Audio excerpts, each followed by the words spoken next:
You can drop that for us. Yeah, I'm gonna have to go and yeah, let us know your name. Thanks, Luke.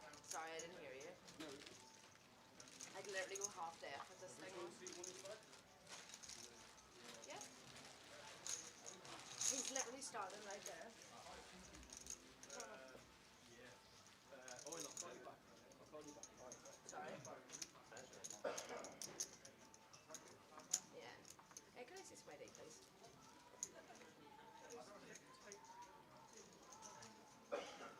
Some of them with your name on it, even the bank card or whatever. Thank you.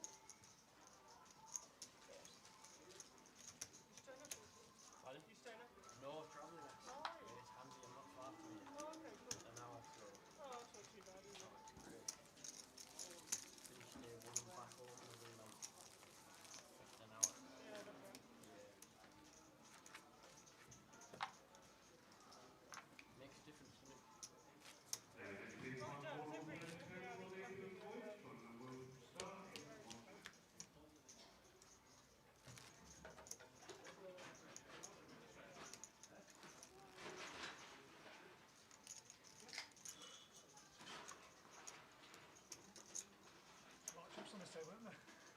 Michael,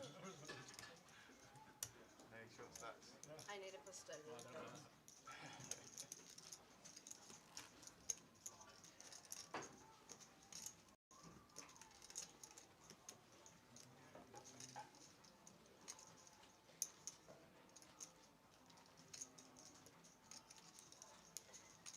Thank you. Yeah, he's coming. He's on the room. Yeah, he did.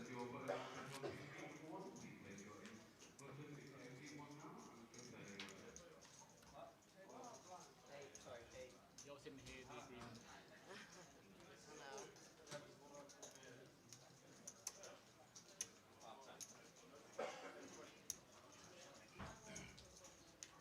Would you mind pulling your chips back a wee bit because we're going to need these.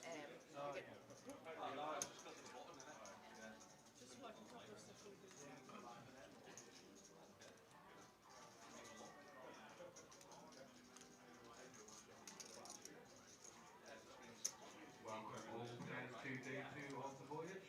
We will be playing through to a conclusion today on a 30-minute clock. You each have 4 time bank cards allocated to you. You will receive 2 more when we burst the ball and when we reach the final table. Some extra time. Each time bank card gives you 30 seconds of time. You do not need to pass these to the dealer. They will take them as required at the end of the hand. Good afternoon, everybody. Welcome to day 2 of the voyage. Just about to start. There, the chip counts, and it's correct. Alex Montgomery, 1.3 milli. He'll have had a good time at the gym this morning, telling everybody. No bad beat stories there, is there? No. Can't be. Marius Check, 1.2 million. Bausi, 910. Kushal Patel. Let's hope we get him back on the feature. That is going to be. And so good afternoon everybody and welcome to the early stages. There are 69 players out of 302. Great turnout. 302 for the voyage. Anybody there you fancy having a little bet on? And before you mention it, Sinead Priestley we know is Sinead Davenport, but obviously for legal reasons and passing documentation on, make it certified. It all has to come back to her house before she can then fetch it to the casino, and then she'll change her name to Sinead Davenport. Right, okay. So there we go. So as it is at this moment, she's still a Priestley when she signs in. So, but she says, can you please call me Sinead Davenport? Yes, we will. So there we go. Good afternoon, everybody. Blinds are 10,000, 20,000.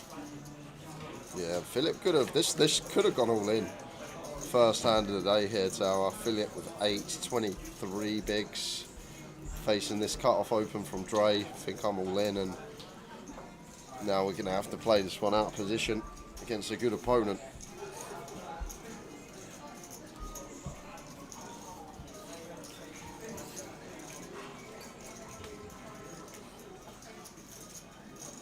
Local laddies, old Phil. Played in here for years.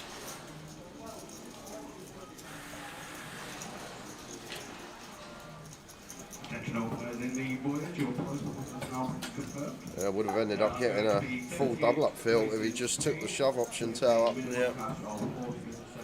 Ace against Ace King would have just played out as it should have done. Yeah, and Dre now, once we get to the river, may feel inclined to bluff here on the 4 to a flush board against the big blind. He's not bluffing an oldie. Try fold out of 5. Any pocket pairs in there. Even a jack without a diamond's going to have a tough decision. Well, he's going to try. He is going to try. Phil with an 8 of diamonds. Yeah, cannot fold. Says you ain't got a diamond. And makes a call and gets a few chips out of Dre. Could have got the lot out of Dre though, Yeah, tower. correct. Just go with the all-in pre. That's the little thing that Dre should remember if he has a deep run. That he could have been out, or just about out first hand.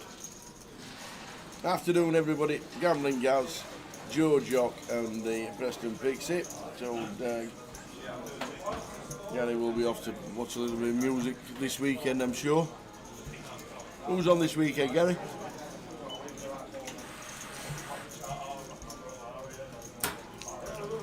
So 69 start of the day. We'll give you eliminations as they will be fast and furious as always in the first session. Big amount, 30 million in play for this one. Yes. So I reckon about an 8-9 hour day. I reckon about half 8-9.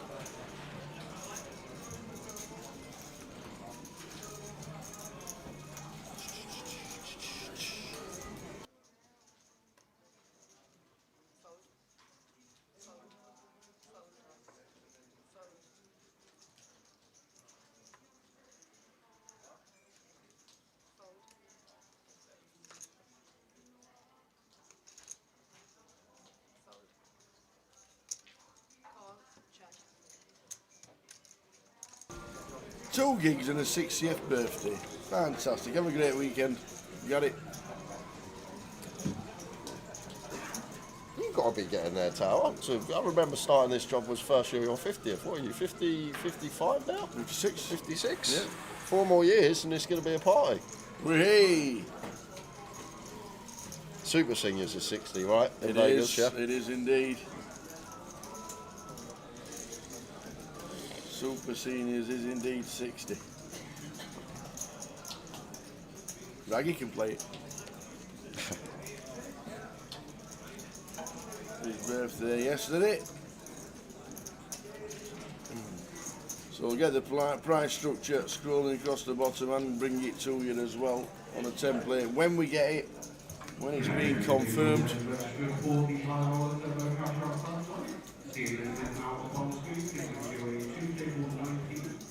Ace Jack for Stuart. Opens.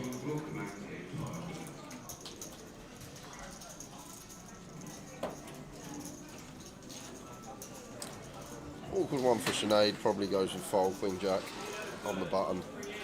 Thank you. However, Michael going to have a nice, easy all-in from the big and going to be getting called, and great shape he will be in. So there is the triangle.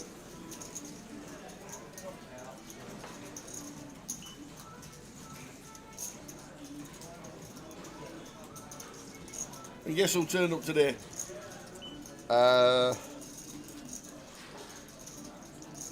Mark Viduka. Michael Howard. Michael Howard. Looked to me and went, what you on about? What was he watching? He was watching, he went, what are you on about? Well, sweaty one for Michael in 5 here. Jack of clubs up and down. Fading queens and 7s. Backdoor clubs a thing as well. Well, Jack will leave us just fading the chop. Michael set for a double.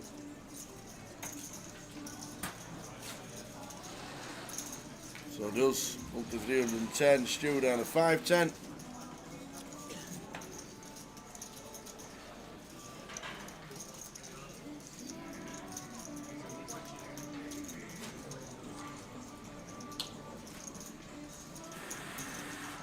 Anderson here, Davenport 20 bigs, Dre 20. 64 from the 69 that started.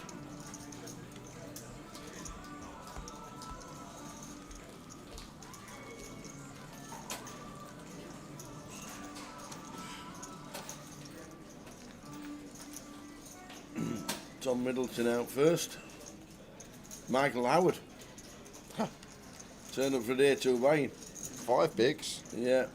Matt Davenport busting out as well. And Hoisin Agidagi already busting out. So losing 4 in the early stages.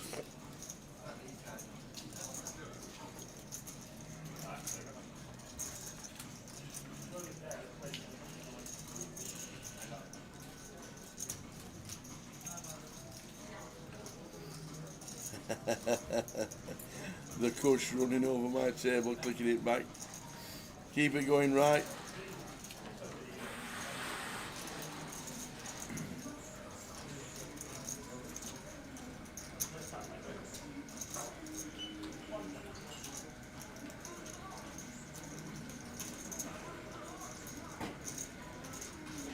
Yeah, nice shot from Michael. Finds an offsuit high-low king for 15. Gets you an off of a heap of equity with 9-7 suited, blind on blind. Nice little move. Just like that, Michael Day up to 350. Afternoon, Jace. Sam and Jay, hope you're both well. We are indeed.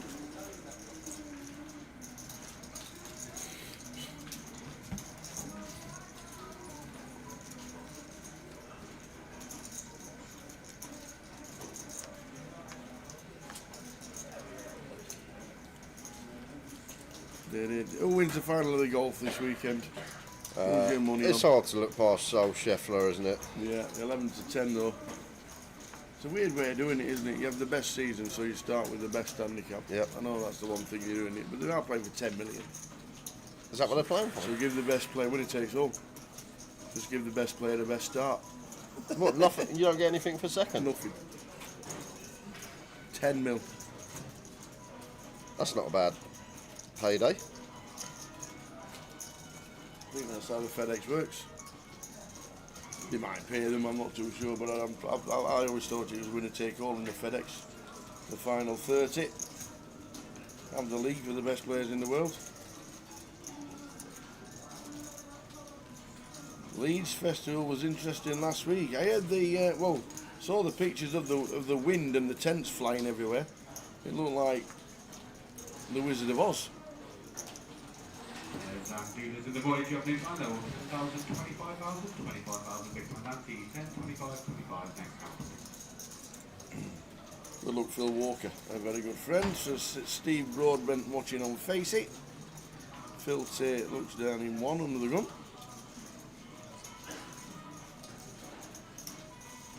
Is that famous Bradford fan, Phil Walker?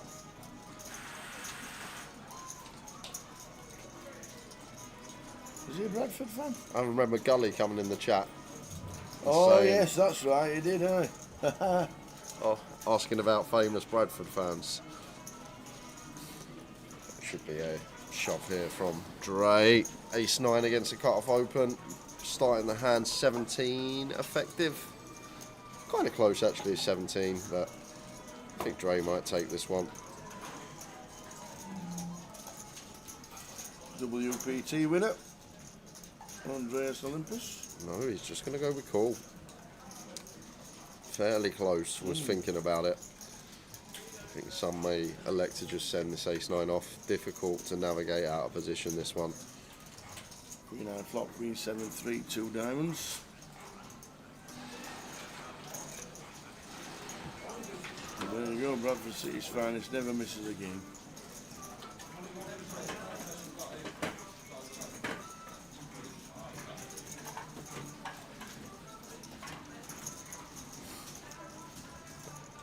Michael continues for 30k, just south of 30%. Ace-9 higher facing cut-off could definitely stick around for 1 as straight. Going to do exactly that.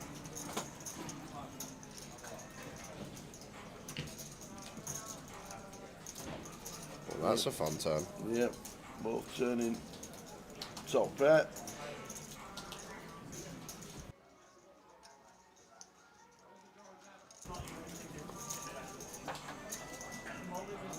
I think on two-tone here, no reason for Michael against big blind not to go for another street. Can still get paid from a queen. A lot of like this 7x, 3x of spades, queen x of diamonds type stuff. And some potential combo draws out there. 70k into 170. At 45%, you assume that Dre's just going to call. Off to the river.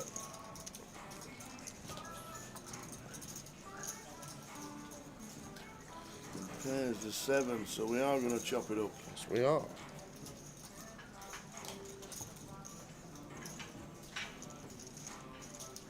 Yep. We're going to chop it up. We're going to chop it up. Down to 61. Phil Mead. Ethan Kessel. Josh Radley busting out. And Yannick Seabrook also busting out.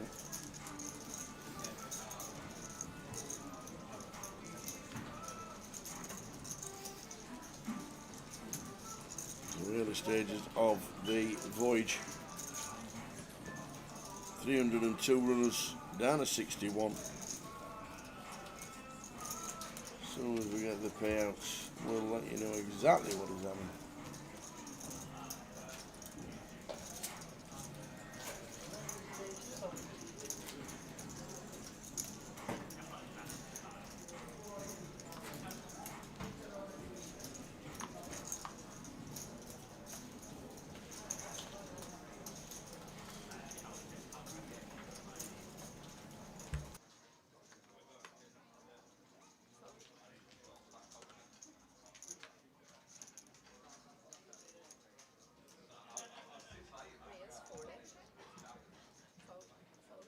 So blinds 10,000, 20,000, early stages, Sinead with the ace king raises to 40.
So Phil with the jack down in the big, does he defend?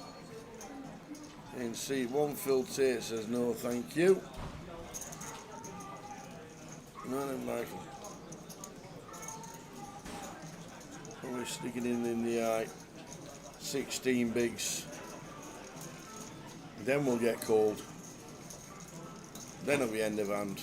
No dramas. There we go.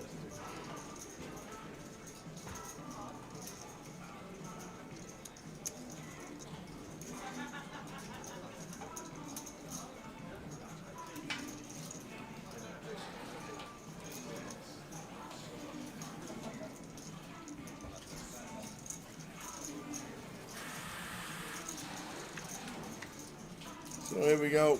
Please no dramas, dealer. Let's chop it up now. Oh, redraw for the ace of spades. Free rolling. There we go. We're going to chop it, thankfully.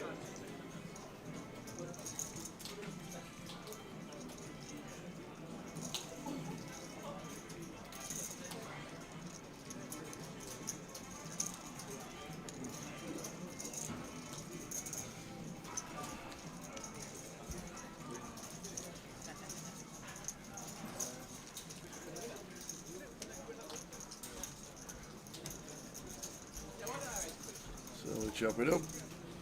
Ace king, ace king. Thank you very much. All chopped up. No dramas. Bit of a sweat with two spades on the flop, but always nice when the turn dries it out.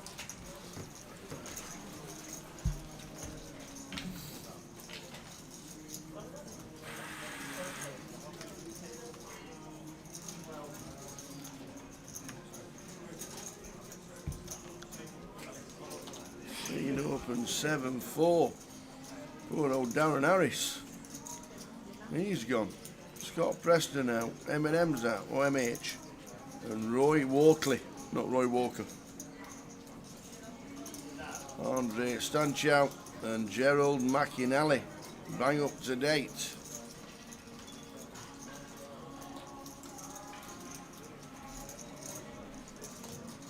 Bought one for Dre off at 20. I think it just hits the mark most of the time. Michael opening. The ace 10 suited for two bigs. And runs in to the ace king suited of John. Shoves for just sub 12.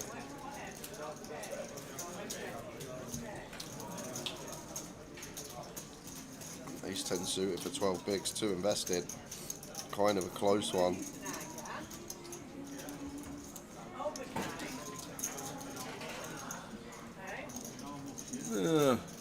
I think we can fold this spot tower. John doesn't strike me as a man that's going to shove like some 10 jack suited, queen 10 suited.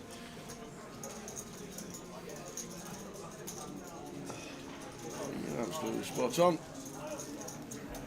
And Michael knew what he was doing. Were you in the lab last night for the Conference League qualifying For treble? the old funny name treble. Larne versus Lincoln.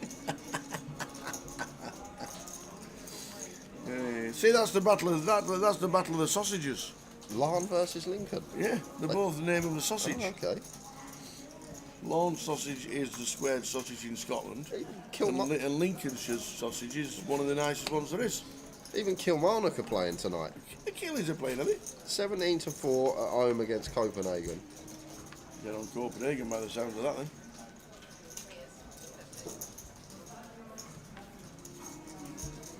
John Wright says, do you think the comp players play way too tight and the veterans capitalise on some spots with bluffs? I don't think the veterans will probably change the game in the way they play this £250 buy-in. I don't think they've changed the way they're playing, so maybe the older folk just stick to what they know. Play the cards more than playing the player on the table.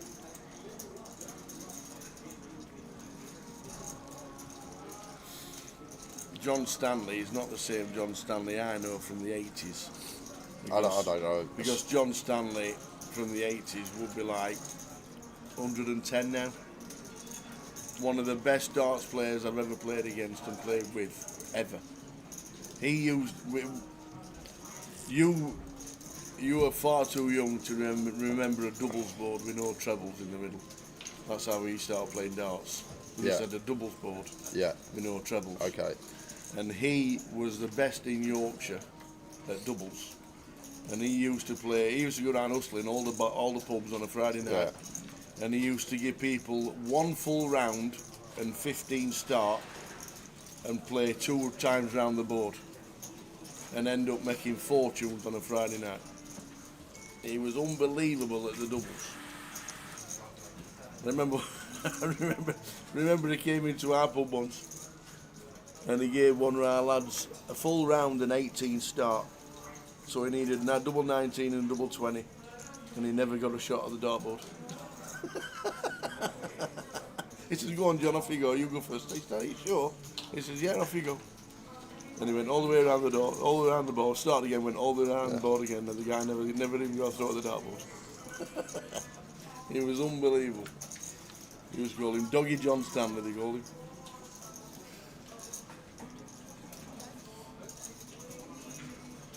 Nice looking flop for Michael.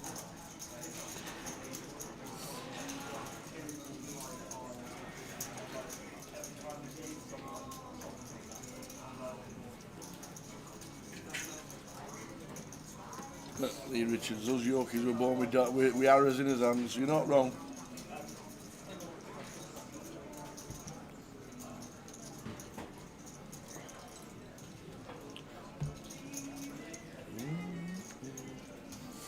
Top for Michael.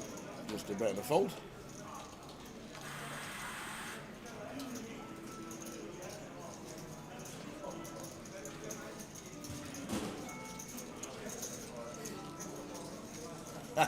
Joe Diego. Afternoon, guys. Wife wants to go out with her friends on day 2 of the 2515 Hill Street, Birmingham later this month, and having to get you to babysit. What's the solution, please? Drop the baby round mine if you want. I'll look after her for a few There hours. you go, There Joe. you go. There you go. Get yourself in that day too. Even Joe came out looking, wanted to know what you just said. There you go. Flat 3. Smith Street, Birmingham.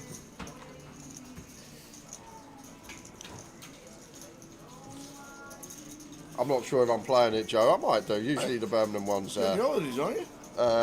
When is it? Next week? Yeah, we're in Spain next week, so I won't. Well, it could be at the end of September, actually. We'll bring the 2550s up very shortly. There you go. As if by magic. There we go. Oh, you'll be back. Oh, I'll be back for it. We're in Reading. Or are we in Luton? Where's the UKPTs? Luton 12th to the 22nd. So the 888 next leg is Reading. There you go. We'll be in Reading, unfortunately. Ah, So we'll be in Reading for day 2 of Birmingham. JL just have to let somebody else win it.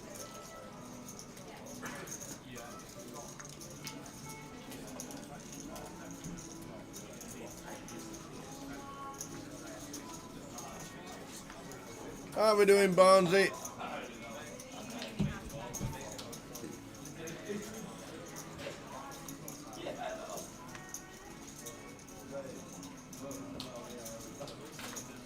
Well done last week, Barnesy. Great effort. Hope you re-watched it and enjoyed every minute of it. John all in for 14. Ace queen. Just going to get that through.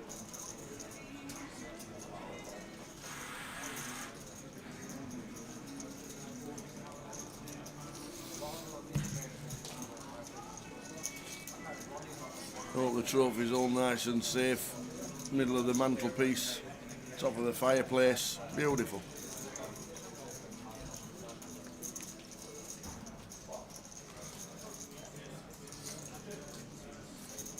How's my FPL going so far? It's going all right, Kieran. I'm sitting 3rd in my league out of 25, which is nice. Are you going to Champions League next year if you're top 3? Nah, unfortunately not. I haven't used any of my bonuses yet, so that's always good. What does that mean? So you get a triple captain, which is triple points on your captain, but you only get it once a season. You get a free hit, which is you can change your team out for the week, and then you get a bench boost, which means your bench also scores points. What, like that? Yeah, and then you get 2 wild cards every half of the season, so you can change your team completely twice in the whole season. But this week's going to be the tester, Kieran, I think, because I've held out. I've not changed anything from last week. Just going to go with the same team. Whatever. It's only Thursday. They don't kick off till Saturday. You got to be in the lab, Tat. I've been watching videos Monday, Tuesday, Wednesday. I'll be watching videos today. You got to get in the lab. You just what players are going up in price, what players are looking good, what players have got good fixtures coming up. What, so there's up-to-date videos on it? Yeah, like everywhere, all over the internet. Really? Yeah. Tells you to bring in, who to go out, What happens if they're not available? who's injured, etc. Sinead all in here. But having Ewan covered, Ewan the shorter stack, just 4.5 BBs.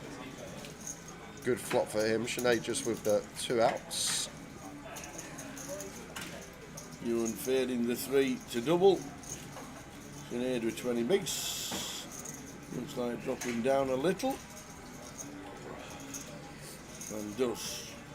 So full double for Ewan. So there's up-to-date videos every day on the FPL, the fantasy football. That's not real. Yep, exactly. Wow. But I tell you, like, what players look like going up, what players look like going down. What happens if they're not available to buy? Everyone's available to buy.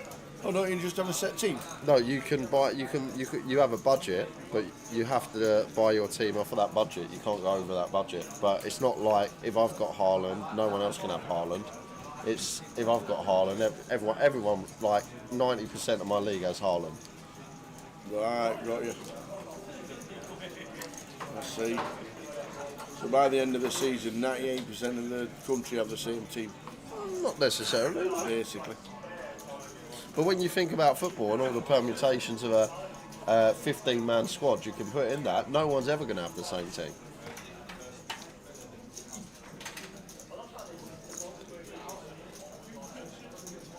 No, because there's a league that PK's in where they do a draft and nobody can have the same player.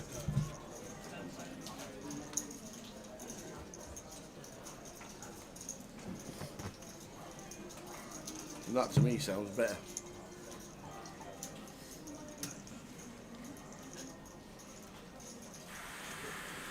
But yeah, I have no idea.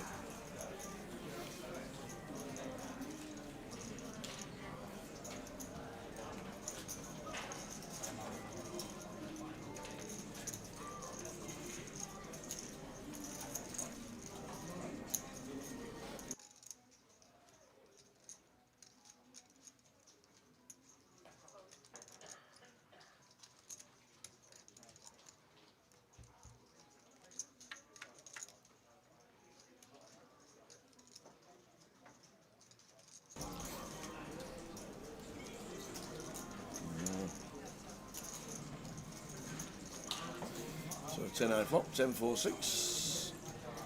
Phil with the 7s and the best of it again.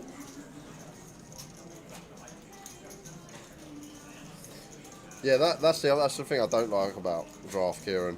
Say, for example, you run bad and you draw bad. You got a 20-man draft and you're 20th to pick. Yeah. And your first pick's James Milner because everyone else has gone. Yeah. It's puts you at a massive disadvantage. What day do you draft? I don't know. Or do you just pick? Well, you just pick your team right before the season starts on FPL. Right. Nothing against James Milner, Premier League legend. Yeah. The only person to play in every season of the Premier League ever.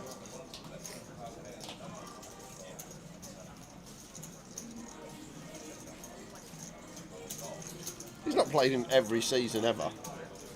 23rd season this year. Yeah, the Premier League's been going for 32 years, Tower. Oh, is it? Yeah. That long? Yeah. Flipping heck. Is it? Yeah. Really? Yeah, 32 No way. years. 23 years he's been playing. I thought that was as long as it started. Oh yeah, 1992. See, I said everything's 30. James Milner playing up in centre mid when he's 8 years old for Leeds. See, I said everything's in its 30s these days. 30's the new 20 and all that. Yeah, of course, 1992. I was actually at the first ever game.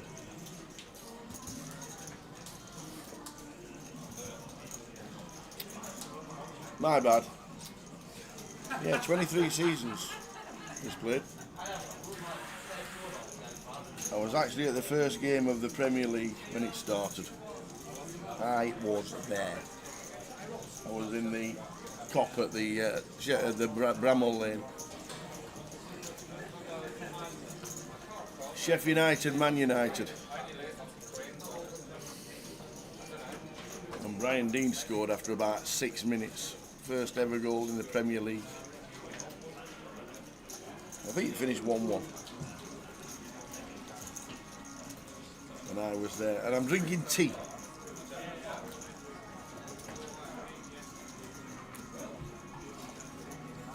Down to 52. And scrolling across the bottom, telling us exactly how many get paid, and it's 33. No, it's not. It's 38.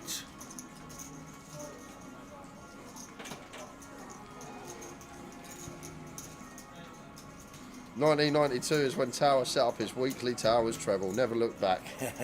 You used to have to walk into the bookies then. You used to have to go into Ladbrokes and bet they see back in the day when you could.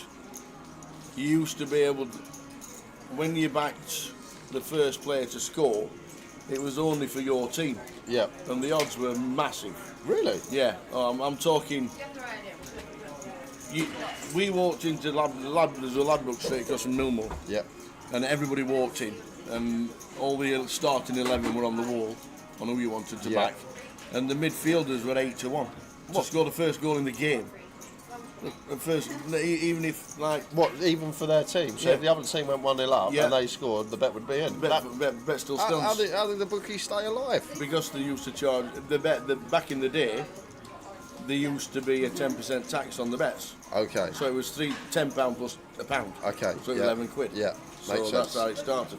So when they took out when they took off the tax levy, that's when all the betting became a lot shorter than it should be. Right. You used to be able to have cross and doubles and everything.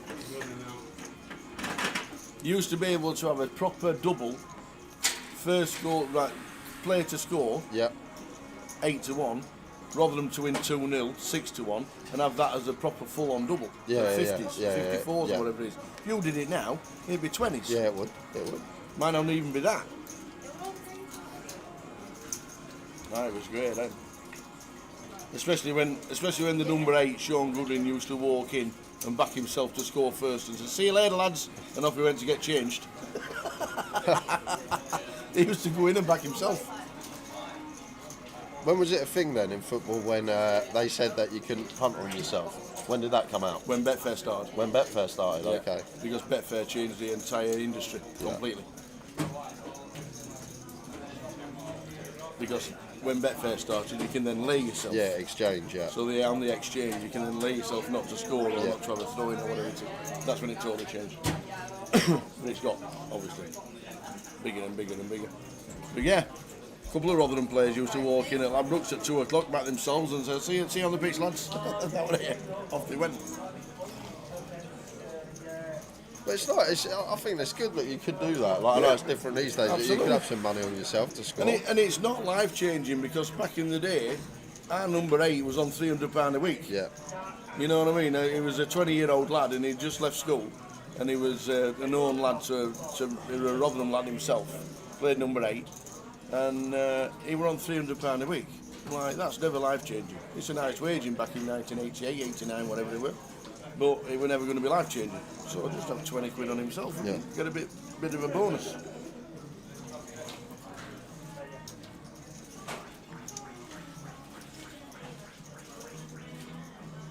But yeah, you'd never get a full cross and double now with a correct score and a player scoring. That is for good. Scrolling across the bottom is the payouts, but we can tell you that it is 63,000 in the prize pool, 13,760 first place, and 38 get the money. And we are down to 52. So when I went and got the teas, Yeah. I walked past the table, someone shouts to me, "Jay, it's Michael Howard." He goes, "I weren't even watching the stream yesterday." He goes, "I got a text from my mate and he says you need to hear this." And he saw it and he goes, "What on earth is Tower on?" First glance, that's all it was. Oh. It was just a first glance. I've seen some shouts in my time. I thought but that Michael was... Howard had grown some facial. grown some facial and swollen face as well.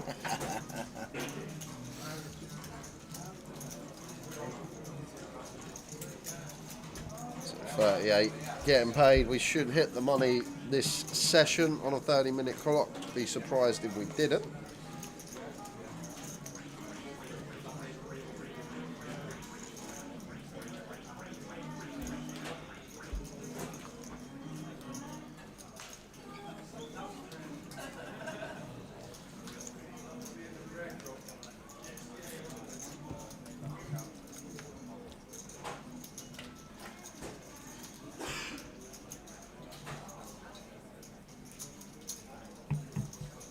Ace Jack for Michael. Should be an open from under the gun.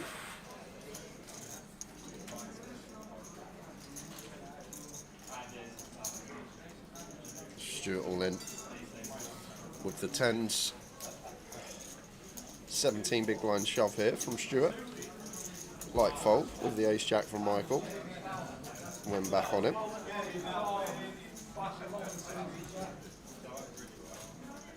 We've opened gun here. Don't expect Stuart to be taking Ace 10, etc. These type of holdings that we do dominate. There is some scenarios, 8s, 9s, 10s, we flip. But I'd be surprised if Michael called this off here. Once we open from gun and get 17 big blinds sent into our face. I know we only have 16, but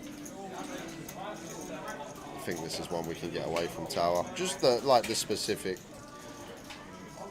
under the gun open, and the opponent still wants to shove over that from EP, still the whole table to get through. Like if this was hijack button, probably call, but the positions do make a difference.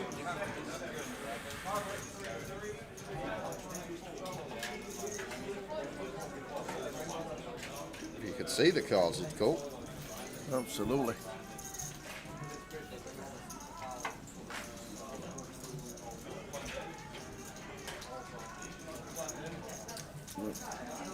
Decides against it.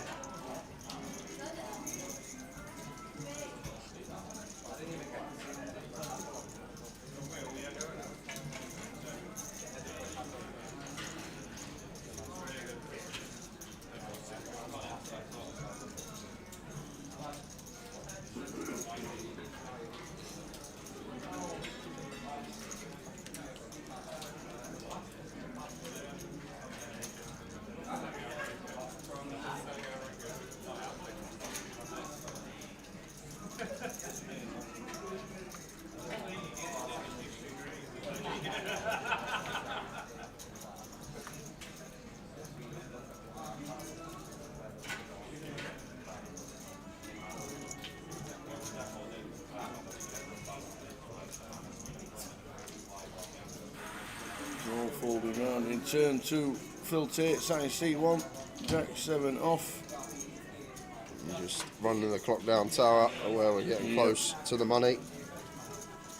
38 getting paid, 52 players left.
Pocket sixes for Stuart.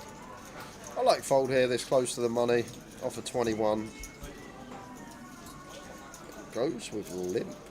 Limps it in. It does. She nearly king 5 out of the way.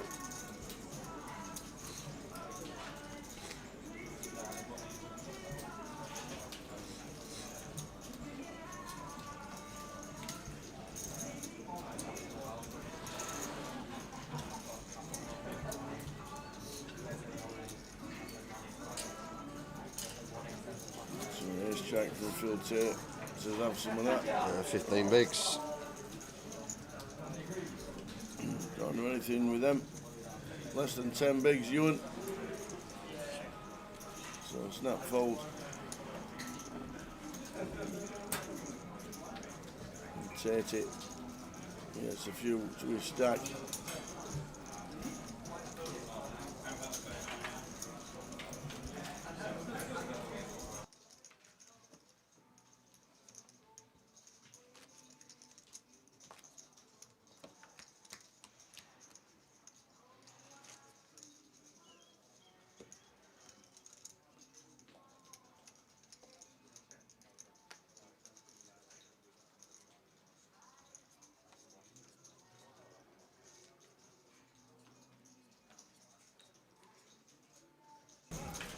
So 52 remaining. Out of 302, 38 get the money.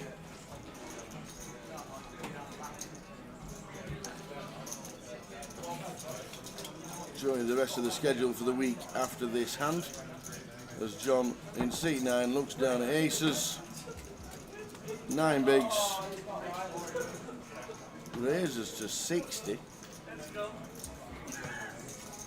Got 9 bigs left after the initial raise. She nears. Don't think she'll pick this spot. Yeah, going to be wary about this, aren't you, Tower? Yeah, initial raise from John. It's not going to be ace 8, ace 7. It's not going to be jack queen suited or anything like that, so it has to get the round away.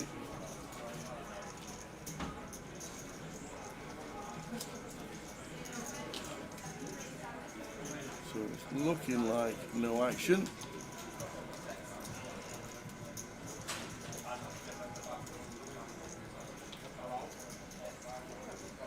And that's it. An open from John warrants respect.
All folding round in turn to the small. We got a walk. We get a walk. And so Trey gets a walk. Should do.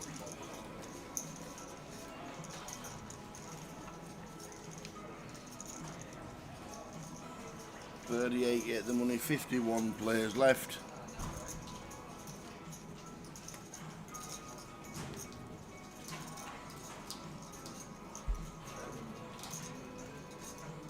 Michael Gibney last out.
Ewan in the cut-off with twos.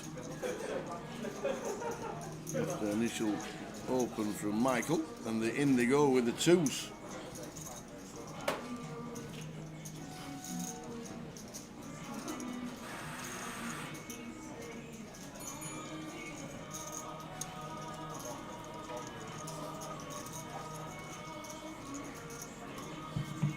There we go. Here we go. Who flips best? Ace 8, equity favourite.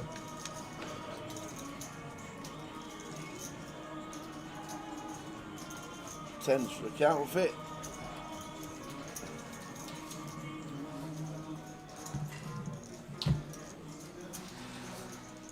Well, 10 would now chop, not counterfeit. 4 would do the trick for the ace 8 though. Or we can just find the ace or the 8. And it's not, it's a 9, so the 2s are going to double to 500,000 and 20 bigs. Nice hold for Ewan.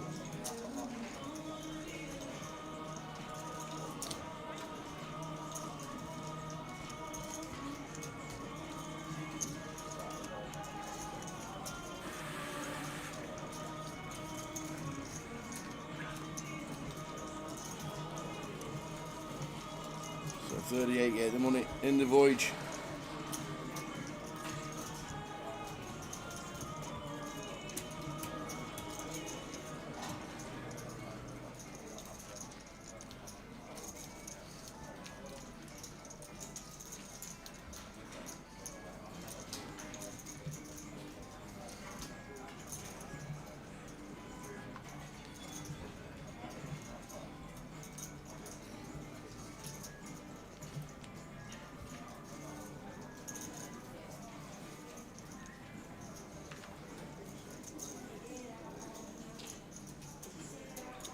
King Jack 4, Sinead off of 12 bigs, awkward one, just dishes it into the muck.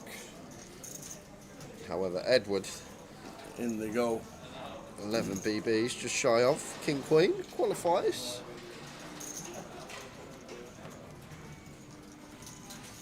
Coming in, Mal Gadsby, welcome, afternoon.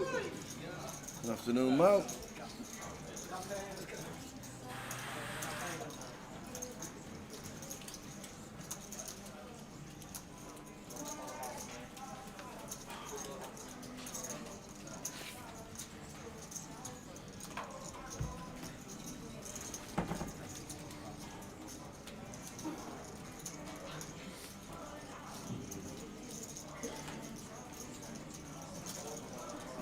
In the small, this out of the way. Round to Phil Tate, doing exactly the same into the mug. 12 spots off the money.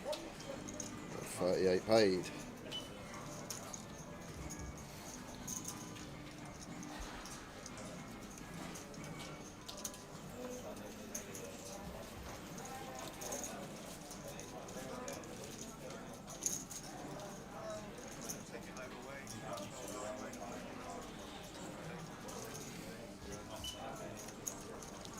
It's 10:25. Were you up for breakfast this morning? I was not. No, I don't. You know me, Tad. I don't really eat until you don't, to be fair. like a good 5-6 hours into midday. Yep, it is true. It's just a myth that breakfast is the most important meal of the day. Definite myth. Doesn't mean a thing. It is. When you do upper maths and all that malarkey, it just shows you. Did you eat breakfast at school? Oh, not at school, before school. Did Mum make you breakfast? Did Dad make you breakfast? No. Weetabix, wheat milk. I might have used to have some cereal maybe, or. Were you forced? But because we used to have first break at school was like 10 this is quite funny actually. So not the most nutritious, but I used to get £3 dinner money from my dad every day. Yeah. And we had 2 breaks. We had one at 10 o'clock, like a little 20-minute break, and then we had lunch break. Yeah. And in the school cafeteria at secondary school, they used to sell pan or chocolate 60p a hit. And I'd have 3 of them on the first break and 2 of them on lunch break. So every day for about a year, I was just having 5 pan or chocolates as me food at school. But this is what happens when you let kids go and buy their own dinner tower. You get £3. I see 60 5 Pano chocolates every day. Yeah, for about a year. I had literally 5 Pano chocolates a day for about a year. 60p a pop they were. We used to get 3 first break, 2 on dinner break, and that was my lunch for dinner for about a year. Oh, you just didn't feel like mixing it up every No, night. I know what I like. When I find something I like, I stick with it. We're going to have a big pot here because we got Phil and Dre going to be flipping. But they were so nice because they're warm, you know, like when they're warm and not like the cold ones you Yeah. get from the coffee shops. Yep. And I doubt we're going to see Ewan call this off here. Sevens, three-way. Unlikely. No thanks. So we're flipping Ace King for Phil Tate in 1. Andreas Olympus in seat number 8 with Jacks. Who flips best?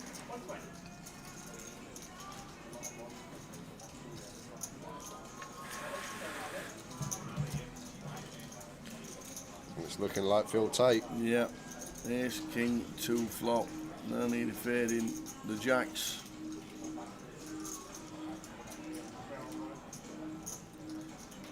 Seven on the turn. Who folds sevens? You want to be looking down thinking that was me.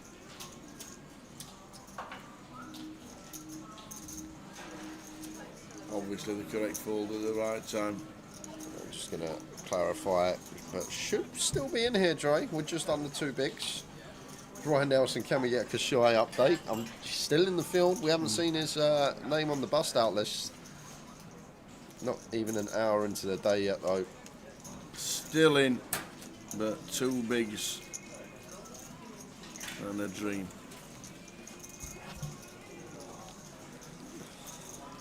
Can we get a Kush update? Well, he's on Rise table.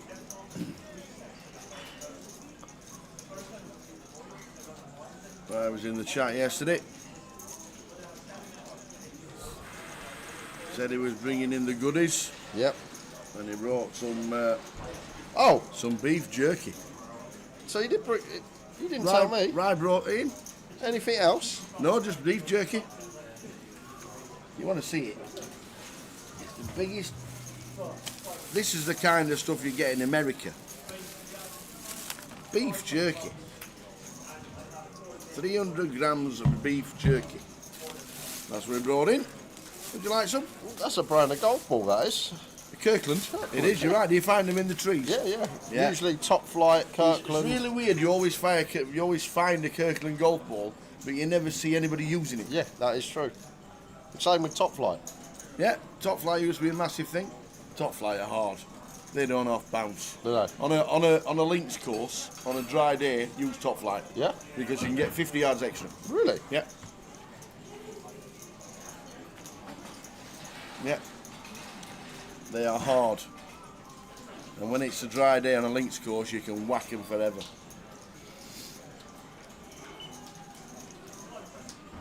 Sinead White ISO here for 10 tower. King do suited. Could just ISO for 10 bigs. Imagine it was folded round to us in the small. We'd 100% shove this hand. And like Dre's 2 big blind shove range is just going to be like a lot of the deck. But just decides to let it go. Phil calls it off with Queen 10. What do I want bringing in? Ask Kieran. Donuts, cookies, anything, cakes. He's a sweet kind of guy while he's working. While I'm working. There's a deuce. Or the king deuce, but not changing anything. Still fading queens and tens.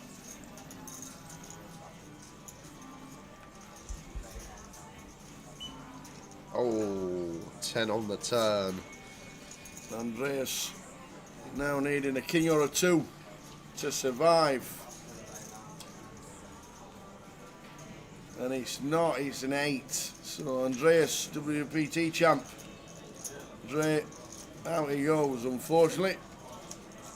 How much are we going to Moves hear? into the 2 fills. With the big news you broke to me yesterday, how much are we going to hear our aces over the next 6 months? Because this is the 3rd time, I think, just today I've heard no aces song. All the radio stations have pulled out all the back catalogue and they're playing it every hour. Oh. It's 12 months. The first gig's not for 12 months. July next year. Just all I'm hearing at the moment. And they've already added 3 more dates. Already. That's another 250,000 people. You're going to hear it a lot. The back catalogue of Oasis is going to be played absolutely everywhere, and you'll hear it on every playlist for a long time to come.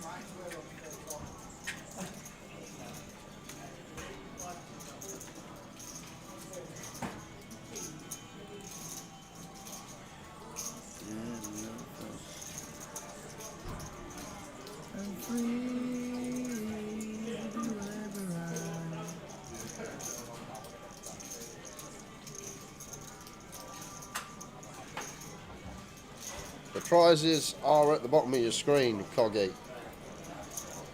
They are scrolling at the bottom.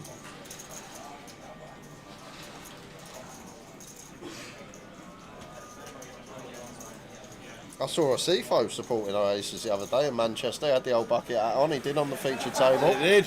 You alright, kid? Still one of the best ever video clips on TV was Kevin and Perry when they just come back from Manchester. Yeah. It was one of the funniest. Kathy Burke in that was just brilliant. Yeah.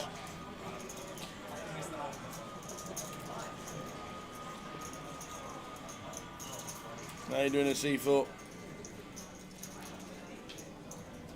No, they were some class sketches, Kevin and Perry sketches.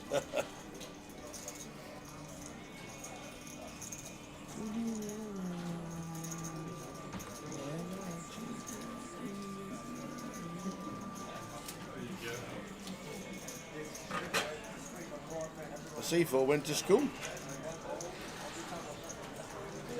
Yeah, Burnage High School. I think the dad used to play at Berryhill Road, didn't he?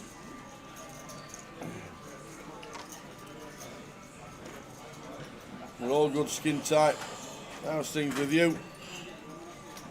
How's Rotherham? Rotherham? Aye. Don't mention the football. Other than that, how's Rotherham?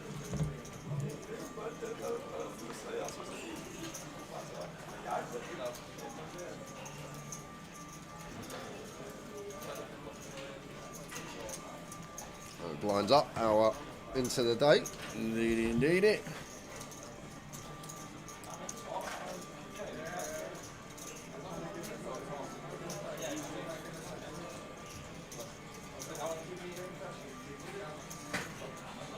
Saw them 2,000 at the Reebok. That CFO did. Nice one. They still play at the Reebok, Bolton. Is that name of stadium still? Not anymore. It's not.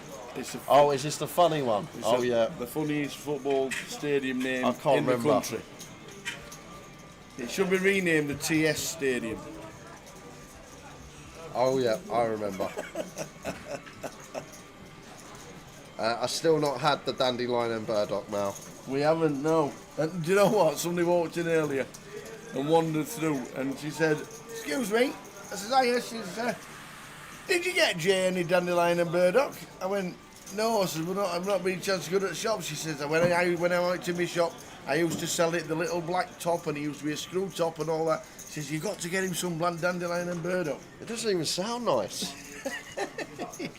It sounds like some medicine, like some herbal remedy.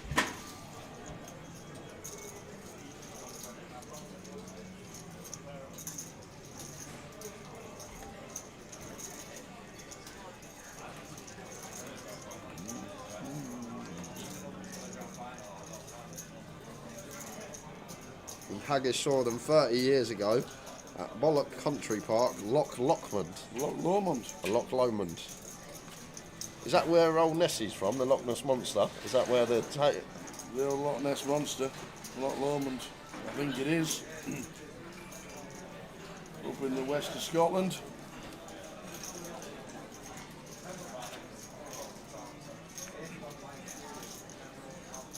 It is an amazing drive round there. Alright, it tastes like Jägermeister. I'm alright. If it tastes like Jägermeister. You're in, I'm telling you, you'll love it.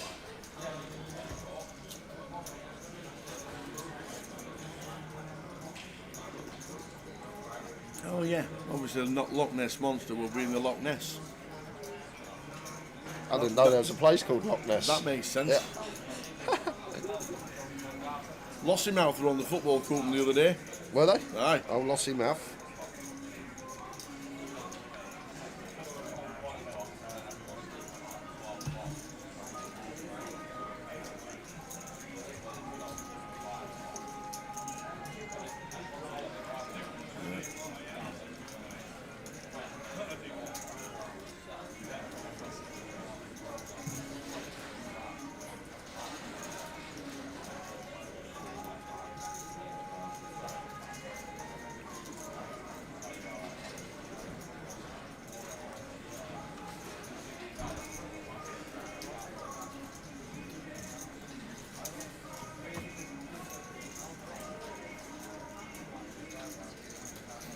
10 suited for Phil. Moving it up. 3.5 bigs. An ace. Problem is we have no fold equity here, Tower. This is one of the problems. We're always going to have to run it and C5. If we wait, we could have potential 7 hands to find a better spot. I wouldn't fault Michael if he did go with it here when we only got 3 bigs, but I think even this close to the money, Tower, he is going to go with it. Yeah. We'll be getting called from Phil Tate. He will.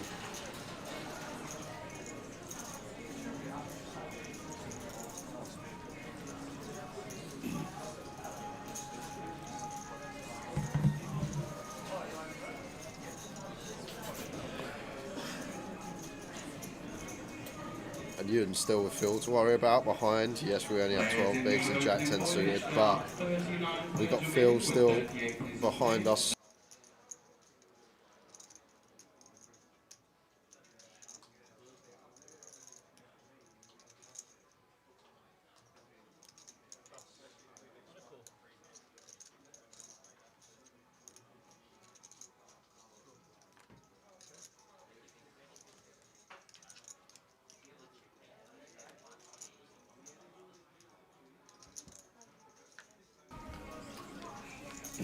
So Michael the ace 4. Ah, Good luck getting out of this one, Michael. yep. 6 or a 7 for a bit of a sweat. And So that's it. still. Oh, I it's know. a bit wibbly wobbly. Yep.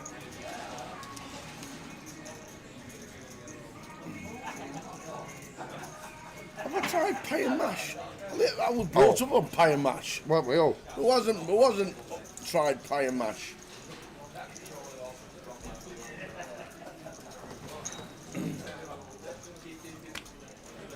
I tell you what though, Aggies McTavish on Twitch went to the Fringe Festival last week, a couple of weeks ago. Couple of haggis, battered haggis bonbons and chips. What? 12 quid.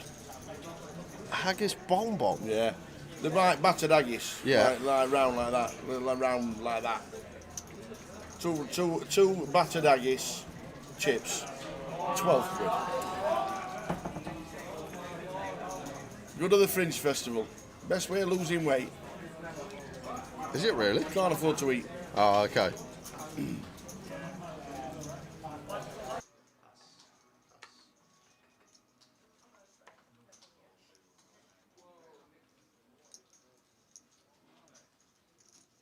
Race 60,000.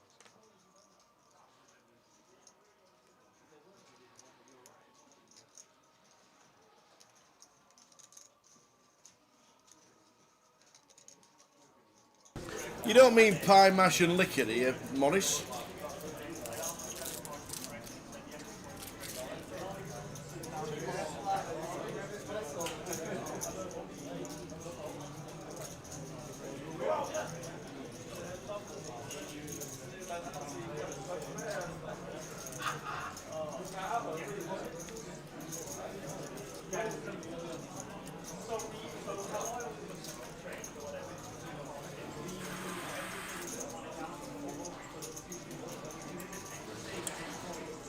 Heads all in.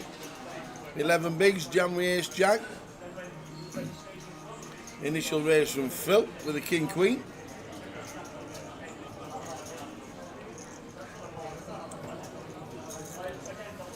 Don't think Phil take calls. Liquor is basically a runny parsley sauce. It's like green. It doesn't look good. And it's nothing like gravy.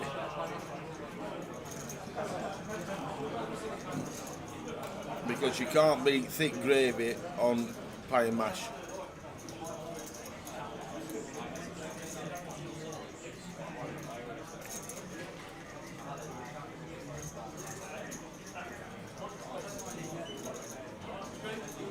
DB, you alright?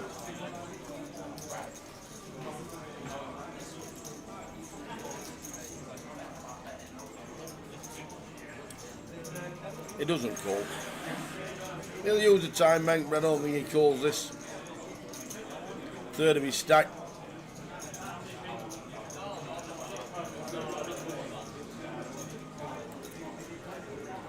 See, now you're talking a C4. Go to Manchester, half a plate of lamb shawarma, half a mixed meze salad, 2 fresh onion naan breads, £6. Now you're talking.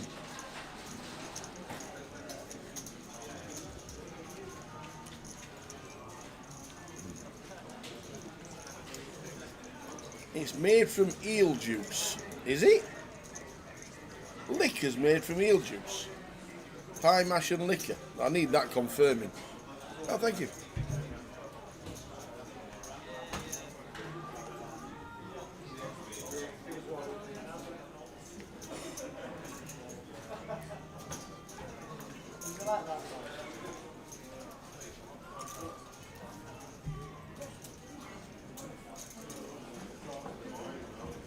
It can't be eel juice, surely.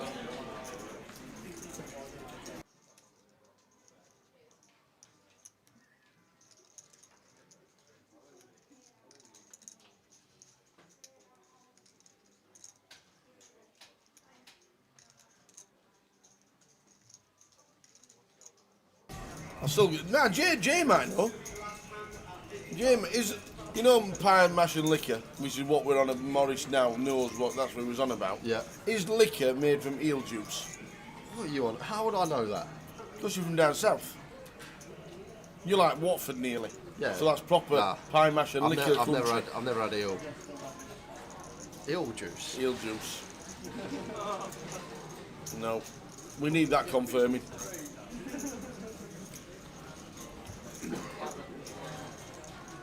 Stew with the sevens.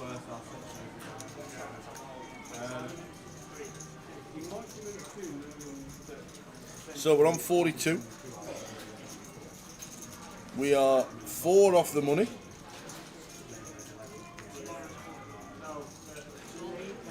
Michael Day on our table was last out.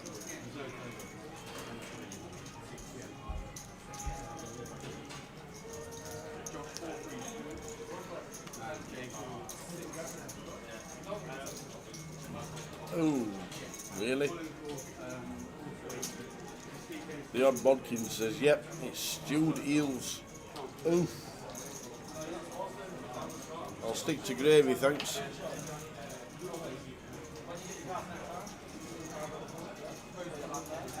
Here's a proper geezer, he'll know. He'll have been brought up on it. Breakfast, dinner and tea for old Razor Kev. Some pie mash and liquor.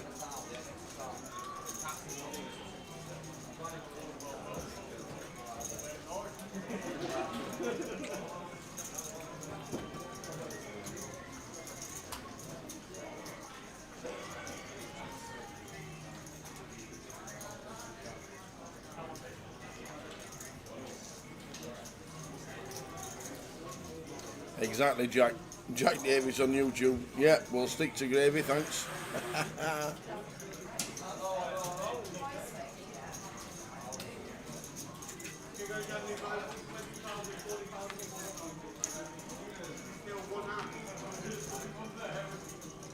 Oh, shit. Yeah. John Racks on Facebook. Liquor sauces in Cockney pie and mash is eel stock, flour and parsley. They combine to make the liquor sauce that's served with the pie. The sauce is similar to a fish sauce and has a taste similar to pickled herrings. Ooh.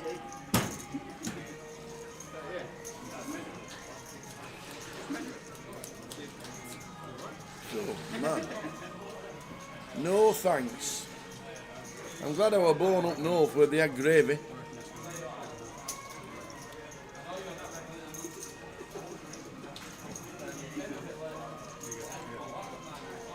Sinead, 6-5 suited. UTG just running down the clock. 10 bigs. Using the clock to our advantage. What we're playing a 6-5 suited, we know, but we're only 4 spots off the money.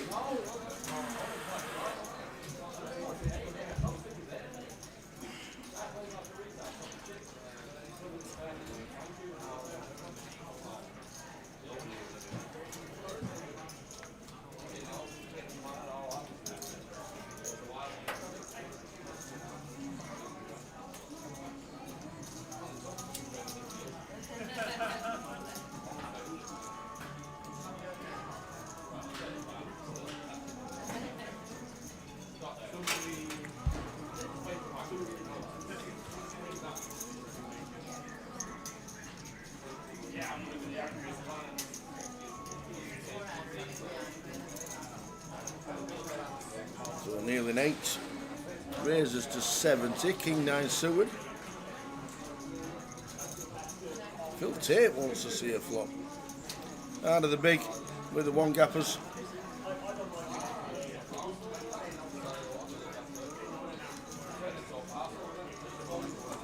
So we see the flop.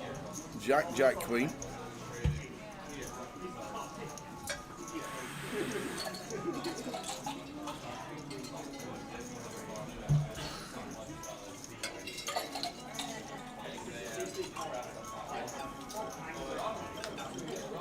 Get a check on the flop of Jack, Jack 8. 8 on the turn. Still Neil's.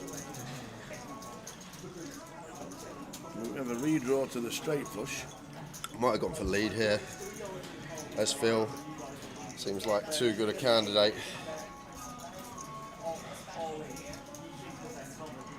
Any check raises here from Phil Tate? 9 of diamonds working. Maybe not at this stack depth actually. Once Neil goes 80k.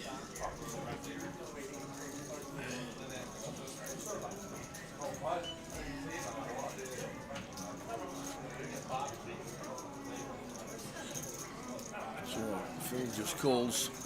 Imagine the 10. With a redraw to the straight flush. Neil with the check mark, King on the river.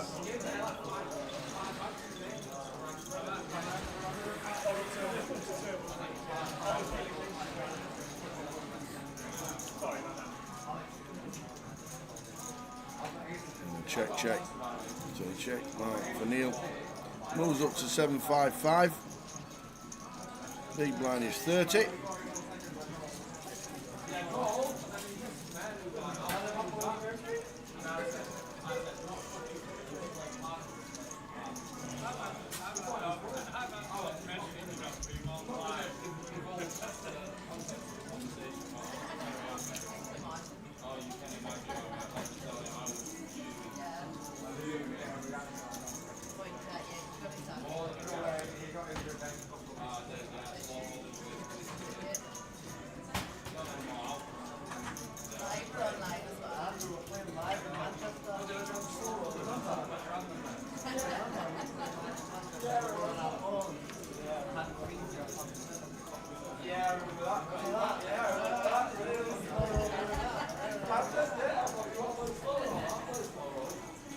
Folding round.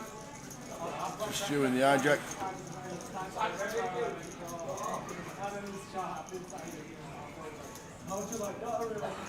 Another Neil. Pocket jacks. Yeah, just going to be free bet, not all in here from Neil.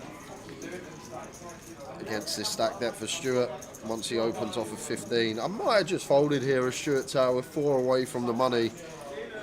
Chips are precious. Risk premium is high. Maybe we just want to fold the 10-9 suited. Do love this free bet size from Neil though. Just making it look like there's still room to fold if Stuart did go for the 4-bet send.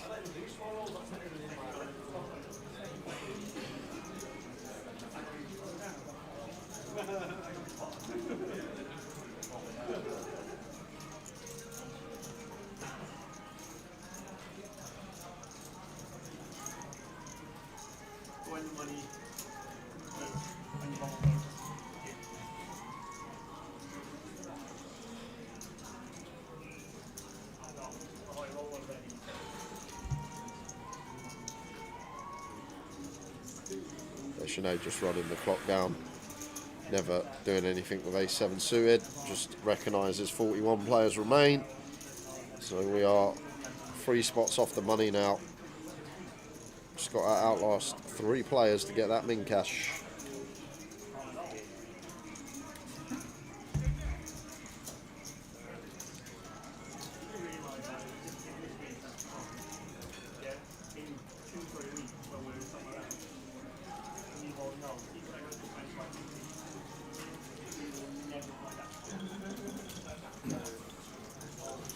Folding out of turn. Just a warning. Min cash is 470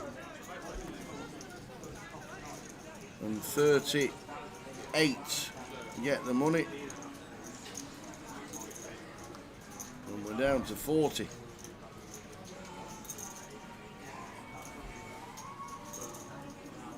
So we are 2 spots off the money.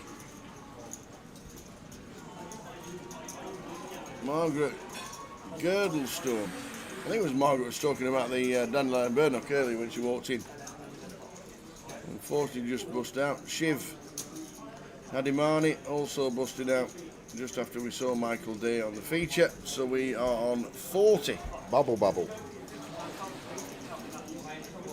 If we lose one more player, we'll be going hand for hand. And Sinead, we are this close to the money, but sometimes you have to take certain spots. King Queen in the small tower, hard to shove on the bubble, but this has to go in for 8. We're just going to get it through a lot. And just picking up blinds and ante. I'm going to use a bank.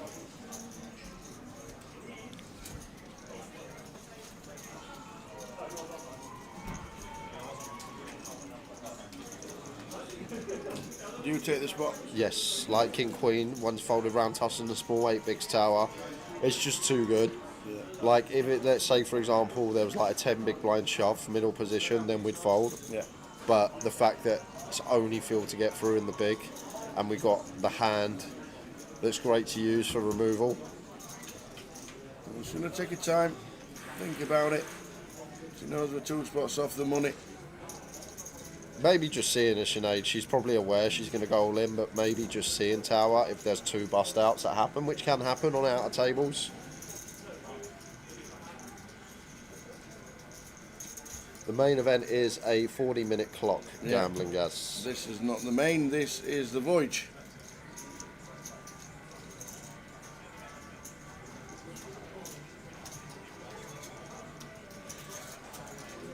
Just looking down at the outer tables.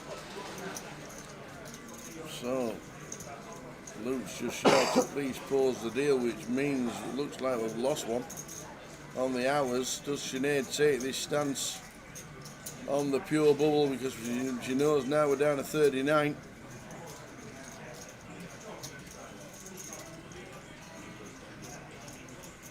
And does take it. Very nice.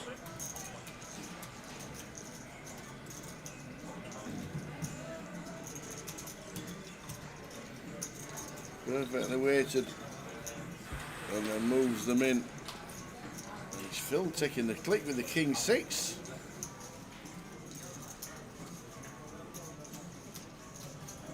Like in terms of chips tower, King 6 suited probably in there in terms of if we were playing just for chips, but ICM real on the bubble, risk premium at its highest. Sinead should be fairly tight here, and King 6 suited does just go into them up from Phil. Yeah. So we are now on the bubble.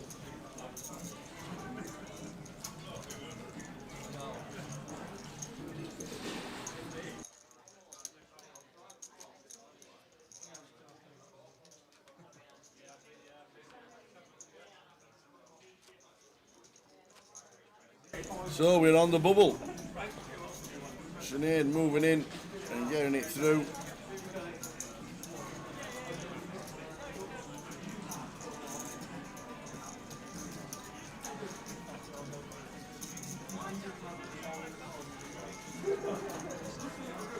We are on the bubble. £470 for 38th. Locked up. 39th, unfortunately, walking away with nothing.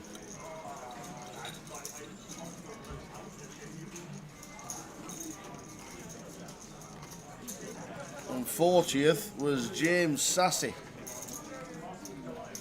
James Sassy busting out in 40th.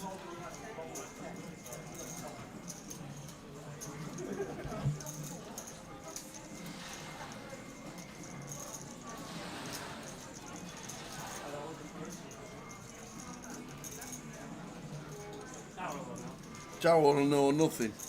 Last year's Goliath. How many all-ins did you have on the bubble? The first time.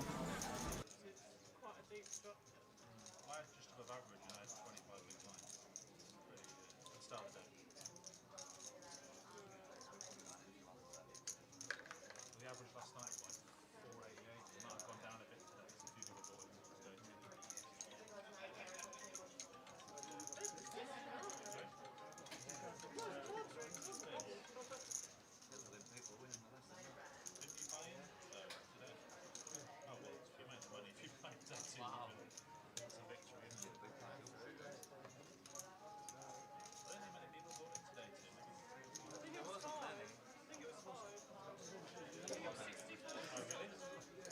So we are hand fan, just waiting for the instructions to start. Here we go. All tables to start at the same time. Obviously they're never going to finish at the same time, but to make it equal, all tables start at the same time, so it's the same hand for everybody. So if we do get 2 eliminations from now on in, they will split however much money there is regarding how many people are eliminated. That's if there's multiple.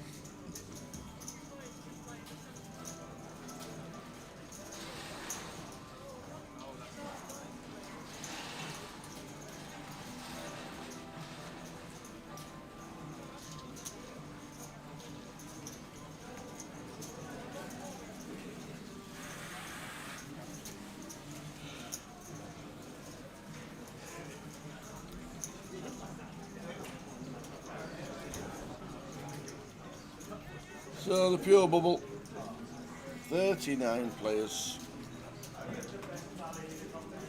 38 get the money in the first hand. Looks down at the old boots, and 8 bigs. Oh, now then, Phil, and there's 10 suited. Boy, it says call, very first hand. It's only 6.5 BB shove tower. Yeah. Although John should still be fairly snug on the stone bubble. We'll wait till all the hands are finished on the outer tables, so we'll have to wait a minute. Just checking the stack exactly. We'll have to wait till all the action is finished on the outers.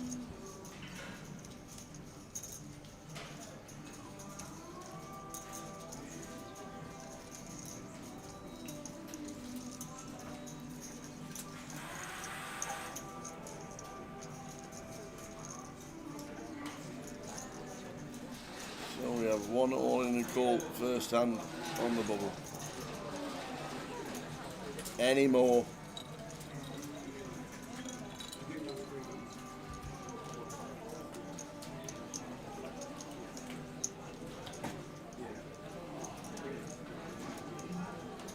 %, favourite's good.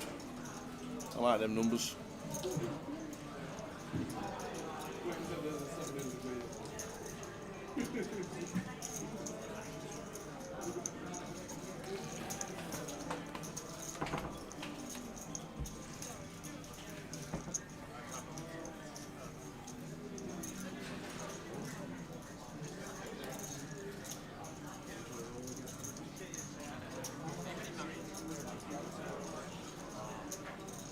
Just waiting for all tables to finish.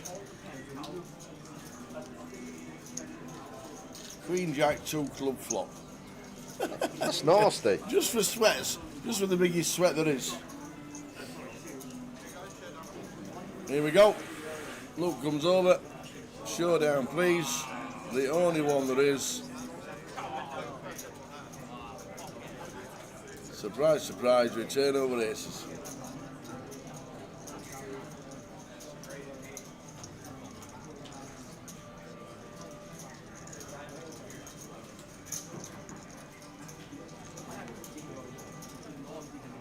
Well, 1 club and a king. Now the jack or queen of clubs will be interesting.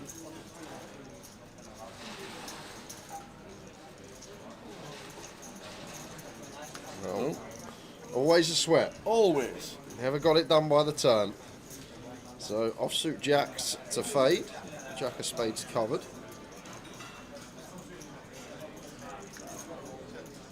There we go. The aces survive. Everybody now sits down.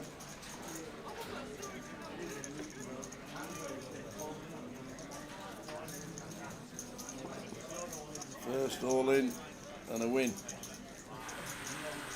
Still on 39.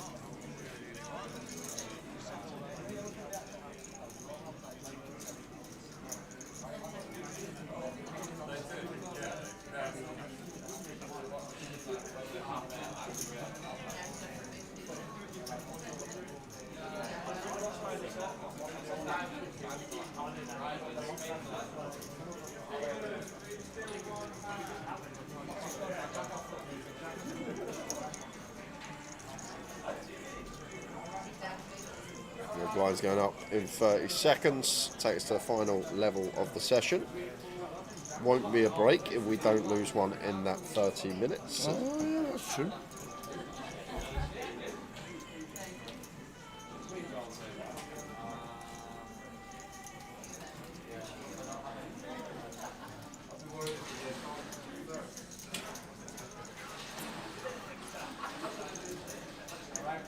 We'll deal the next hand, the last hand at this level.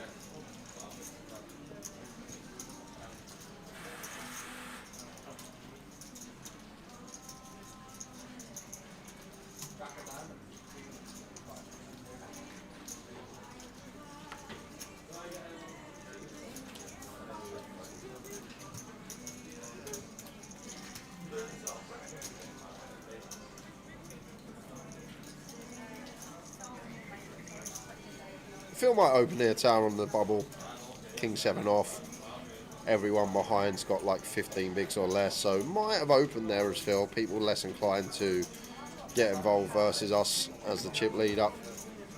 Maybe a good spot to still. That passes up on it, and Ewan gets a walk with the queen 8 of clubs. Yep, decided against.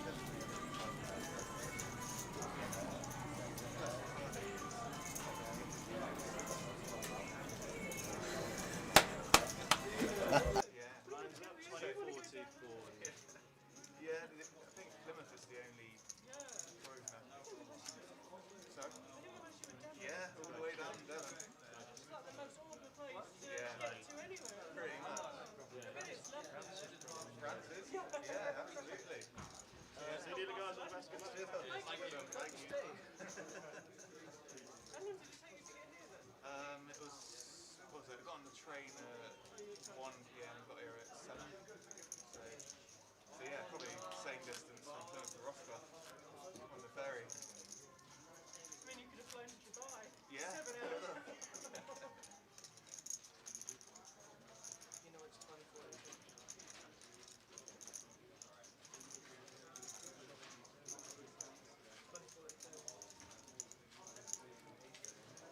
Yeah, no one's travelled further than me for this.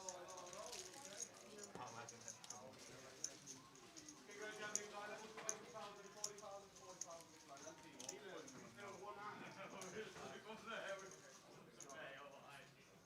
One more hand. One more hand.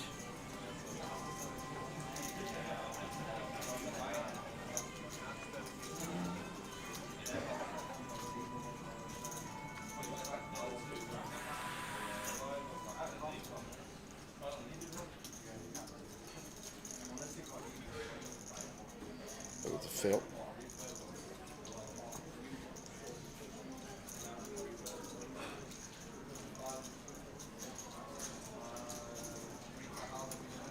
Round 2, Ewan blind on blind.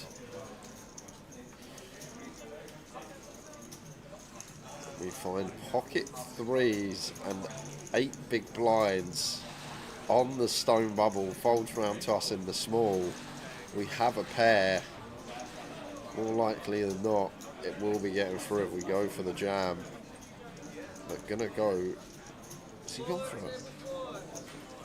Just a complete, or is that a race? What's happened here? We're meant to make it 80. Oh, he's announced 60. So it's going to go as 80, right? Over 1.5x. Should do. Yeah, it should be. He announced 60 as if he thought the blinds were still 15-30. It does actually just get it through with the freeze going for the 2BB click. Oh, Stuart was short as well. I would have just shoved there for sure as Ewan. Blinds now 40k. Joe Saunders. Is Joe Saunders still in? This is day 2. So I think you know the answer to that, sir. How are you doing, Joe? Usual spiel, we'll be sat there in his shop tower, feet will be up. Yep. He'll have his vape in one hand. Yep. He'll have his phone in the other. He'll be watching the stream on the telly. Confirmation, please, Joe. Calls it work, he does.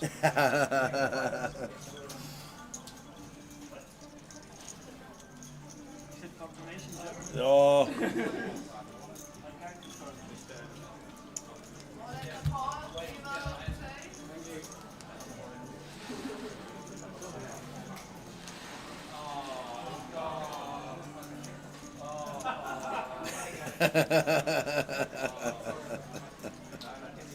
good, thanks, Tower. I can confirm.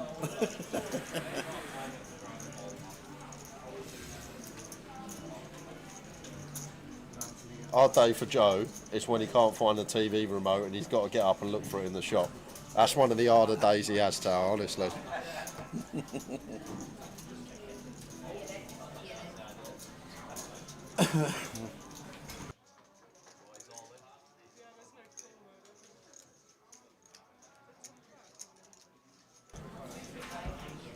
So 25 minutes until the end of the session. Won't be going on break if we don't lose a player on the bubble. All looking round at one of the outer tables. No action on ours.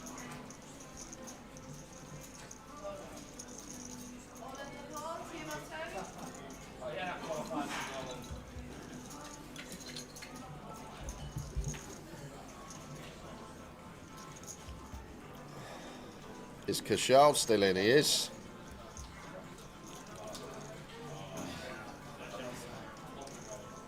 Imagine him on the bubble.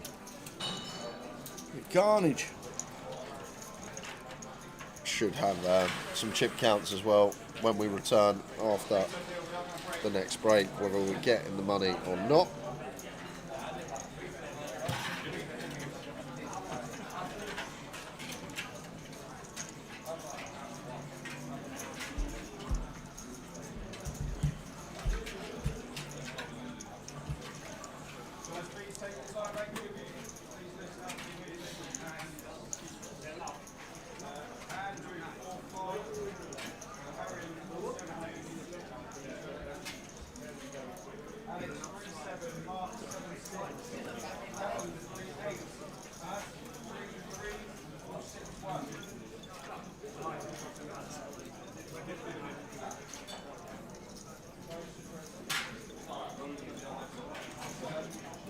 It's not that I had little faith in Kashal making the final table, Owen. It's just what I see in front of me. Yeah. Calculated. I've seen many a man play that style over years on this live stream, and it is a rarity that it works out in the end. Obviously you can go through these little purple patches when you build chips, but eventually your luck runs out. I'm just going on past experiences when someone has applied that style that we saw yesterday. John out the way from gun. Couple of fives for Phil. Is the chip leader at the table, does get to attack on the stone bubble.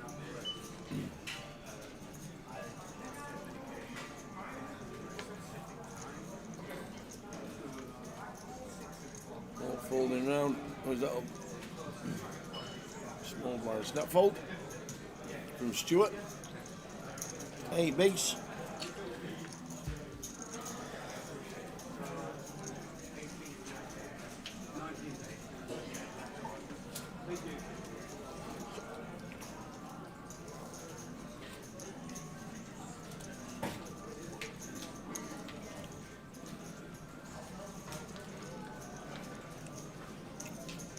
Jack out flop, Jack 4-6.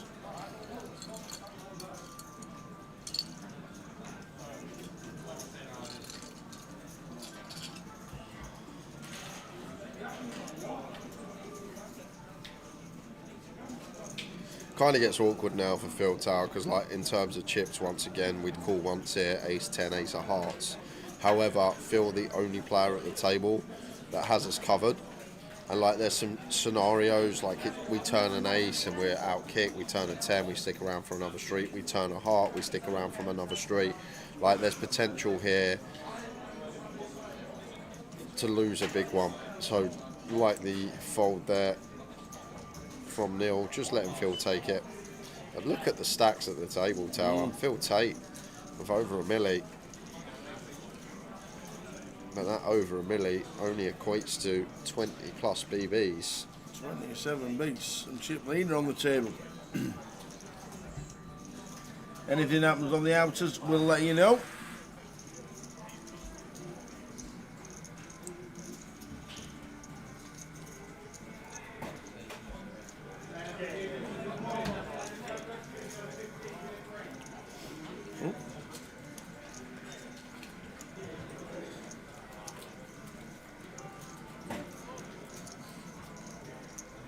These are on the charge.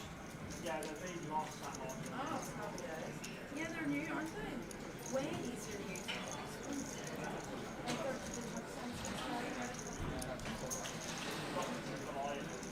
They're a good ball. I like them. And they don't slip off the table. Because it's for short.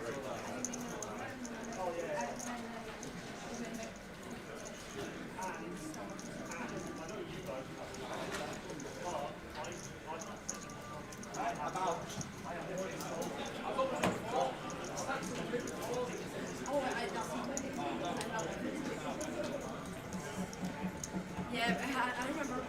Still on the bubble. Still waiting for action on the outers.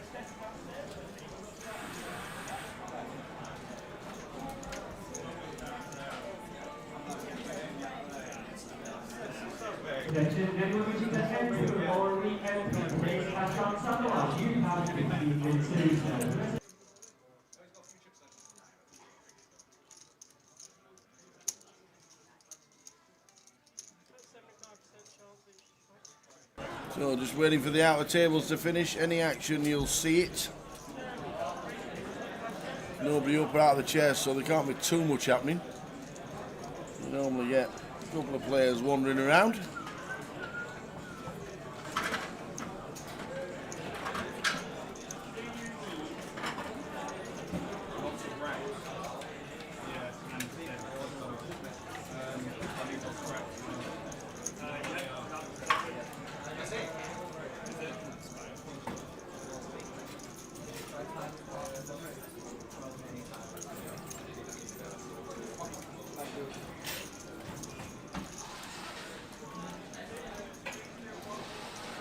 Please deal one more end. So nothing happened on the hours. 17 minutes to go until the break or extra time in this session.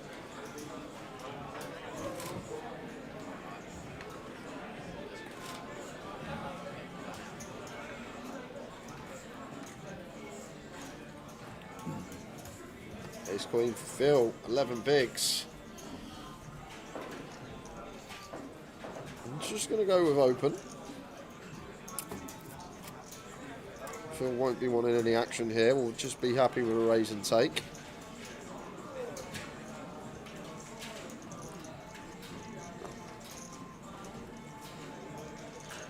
John, King Queen of Hearts in the big. Lovely hand. Gonna have to flick in an extra 40k and see what's occurring on the flop.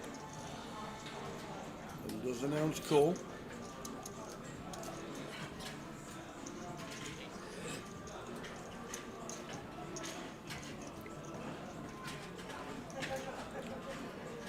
Nine, 5, 6.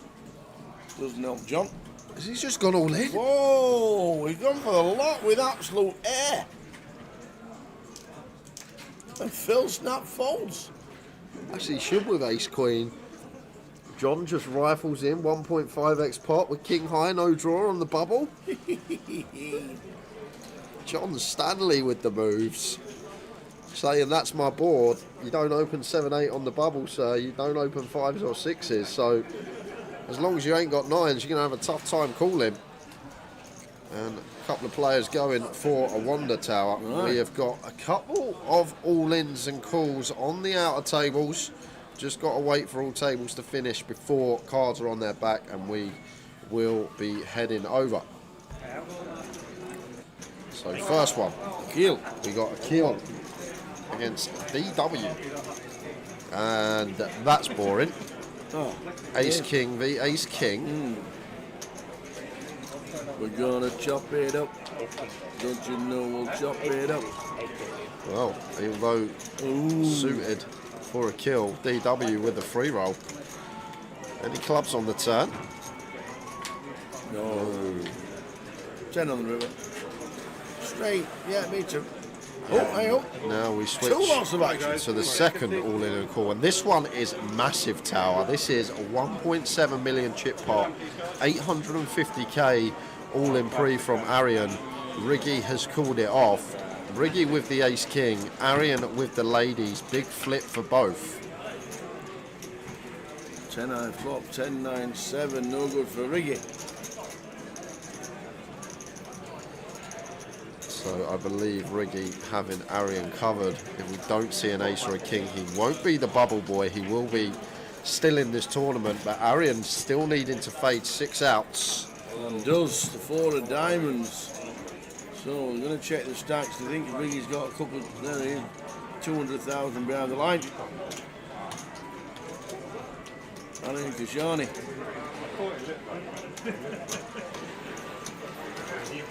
Sat next to Alex Montgomery, who's about 900,000. Arian scooping a biggie off that man there, Paul Rigg. So two Himself. all-ins, no bust outs. Ace kings chop it up, and Arian, the player at risk, wins the big flip versus Riggy. Riggy left with 200k, and Arian Kashani up to 1.7 million. Got to be close to chip lead in the room. Back to this hand. So we are still on the bubble. No eliminations on those two hands.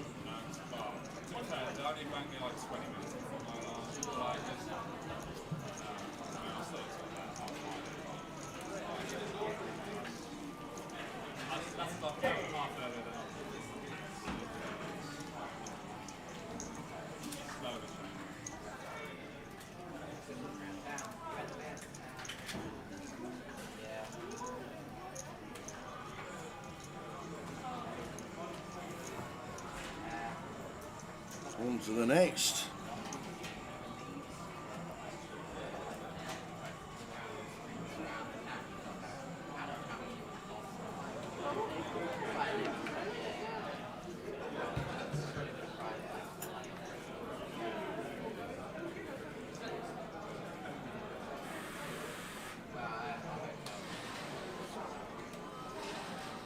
Should be a jam, any two here for Phil.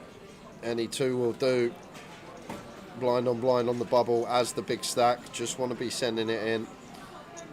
Putting the maximum pressure on Sinead.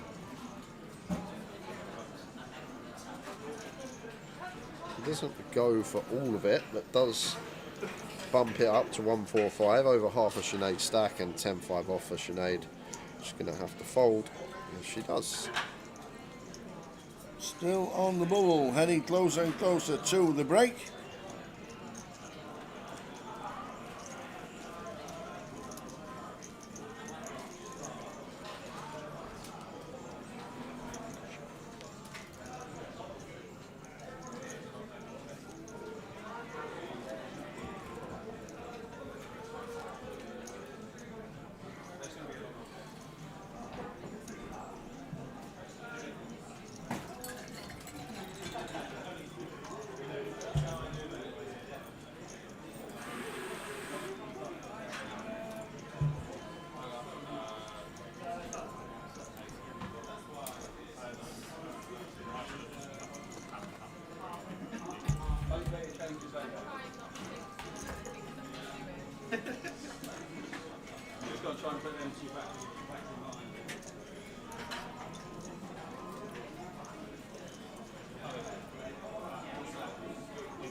No action on our table.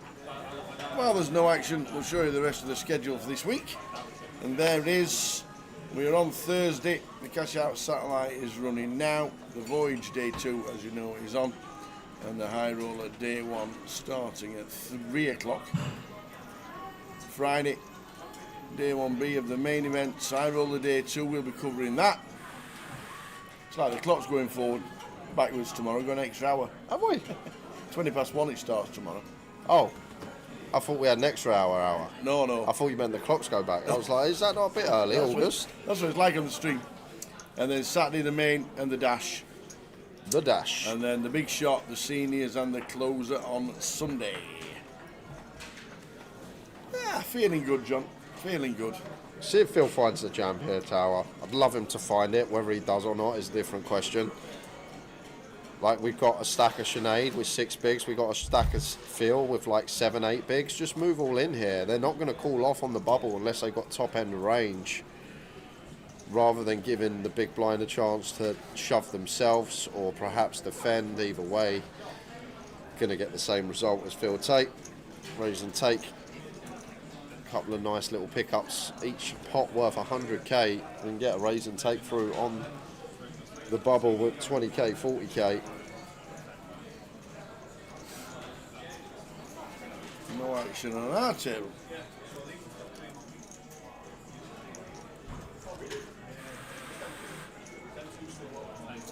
So, gambling guys, the way that it works in the main event, I'll quickly pop this up. On the flights that start in the evening, so for example today, the main event flight starting at 6 p.m, that is a 30-minute clock.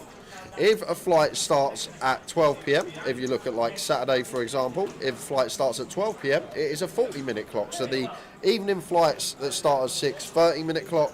The early flights that start at 12 p.m. are a 40-minute clock. We've run the extra 10 minutes per level. Midday is the time. And it'll say 30 minutes because you can't have 2 starting different length levels on the same flight or the same structure. So as Jay says, midday flights are 12. Stu Sefton. I'm just looking at Stu Roberts. Stu Roberts is going to get looked up by Neil. Ill-timed, Tower. Yeah. A bigs, King Queen. And now Neil in C number 8. Ace King in the go. We're going to have action on the feature on the bubble. And you hate to see that as Absolutely. Stuart. You're now basically praying to see Jacks. Whoa, here we go. Wow, John. Here we go. John Stanley finds Kings and we're going to have a 3-way all in on the bubble. No! No, what have you done? Oh my days. What have you just done, John? Kings into the muck. Into the muck?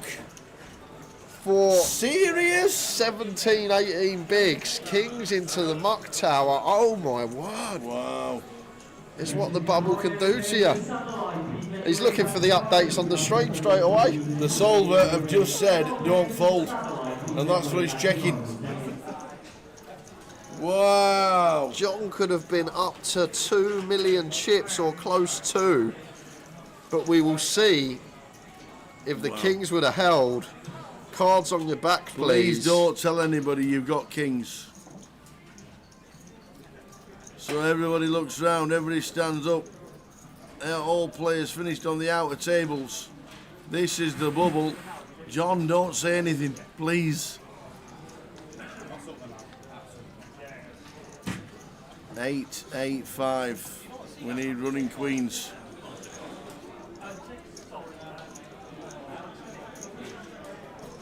Well, Wow. if it comes a club, it looks like a genius fold from John. But Stuart needing a lady. And it is a club. Wow. Great fold, John. We knew it was right. We knew it was right. John Stanley lets the Kings go. He would have been chopping it up on the bubble, the min cash. Wow, Stu Roberts, King, Queen. And Neil Rivers the flush. And John Stanley knew exactly what he was doing. Kings into the muck. Kings in the muck. I ain't got any flush draws. None of that. And now he's made money. What do we know, Tower? Absolutely nothing. So John is in the money and 5 minutes to go until the 15-minute break. on schedule because we're now in the money. Whoa. Great fold.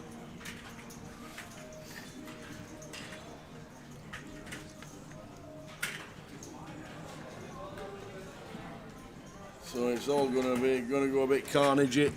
That is for sure in the next few minutes before the break.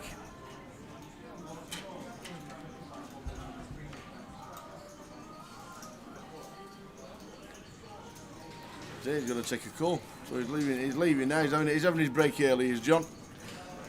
He's gone, I've just made the best fold you're ever going to see. So we're on the bubble. I get kings, I go and fold them, and I would have been out. Oh, dear.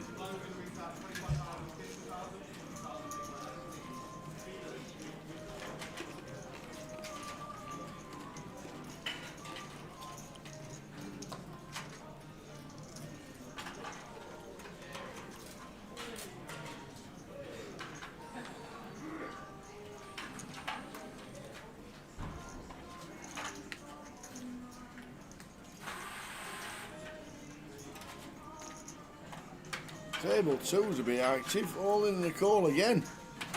Shouts the dealer. That's 3 on the trot, 3 hands. Yeah, you and deuces for 5. We have a pair. I guess Sinead will shove some ace deuce, king deuce suited. Don't really like calling off with the worst pair. It's a situation where we're just going to have to win a flip, and then sometimes we'll be drawing to 20% equity. See how things play out. I could definitely see fold here from Ewan.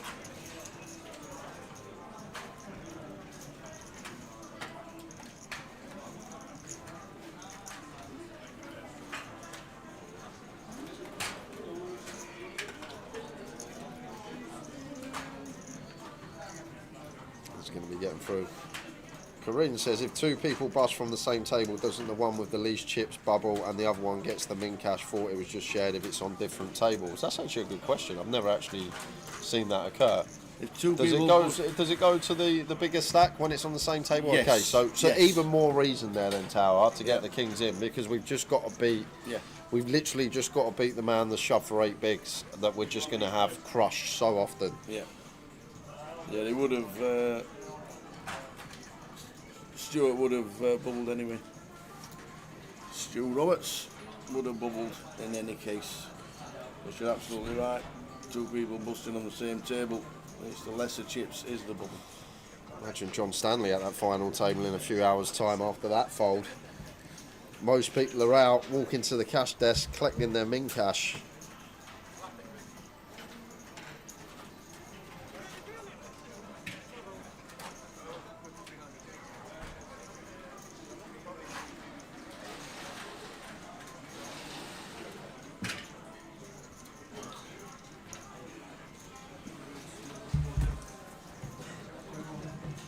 So heading towards the break, and here comes one of the chip leaders, Arian Kashani, but we'll see him for 1 hand and that's it, because we are swapping tables at the break.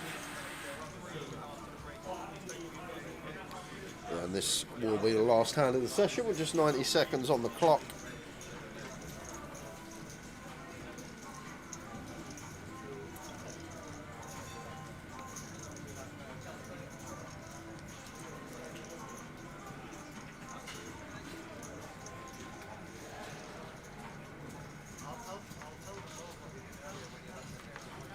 Repping the old Brazil top today, Arian.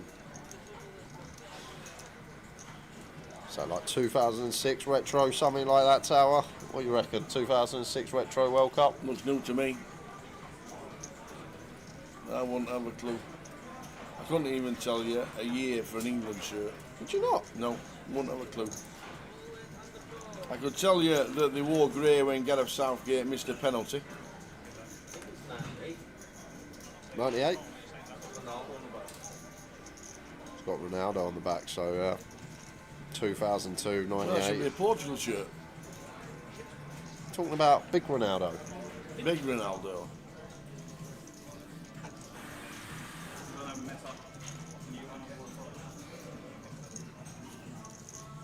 So this probably going to be the last stand of the day. In fact, it is going to be the last stand. We're on a break after this because Ariane says, here we go. Ace jack for Andrew. Full chip count on its way. Last stand of the sesh. 15-minute break straight after this. And does Andrew survive? Maybe not. Looking unlikely. Yes. Gonna need an ace, some sort of runner. Well, running jacks would work as well. Any sort of jack needed. And it's not, it's a 2. A heart, so we lose Andrew Chamby out in 35th, actually losing Mingrel, Kerry, Glenn Gaines and Tom Clack as well just before going on break. So we'll be returning with 33 tower, I believe, because we've also lost Simon Wiles back into the session. What is going on? So we're going to be back with 33 players. We'll see you in 15. See you in 15.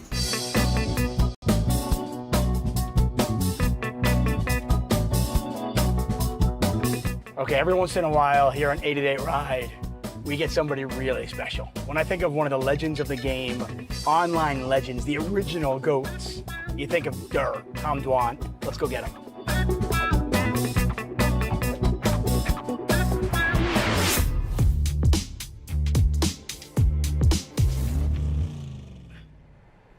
Each and every summer, thousands upon thousands of poker players descend upon Las Vegas. Let's just drive to the fucking series. Why not, right? Okay, let's do it. Go. Tom Dwan, guys. I'm I not got gonna Tom Dwan in the we car. Can drive there and wave it somewhere or some shit. Okay. Wait, so sorry, what's your bit? What's your intro? Well, I usually go, thousands upon thousands of poker players descend upon Las Vegas with hopes of winning millions of dollars and a World Series of Poker bracelet. But I've got Tom Dwan in the car who seemingly doesn't care about World Series of Poker bracelets. What do you care about? Like, what is it that inspires you? What drives you? Huh? I'll take the millions of dollars. Okay, so you want the $1 million. Yeah, what's the bracelet now? Do you care about the bracelets? Not really. Not at all. I mean, when I did the bracelet bets, it was because like it would have helped for sponsorship shit back then when it was like Full Tilt and Stars days. Right. Now we're getting like another poker boom kind of bit, so yeah, I guess it kind of like pains me to admit that it matters, but I guess it does matter. But you don't really care about it. No, I mean, I guess since it matters, I do a little bit, but it's like I'm like embarrassed to admit it to myself that I do a little bit, Hey, talk about the evolution of you as, I want to go through a couple things. First, as a poker player, from the early days where you were just everybody's favorite online and where you are today. I mean, I commentated on you when you beat Phil Ivey. Yeah, you just told me that. I didn't remember that. Which, that was at the time, by the way, was the biggest pot in the history of televised poker. $1.1 million, 4 clubs on the turn, and you got 6-7 versus ace deuce. How is your game, how have you as a person, as a poker player, evolved over the last, 18 years, 17 years? I mean, that hand wasn't that long. That hand was like 10 years ago. 12 years ago. Maybe 12. No, that was like 2009, dude. Really? Yeah, at least 15 years ago, 16 years ago. Well, I think online was a lot more prevalent, and now a lot more of the high stakes games are live. Now to be playing high stakes online is a lot more complicated. I didn't see that coming. If you told me in 2009 I was going to be playing, like spending more and more time playing live poker than online, I never would have seen that coming. Yeah. But then again, I didn't know that the sites were going to get shut down and shit. So, hey, from a poker perspective, tournament perspective, we have seen Victor Blom, one of the online crushers from yesteryear, here at the World Series of Poker, playing some of the big high rollers and running pretty deep. Can you see yourself getting there? Can we see Tom Dwan playing for bracelets? Like Victor Blom? Yeah, I mean, I'll probably play the PLOs. I might day 2 the 10K. I'll probably play the 25 and the 50. You play the main? Yeah, I have some shit to do around then though, because the main's like it's like July 4th-ish. 6th or 7th is like the last days. I got to be in LA like the 6th or 7th. Maybe I could come Do you back. just not have the I don't know. patience to do that many days, grinding that many players? I mean, if you knew you're going to run deep enough, obviously I'm Right. happy to. But the reality is a lot of times it's like a few days set aside. Like, do you want to go right? Do you want to go 4 days and win $16,000? Yeah, that doesn't sound that great. You know? But it sounds good to me. I mean, there's a lot of cash games going. Right. No, I get it. Plus, there's the days off in between and shit too, right? Right. Like, Cash game scene right now. The landscape has changed. It's a lot of private games now. How have you found that? What do you think of it? Is it? I know some of the professional poker players are kind of against it and think it's it's not right. You got to like know the right people and massage the right people to get in. What's your opinion of that? I mean, they might be against it, but that's like the old man shouts at cloud kind of shit, right? Right. Like, this is happening. It's there, and part of why it's there is because a lot of the power structures for a long time listened to the most vocal people, which was often the pros, because the pros are going to spend more effort and time trying to push rules in their favor, push structure in a way that's better for them. And, imagine, for example, someone like Santos, right? When Santos first came last summer. How awesome is that, by the way? Santos, 5.4 million. Santos He won a is bracelet. awesome. That's true.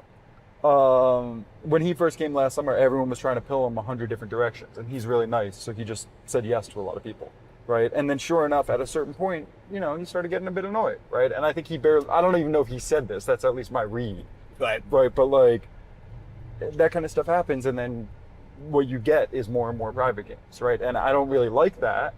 But that's kind of a consequence of, I don't think the predatory world that poker is sometimes. Is that what it is? I mean, I would put that, on the online sites and the World Series more than anyone. I think even Triton has some blame in that, and I think Triton is better than almost every other organization in poker with that.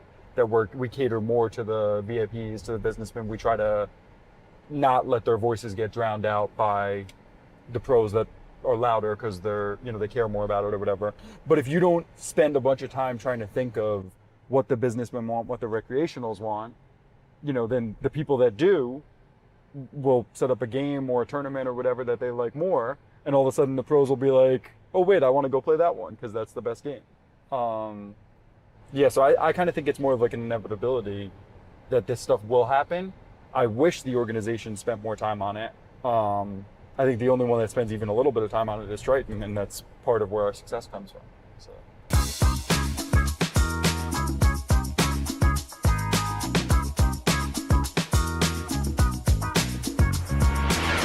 I want to talk about the two big hands that I was lucky enough to commentate on. The commission that you have yet to pay me. No, but this is the commission, buddy. This is it. Wow.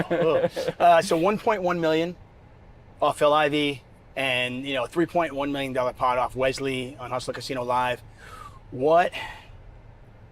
Take us through those moments, and not just at the time of your career, at the time of your life, what it was like to win a 7-figure pot. When you were relatively a young man back in 2009, I want to say. I mean, the Ivy, when we were playing giant pots against each other all the time, and in Bellagio, and I think mostly Bellagio back then. I don't think that one was. So was it not a big deal bigger, except for the fact that it was on TV? Yeah, I mean, I don't know. It was probably one of the bigger pots we played, but we played a lot of big pots, and then we played big pots in Macau after and stuff. Yeah, I think that one wasn't as. That one might have meant more to other people than it did to me, kind of thing, right? Because for me, it was like, yeah, it just happened to be on TV. The Wesley one was a bit different because Wesley and I never really played big, right? And you had all these different dynamics of like, in hindsight, like, yeah, I was probably quite a large amount right with my guesses, but at the time, I'm like, I'm paying off this guy that's basically a nit because I have all these 7 different reads that I think kind of add up. What were the reads, by the way? It was such a weird hand. So I kind of went into that day thinking he was likely to go for it a bit extra. So I didn't really Against you? Just in general, but probably if I had to guess, step 1 was go for it a bit extra. And then step 2 was probably a little more against me than other people. Right, there's a notch in a belt. I mean, hey, listen, like, I bluffed Tom Dwan, right? That's cool. Yeah, I mean, that was my guess, but like, I wasn't very sure of either of those reads. And then obviously I think Doug like gave away quite a lot when he, the way he acted when he saw Wesley's cards, right? And then I think Wesley which created a whole awkward. I know Doug felt so bad about it. He did everything he could not to give anything away. But I don't think that's true. I mean, I think he did it not perfect, right? Like, I think that's the reality. Is if you see the guy as ace king on the button, you look down, and unless you have like, if I had 2 10s, I would just be like, throw it away and yell at the guy, right? Like, whatever, right? Yell at him after the hand, right?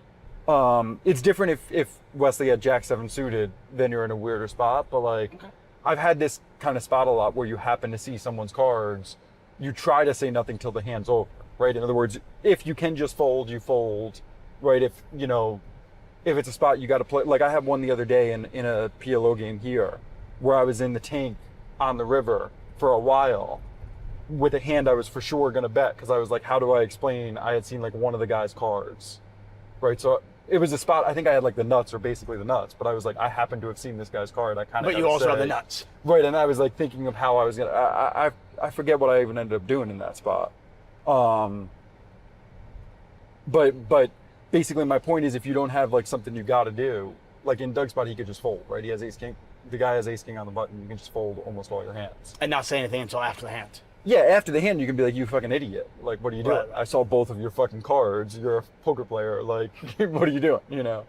But then Wesley also never acknowledged that, right? If Wesley had, soon after Doug said that, if Wesley had acknowledged that, I think it would have, right, if he had been like, oh, yeah, you saw my cards, I would have been less trusting of my read on that.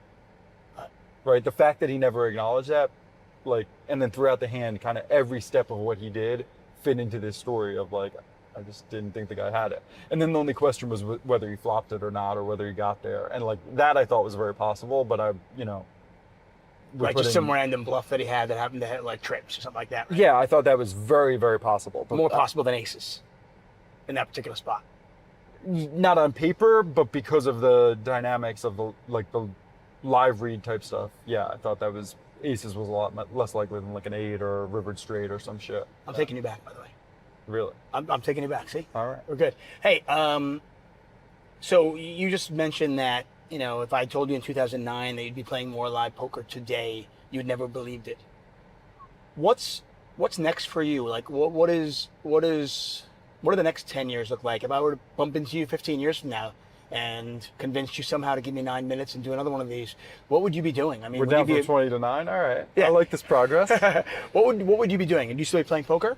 Or are you a businessman? What are you doing? I like poker. I think a lot of people say they love poker. I'm not sure whether all of them do or not. I definitely don't love poker. No. Did you used to? No, I don't know that I ever really did. Right. I think there's some really interesting things about it. If I haven't played for a month, like, yeah, it's fun to go play for a few days. If I'm sitting there grinding, 12, 15 hours a day, every day for a week, I'm not looking forward to playing the 16th hour. I'm like, not to say I won't, if the game's good or whatever, I will, but... But is it more work for you? Well, I think I'm kind of describing, there was, like in the last year, there were, I think, 2 different times I didn't play for a month or 2. The first few days I played, it didn't feel like work at all, right? It's like fun, especially I'm around, like both of those games were around like people I like.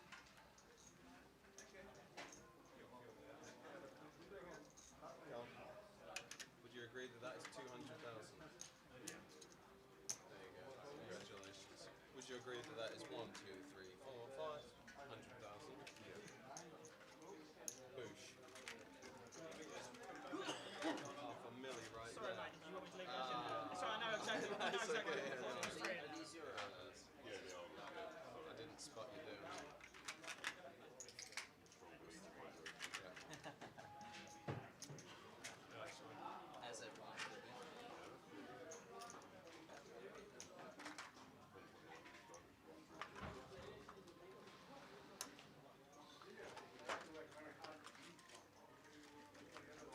And we have 1, 2, 1, 2, 1, 2, 1, 2, 1, 2. We are back, everyone. Another 2 hours of poker. New featured table. I think we'll go close to an FT this session, but not get there. I reckon there'll be like 13, 14 left back end of this session. There's the chip counts. William Stevenson Huge stack, nearly 60 bigs at this stage. Yep. Look at look at the shorties, Otar. We've got 1, 2, 3, 4, 5, 6, 7, 8, 14 stacks with 10 bigs or less. So there's going to be some carnage, influx of bust outs occurring, including Kashal Patel. Where was Kashal? That is 400. 400. 400. Off we go again. In 1, Dan White. In 2, John Bousfield. In 3, Mithhaita Pukika. In 4 is Nia. 5, Tuan Win. 6, Akil Butt. 7, Alex Montgomery. 8 is Callum Gordon. And in 9 is Matthew Archer. Everyone's in the money. Locked up min cash at 470. Off we go. Let's do it again.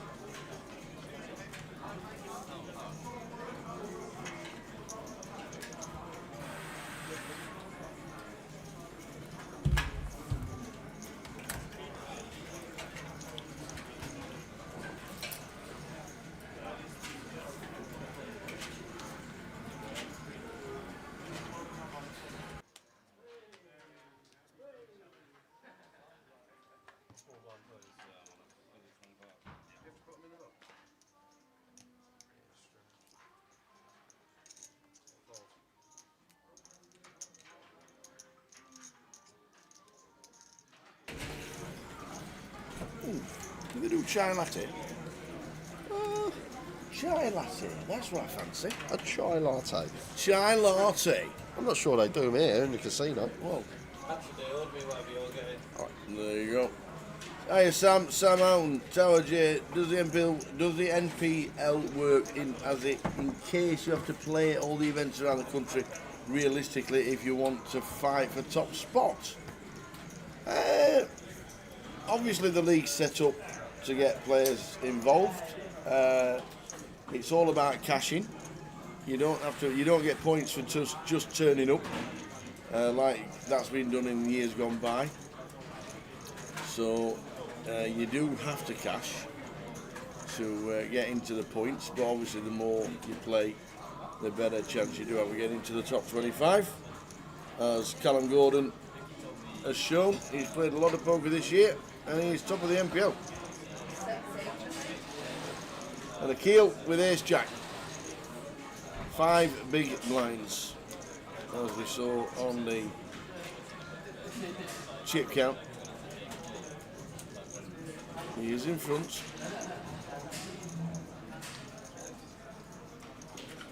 Still in front. Nothing changes. And the check mark goes to Akil with the ace and doubles to 12 bigs just shy off. Starts to spin. Starting the spin.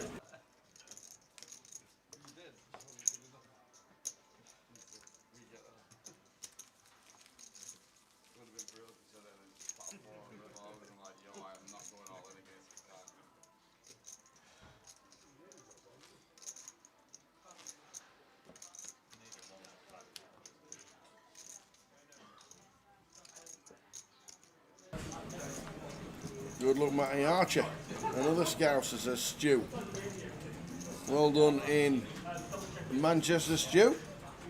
Yeah, the old Liverpudlians on a tear at the moment.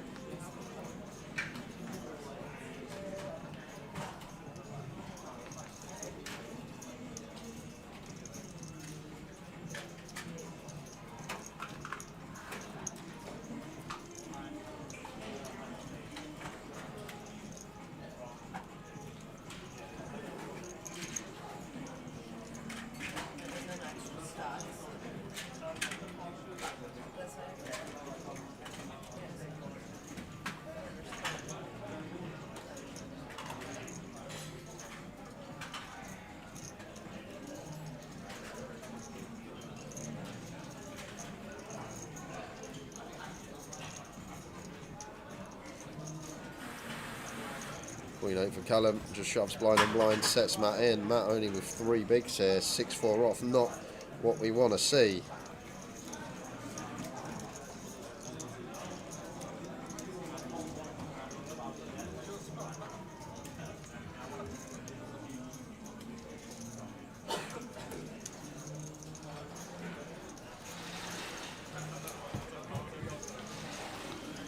Maybe one we can just fold as Matt. It's awkward. 3 bigs we then got to work with. Like, we're not going to fold much here in this spot, but maybe this is one that does hit the mark. He is going to let it go.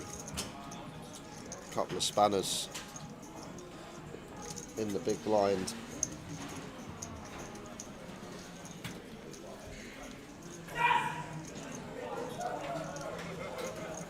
Oh, someone just Somebody just won. I don't know what they've done. What were they flipping down? Has a wicket gone in the cricket? The number drops to 31. Oh no, Kushal Patel out in 33rd. No! And Edward Spencer Small also exiting in 32nd. 31 remain.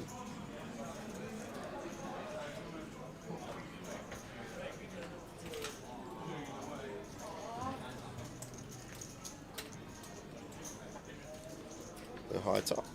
King 6 can't do anything. Swan, King Jack of Spades here. Should see an open.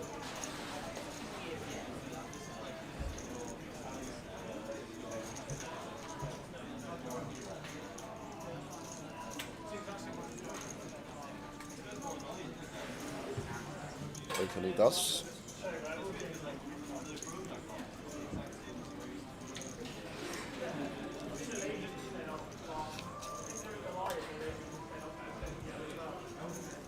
Callum on the button, can't do anything with Jack 10 off here.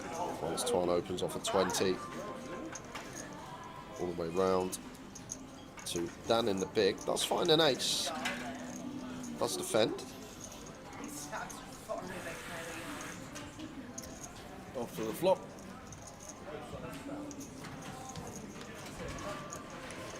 Ace, Jack, 6 both catch a piece.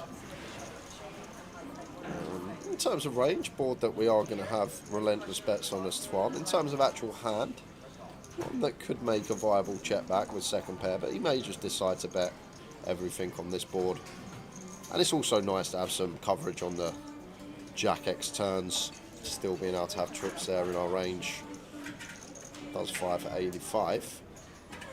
Dan clear check call with his top pair.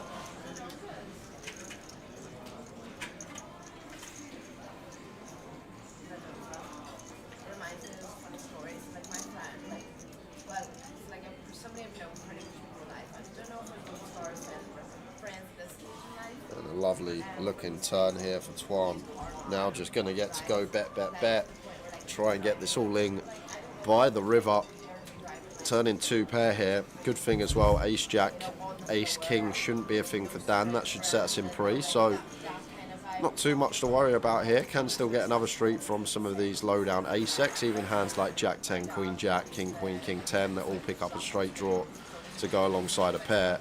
General, and like you just do it on the side if it's a hobby, like. So I like put up on my Just bet. That looks tiny though, Tower. More than 125. Quarter pot, just shy of. Really small sizing, and Dan gonna have to call getting this price here.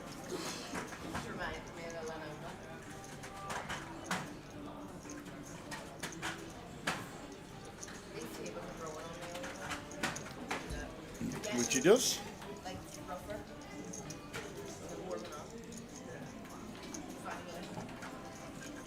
River's a 7. So backdoor hearts does complete. Ace X of hearts gonna be a thing. 6X of hearts gonna be a thing.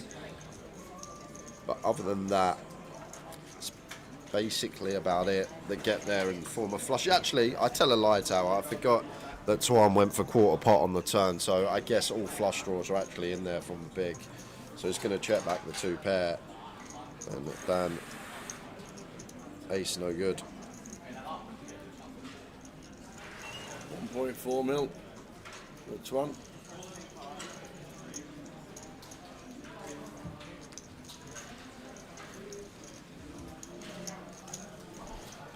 "31 players remain." Oh, bounce is on the move.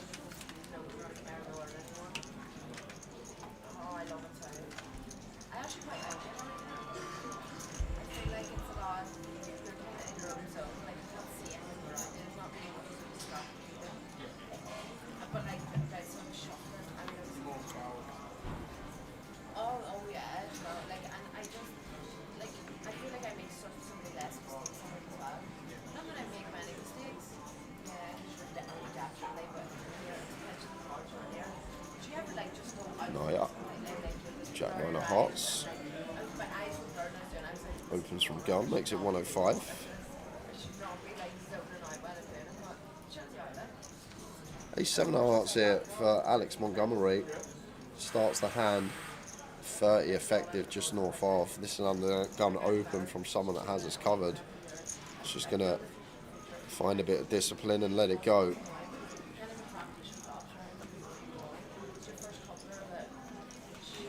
Dan should be doing the same with the Queen 10 you expect, but no. In with a call.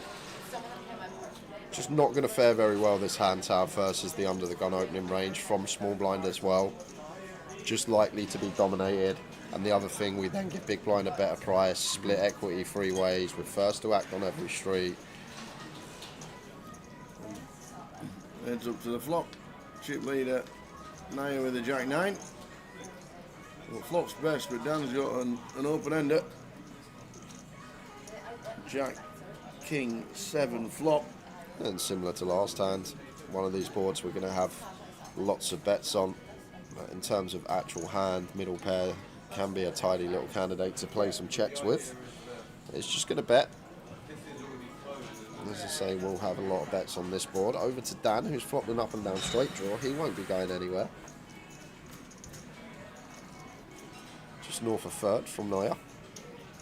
And Dan with the call. A 9 on the turn would be carnage.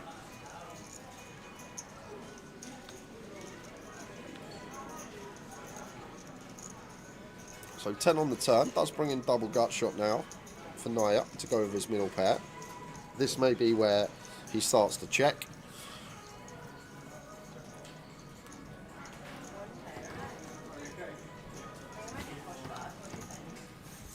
And a 9 on the river, so brings a 4-liner both ways. Any queen, any 8 making a straight. So although we make 2 pair here, as Naya not loving this river tower. Cautious. Not really much we beat now if Dan elects to lead, other than specifically spade draws with the Jack 9. Unless Dan's getting creative and turning something like an Ace 7 into a bluff. But not really much of that. It would be like Ace 7, Ace of spades that continues. So Dan going for value with his straight. And now just as Naya here, big blind check calls flop. Gonna have Queen Jack, gonna have King Queen, gonna have Queen 9, gonna have Queen 10. He could also have some 8x that get to the river here. I'm not sure if they go as meaty as this, 2/3 pot on the end. But I think we can sniff this one out as Naya. All we're really beating tower is like Ace X of spades, Ace 6 through Ace Deuce of spades. Like if Dan has something like a 10, if he called Ace 10, he's probably just going to check and take showdown with third pair. So it's difficult to assign bluffs other than the front door spades. It makes a very good fold from Naya there. Not beating much when you look at the board. Afternoon, Alex. Watching on Twitch. Hope things are good. How are we doing, Alex?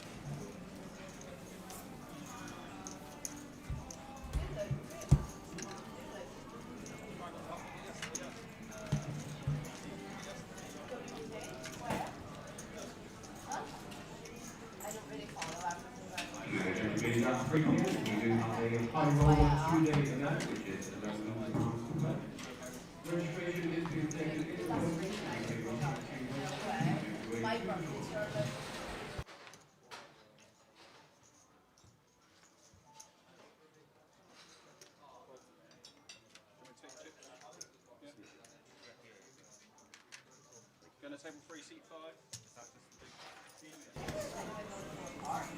Working from home, allegedly, and watching a bit of poker. Not a bad afternoon. What about this man, Callum Gordon? He's been on some form the last few months. Ace Jack suited here in the hijack. Announces raise. Flicks in 1 chip.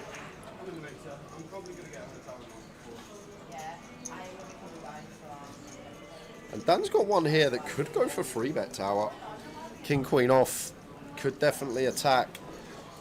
And looks like he is going to take this. I like this a lot from Dan. It's not going to work because Callum's got a fairly comfortable 4-bet shove here. But this is nice that he's taken this with the King Queen.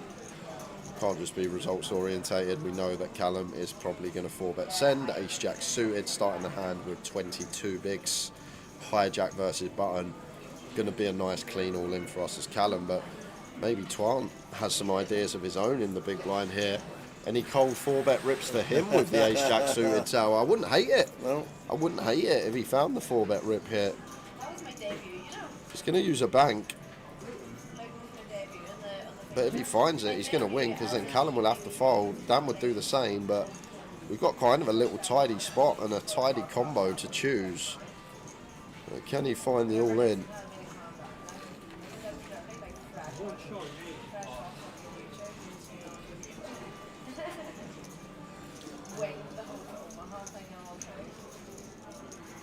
Oh, he's going to find it.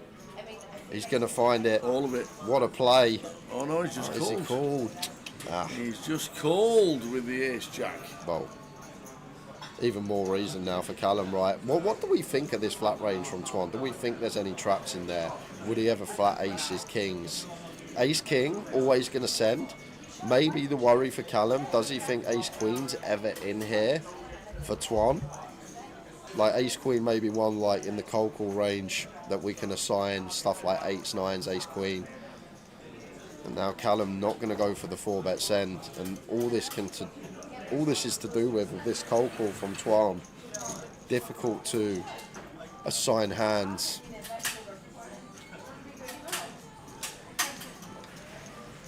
So we go 3-way to the flop. Jack's 7, 4, 3, 2 diamonds. What a whiff. Whiff for everyone. So Dan, who was the pre-flop aggressor here, is there a well where he could take this down? Something that's great here for Dan Tower, Callum will definitely shove 9s plus. So we're not really worried about Callum here. He's going to have a lot of like king, queen suited, queen, jack suited, stuff like that that takes its price. We're just still a bit wary about this cold call range of Twan, but maybe we get checked to twice. This is where we're going to see Dan fire, because like 7s, 4s and 3s aren't a thing in this scenario. Callum's just going to 4-bet send 8s plus pre at 22 effective.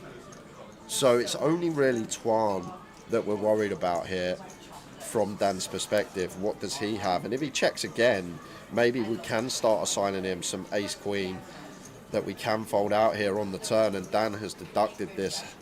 Really nice from him, Tower. Just deducts the situation. Callum not going to have 8s plus, so he's never got a hand that can continue against a delay. And Twan, once he checks twice, we're probably just going to eradicate all these overpairs from his range now as well. I'm thinking that he's going to have stuff like ace queen, ace jack suited, king queen suited perhaps.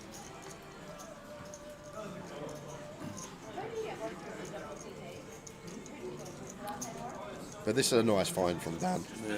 When you really think about the spot, Callum's range, all the 8s plus should 4-bet send pre, so he's never got an overpair. Twan's probably going to lead his overpairs on the turn, so both of them are just going to be weighted towards this like linear range of high cards, all the suited Broadway's Tower, and then we can fold out the ace highs. 300k from Dan. Going to be working. Well played, sir. Well played indeed. Well played, Dan. Big pot, Tower. Huge pot.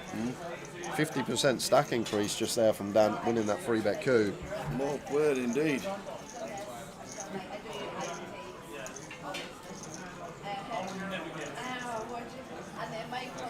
How doing, Adam? SPR 1 here, multi-way, sick, low. Have we got a bet on this year, Adam? Oh no. Have we got a bet on this What was year? the bet last year? I had Spurs top 5. He had Arsenal above Spurs. We broke level between us. Okay.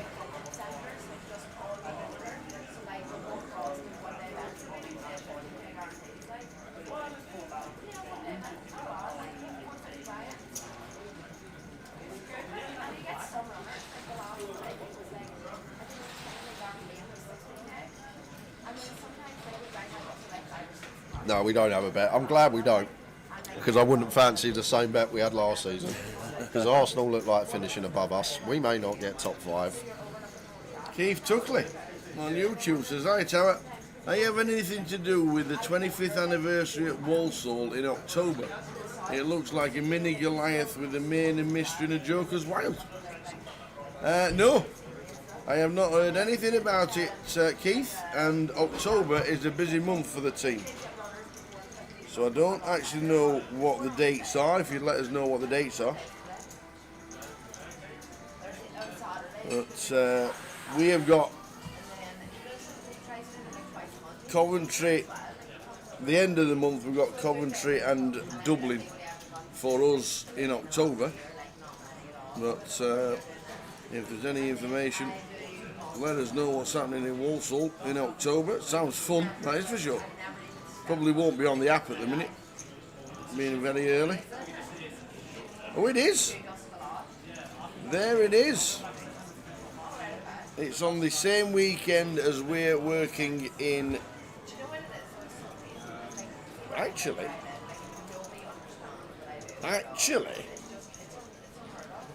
you've got a Joker's Wild on the 3rd. Awesome. But no, it's not me. It's not me. Sunday, the 25th anniversary in Walsall, which is the 3rd of November. Great idea. Should be a lot of fun, the Joker's Wild, that is for sure. That runs from us out of the IPO in Dublin and then straight into Blackpool because on the 2nd of November in Blackpool there is the CAF Cup. So you could do the CAF Cup on the 2nd of November and then go straight to Walsall on the 3rd of November on the Sunday, and if you're not playing the main event you can play Joker's Wild.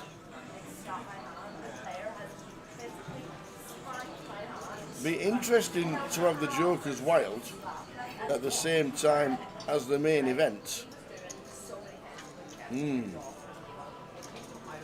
Okay. Where will they be holding the Joker's Wild? In Walsall?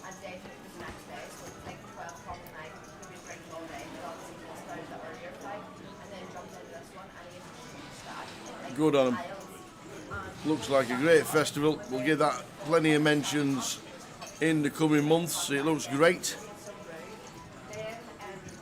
Plenty going on. 25th anniversary at Junction 10. Like it a lot. Full festival from the 28th. Yeah, 28th and 29th we're in Dublin for Cardroom Direct.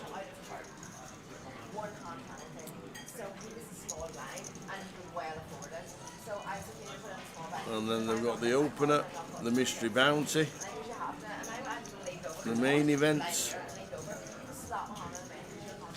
Joker's Wild, and the finisher, finishing on the 3rd of November. Well, there we go. We'll give that plenty of mentions running up to Walsall's 25th anniversary.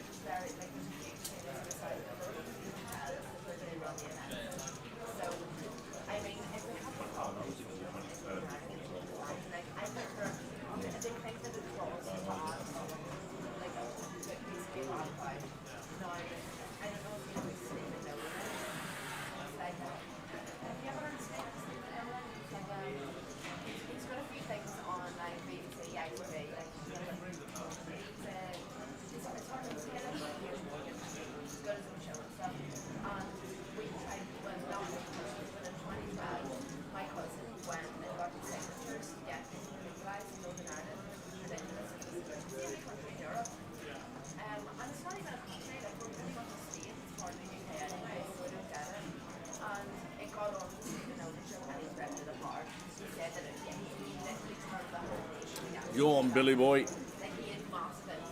Billy Bingo in Sig 2. I think he was chip leader, wasn't he, or Billy? Billy Stevenson.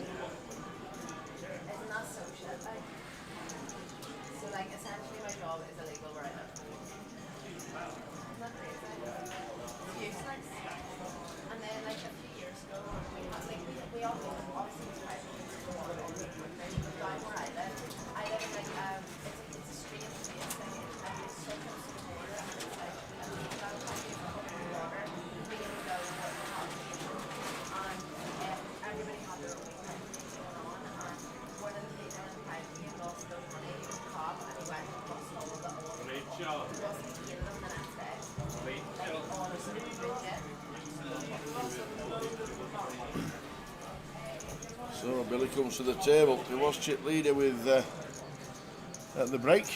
Billy Bingo. There we go. 3.4 million.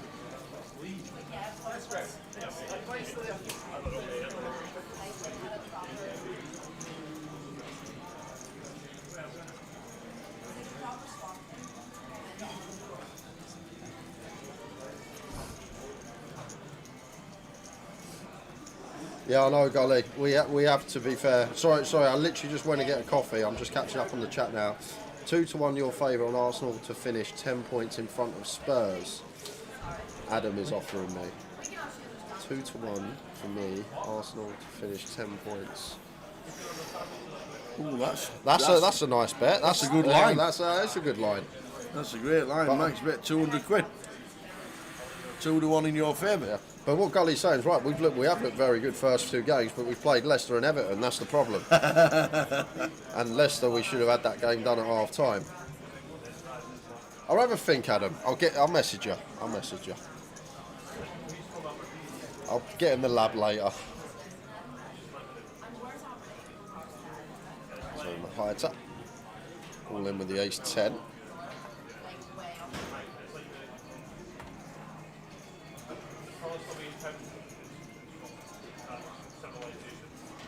Best mullet north of Grimsby.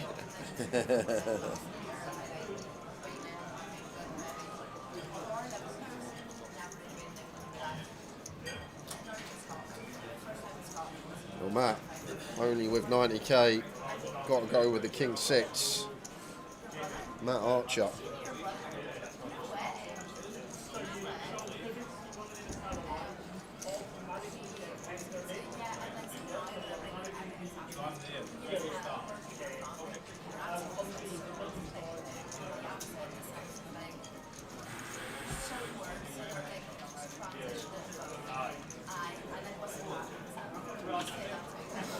So the King 6. Looking bleak tower, a lot of dead outs as well, just 4 outs live. Gonna need a King 6 or 7 offsuit. So looking like Matt's gonna be out the door. Deuce is working now as well though. So King 6, 7 deuce, that isn't a spade. Yes! Oi, oi! Oi, oi, oi, the 7. The spin starts for Matt. Up to 255.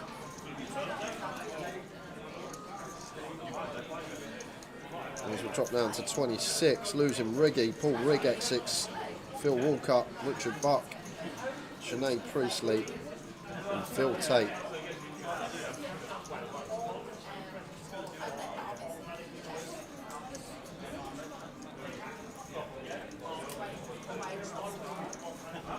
What a stack row for William.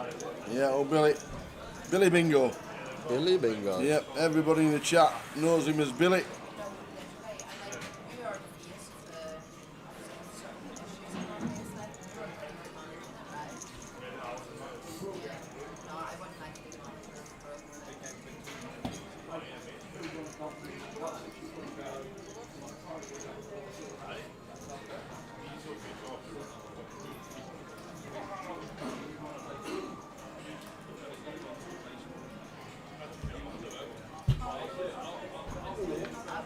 I know someone called Bingo Bill. Bingo Bill. Yeah. Bill Davis, his name. Bingo Bill, around the Hertfordshire, Luton area. Used to play a lot.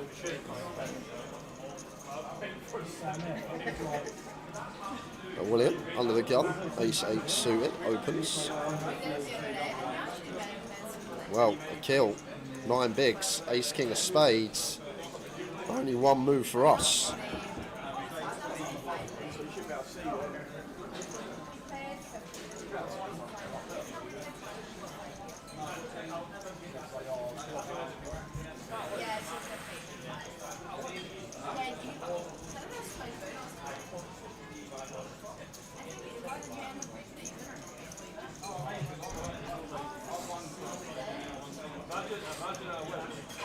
No giveaways today, Matagi. We may have some stuff coming up over the weekend.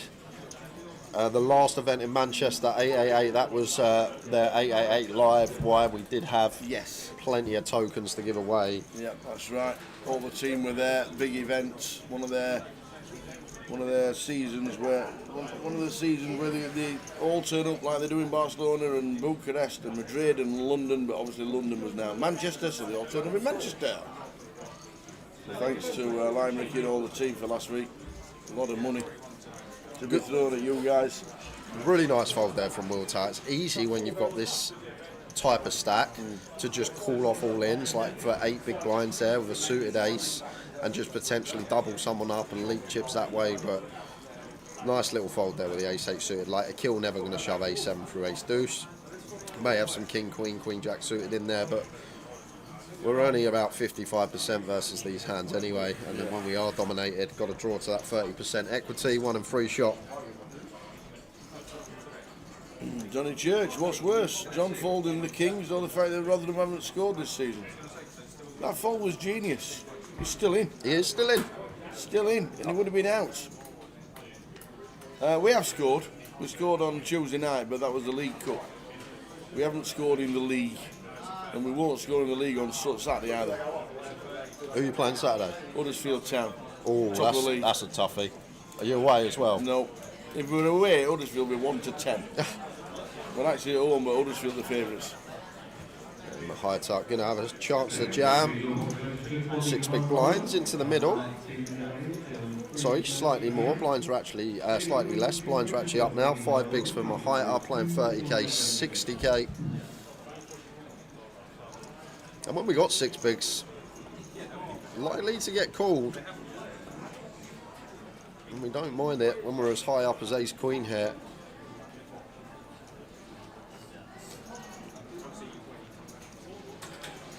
Will anyone find anything worth working with? Looks like Dan will. Ace-6 suited. He's going to make the call in the small blind. And William with the Cowboys here. So Billy with the Kings.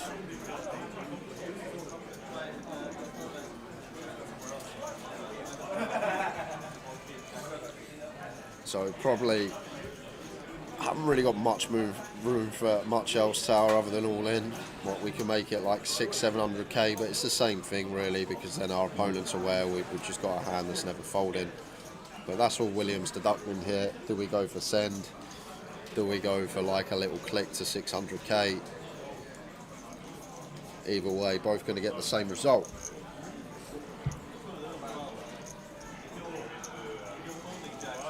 Pulling out the black chips are 100k each. Looks like it's going to go for this click.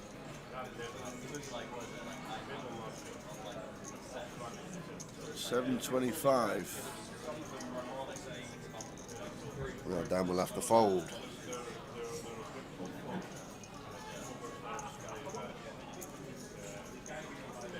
And likely to lose one, Tower. My heights up. One of his aces going to be going into the muck from Dan.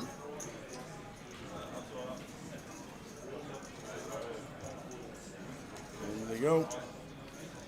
So on the backs, Kings against Ace Queen for Mahita.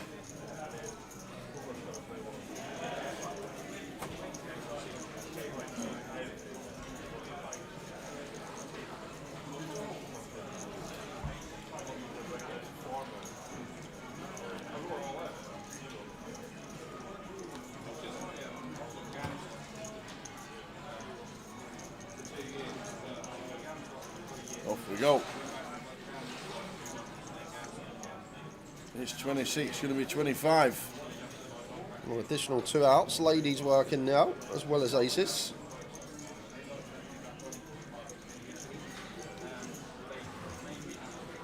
And 10, not changing anything, so 4 outs to keep Mahita's Voyage dream alive. Oh, how did we get there? Does it the hard way. Ouch. Trip Queens, double through William, only 10% of William's stack. A big double for Mahita, back over a milli for himself now, 20 bigs, lots to work with.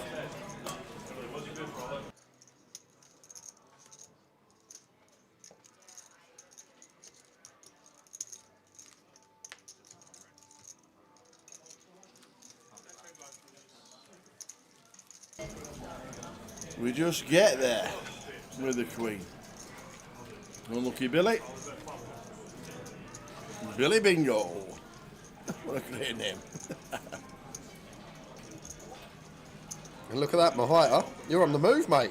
Hit and run. Oh, what? No one's inviting him back to their home game. Hit and run. 24 left.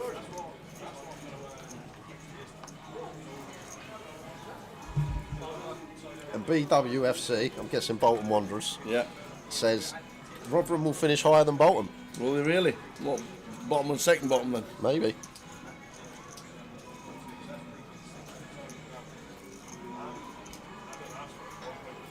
I used to like watching Bolton. They always used to be. Well, they always used to be the team that gave Arsenal a tough game. That's why I always used. They always When like. you had that Akocha fella yeah. in Campo Yeah. and all them.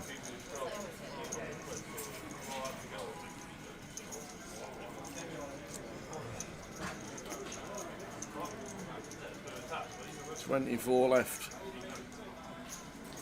That finds a king and 4 big blinds into the middle. Will he be getting looked up?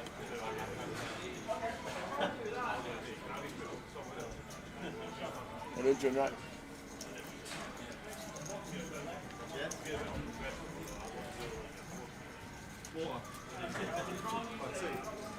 Both. No.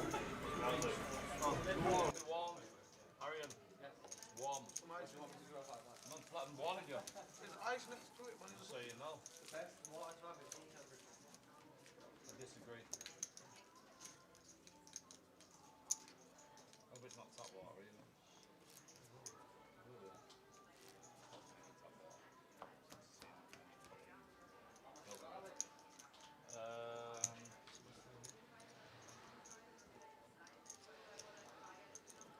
.45 or something.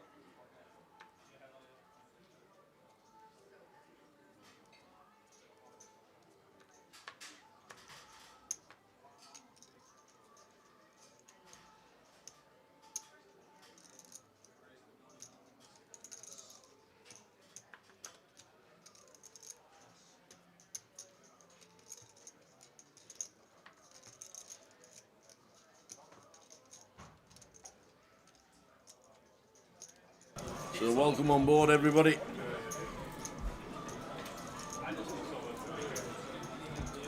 .24 players left. We're in the money. Did Callum just... Our blinds are up. We're at 60k. We have been for 10 minutes. Ah, that makes sense. That makes sense.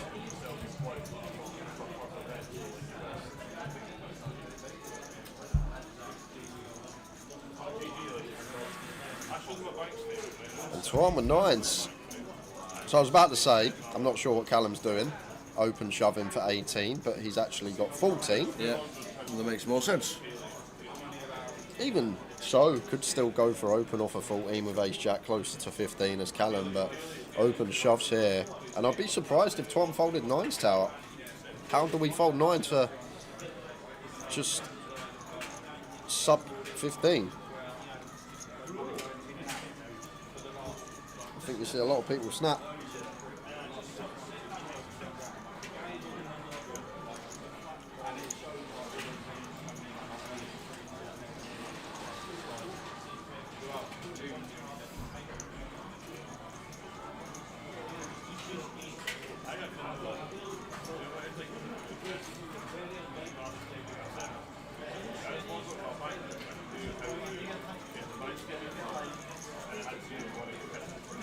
I think this would be a mistake to fold here, tower.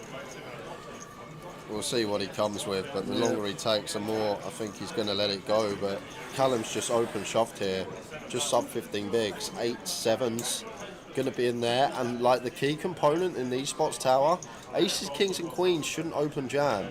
They should just open. So maybe 10s and jacks is a worry, but then he's also going to have 7s, he's going to have 8s, he's going to have some hands we flip against. Maybe there's like a ace-x suited we dominate. He's made the call with the 9s. So 9s to Twan. Ace, Jack for Callum. Callum Gordon, C8. NPL leader. Twan win. We pocket 9s. Who wins the flip? Big flip. Stacks very similar, so they will check it.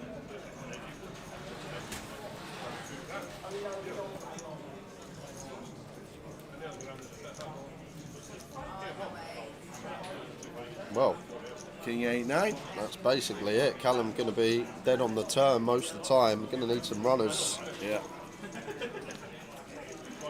That's not it. Doesn't find it. That is dead. So we're going to check the stacks. We think Callum Gordon has been eliminated.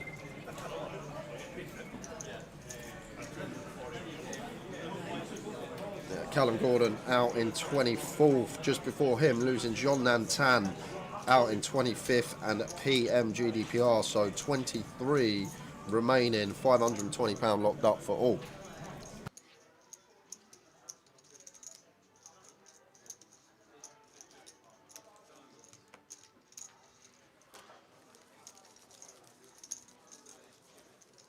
Yes, John Stanley still in after that Kingsfold pre. Yes, he is.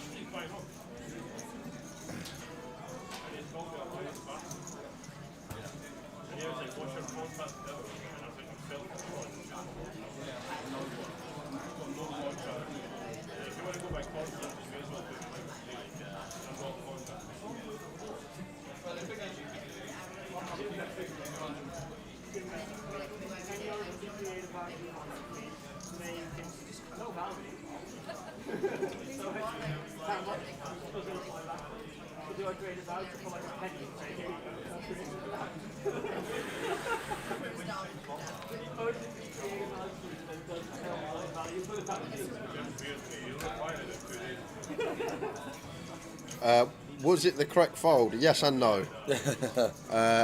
Yes, because he would have been out of the tournament. No, because we should never fold kings for less than 20 bigs, even on the bubble.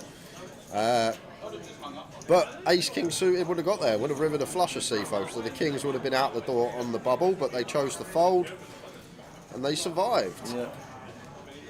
He would have made money, to be fair. He would have been first out in the money because there were 2 all-ins. And he had more chips. But as we know, you say you can't be results orientated and on the short term. It was the right thing to do.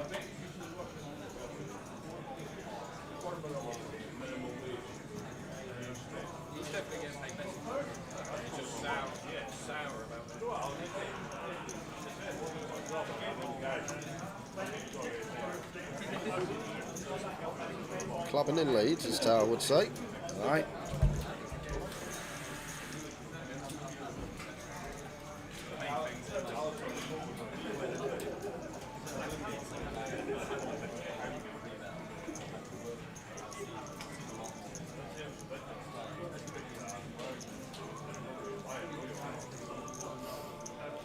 Keel with the 6s. Could have just shoved pre-tower. I say could have, probably should have. 12 bigs, hijack open.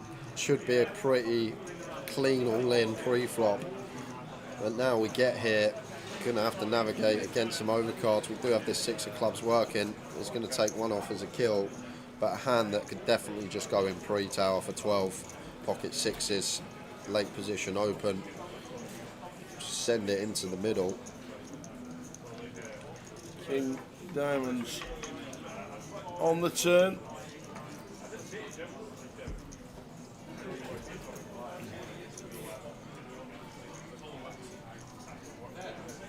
Triangles in for Dan. 2 pair on the turn. Going to be a fold from a kill. That one that we may have been moving all in pre with.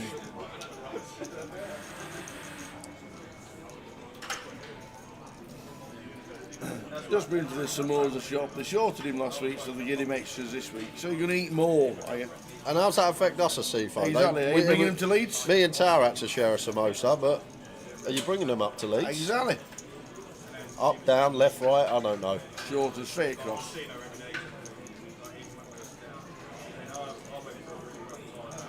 Very close to straight across.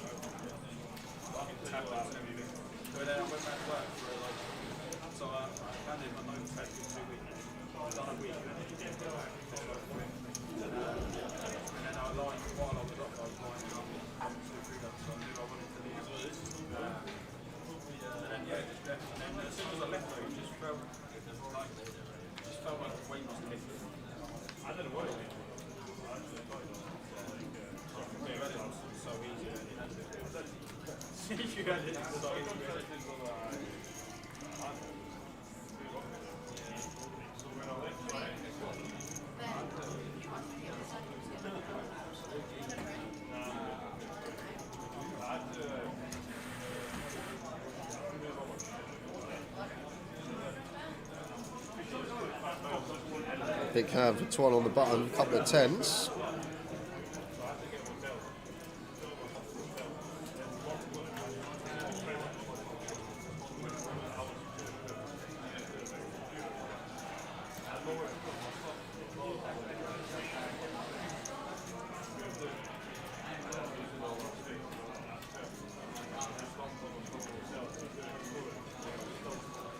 Yeah, this is a bit of a misstep from Twan Tower.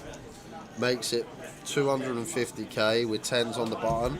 We want action. We want Alex to shove in the big for 27. He will have something like 8s, 7s, 9s, stuff like that, 6s, 5s. Once we just go that extortionate size in, like less likely we're going to get a defend from hand. We crush in terms of equity. Less likely someone's going to reshove. Just want to make it 2 bigs. Get action from a monster.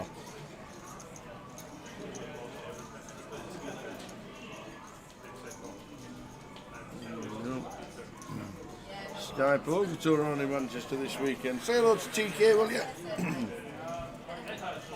Tell him we hope he's alright, Mr. TK.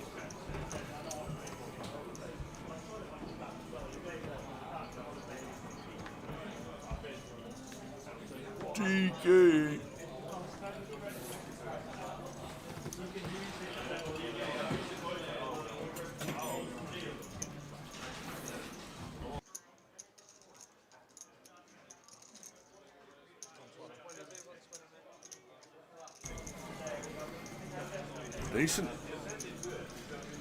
Decent, there we go. C4's already got a ticket. 12 quid into 250 as always.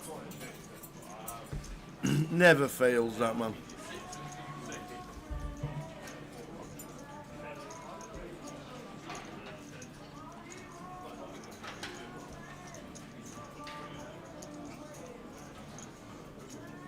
Down to 22 players, just losing you and Zia on an outer table.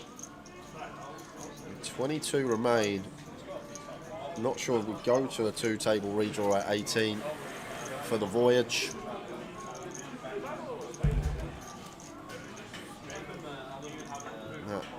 Ace-5 off in the big. Been nursing that short stack for all of this session so far. And once again, in a real cruel one, we got Ace-5 off. Can be dominated here quite heavily against opening range. We've only got 5 big blinds. But Matt Archer says it's against the chip leader. He's going to be opening wide, and William got to call this off tower. 6 big blind shove, have to call as William. Going to get a count, but cannot be folding here. Matt with the Ace-5. 6 bigs. Who wins this one? Billy with all the chips. Or Matt to survive.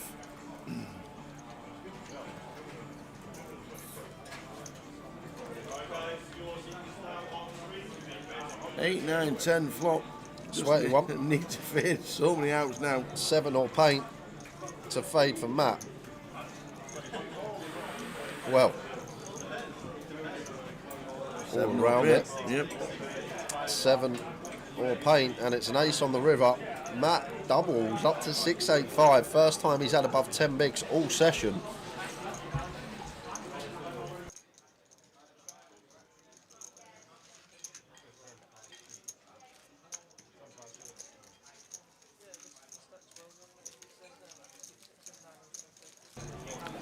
So nice double.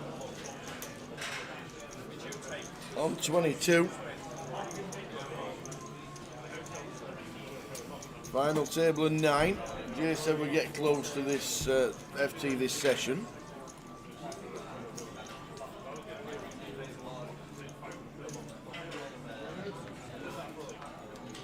Asifo says we can go to Akbar's in Leeds if we want to. Where's that, Asifo?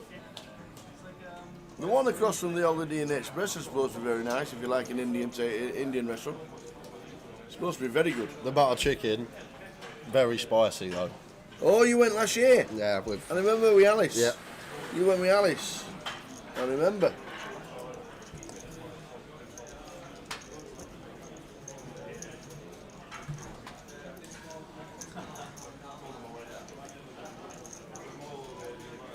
So we are over to the button, guys. Just waiting for things to catch up.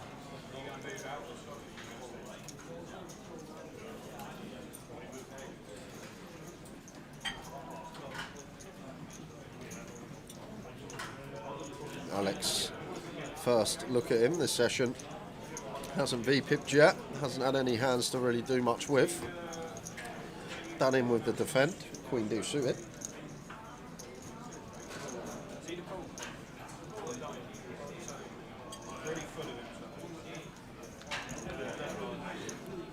King high flop, King 4-7. Just king high as the opener. Probably just going to continue as Alex and hand over.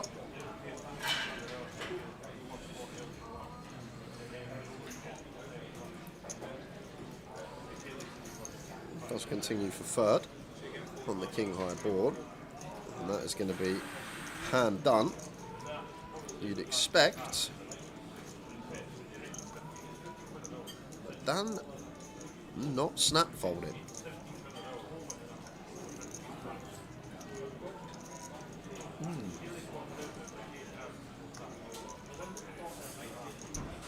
Done, not snap folding. Floats the queen high. Say what? Obviously knows. Just knows. Obviously can see through the cards, and the Queen of Spades is next out. There we go. The one where you expect Alex to check back now, Tower. We're not getting another street out of 7x unless it's 7x of spades specifically. We're not getting another street from a 4. We're ahead of all this 6-5, 8-5 type stuff, and we're not dislodging a king here. So all of those variables just lead to check. And a 4 on the river, so real grim run out here for Alex, now losing to 4x as well as king x. We're still ahead of a 7 and all this 6-5 type stuff. I'm probably just going to go check, check. And Alex is going to be shocked when he sees the queen deuce. Absolutely shocked. He's going to be like, how have you called a flop with this answer? Yep.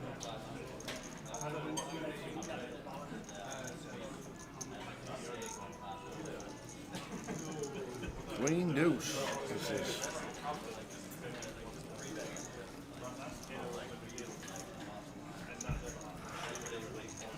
In them situations, Tal, what you need to do, you need to stand up out your chair, lean over the table, like proper stare at his hand, and then lean over some more, stare some more.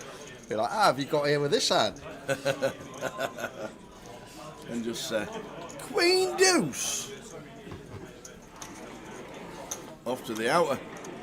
So Abdul is all in with his short stack. Rob has called 4-5 for crumbs in the big. 8, Queen 8. Nothing there. Well, flush draw gut shot on the turn. Well, 6 will back do door it. 6. Rob Daras eliminates Abdul Qadir. Wow. Out in 22nd for 560. Abdul was left on crumbs, hence why Rob called off the 4-5 in the big. Back to the feature, the Cyprian opens. Ace Jack of Hearts from gun, makes it 130.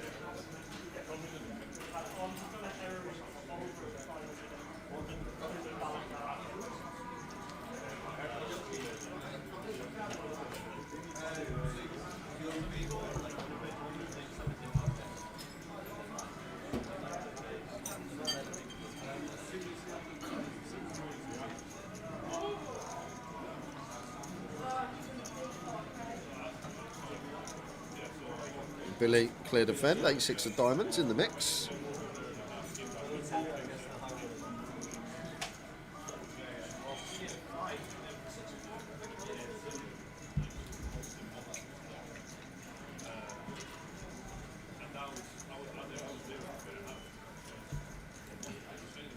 There is a flop. 6, 2, 9. 2 hearts. Cyprian all round it. Slight bit of action. Yeah, Billy flops middle pair.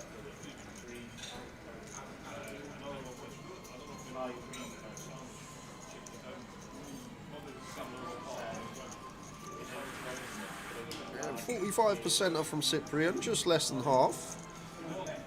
Billy going to have to stick around for one tower, middle pair, still ahead of all these ace high, king high, queen high type holdings that will open. I'll stick around for one. Now Cyprian, we've got a really good chance to triple tower. I really like this from him. It's just one in our head, that already.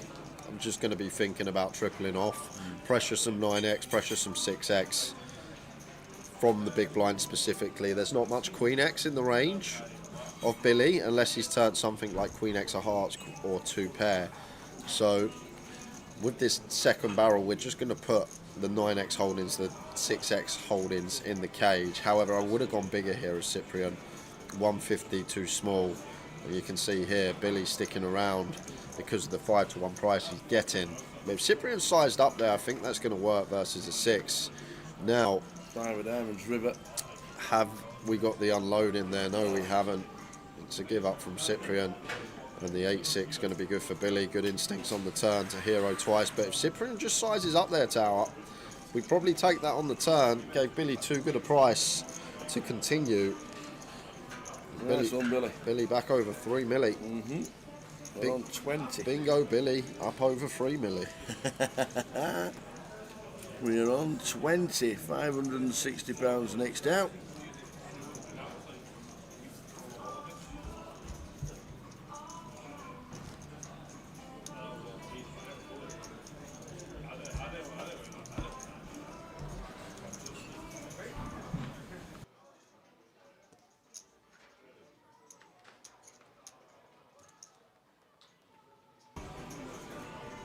And number dropping to 20, losing Cameron Tagobi on and out of table.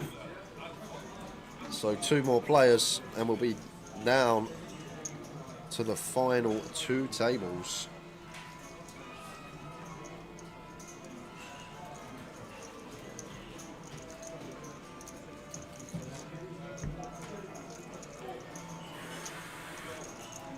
Yeah, I think this is too loose from Dan Tower. When we got Billy on direct left, I think Queen 5 off, too loose. We've got reshove stacker Cyprian, chip leader direct left.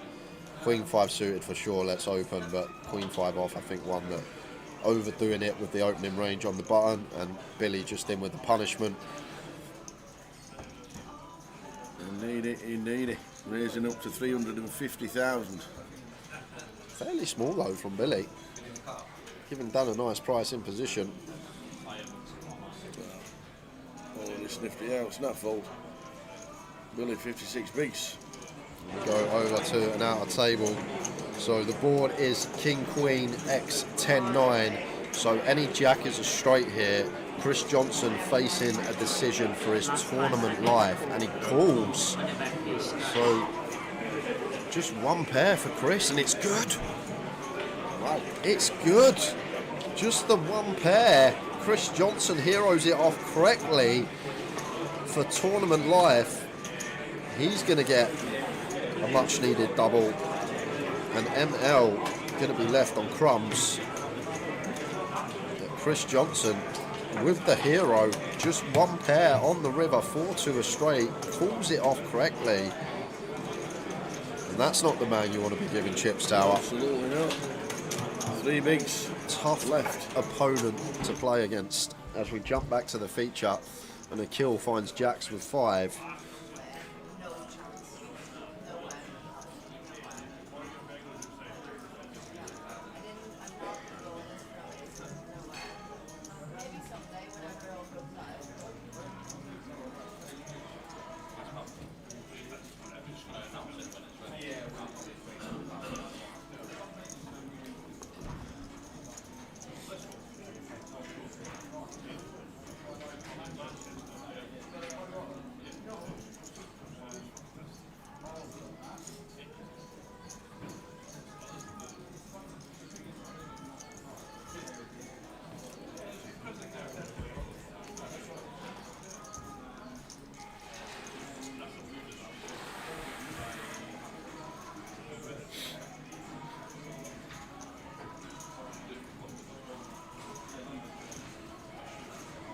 sure what Cyprian's thinking about here, Tower. King Deuce shouldn't be calling this off. It is only 6 bigs. Oh, he's going to use a bank, though. Does he know it's on him? He doesn't know it's on him. And he's had to use a bank. Time bank, please, because you weren't taking any notice. He's like, okay. Sorry about that, he says. Tom probably got a call Tower.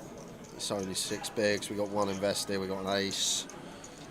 Kind of close. But I'd probably call here.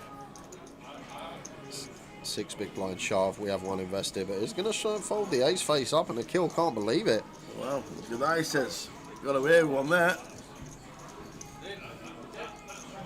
Well timed. Very well timed. Was dominated. Lines up, 40-80.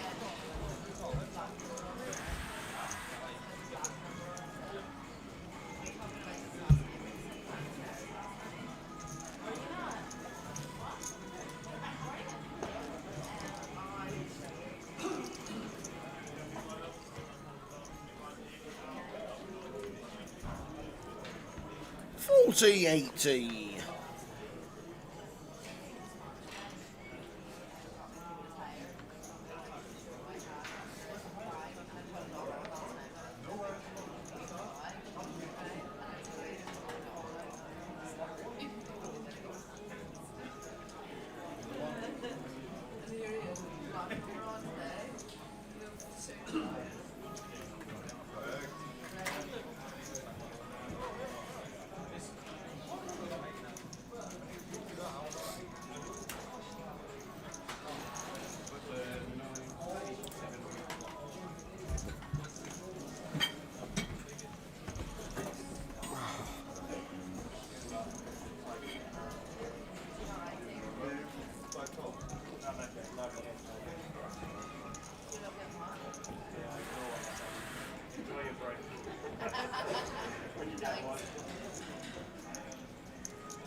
Raise and take for Cyprian.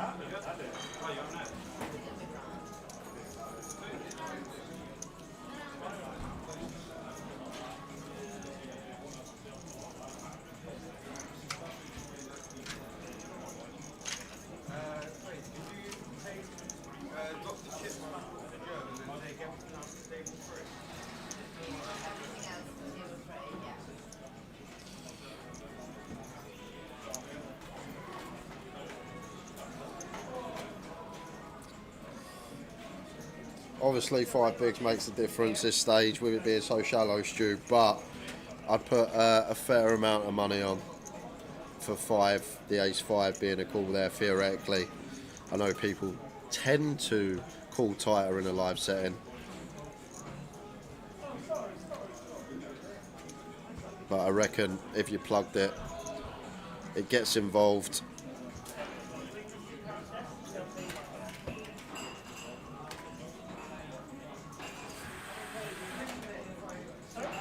Queen 10 for Dan opens, makes it 200. Action on Cyprian here.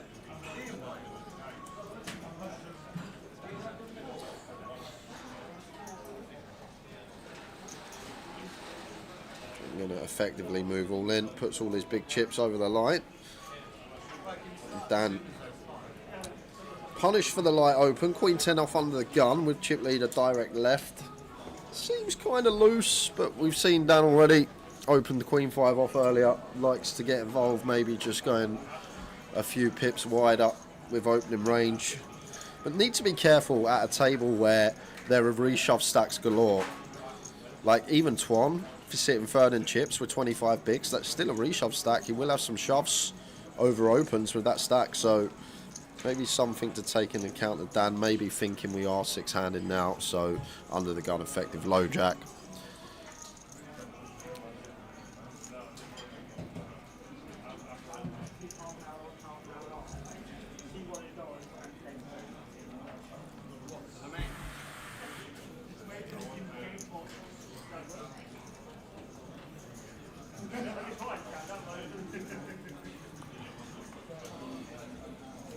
Jack 9 suited for Cyprian here in the hijack off of 16. It gets really awkward at this stack depth, knowing what to do, how to proceed with hands like this. Just opts for fold. Tuan does find an ace in the cutoff here.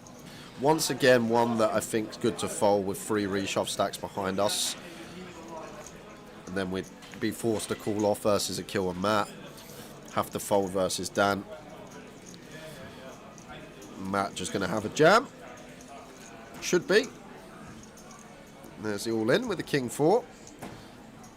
Oh, and Dan got a snap. A7 for 6 bigs. Blind on blind. This should be a call. This one a lot clearer than the ace 5 we just saw a moment ago from Tuan. But it's fine to just get a count, just to clarify that stack is correct. There is the call. 2 live cards for Matt Archer. We'll need to find one of them.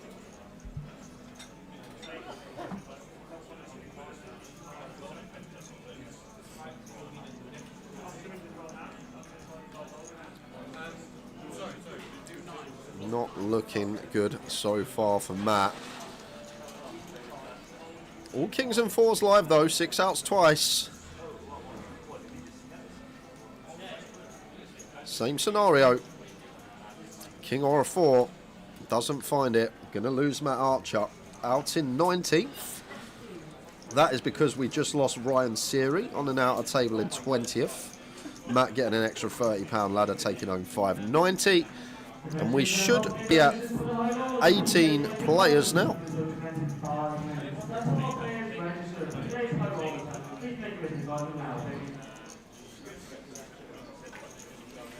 So 2-table redraw coming up, guys. Might as well throw up the schedule, let you know what's occurring if you fancy coming to Leeds for the 888 UKPL over the weekend. We are on Thursday. High roller today if you fancy getting in the mix for that. That's just about to start. Obviously main event kicking off at 6 as well. And then throughout the course of the weekend, few side events, the Turbo Dash on Saturday, and then the Big Shot, the Seniors and the Closer, all on the Sunday when we will be on stream crowning a champion for the main event. Regarding 888 and the UKPL, only a few more dates left for the year. After we finish Leeds, we'll be at Reading at the end of September, and then the big one, the grand final in Coventry with all the 888 guys there. That will be middle of October.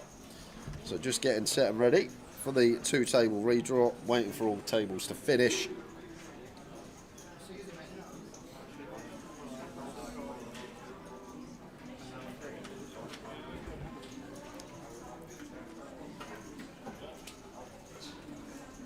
Who are we going to have at our feature?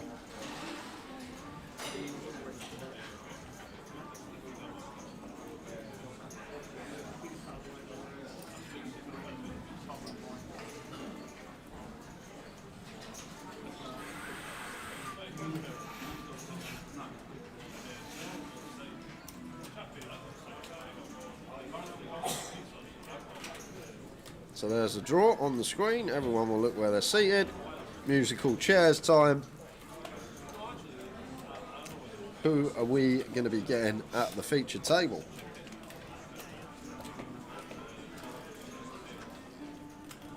Well, it looks like William takes his seat in seat 8.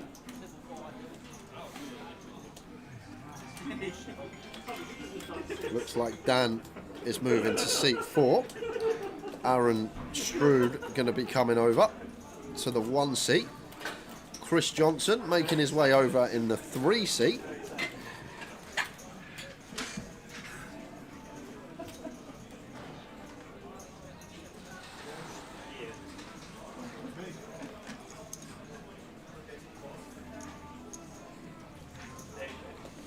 NP, GDPR making his way over in the 2 seat.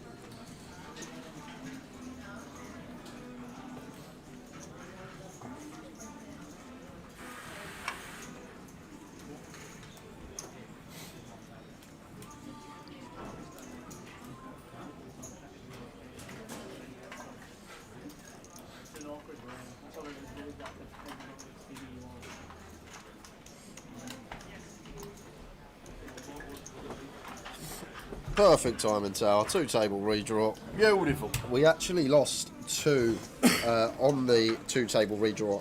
After Matt Archer on an outer table, we lost ML out in 18th for 590. So 17 remaining. Here he is, John Stanley, the man that folded Kings earlier. He's going to be coming over to the feature in the 5 seat. Centre stage for John. Had the whole chat box talking earlier. Folded Kings on the bubble.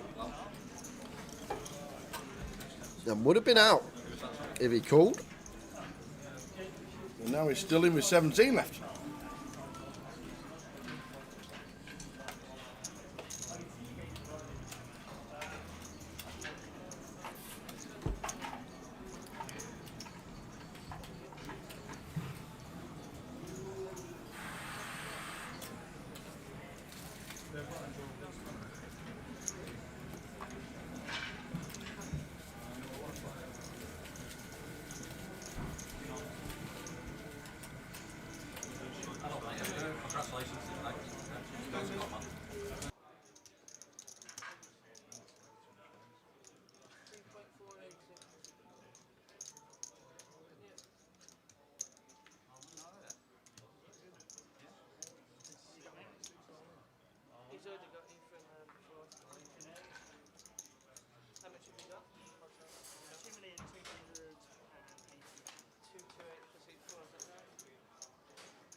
So we're just about set.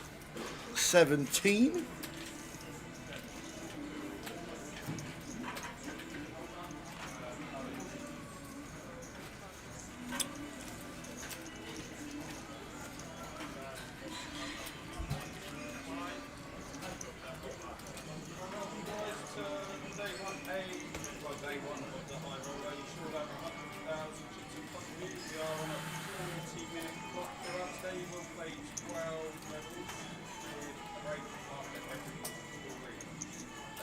Start 200, 500, 500 linked by Nancy. Good luck, everyone.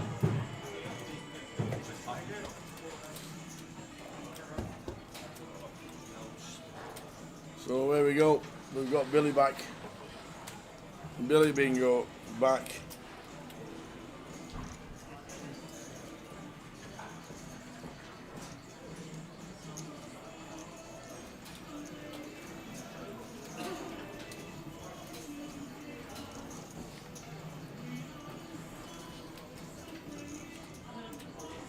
So Billy raises to 160 with the blinds at 80,000.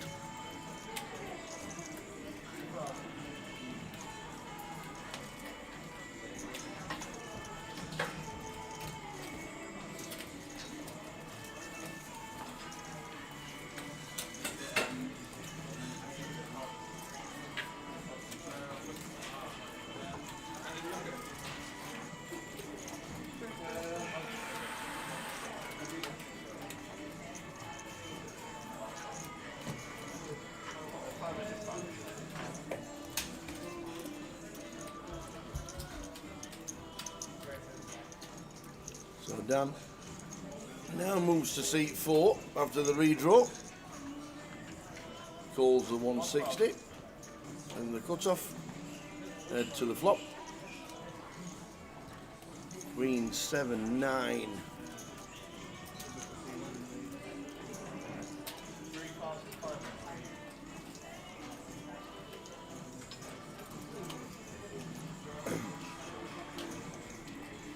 Any feedback on the jerky? Not opened it yet, right? But I will definitely let you know. It looks amazing. But not opened it, but thanks very much indeed. Nice little gift, thank you. You do say it, it's better than the King's one.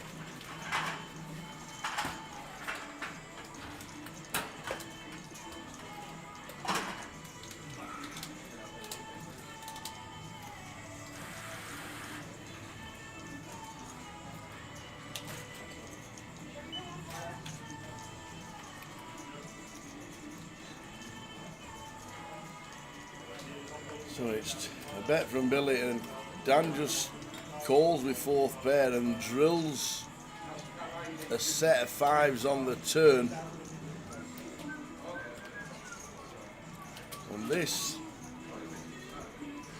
is going to be a juicy one because Billy bets 450 with the King Jack, and now we know that he needs a gutter ball with a 10 as Dan drills the turn after calling with 4th pair on the flop.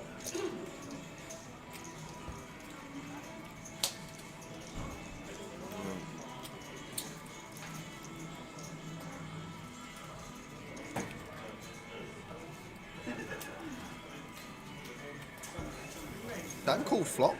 Yep. As he likes to do. Wow. Wow, wow, wow. Rewarded. And just going to be a check here now from Billy. Just catching this hand on the river, guys. And obviously Dan going to be going for value. Probably a lot of it for 3/4 pot, 75%. Just over, closer to 80. And then a decision back to Billy after hitting the river.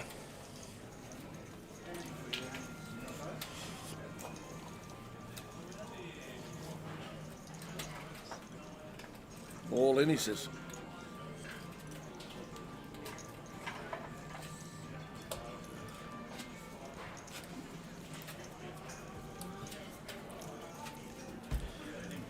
Billy just with a jack. Difficult to call. People don't really bluff these spots, Tower. Call, check, bluff.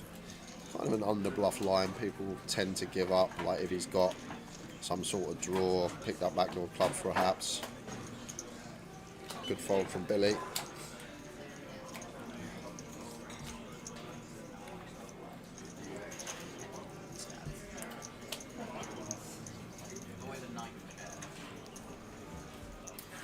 Any idea when the 888 UKPL league will be updated from Manchester, or are they waiting until Leeds?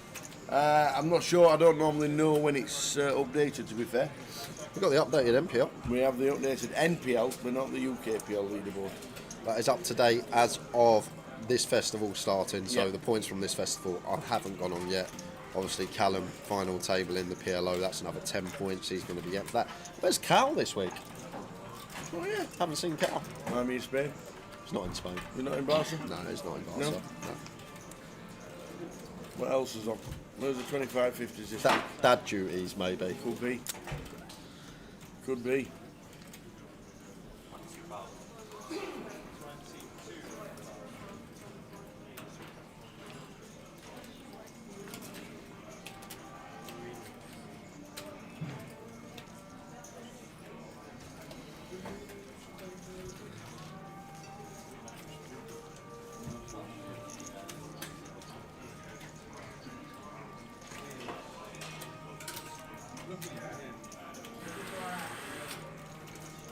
Not what we want as Cyprian. Just going to have to give Billy a walk.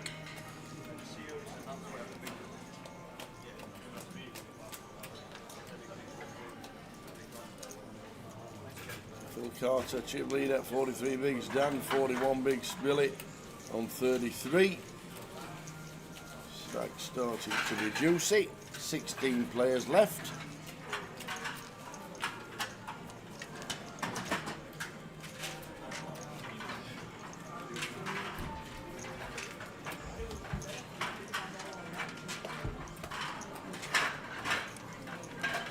High roller getting underway as well, I believe. See Midi at the cash desk looking for back-to-backers. Yes. Good luck, sir. Seen Ian Simpson as well. Yep, I've seen Simpiodi. Ian Simpson is now in the building.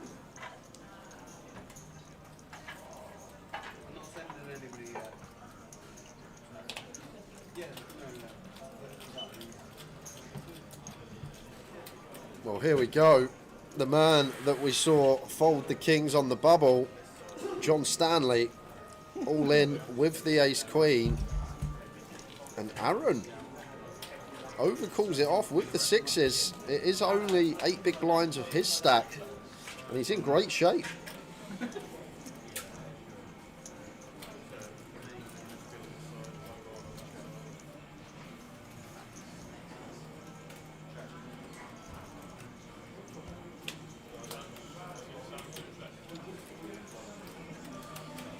Nice little treat. 2 tables out. 3-way all in on the feature. Ooh, flips good. Queen for a double knockout. All spade flop. Jack 2, 3. Spade or a queen for a double knockout. John needs the offsuit ace or king. Brick turn. There's no way the 6s can hold after this flop, is there? Is there? Wow, Is there? they Yes, do. there is. Aaron shoots up to nearly 2 million chips. We're going to lose John Stanley. Unlucky John. And Billy takes a small hit to his stack. So John Stanley out in 16th, because just before we lost a kill butt on the outer table in 17th. So 15 remain. Just checking the stacks and everything to see he's been eliminated. Well played, John Stanley. And a little touch for John Stanley, who went to the cash desk. Yep. He says, can I buy into the comp? He said, yes, of course you can. He went and sat down. 10 minutes in, he's looking round and he went, well, this is not the satellite. I went, no, this is a Voyage. Oh, I only went to buy into the satellite and ended up cashing. Nice. For 640 quid. Nice little story for John. Last 2 tables.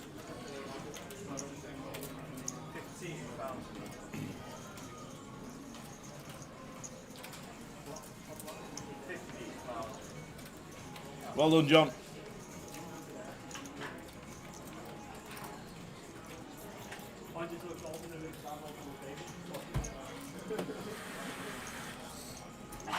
$14 bigs for Cyprian. King 10 in the cut-off. This may go, Tower, but he's not going to take it.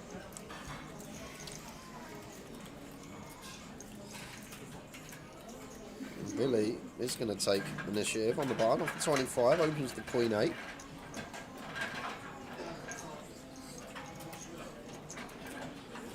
And what a couple of hands for Aaron. Triples up, then finds the Cowboys. These little spurts that you need during a tournament. And Aaron in one. Builds his stack up to 30 bigs. Has anyone ever satellited into a GKPT main event and won? Probably. Yes. That is the correct answer. A lot of ways to get into satellites. Back in the day when when it wasn't a 10-day festival and it started on the Sunday and they had a £20 rebuy. Back in the day, Blackpool always used to get 20 seats from a £20 rebuy. Proper rebuy back in the day, as in like chips. They were fabulous. And he used to set the tone as well. He used to know how busy he was going to be by the £20 rebuys on the Sunday. They got all the tickets for the main events. Remember old Weebrick back in the day winning his seat into a GUKPT through a rake race on Virgin Poker and ended up winning the GUKPT Blackpool. Virgin Poker? He got in for nothing. Hold on a second. Virgin Poker? Yeah. Yeah. What, like, as in Virgin Atlantic, Virgin? Yeah. And Virgin they Poker. had poker? Yeah, they did. They sponsored us for 2 or 3 years. I remember on the Nuts TV. Virgin Gaming. Yeah. That's where you used to be able to play FIFA for money. Well, Virgin Poker were the sponsors when we were with a World of Poker and Alistair back in 2007, 8, 9 and 10 when we went to Macau and the Philippines.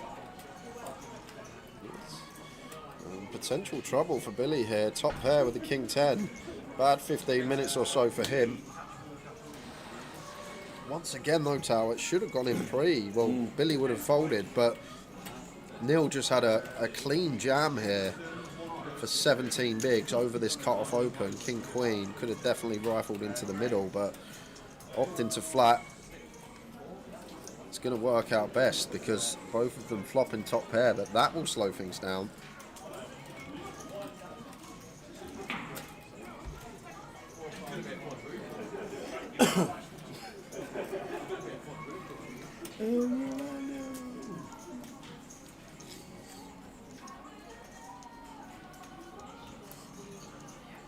You see this man here at the cash desk tower? Yeah. That is Michael Howard. Is it? Take a good look Hi, at him. Michael. Have a look. Hi, Michael. Remember that face? Yeah. Clean shaven. Looks good. Yeah. No hat. He's decided to bin the hat. In the hat. Yes. If you missed it yesterday, Tower had one of the worst doppelganger shouts of all time. Love this from Neil. This is really, really nice. Going for some value on the river here with the King Queen. Just thinks that if Billy had an ace, he'd probably barrel turn. So King with a nut kicker likely to be the best of it. Could be what's going on in Neil's head. And goes for a tidy bit of value here. With the King Queen. Difficult to find bluffs here as Billy when you think about hands. What hands would be bluffing this spot, and there's not many really from the small when you think about it. Even 6-7 suited getting there. So we're down to 14 as it says top right. Oh, we lost now.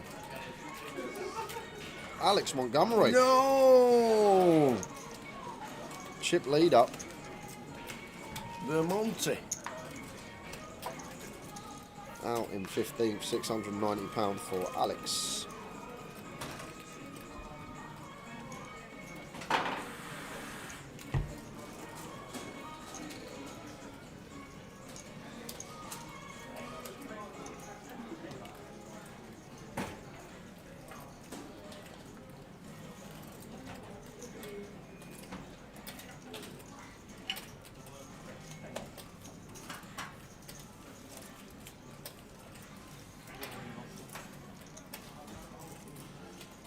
Two tables out, just fold here as Billy, Jack 10 off. And Aaron, what is going on? Influx of hands for the man in seat 1. Jacks this time.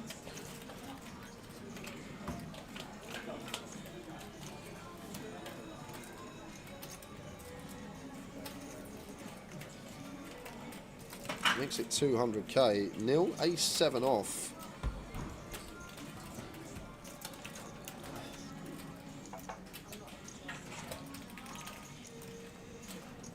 No action for the jacks for Aaron.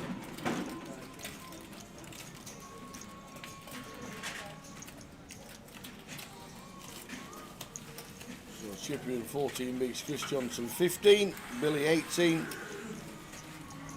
14 players left, 9-handed final table.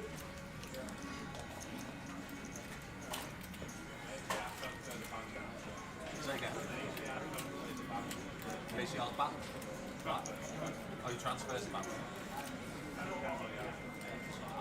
I'm sick of this flyer on there. I had a brief spell where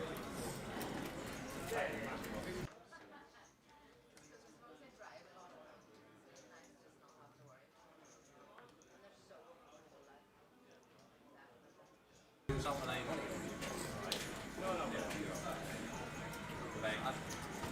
I'm not keen on what's right.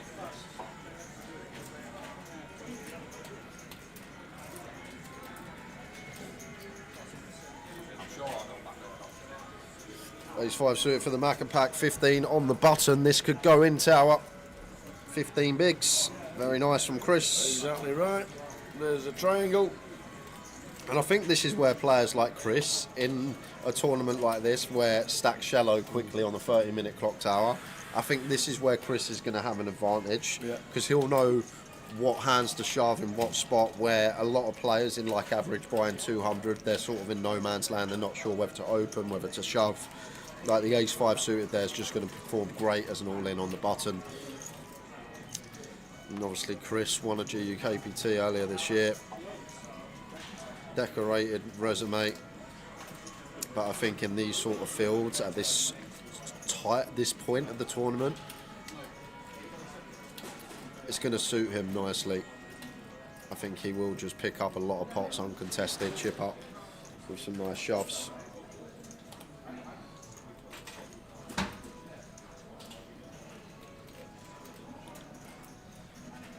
this one is one that just opens, and Chris aware of that. There we go. Not going to send now for 18 with ace-9 off. Much better to attempt to steal. Can still get some value from the big blind defend range, and it's back-to-back pots for Chris Johnson. Nice, nice, nice. But just there, Tao, picking up 2 pots. He's gone from 1.2 million to 1.6. Yeah, and 20 bigs. 30% stack increase. Just getting 2 raise and take through, or all in and take. 14 out of 302 in the Voyage.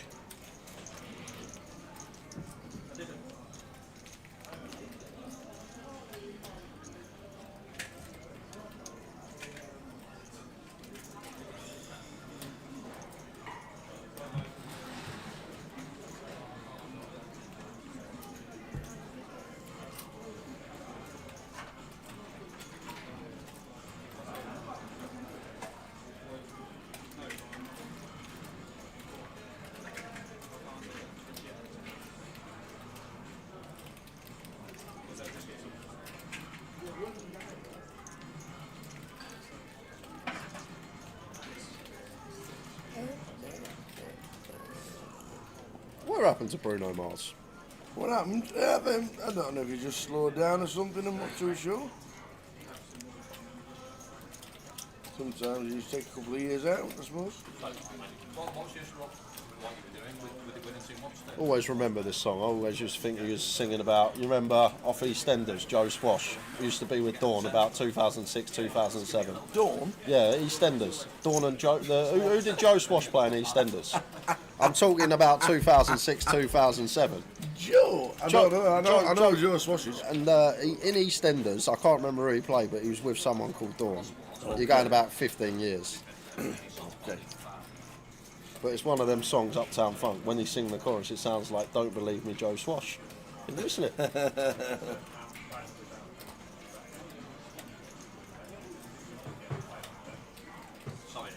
if you bet at the price. Yeah. Right, okay, be real. Bottom versus middle. Yeah. So the initial price is why I'll need the sneaky pound.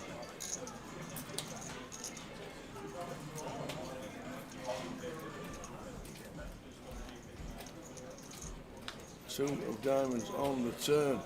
Decision point for Chris. I think one that does like check-in tower, as I always say when we got the showdown, but once our opponent calls on King 8-3, we're only really ahead of the 3x. Is there any like exploit to fold out an 8x by the river, King X, this type of thing? Oh. But we can just do that. Just go back door, back door. Back door into the nut 3 flush. on the trot for Chris. Hat trick. A trick of ends.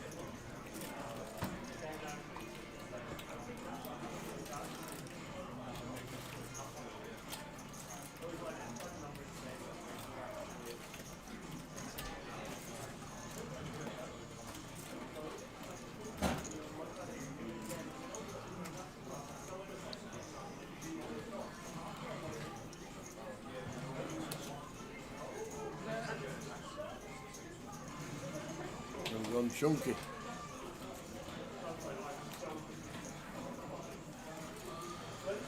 $4.75.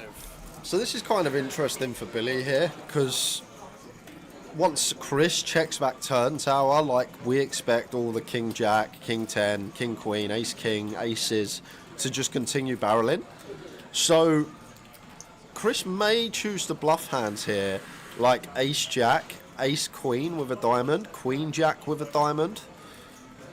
This type of stuff tower, Ace 9 with a diamond if he's elected to open, which he would from hijack with that hand. So that's why Billy has an insta folded here with third pair once the flush completes, because what he's thinking is Chris now on the river, probably not got a king for value. It's going to be like 2 pair plus. He could have rivered a set of 10s for sure. May expect him to barrel some flush draws, but does deduct that we got the second best hand and gets away correctly. If we're going to go into the final 30 minutes of the session, 100k BB, 14 remain. There's no sneakers running there or anything like that. a lot of standard shit that you've seen a million times.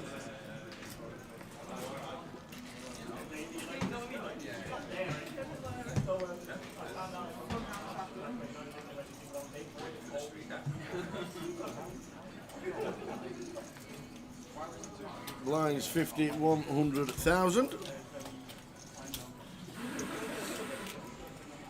Just going through the gears now. The Macca pack makes it 200k. Queen Jack of clubs.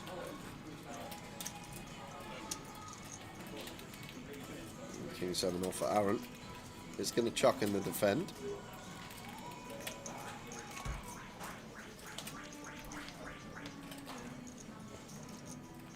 Ace 10, 10 flop.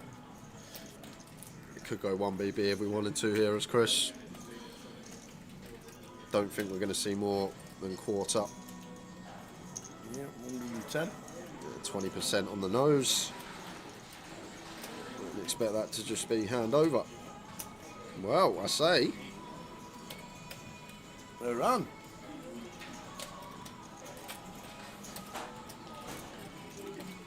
It makes it 270. And Chris isn't going anywhere here, Tower. We have a gut shot, we have backdoor clubs, but that's not why we're calling. We're calling here is because we have aces. We're still the player that has the nut advantage on this board, and we've also got position, and we can still have 10x ourselves. So we get to see what Iran does first on the turn. And if Iran does check it over to us, I think we're going to see Chris barrel quite frequently, Tower, and there we go. Like, if Iran had a 10 here and he opted to check raise flop, he's likely to just continue betting to put more chips in the middle. And look at Macca pack, just sniffs it out straight away. Just going to fire now, get the better hand to fold. Brilliant. Picks up another one. Some very nice stuff going on here. Chris gone from 1.2 million to 2.6 million without a showdown in an orbit. Pretty impressive from Chris.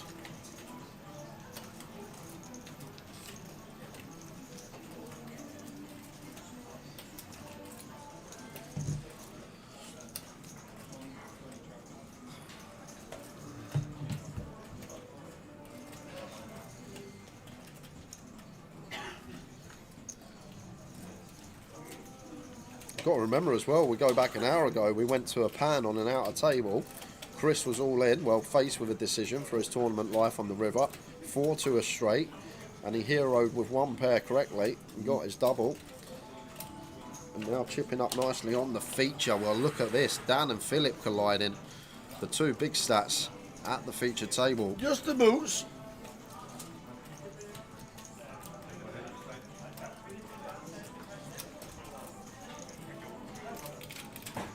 Making it 5-7-5.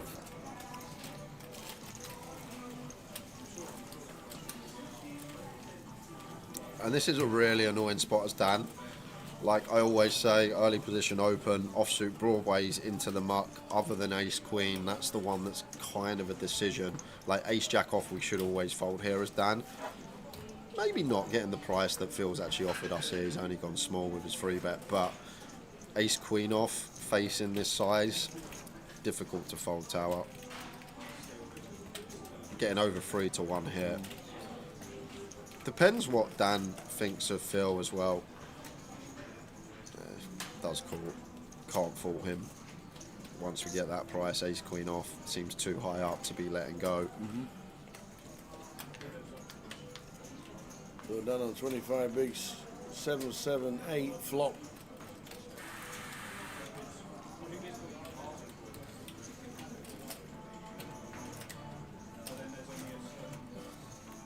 Any little sneaky checks from Philip with the ace of hearts? Never any 7x in Dan's range.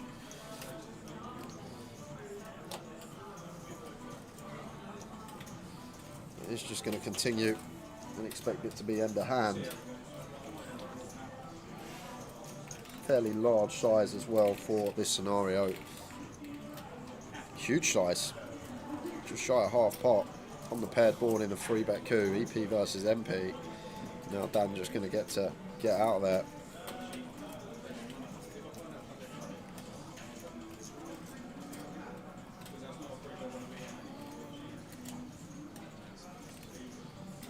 And does indeed.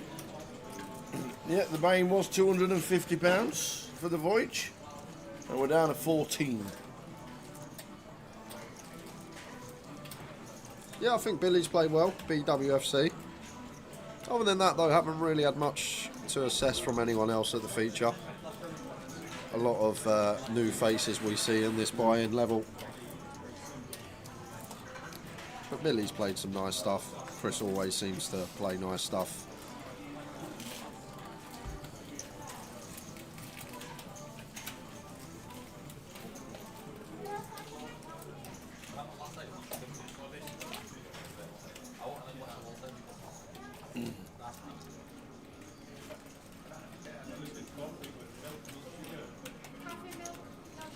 Dan Holmes.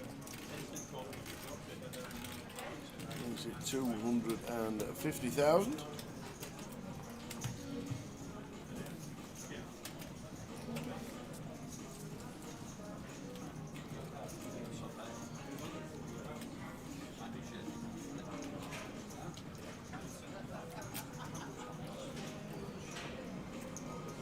Going to C1 and Aaron on the button. Wants to see a flop.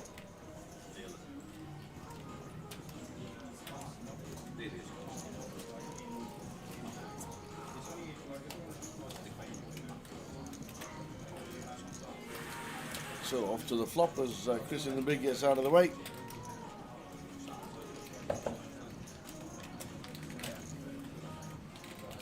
And both flop a pair, King, Queen, 2. Snap check from Dan. Yeah. Just checking to in position play. I thought that we'll obviously have a lot of bets on as the open up from gun. I'm going to mix in one of these top pair checks. You allowed to see bet? Yeah, for sure now, Tal. Have to. Like we can just go bet now comfortably. Once Aaron checks back flop here, like King Jack just always the best hand unless he's turned sevens full. Not sevens full, just a set of sevens. Get what I mean? So goes for 4-1-5. Sizing up here for a river jam. Aaron probably going to stick a lot around for one after checking back middle pair.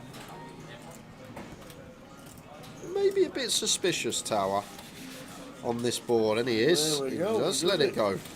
Maybe thinking, hold on a second, sir, you've got a board that you probably meant to bet range on and you've checked. Kind of a bit fishy. Maybe you flop top set. Maybe you've got a trap, and he did have a trap. Very nice fold from the Queen 10 there. If Dan does just bet range on the flop, does get a call from the button, that's for sure. Aaron makes a disciplined but very good lay down there on the turn.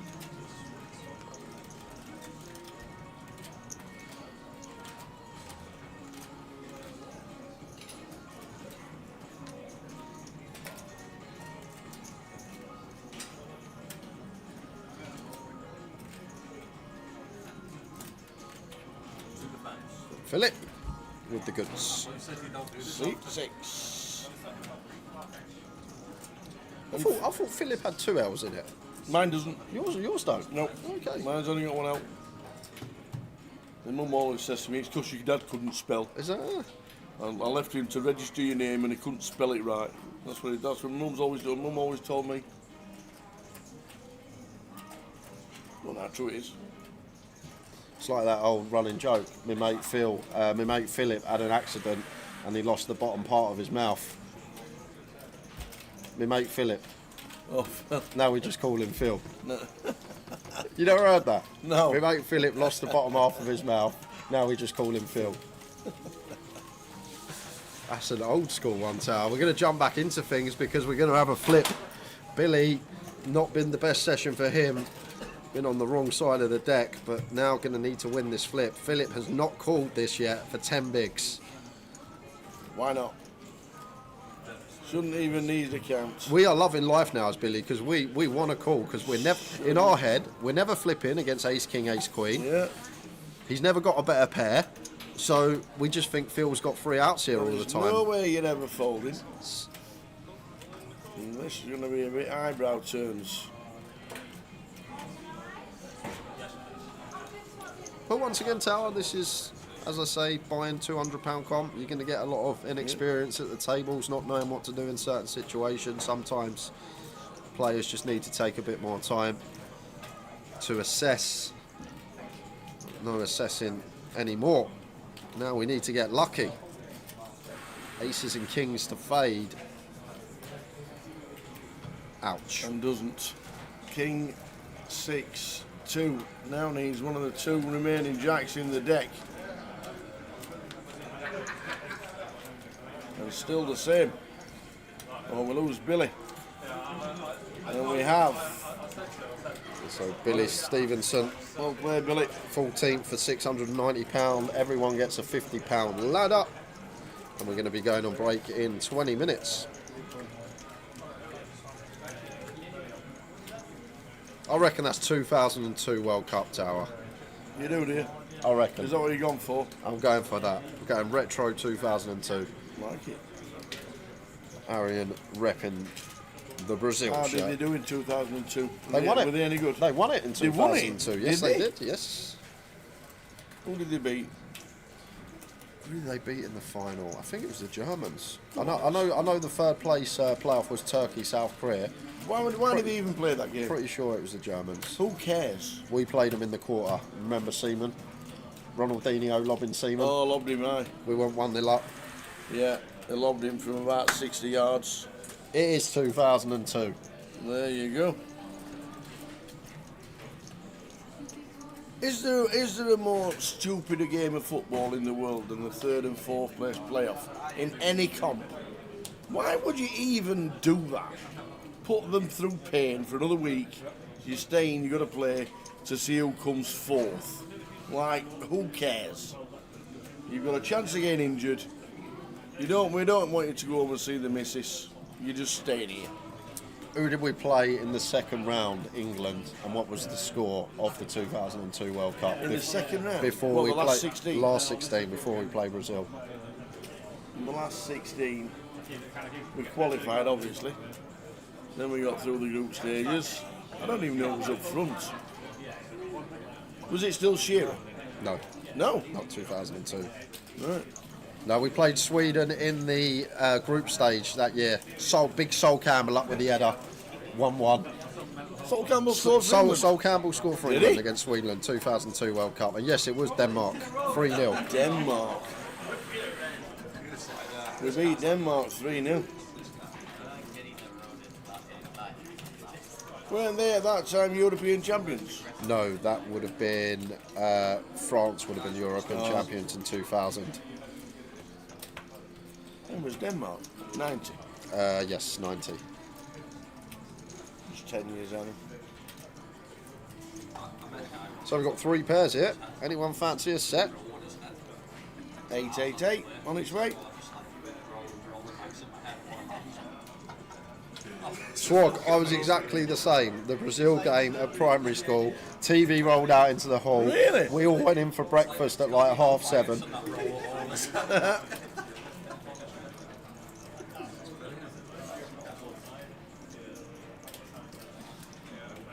No set there and 3 overcards for everyone to contend with. And this may just be getting checked all the way down.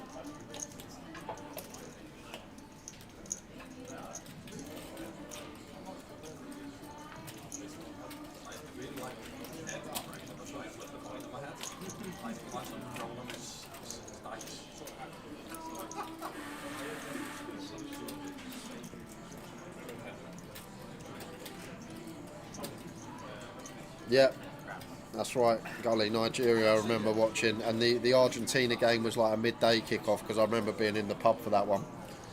I know I was only 8 years old, but I do remember being in the pub. Beckham scoring the penalty. What, for Nigeria? Pardon? For Nigeria? No, well, we had Argentina in the group stage. All right. We won 1-0 Okay. because of a penalty. Beckham Right. went down the middle. Right. Who fouled Michael Owen to give away that penalty? Argentina centre half. Maurizio Pochettino. Oh, the manager. Maurizio Pochettino, Wow. 2002. The manager. His claim to fame is bringing down Mike Lloyd.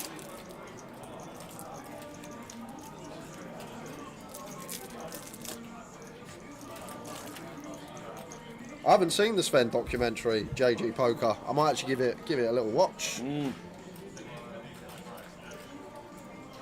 Yeah. You do know he's passed away, don't you? I didn't know that. No. Sven died Go on, 2 days ago. Oh wow. Yeah, Sven Goran Eriksson posted last week that he'd not got much time left. And he passed away either Tuesday or Wednesday this year. This week.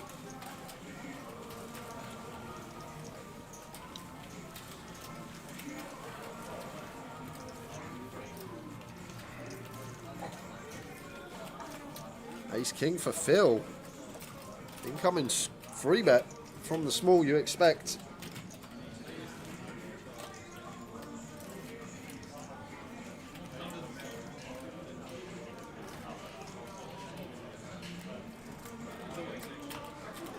Just going to jam the lot in. Don't mind it at all. I think it's kind of nice actually, kind of clean. Maybe free bet not all in the Ace King suited, or sometimes free bet not all in Ace King off. But this is going to be perfectly fine for Phil. 23 effective.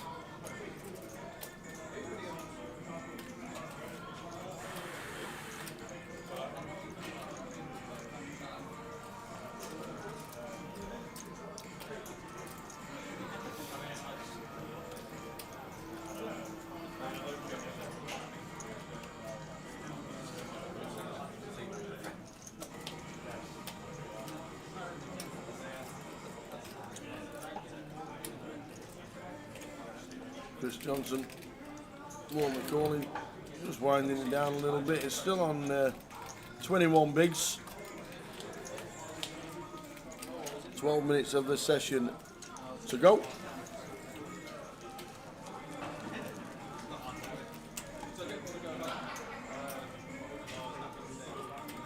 Billy Stevenson out in 14th, which means we're down to 13.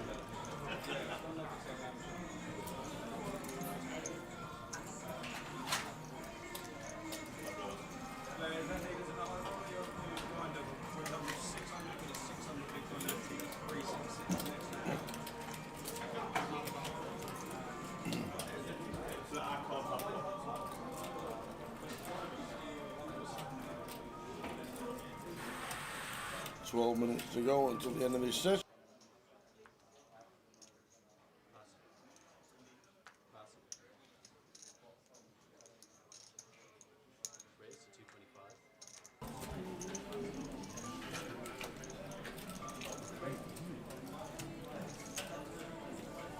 Gypian 8-4 in the small. Bin these, sir.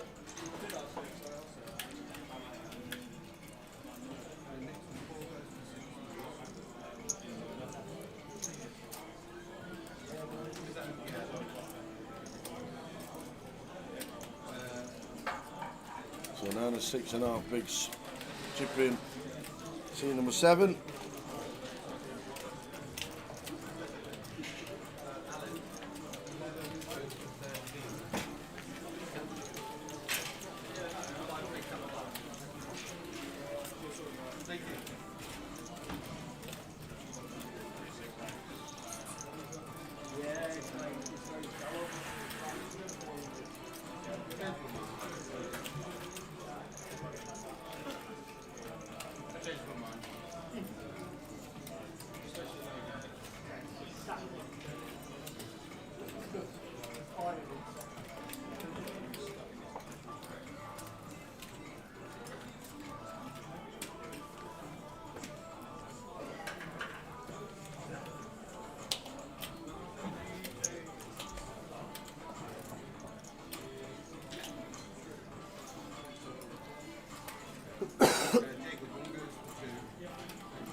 Nice little seat for Dan.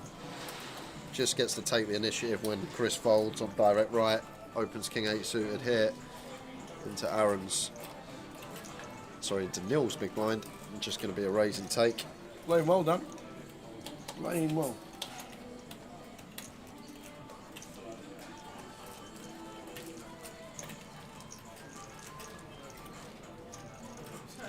13 left out of 302. 10 minutes to go until the end of this session.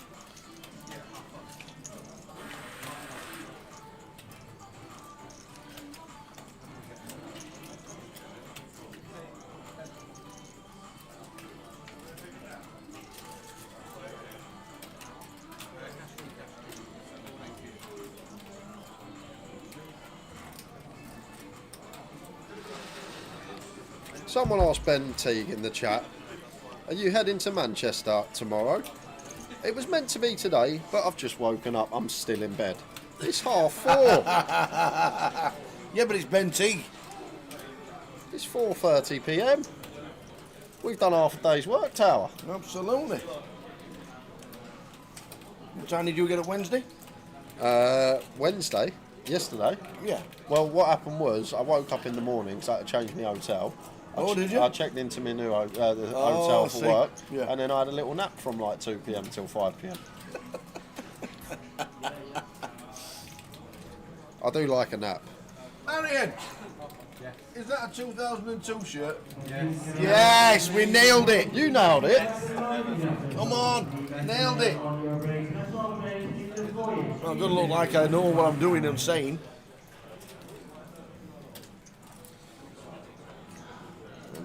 Cyprian putting in half his stack. Assume he's going to call off here, not leave himself with 3 bigs.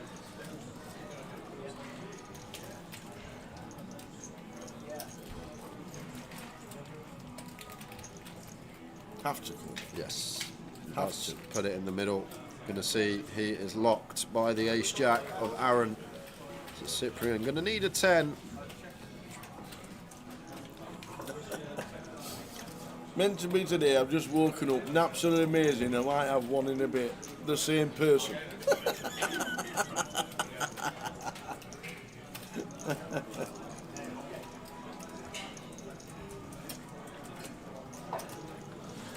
No help for the ace 10.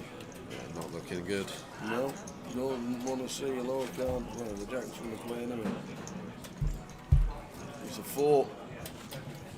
So the jack's always playing. Needs a 10. And a 10 only. And it's not. It's a 5. Cyprian. Out he goes in 13th.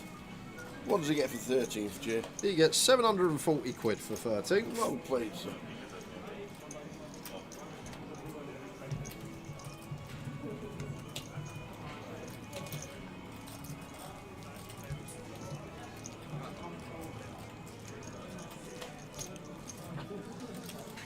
Down to 12, 2 tables of 6.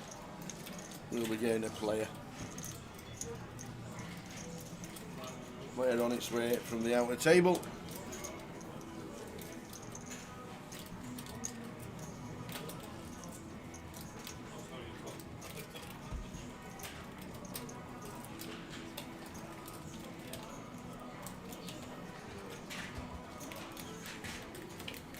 Attention, final Pro Voyage players at final goal. You have just under 1 minute remaining on your break. Leaders, you have 3 or more players. Please pass and your next time. Around from the cut-off.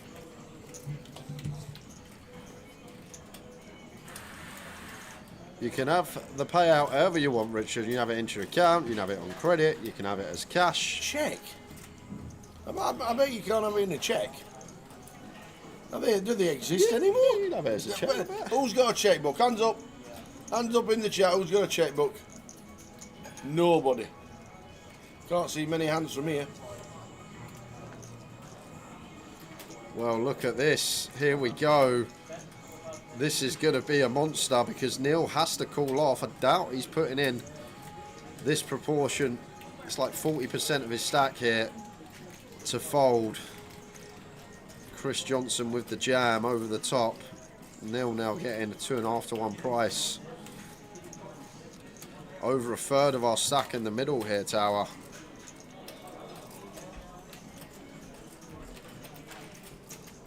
Are we 3-bet folding?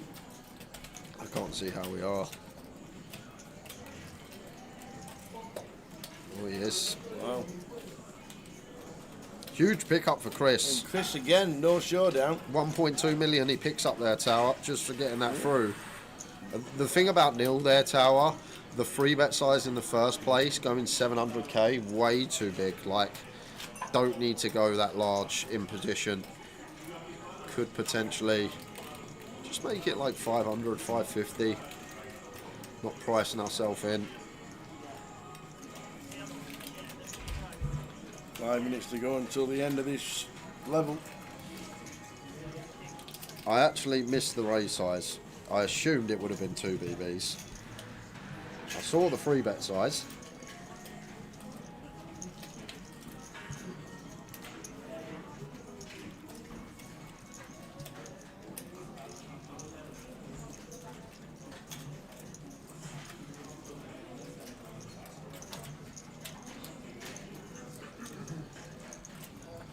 There's 280, I think.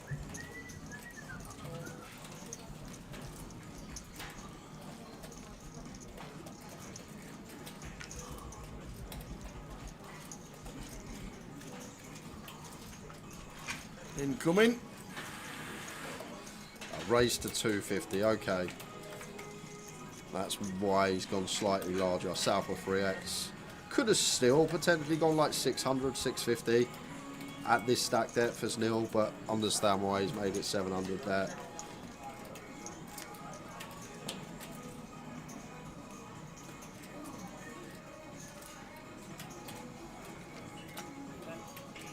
I just don't like, what hands do we make it 7 big blinds with off of 20 bigs that now want to fold? Leave ourselves with 13 big blinds.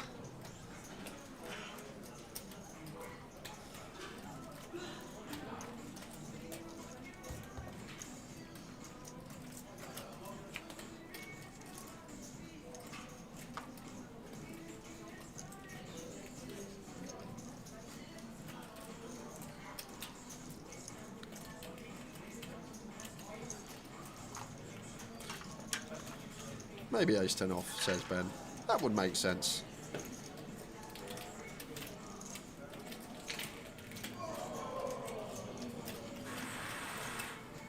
Yeah, of course, Chris's range is going to be super nutted. Chris Johnson. It just seems bad putting in 7 bigs and leaving ourselves with 13. I guess we can have like some offsuit ace-X maybe that are just going to be trash and not have 30% against that 2-to-1 price. I'm really intrigued at what he had there. So we're on 12, probably the last hand of the session. Then a 15-minute break. And then afterwards, more of the same to get down to the FT. Should be the FT the next session.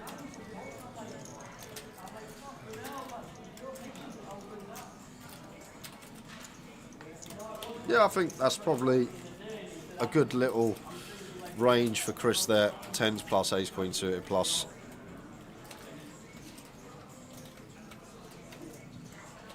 So maybe some like ace 7, ace 8, ace 9 off. Ones that probably will be folded and have to fold even after putting over a third of our stack in. But he's going to get back amongst it. 6s here for 13 in the hijack tower. Going to go with open. Seems close. Maybe one more position. Could have gone with jam. Finding a pair. Still may be viable to jam, but going to go for the open. Will he be getting it through the big blind? Chip leader in the big. There's the chip fear that sticks him in the muck now. We'll get another hand in.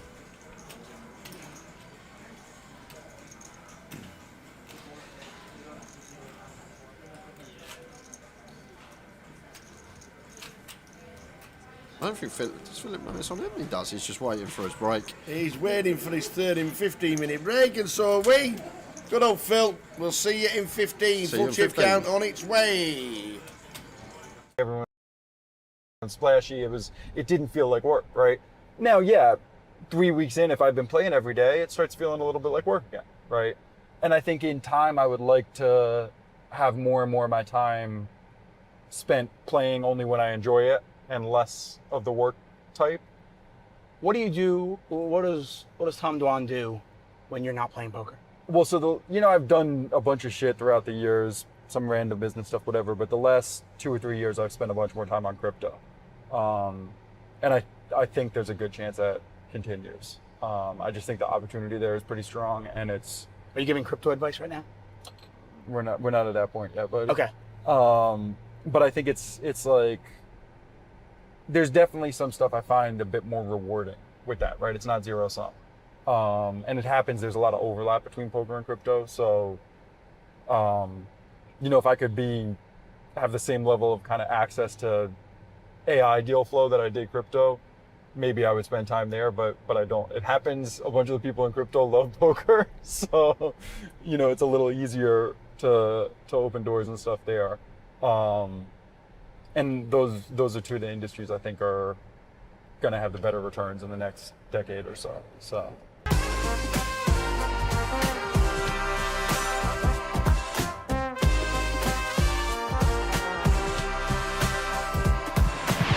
Controversy, obviously you have been in and around poker for such a long time now. And in many ways, like, you're the face of the poker boom, I think. People think about... Really?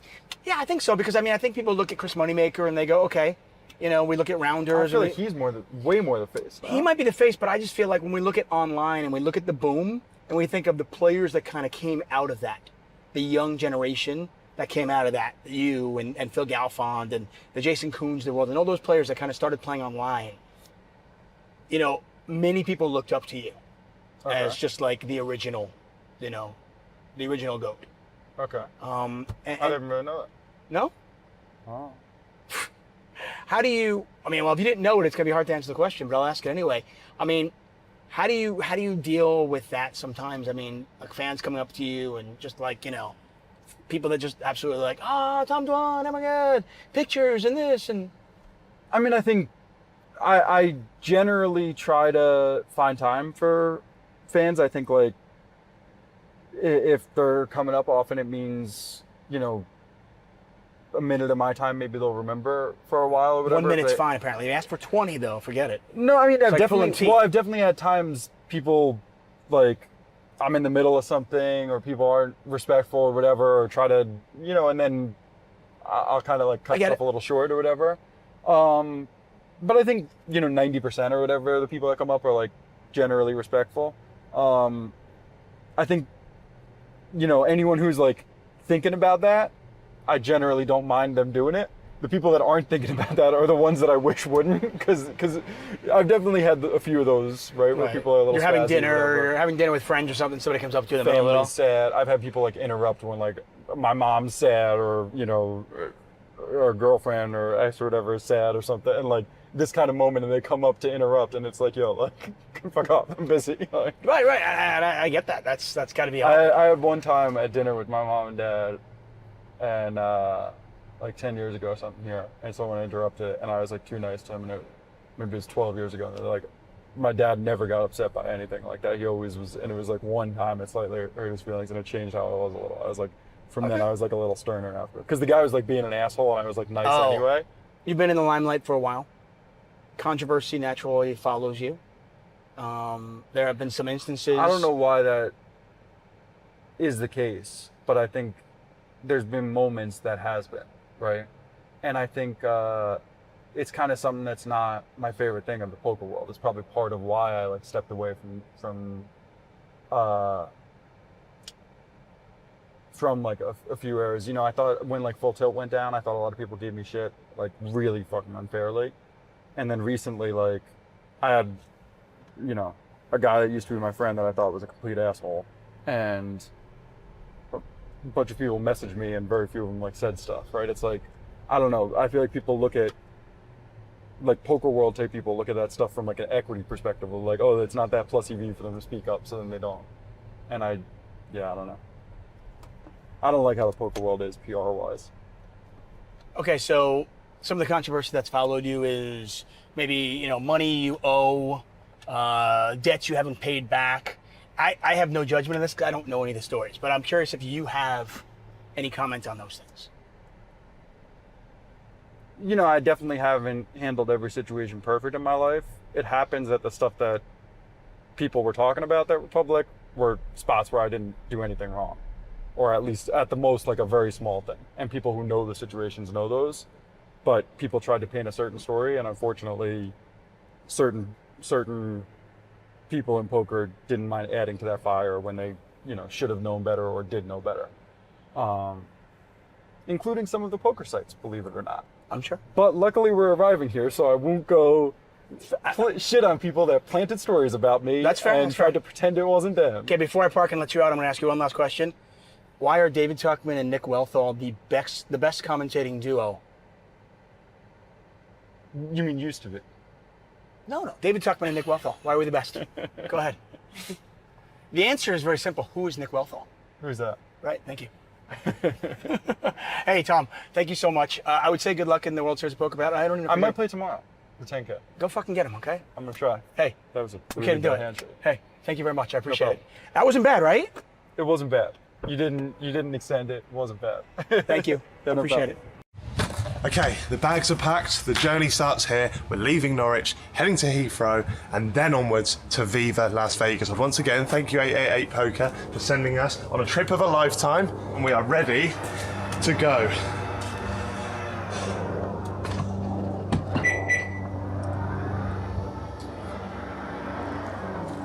See you in a bit.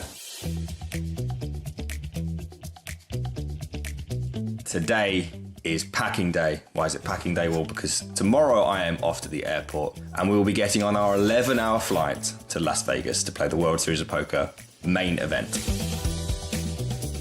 And let me show you, I have a Vegas picture in my living room.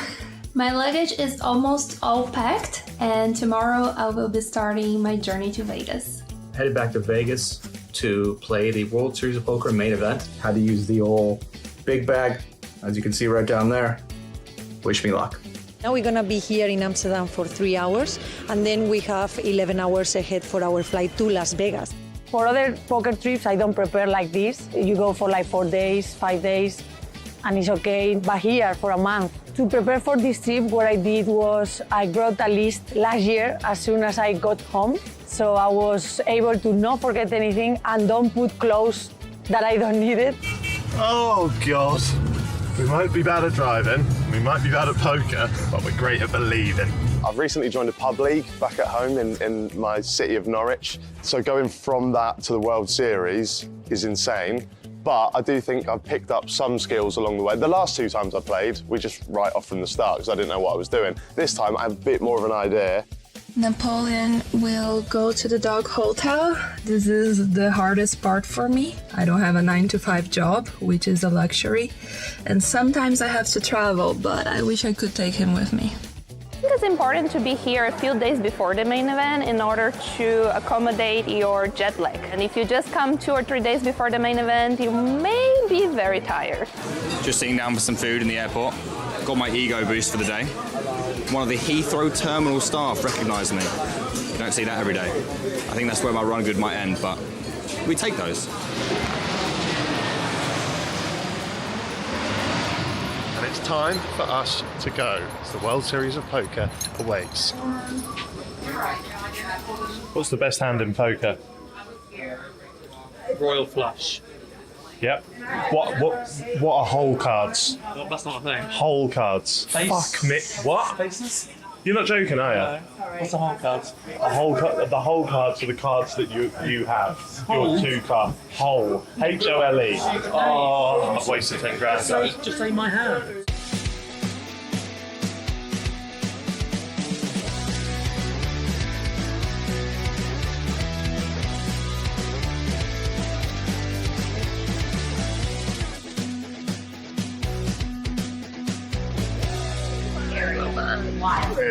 We've been waiting for our bags for about half an hour. It's not what you want when you come through. How do you feel? I'm fine. You're fine? I'm absolutely fine. We've made it. 11 hours, or 11 episodes of Dexter later, and we're in Las Vegas. I'm absolutely shattered and super relieved to be here. And my second worst enemy is out of the way, and now it's time for my worst enemy. 45-degree heat. One more day until the main event. Let's do this.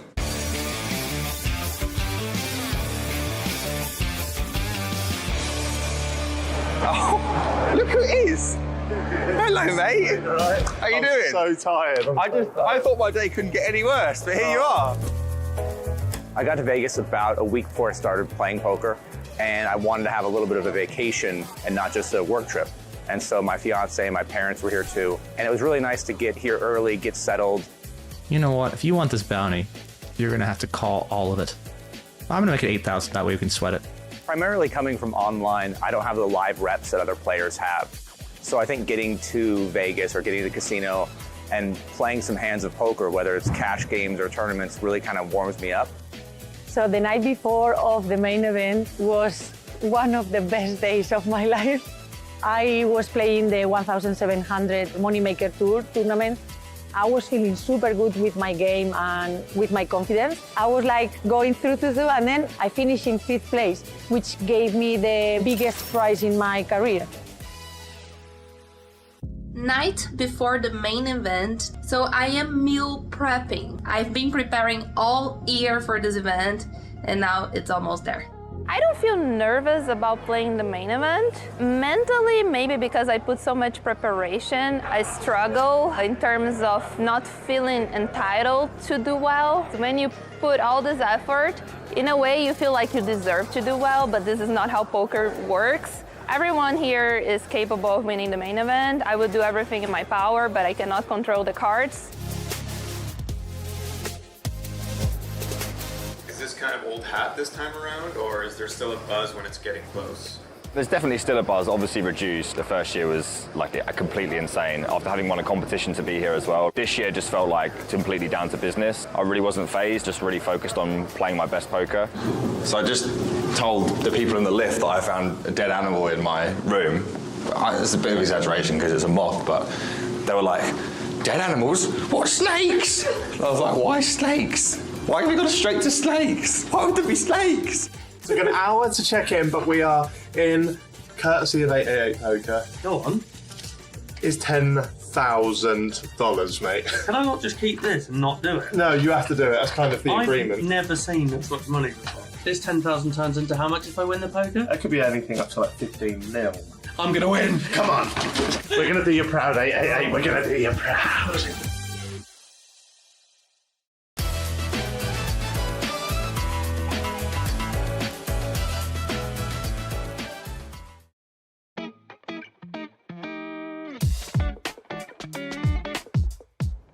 Oh, looks like we got a pickup for 888 ride. Oh, Benny Glaser. The answer to the question, which European has the most World Series of Poker bracelets? Benny Glaser. Let's go get him.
Get in there. Phil Carter, 5.2 mil. Chris Johnson, 3.35 mil. Multi stack up, not even showing a card.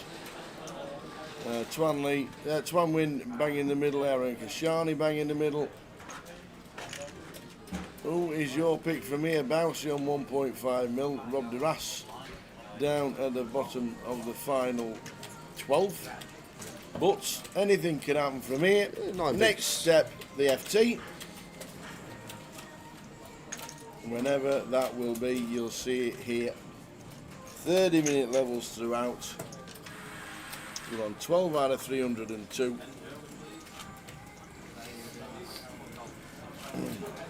reckoned round about 8:30, 9 o'clock today for the last hand.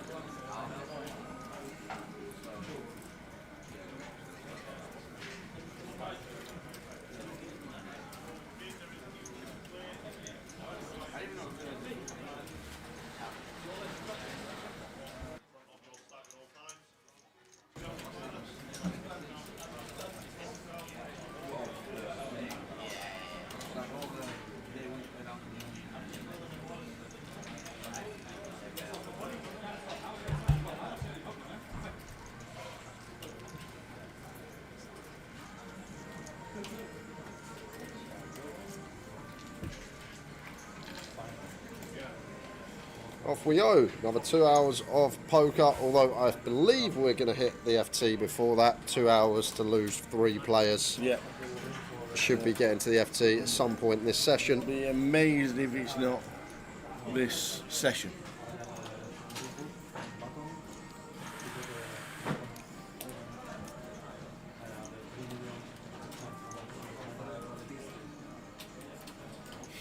And Chris just going to continue where he left off.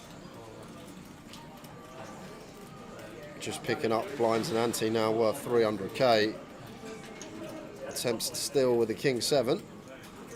And King Blue suited going to want to be defending for Aaron here.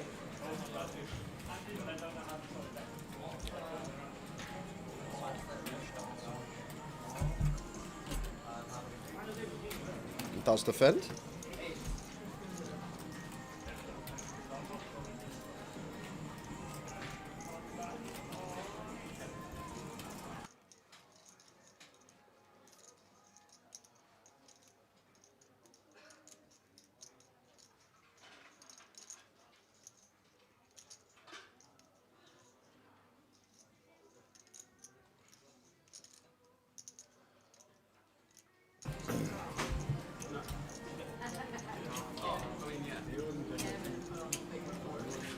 I've never seen the cards that small for 26 outs.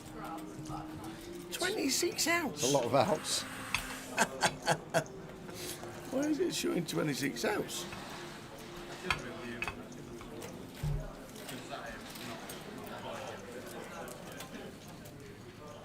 Aaron. Basically, it's like 60% of the deck.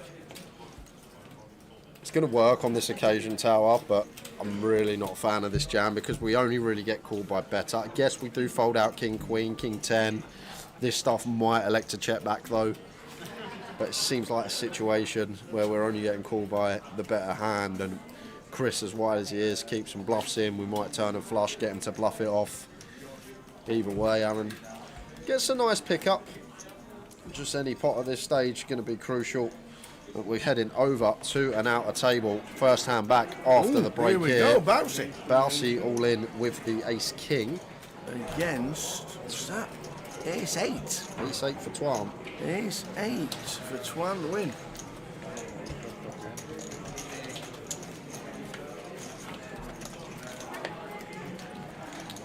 King on the flop as well. How do we lose this one? Running 8s, only way, Tower. That will seal it. Very nice indeed. Bouncy gets a double. And that's going to be about 3 mil because he had 1.5 million at the break. We've just seen his stack. So we reckon it's about 3 mil for Bouncy. With the blinds at 120k. Running well is Bouncy. Got a big double upwards. He got a big finish in early this year, did Bouncy? So consistent, Tower. Yeah, unbelievable. Last 6-7 years he has been phenomenal. So good. And he doesn't do anything special. Like you rarely see him running a big bluff. He just plays good, solid, fundamental poker, and sometimes that's enough to just keep you consistently cashing. Yeah. Alex Montgomery bust out in 15th. Unfortunately, we didn't see the action on the outer table. Unfortunately, we didn't get to see Alex's elimination. Alex Montgomery out in 15th. It was on the outer table, and we didn't get it, unfortunately.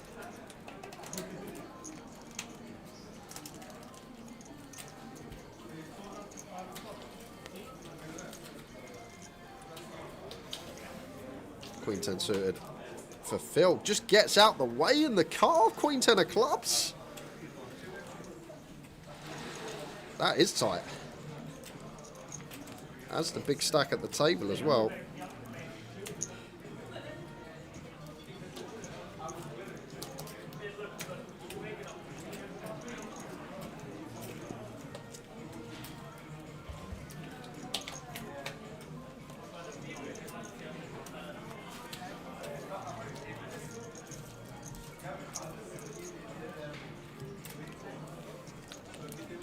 Blind on blind, King 8 for Chris, King 4 for Neil. Queen 10, 7, 2 spades.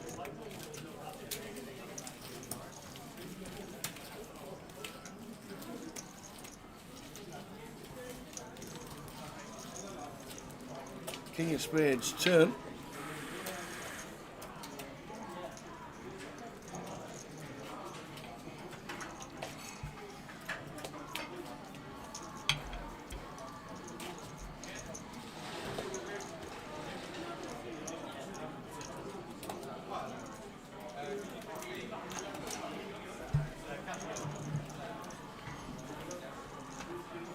Chris bets out 180, half pot.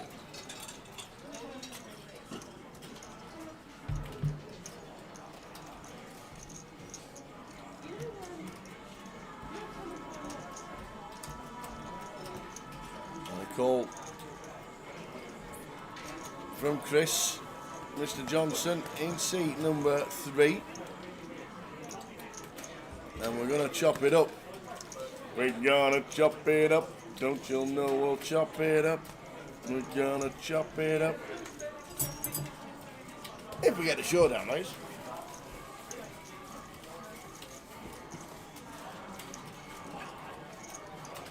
Yeah, as soon as Neil checks Chris, aim for another penny in. Let's chop it up.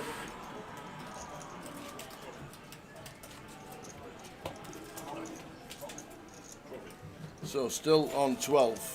Bounce it just doubled to 3 mil.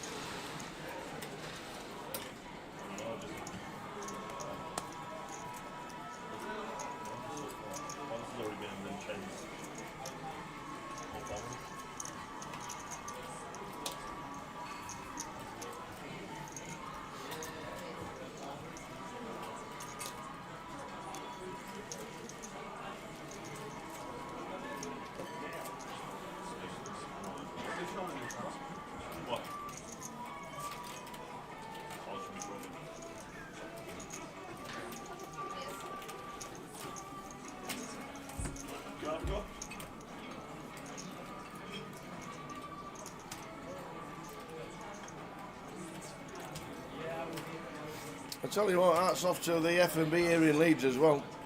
Some belting things on the menu that everybody's been pleased about, which is why the food's been flying out the kitchen.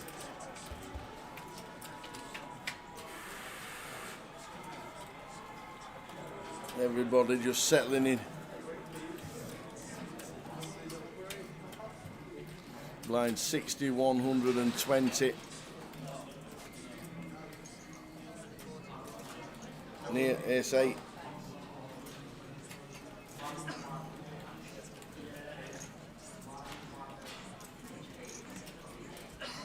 Raises it up. Dan defending the big.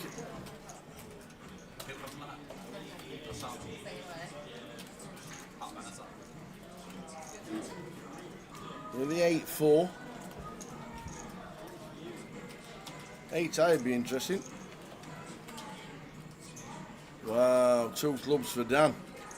Well, this is interesting.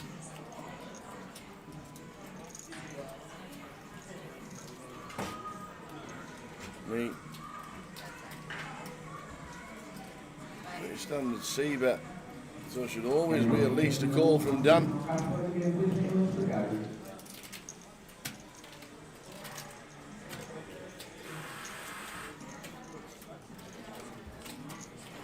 And a call. So Dan calls with the 8-4. ASI still in front, but not anymore. So we've got the flush for Dan. We've got the redraw to the nut flush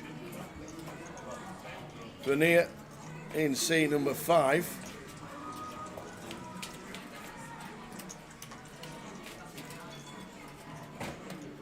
I'm betting about 400k in this. Near's 20 bigs behind the line now. 1, 2, 3.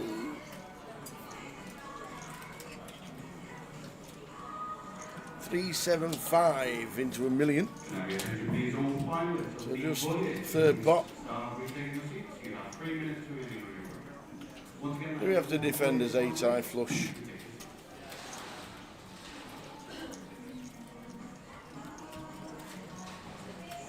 I think Dan might just move all in. No, he's just calling how looks this. He is just calling the 375. Well, we might have seen a raise there with the 8-eye flush.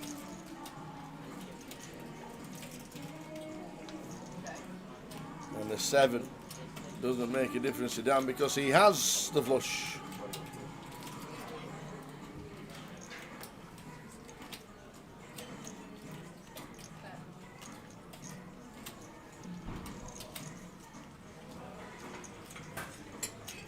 So we've rivered a straight as near. He has rivered a straight, and this is going to be a call from Dan. The rivered straight, the worst 7 of diamonds on the river for Neil. Dan is going to pick up a huge pot and take out Neil. Even though he's using a time bank, I can't see a fold at all. Turn the flush. We check the flop. We check call. We check call. And this has to be, even though it might be a bit of a side call, it is a side call, but near rivering the straight is no good because we've turned the flush. And that is a huge, huge pot for Dan. He taps the table. We have him covered. Near is just about finished. So I'm just going to quickly head straight over. We haven't lost Near right now. Straight over because Bousy is trying to get all the Tam wins chips. He took most of them. Ace King against Ace 8. He's now got Ace Jack against Ace 10. And this is happening exactly the same time as that huge pot involving Dan.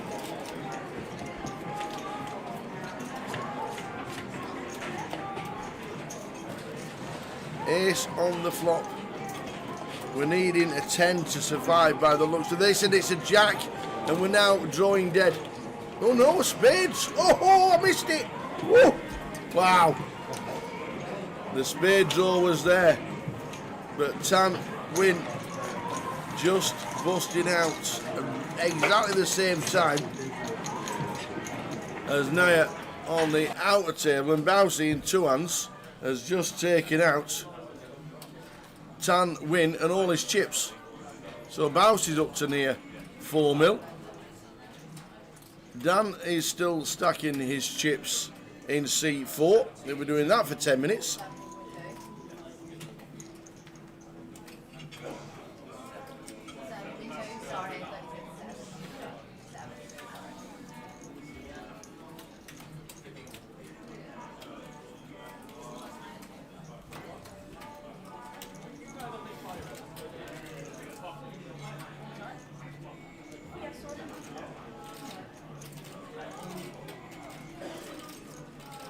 Yes, my bad about this straight. I thought he'd river the straight with the offsuit 7, which he didn't do.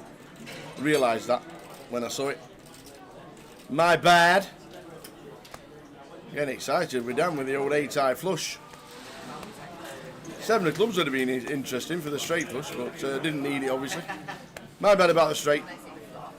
But with Twan win busting out and near, we are now down to 10. And 2 tables of 5.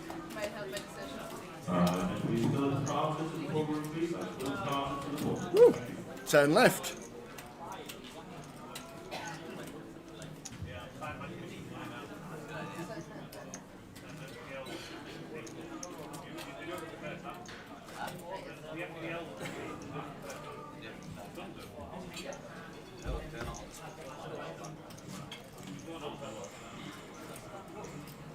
So 2 tables of 5. Dan stacking all the chips. Chip leader on the table.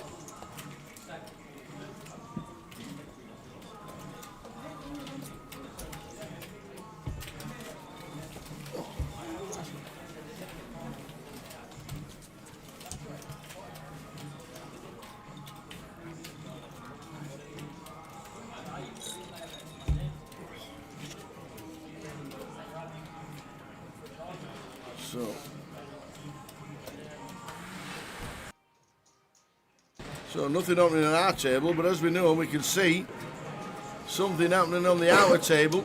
And Rob Duras, don't know the stack sizes, but Arian's now doing a bit of videoing as well. He's all in. Yeah, so Rob Duras has shoved his short stack. Arian has reshoved here. Arian got around 1.6 million, and Marius has called it off with 10s, with both covered in the big blind. Marius check with the 10s. If this holds, we're on the final table of 8. We still need a 3. If there's no ace, king or a 3, we're down to the final 8, and Arian and Rob Duras. Just going to check the stacks. It looks like Rob was 10th. And Arian Kashani was 9th, and them two are departing together. He has him, there we go, he has him covered completely. And Marius Czech, who was sat on our table directly to our right hand side yesterday, seems to have had chips all tournament. Yep, and we are going to have a short break. It's 10-15 minutes, guys. Yeah. 25 past, half past.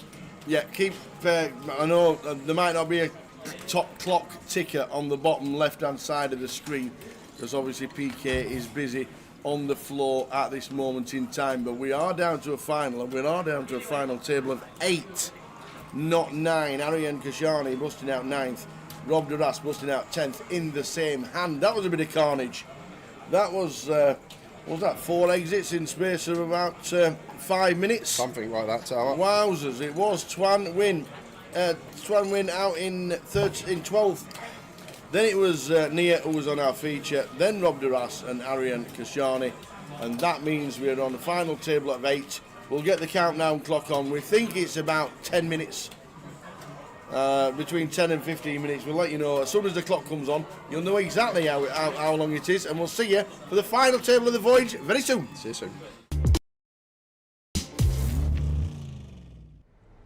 It's summer here in Las Vegas, which means 3 things. First, it's really hot. Second, the World Series of Poker here.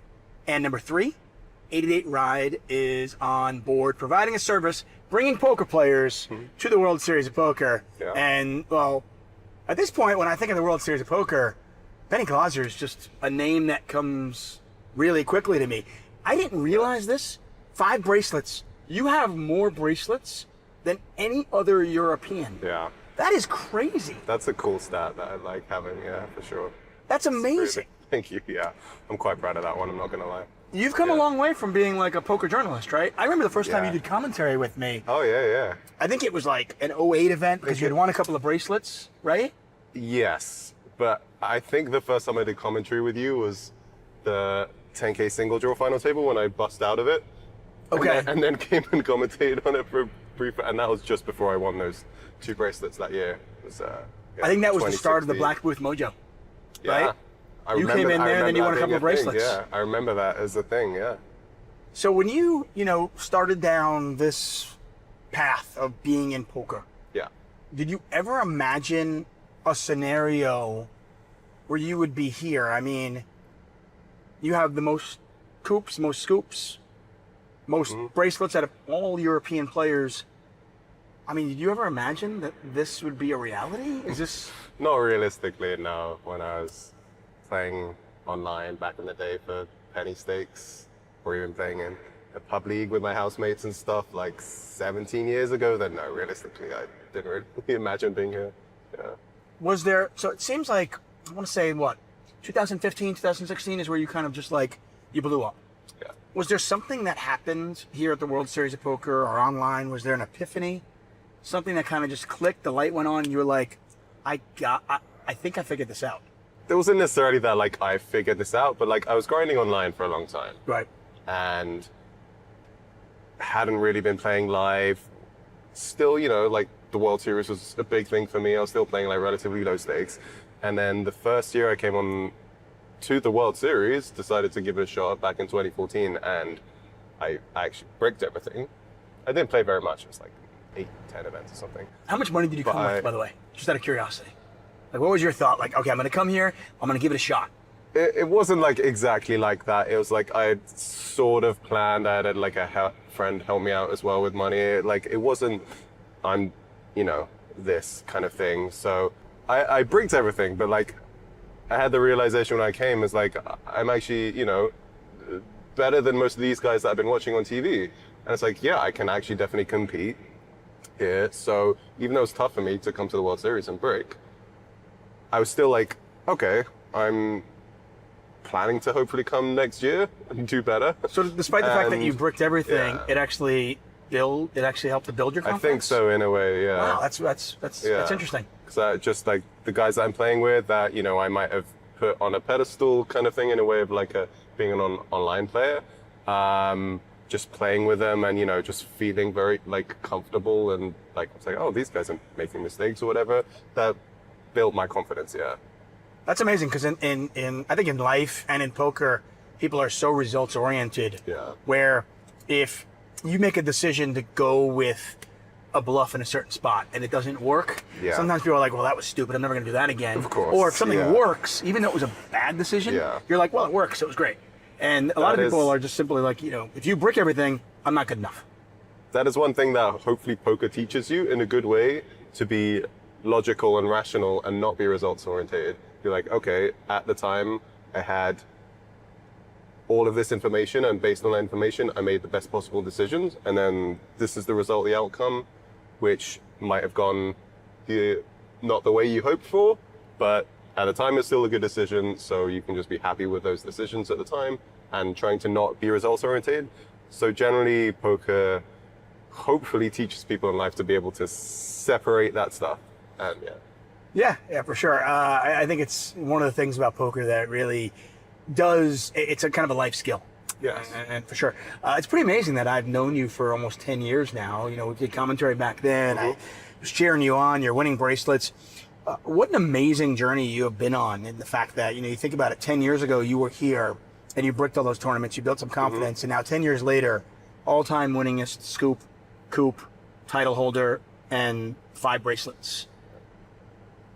Has the journey been as easy as it appeared? Definitely not. There's been a lot of like, you know, misery and pain and that kind of stuff. Tell us about some of the misery and pain. I want to know, like, what was some of the low points? Because on the outside, the perspective just looks like, man, this guy just sun runs all the time and he's so good. You're like the European version of Jeremy Ausmus. I'll take that as a compliment. I'm cool with that. There's been a lot of, I mean, even recently, like, actually right before this World Series, I was on the biggest downswing I've ever had by quite a way. Like, people don't necessarily see how hard I fire. Like, I'm firing really hard. I was playing all the Win 10Ks in, you know, March, all that kind of stuff. And I was just sadly running very bad at the highest stakes this year. So there was 2 months where, you know, for example, even though I won a scoop, I was still down a bunch on the series. And that's amazing. Tough. People don't realize that. They just see their wins and they think, oh, you're a success. Yeah, I ran terribly all the highest stakes. So from a financial point of view, it was very tough. And yeah, those couple of months of playing live and just bricking a lot, it was pretty painful, I'm not gonna lie. That was just an example. That was the most recent one.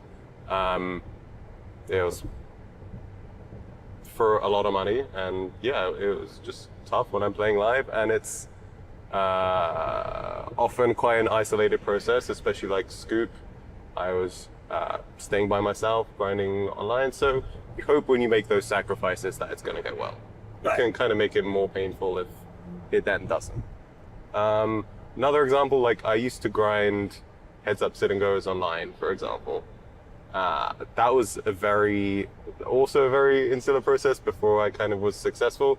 There was a lot of times of pain during that time. When was this? There's so much variance. Was this earlier on in your career? Let's say 2013 or so, back in there. So those are, very high variance. So there's times online for sure when it was just a lot of pain.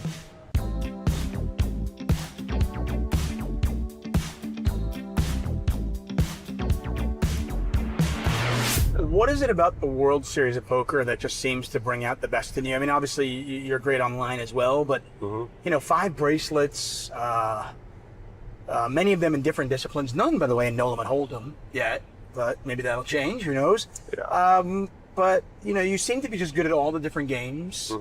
Well, what is it about the World Series of Poker that just kind of gets the best out of you? I still think of it as like the most prestigious festival in the year. I still want to be chasing the bracelets, still want to be going for Player of the Year, for example. Stuff that, I was wanting since I was young. It's still have a bit of the dream and the special kind of feelings for that. I do seek and enjoy, and it definitely has a buzz. Like the deep runs are great, really, they can be exciting and a lot of fun. And it's one of the few times of the year when I do get to play all the games and for like decent stakes as well. Right. So it's tough when I'm still specializing in mixed games, and there are not that many around the year. So this is pretty much the biggest time of year for me, with like how much buy-ins I put in and how much mixed games I'm able to get in. Okay, if money was not a factor and you could choose one event or one accolade to achieve in your poker career, what would it be? I'll give you an example, like the 50K Players Championship or World Series of Poker Player of the Year or Hall of Fame. Okay, those were literally the first two that I thought of, and I was debating between either winning the 50K or World Series Player of the Year. I guess I would lean Player of the Year. I think it's a little bit more prestigious in that way. And I think Poker Hall of Fame would be next. I don't know, I guess where I would rank those two. Right. Yeah. I mean, I would say that Europeans are underrepresented. Yes. By a large margin in the Poker Hall of Fame. Yeah. And, you're still 5 years away from being eligible, but got to imagine that, if you keep it up the way you're playing, you're certainly in the conversation. I hope so, yeah.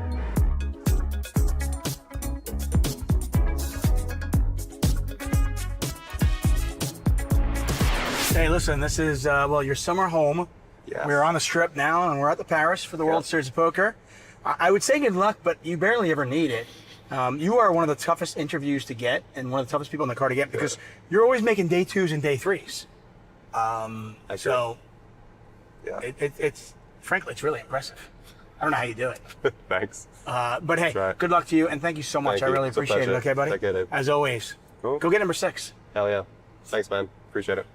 8-day ride. Benny Glauser, everybody. Thanks, guys.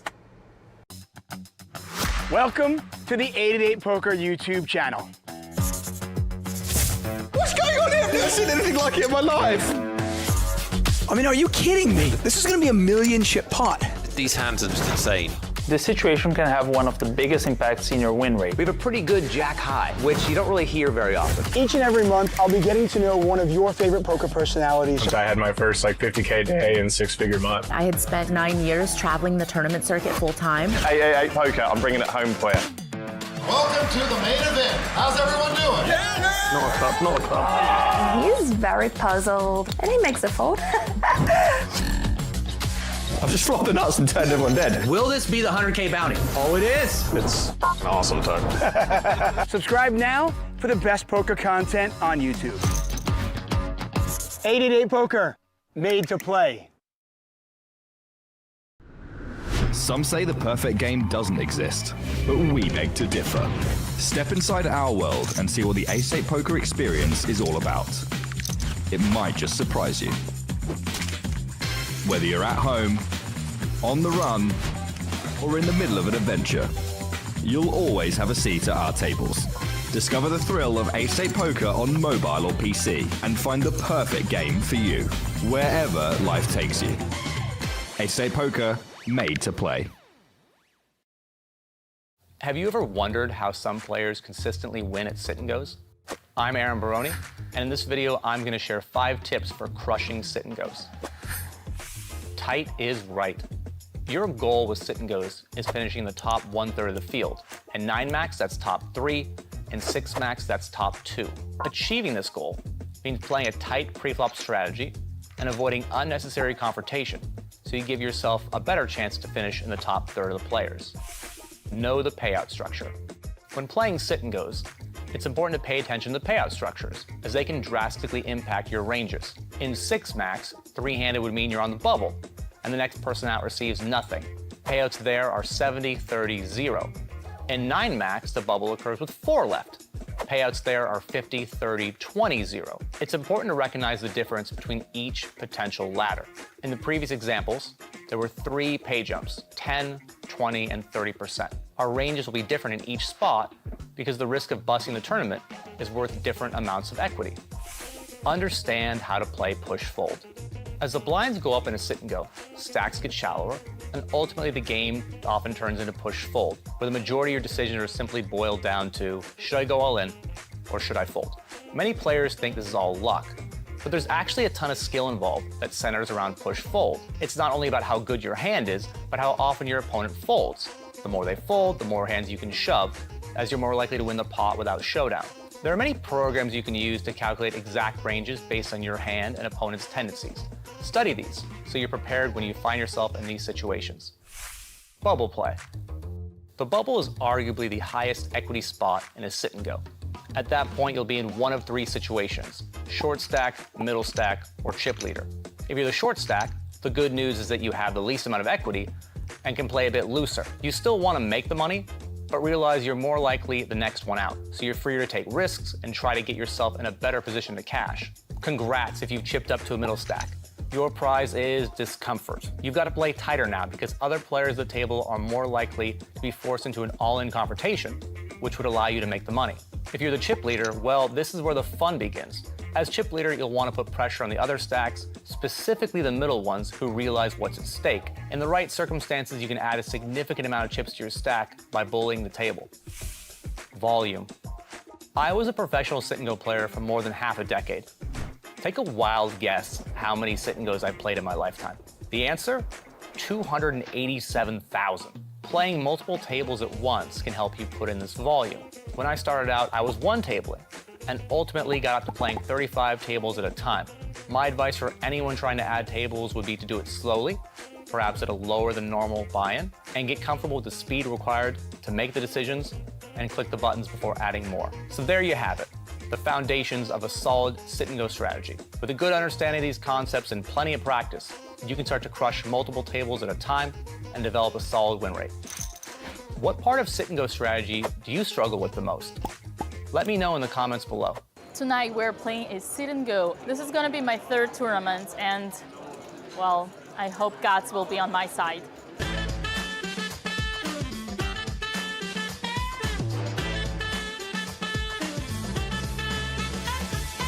Welcome to Barcelona for the 888 Poker Influencer Sit-and-Go. We've got an all-star cast. 4 poker pros take on 2 chess influencers, Dina and Alex. Let's go.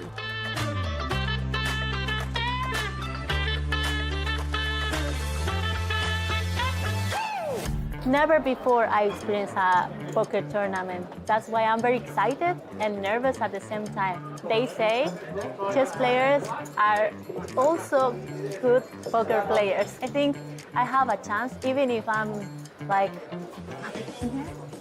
but it's okay, they don't know that. My name is Aaron Baroni. I am 38 years old, and my nickname is abaroni68. Have you got a name for tonight? Can you make one up, mate? A name for tonight? Winner. Alex the big blind with a favourite hand. Ace real soon. Kill it. Rip his arms off. +2. Let's go. Yes! 400. No, 500 you pay. 500. Well, Aaron's just gonna jam. I would go. Oh my god, it's cool. This is super risky because obviously, like, what do you do if you don't connect? Oh, a little 3! We love to see it. Okay, I go 1,000. Okay. Yep. Posición 4, apuesta 1000. And Aaron's folded. She bet quite big, so Aaron just kind of has to fold it. I will just show this. This chess player, who is amazing in chess, just 3-bet. Aaron Barone, light. Made a good fold on the flop. I'm very new to poker, a bit nervous, obviously. I'm like a chess player who has just learned how pieces move. Earlier today, I had a chance to challenge these poker ambassadors and professionals into a game of chess, and I could give them some tips. So tonight, I'm counting on them helping me. I'm here to play a poker tournament, and the reason I'm in the game is I heard who was in the game. This is the softest lineup I have heard of for years. We've got 2 chess players in the field, which is great because I love chess, and we're not playing chess. So it's a bit like if they were good at DIY or speedboat racing. Completely irrelevant, so they have no hope. Nick Wellfall is all in with a very good hand. I'd say it's above par. I don't think. I don't think.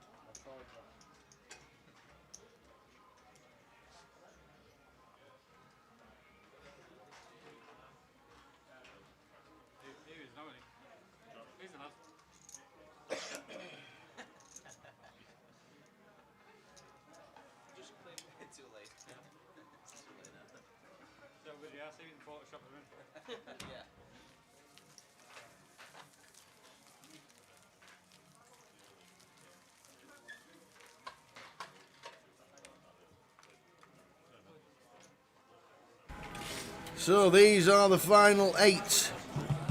Chris Johnson in 1. Aaron Stroud in 2. In 3 is going to be Mahita Pochicha. Phil Carter. John Bowersfield. Dan White in seat number 6. In 8 is Marius Cech. And Neil Phillips in seat number 9. So they are the final 8 players as we lost Rob Duras and Ariane Kashani in the last hand before we stopped for the FT. We are underway for the final. Any faves, Jay? I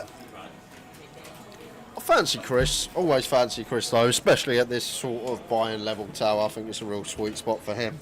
Dan's been playing well, lots of aggression. Marius obviously with lots of chips. First we've seen of him on the feature though. But if I was a betting man tower, which I'm not, I'd probably go for the Macca pack. The Macca.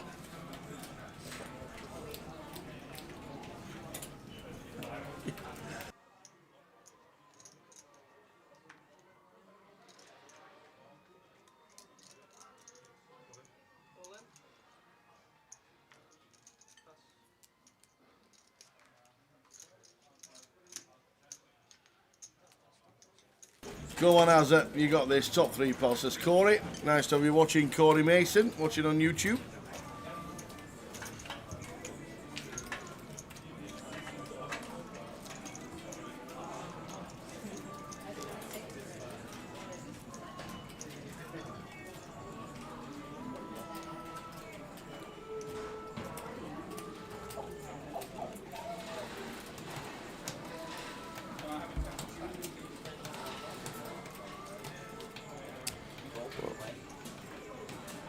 Mahita. If you go back to the first session of the day, Mahita was all in. Ace Queen versus Kings with an ace in the muck and hit 2 queens to make the trips. And here he is now at the FT. Done one of the big stacks. Going to open the pocket 8s.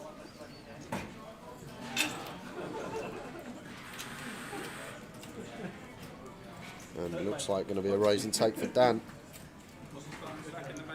Which is exactly what happens, Mr. Dan White. Seat number 7.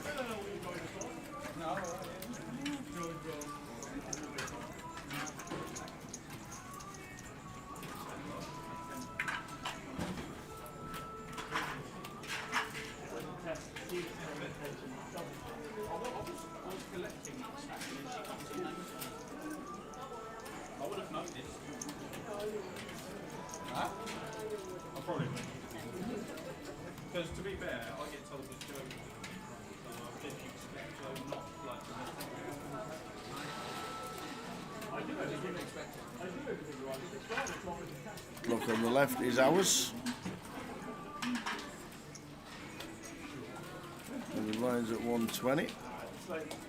Phil raises to 275. It could go for 3-bet here as Dan, as Chip lead up. Sorry, Phil actually got him slightly covered, but never call in there as Dan.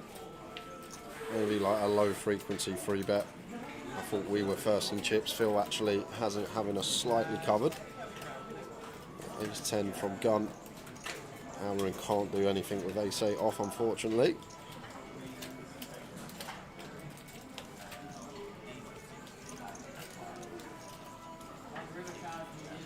And I doubt Mahita's going to defend here. ICM is real with 8 left. We need to have some tighter defends against covering stacks.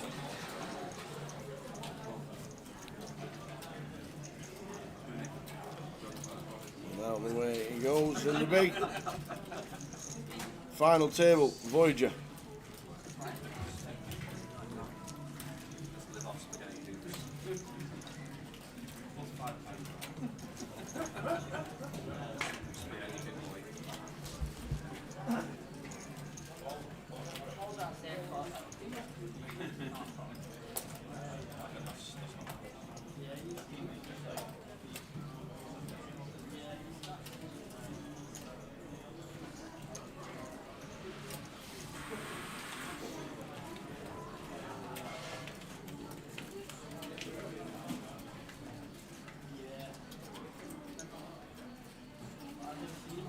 Well, this one, Tower, pretty outrageous, 6 high. Like at final tables, with as the big stack, we like to use hands with removal rather than playability. Obviously 6-5 suited, nice looking holding, but the idea at an FT, have some ace X in there, have some king X, a hand like queen jack, all about having the blockers. Dan does get away with one, raise and take with the 6 high working out.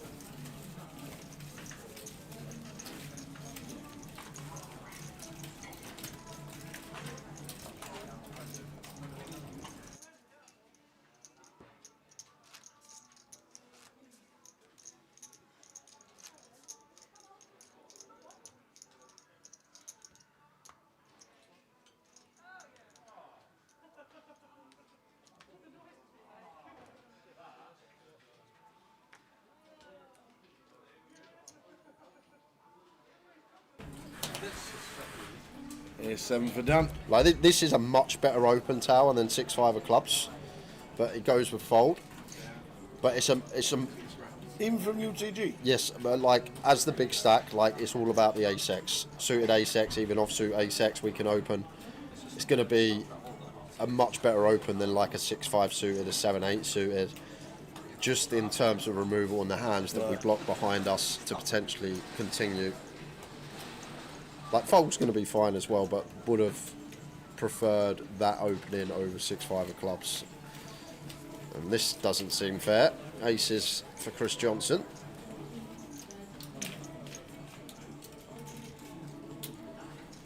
Balsey can't defend, no action for the boots from the Macca pack. Going to show the table. Yep. Just a bit of advertisement there, saying I do have it occasionally, guys. Just to let you know. The big one won't go on the end of mob, will it? The one in Blackpool, £75. Is it £200 as minimum buying? Or 150? No, for anybody. Yeah. Yeah. Hey Morris, Grosvenor only send the NPL events. If you want to put your results on, you have to email End of Mob to get them on, because it's only a £75 comp. It's only 60 actually. Is it 60? 70? So only the club only sends NPL results. The rest have to be done personally. So get him in, Morris, seeing as though he came second. Another one here for Neil Tower, probably plays fold here, 6s. Pretty confident that this would just go into the muck. Once again, just down to removal. But we're in a £200 comp. We're not going to see perfect poker on the FT, opening ranges. Wow, and Dan defends King 6 off 3-way.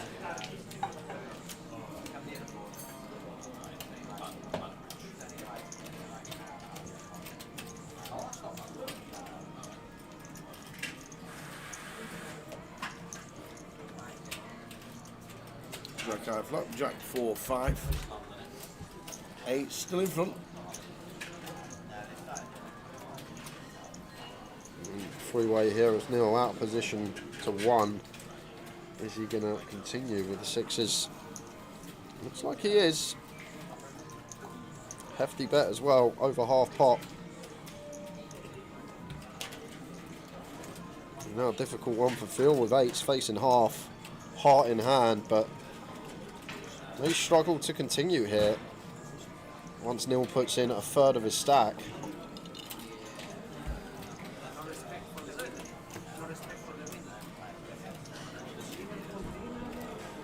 And away they go. Neil picks up a nice one.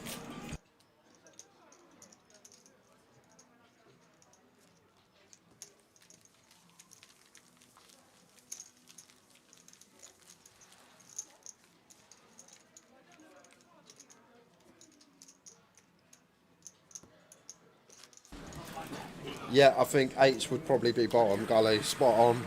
I think 8s might even do some mixed folding as well. Like, this is the thing. Like, theoretically, we just really hate these middle into small pairs at final tables from early position. Mixed folding as in sometimes you play them, sometimes you don't. Yep.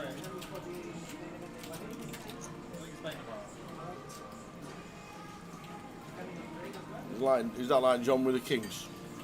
Well, sometimes you play them, sometimes you don't. Yeah.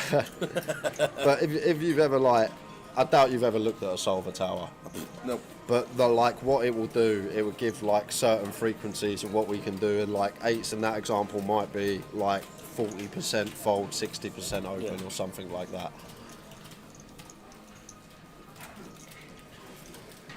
Ace Jack for Neil.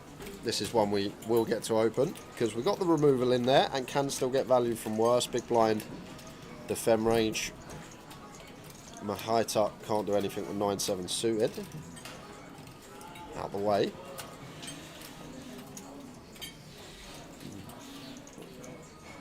Elsie folds the 5s, and Marius here with the pocket 9s. That's chip leader. As the big stack, 20 effective here, Tower. Is there any room to jam for Marius at 20 effective? This is back-to-back opens for Neil as well. Another thing to take into account. It does play cool.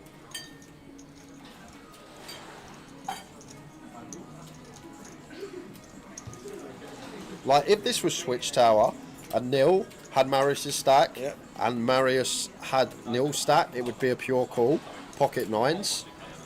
But when we are the covering stack sitting in second and chips, maybe there's a bit of jamming going on. The idea is we do want to fold out potentially some better hands. I guess we never get better to fold. 10s plus going to be continuing. But intriguing one for Marius here, how to proceed. Obviously always continuing, it's just whether to call or whether to play jam. But now Neil realising his equity with top pair, top kicker. Continues of 350. Marius with the check call.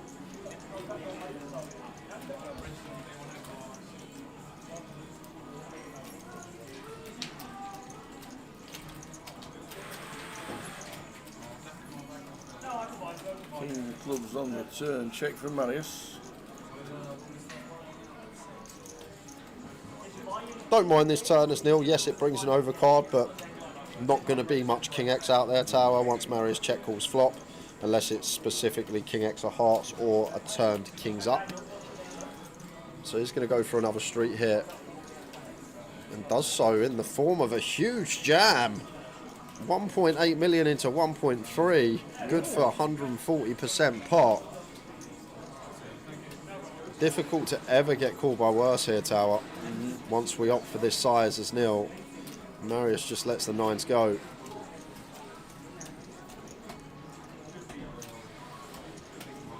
Bill Carter still chip leader. Payouts for the event, 9th. We saw Ariane Kashani for 1,390. We're now locked up 1,610 and £13,760 for the winner of the £250 Voyage.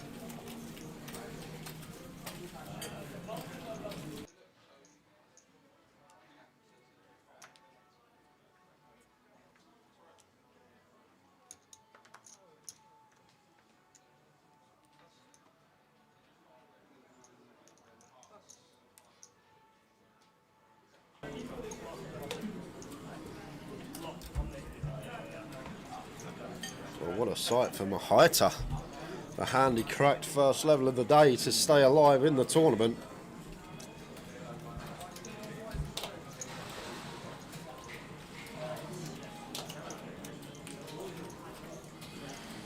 Goes fairly meaty here, Tower. 2.5x open. And Bousey, a couple of snowmen in the cut-off here. Sitting 4th in chips. Any folding going on, do you think, here from Bousey, Tower? Against, like, this should be a really strong range that opens from +2 off of 20.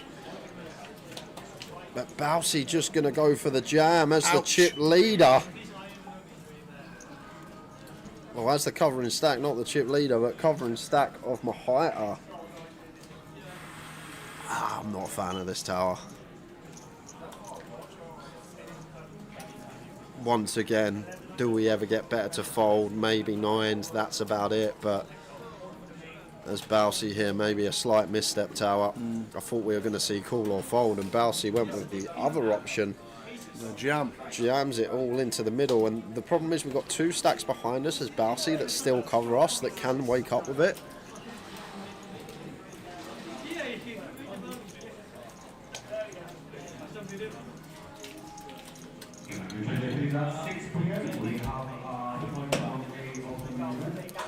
Mahita looking for a full double. Looks like he's going to get it there.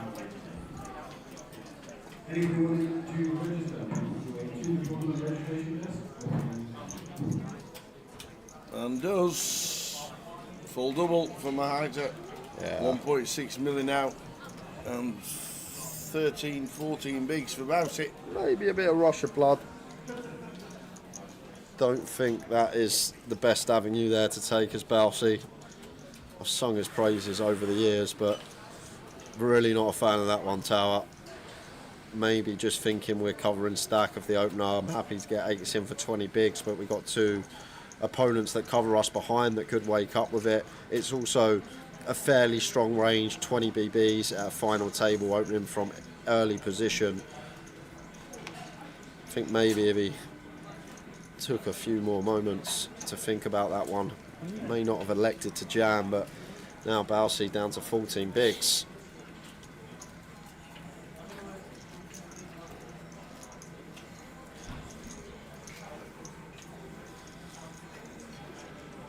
Yeah, maybe there's some dynamic gully. Maybe him and Mahita have played a lot of pots on the outer that we haven't seen, and there's been some light openings going on from Mahita. Could be what's going on. This is the thing in the booth. We have no idea about the dynamic that's been occurring, what the players think of each other, how they play, because people might be veering away from Theory because they've got an exploit that they think is going to fare better against the players that they're up against. Now for 10 BBs, ace jack in for the next hand for Bousey, and Neil with a couple of 7s in the small blind here. For 10 BBs, Bousey should shove worse pairs from late position when folded to. I think Neil's probably going to be calling this off, Tower. No, he's going to let it go. Yeah, decides again to stick with the 7s out of the small. Just think about Bousey's 10 big blind shove range. If he's been dealt 4s, 5s, 6s from late position when folded to, he is probably going to move in. A lot of hands we flip against. That is probably the problem. Neil just thinking he's going to have to take a flip there and just letting it go, sitting comfortably on like 18 big blinds. Like the way you work them ones, I definitely call 8s there, Tower, for 10. Yeah. So 7s can't be that far behind. It's different if it's like an under the gun shove from Balsi, then it becomes a completely different scenario. The fact that it was LP.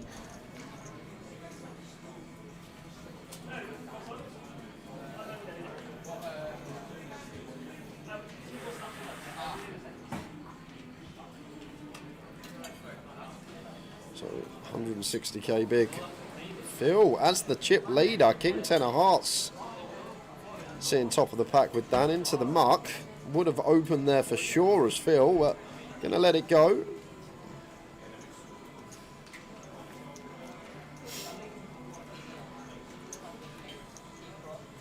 There's the button. There's Neil, there's 9. There's us to 350.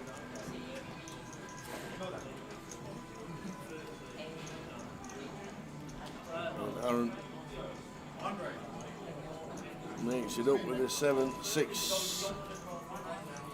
Yeah, can play some stop and goes, defending off of 6 big blinds. Can just catch a piece and run it. 4-4 queen flop.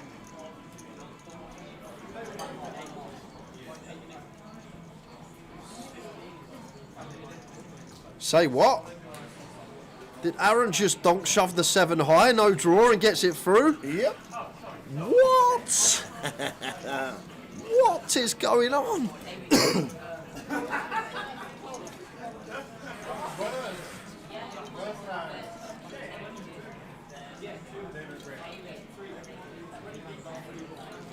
It worked. It worked.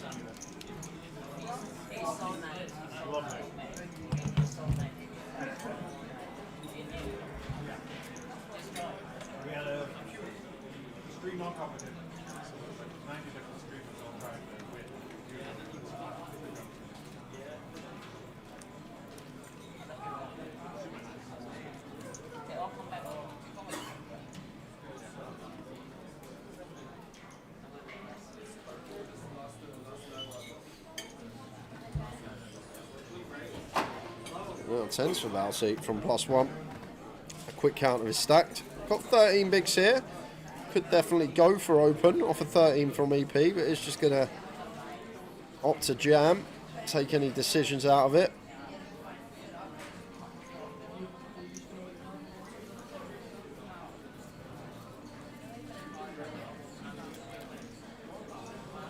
All in the call from Aaron. Jack Queen. Wait for a better spot with 11 bigs.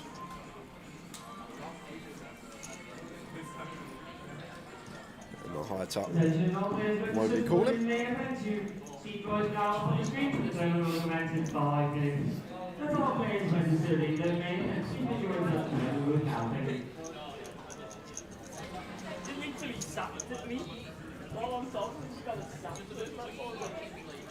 So 8 left. 9 was Ariane Kashani before the final table. Lost 2 in one hand.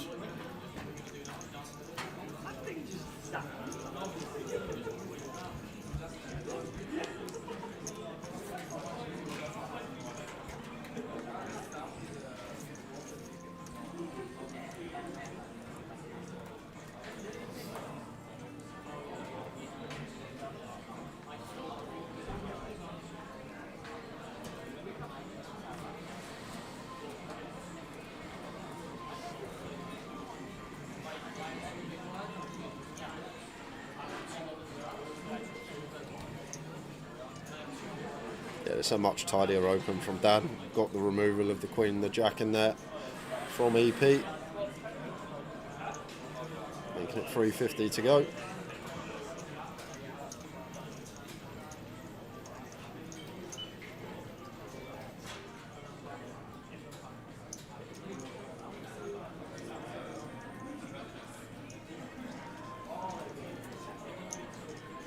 Mahota must have a decision here in the small blind. Signs against it. Why is he taking 20 seconds every decision? I don't know. 8-4 off. He does realise that there's only one table now and there's no need to tank. And all you're doing is making the clock roll a bit faster because you're slowing it down. And the blinds are big up. You were saying, oh, this clock's a bit fast. I wonder why he's tanking. What? I'm trying to think of any reason why we'd want to slow things down, unless he believes that he's absolutely outgunned on this table and he's trying to, like Tower said, run the clock down, get the blinds to go up quicker and play less hands in the level to up the variance. I'm not sure.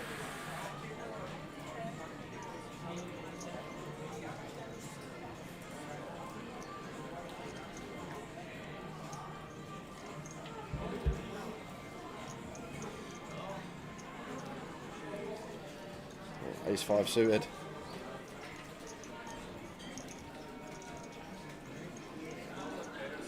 Well, this is one that we are legitimately going to get involved with. Ace 5 for my highter.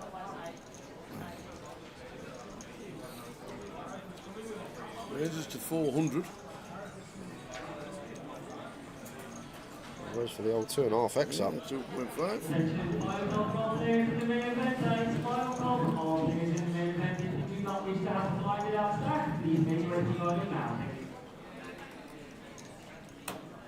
Raise and take.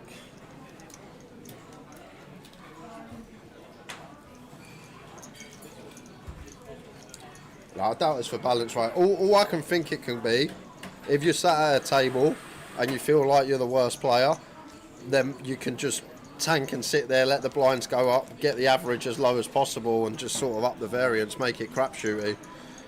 But other than that, I can't really come up with another reason why we would be taking the full time bank each decision with certain hands.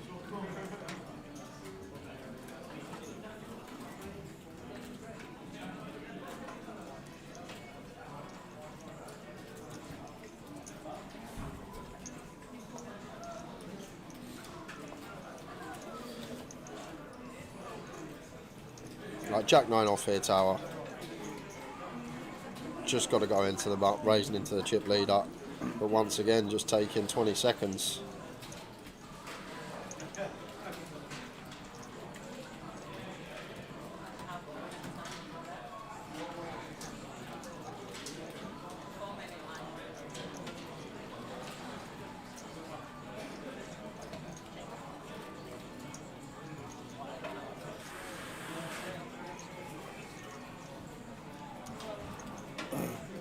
Rice says he looks at his hand straight away, so he's actually tanking for a minute.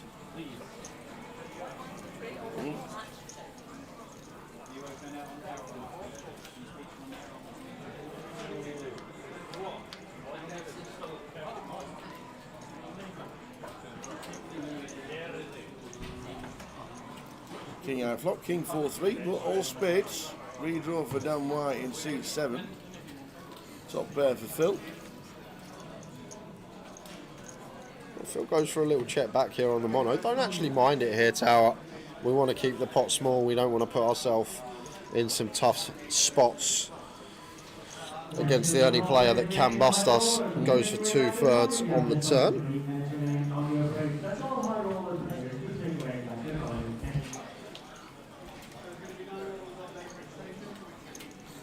And then calls with his nut flush draw, will draw an overcard to the king. And finds it on the river. Nut flush for Dan. And now, is he thinking of leading here after making the best of it?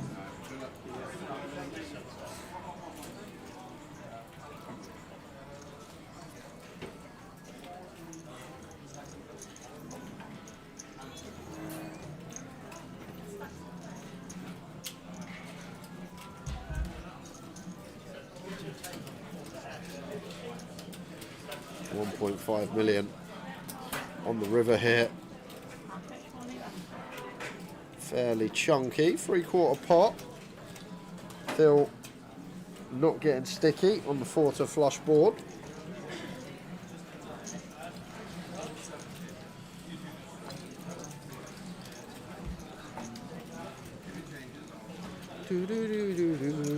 The slot machines are back.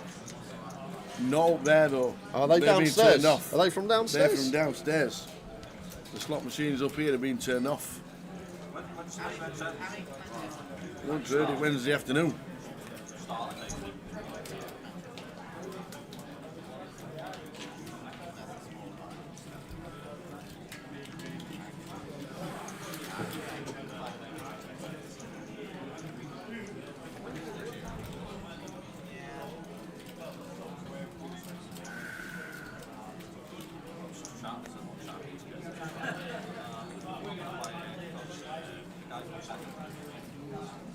So Chris with the H4 raises to 320.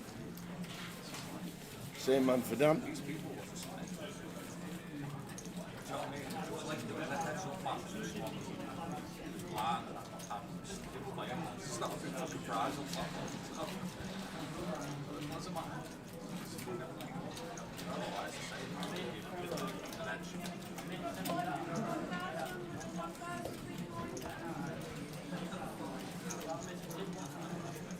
Ace 4 off for Chris, raise and take. Ace blocker in hand. Slightly loose as one of the middling stacks. £13,760 to the winner. Sometime this evening.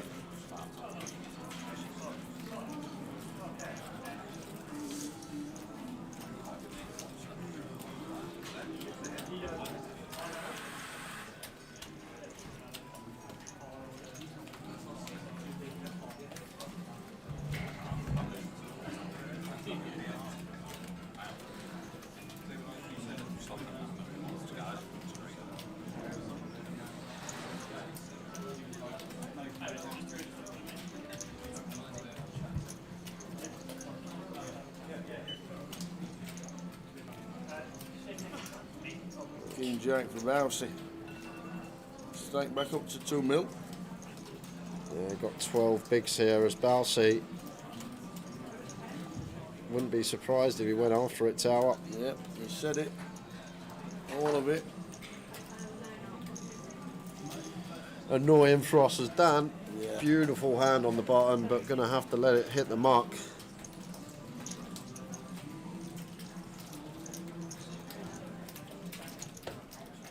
Marius can't call ace 4.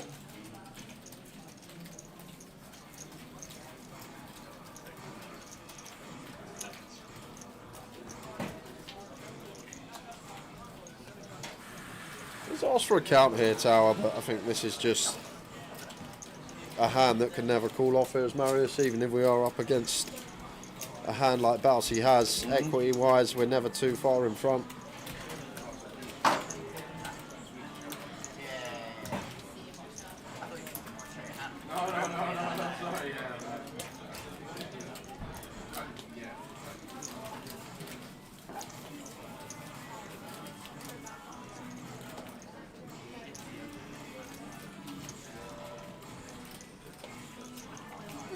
I think you can tell he doesn't like folding an ace. Any other time during the game, that'd have been a call.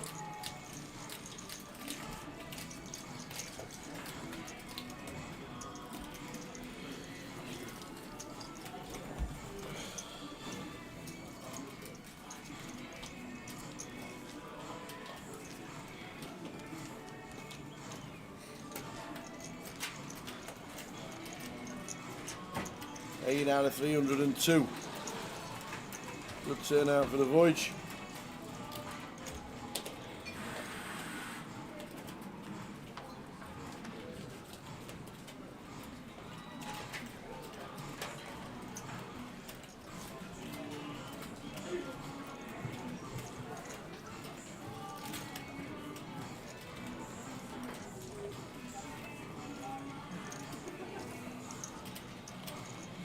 Jack 10 off for Dan. Opens. Chip he at the table. So only player that probably gets to open this hand from this position. Does pick up lines and ante, raise and take for Dan.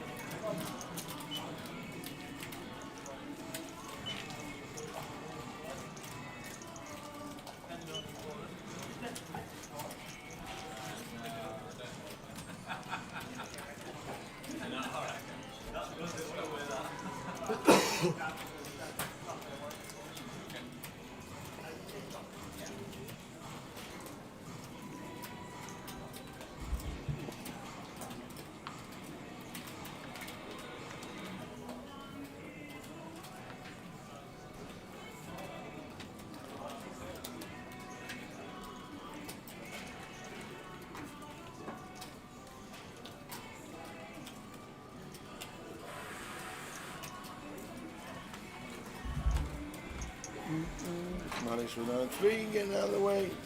All Neil in. with a king, queen, and 13 bigs. Should be a shove tower. Yeah, on the button as well. Whether he takes it or not, it's a different story. Looks like going to go with open. Much prefer shove. Me too. Shove for 13. Well, he's going to get the chance to let it go now. There's Neil. Got it off. If you're going to call it off, is it not just a shove anyway? 3?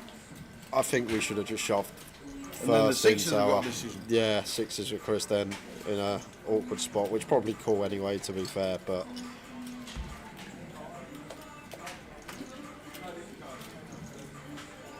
let's see what Neil is going to be doing here. And I can't stress enough in this game, Tower, like a chess match, you need to make the decision before. Yeah. If we're going to open, say to ourselves, are we calling this off, are we not? And does go with call, and it's a flip. King queen for Neil, sixes for Chris. Here we go.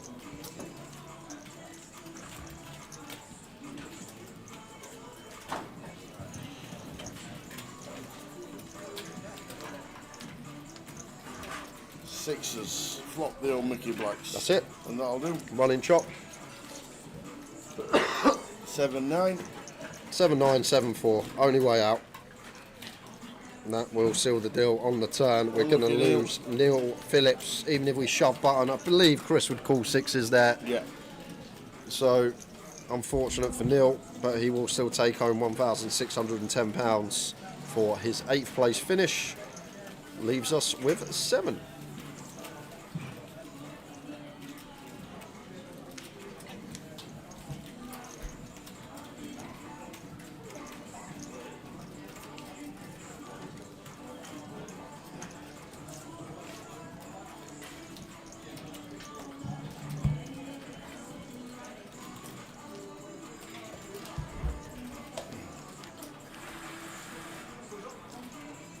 Well played, Neil.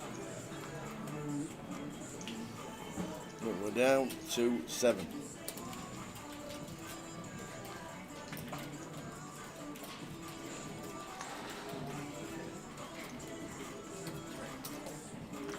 I don't know this one. Do you not? No. Ed Sheeran. Is it? Yeah. Sounds like Justin Timberlake. Justin, what's his face? It was so funny last night. So we sat after work playing some cards in the bar. Yep. One of our dealers, Rachel, there's some music on in the background. She goes, "Oh, this song sounds well like Paolo Nutini." Guess who it was, Tower? Was it Paolo? It was Paolo. He's good up Paolo and seen it. Really good.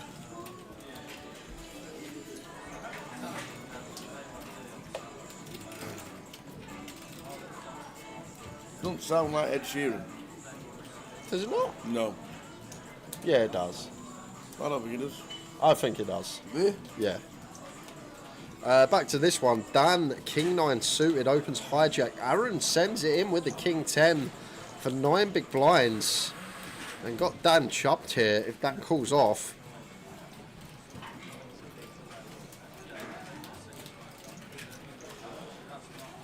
I think it's important here. Oh, Dan has called. I was just about to say to our future game, having 8.9 million and having 7.5 million doesn't really change much, but having 6 million, 6.1 when Phil's got around 5.8, bringing us back to the pack, if you like. Yeah. Maybe something to think about. It does call it off for 9 BBs, and Aaron in great shape to double. Some plausible backdoors to fade. That isn't one of them. So 9 ball corner pocket to fade for Aaron. And does to a spades river. So Aaron up to 3.2 milli.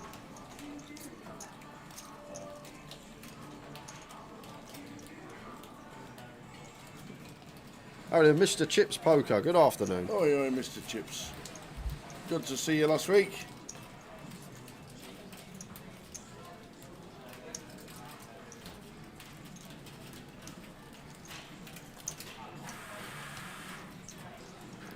Mr. Chips will be here tomorrow.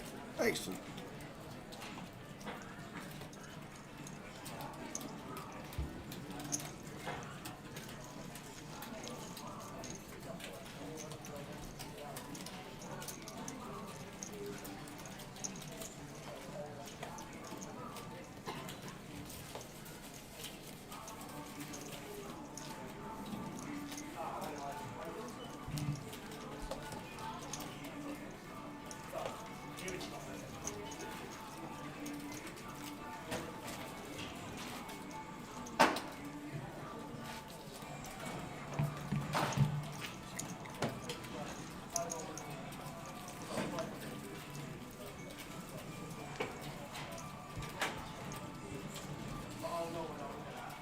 So down to 7.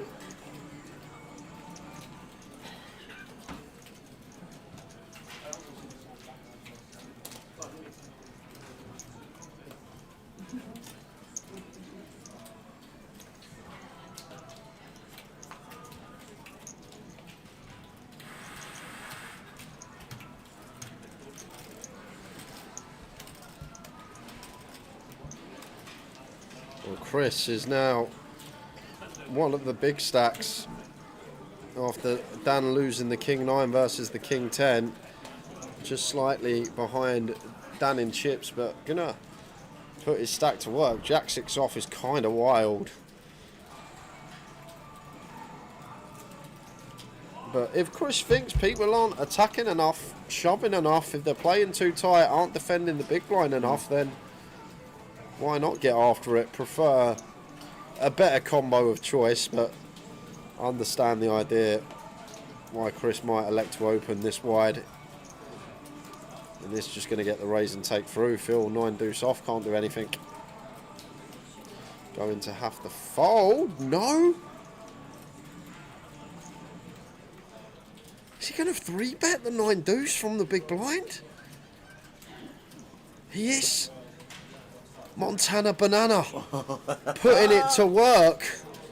How'd you like them apples? 9 deuce off, 3 bets from the big blind. Are we feeling all right? 980. Size is kind of nice. If we were going to 3-bet, this is probably a nice size to land on. But just making it 980k, and that's going to be in the hand. Chris with a Jack 6 off out of there, and Phil Very up nice. to no good in the big blind. He's here to play.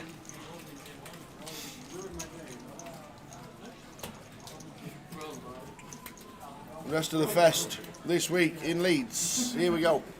Friday tomorrow. Day 1B of the main, day 2 of the high roller, day 1C of the main, and the cash out satellite.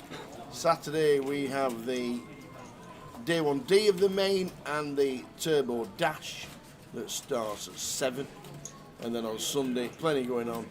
Day 2 of the main event, which will be concentrating on the big shot, the seniors, and the closer. Plenty to get your teeth into here in Leeds. Leeds. Who are Leeds playing on Saturday?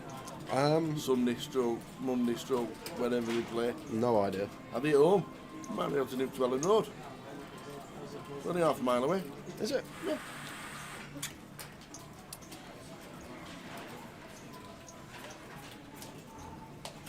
So right out the car park, right again, right at the roundabout, straight on, straight over the roundabout, and there's Ellen Road.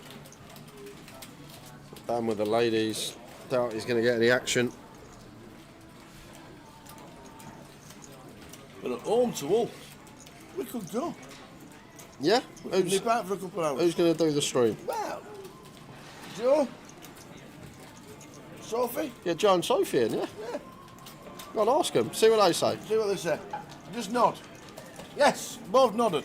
Yes. We're in it. We're off to Leeds match tomorrow. Sophie and Joe are going to be commentating. Lovely. Woo!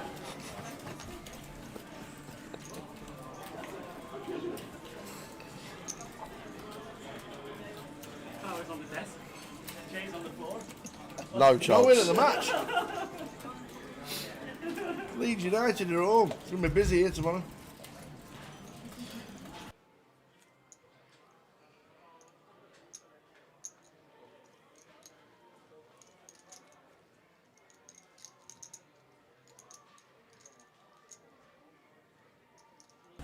Ace-6 of clubs for Valsey, blind on blind. Just going to move all in.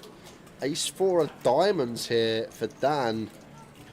But once again, Tower, yes, we can have the best hand, but in terms of equity, when we are in front, it's a situation of only slightly. We're almost coin flipping, and then the times we're behind, we're crushed. And then once again, future game there is massive, because if we lose that all in, suddenly we go to 5th in chips as Dan, when we're sitting pretty at the top of the pack right now. So kind of like that fold there.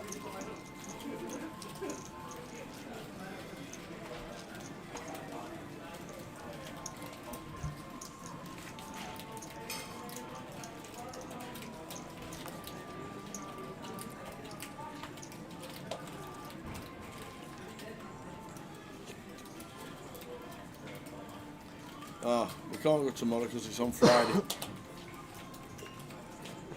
Damn.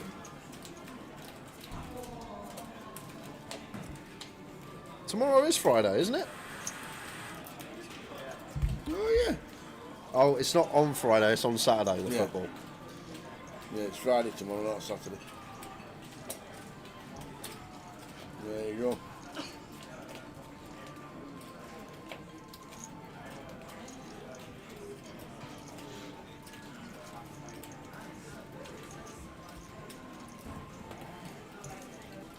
So PK says to Mrs., he sends her a message. Yep. He says, do you fancy a city break? Okay. She says, yeah. He says, what are you thinking? He says, well, anywhere where we're away in the Champions League draw. Nice. Good idea. Who have they got? First 2 teams out the app. Aston Villa, Liverpool. Not much of a city break for them going there, is it? I'm not seeing the full Champions League draw, but it has been made. It's now totally changed. It's like they wanted a Super League, and they've just about got it basically with the revamp of the Champions League.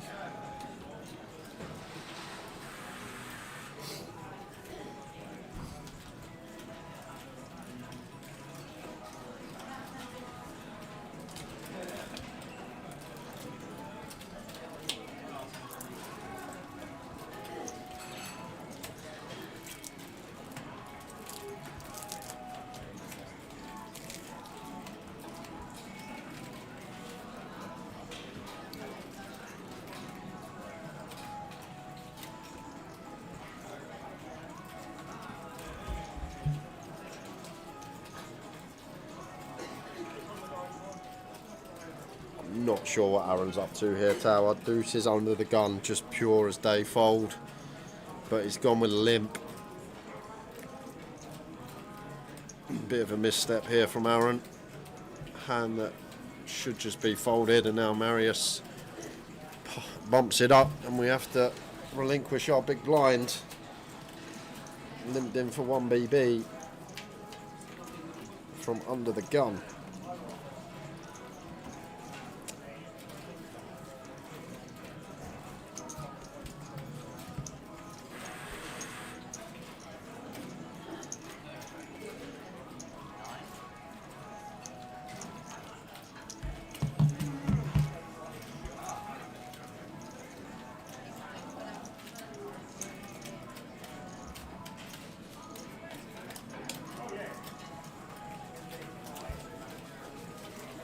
Evening, Curtis.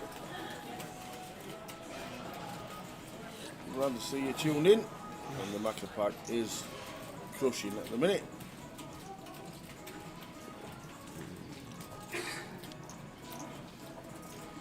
It's going to be Phil that we see open. Raises to 560. Is Phil feeling all right? Is he just free bet the 9 deuce off? Does he think Leeds are playing tonight? And now just opens 3.5x.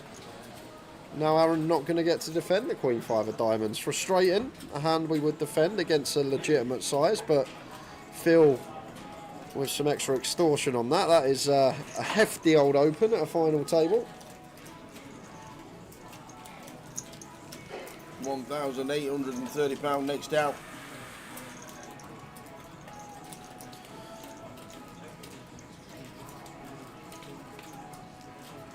How are we doing, Sean Lewis? Evening, Besky. Welcome.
Queen 9 for Dan in the hijack here. Marius, ace queen suited, 3-betting to 1.2.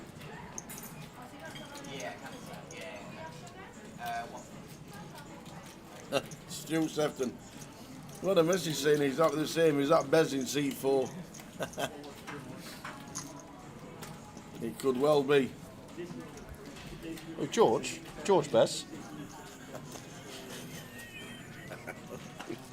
Oh, we crashed. Comms cam has crashed.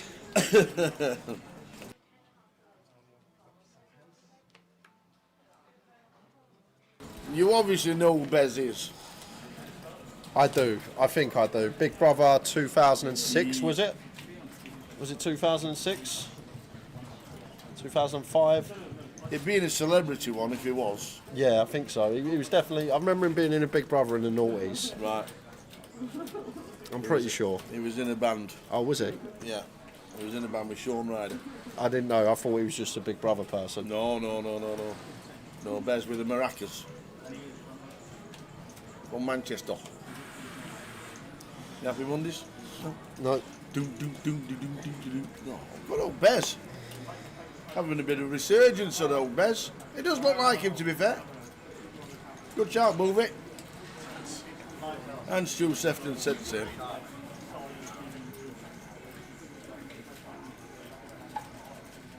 Oh, they were on Gogglebox. You might have known it from there. I don't watch Gogglebox. Oh, okay.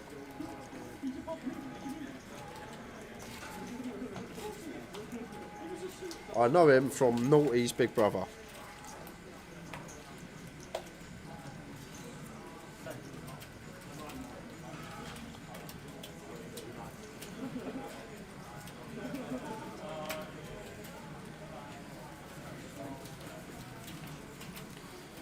I also think he's been in the jungle as well.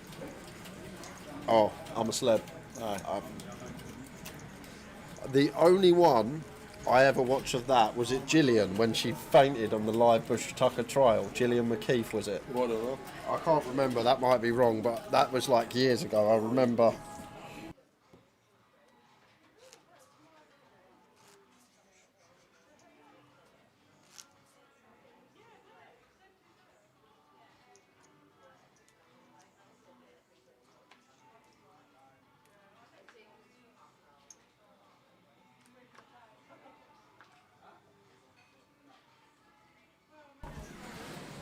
Gillian who?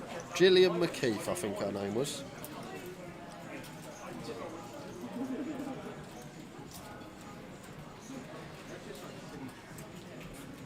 In 2005 he was in the jungle. Wow, where does the time go? 20 years ago now. How has that been on the telly for 20 years? How? That's madness.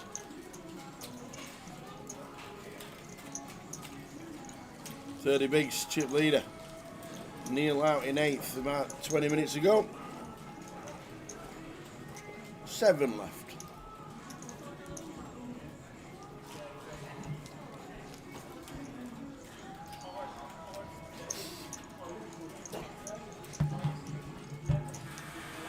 Does anyone actually watch telly anymore? Like whatever's on ITV and all that malarkey? Very rare. Very rare.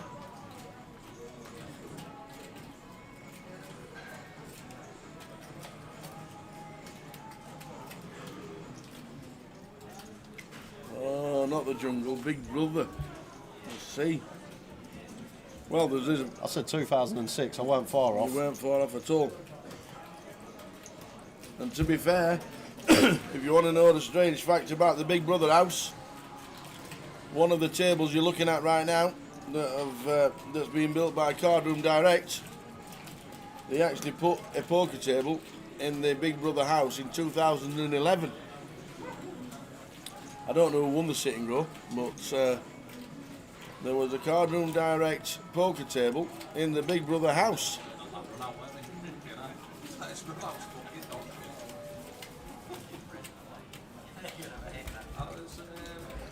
Jason's day is all in.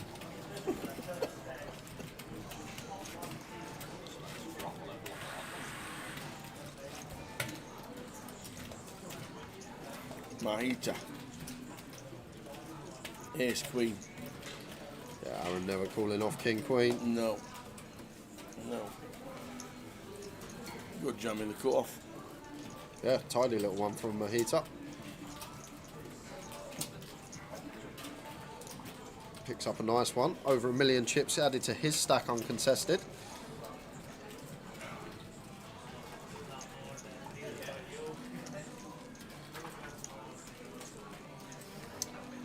Has Tower got any teams in mind for the treble? You might have to jump on the next couple, says Stu. All will be revealed. You notice I'm not moaning this week. I'm just letting you say, get ready for the treble.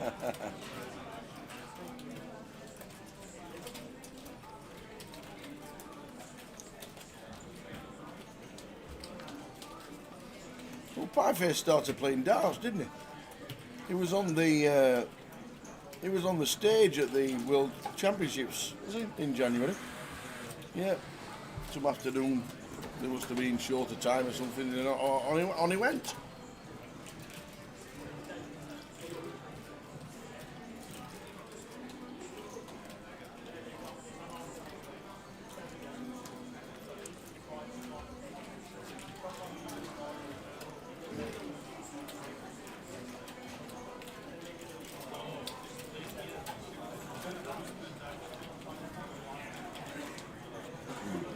I think it was something like Luton and Blackpool. Wasn't Yeah, it? it was Back to back. it was definitely Blackpool with the second one because Yeah. I remember the announcement made over the tannoy. Ladies and gentlemen, Towers treble has come in again. Ladies and gentlemen, Towers treble has come in again. I just remember hearing it over the tannoy and cracking up. Well, I was more crying than cracking up because I weren't on it. So Marius defends Queen Jack, dominated by Chris.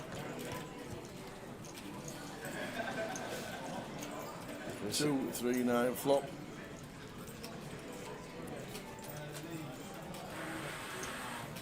Continue for Chris for third. Hand over, you expect.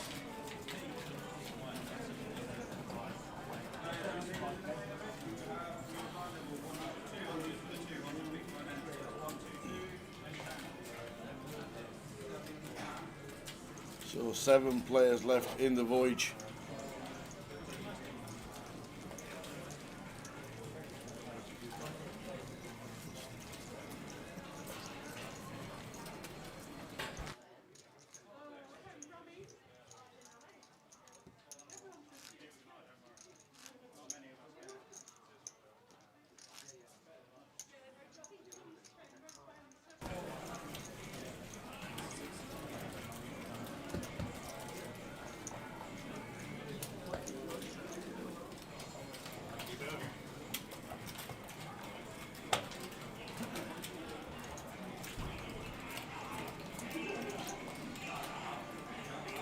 I hope you're right, Johnny Brown. Towers treble are like London buses.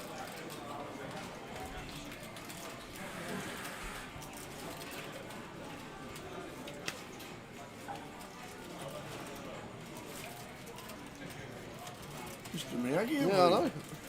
I didn't do it like that. I thought about opening the Queen 10 suited. Lets it go.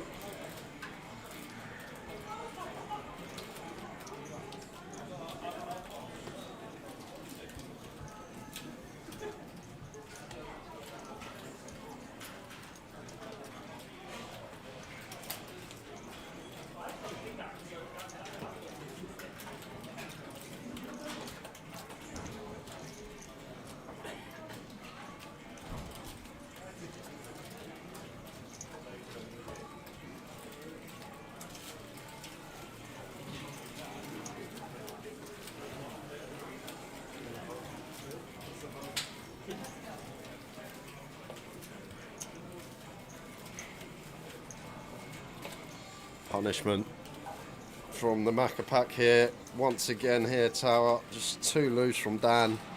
Like, we can open wide on the button. But what? Just in with 10 deuce? Oh, he likes the feel of it. Maybe that's it. Maybe just... Yes, the price is nice. Chris going fairly small with the free bet, but kind of have to at final table at this stack depth.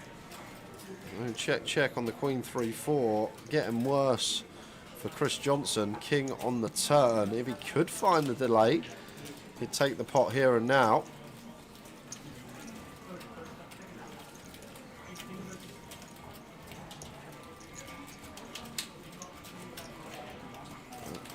Looks like Dan feels like he's got the green light now once checked to.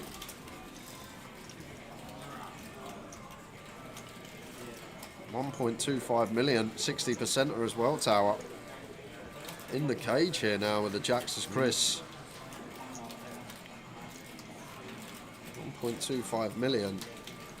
And difficult to continue. There's Chris Johnson here. We block some of the viable bluffs, ace jack, jack 10, jack 9 suited type stuff. So just gets it out of there, and fabulous. Dan takes it with the 10 high. Playing super well down white.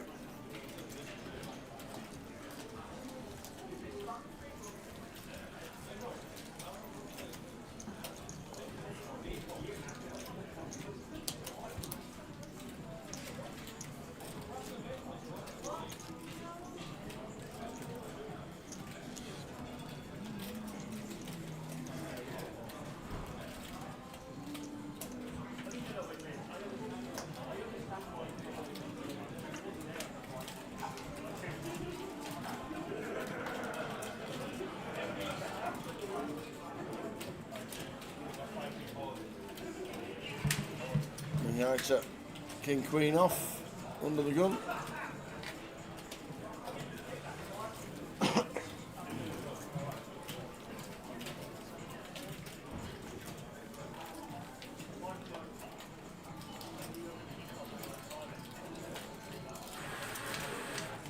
Line at 200 with the minute 450. 450. Deuces should hit the mark here from Marius. Whether they will is a completely different question.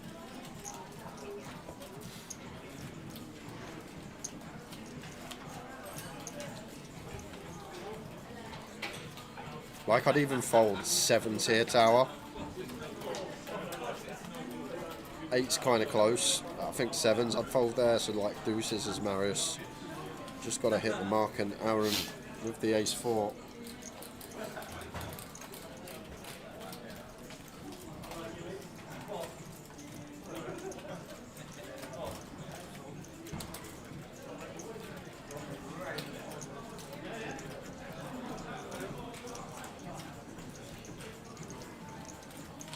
Off we go.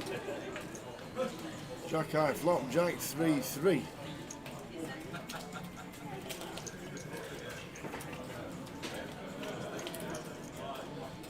One big blind from Mahita. What I'd like to see, a little 200k, 20%. Seems good. Especially the free board. It's great because Aaron shouldn't defend any offsuit 3x. Like, even this ace-4 off tower, kind of loose against his gun opening range.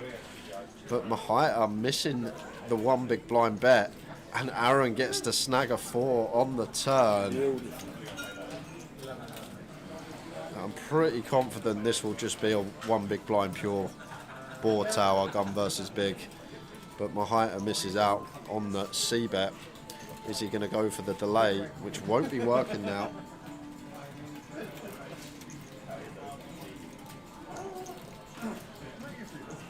Goes for 40%. Oh my word, and Aaron just sends the lot in? What is going on at this final table? Don't get me wrong, he's right, but it's once again, Tower, one of those scenarios we only get called by a better hand. We fold out worse. If Mahita's got ace, king, ace, queen, that's drawing to 3 outs. We want to keep that in. seeing some crazy plays at this FT tower. Like in terms of I'm trying to see what this jam does. I guess it flushes out 2 live cards, some equity, some 6-outers like a king queen on this occasion.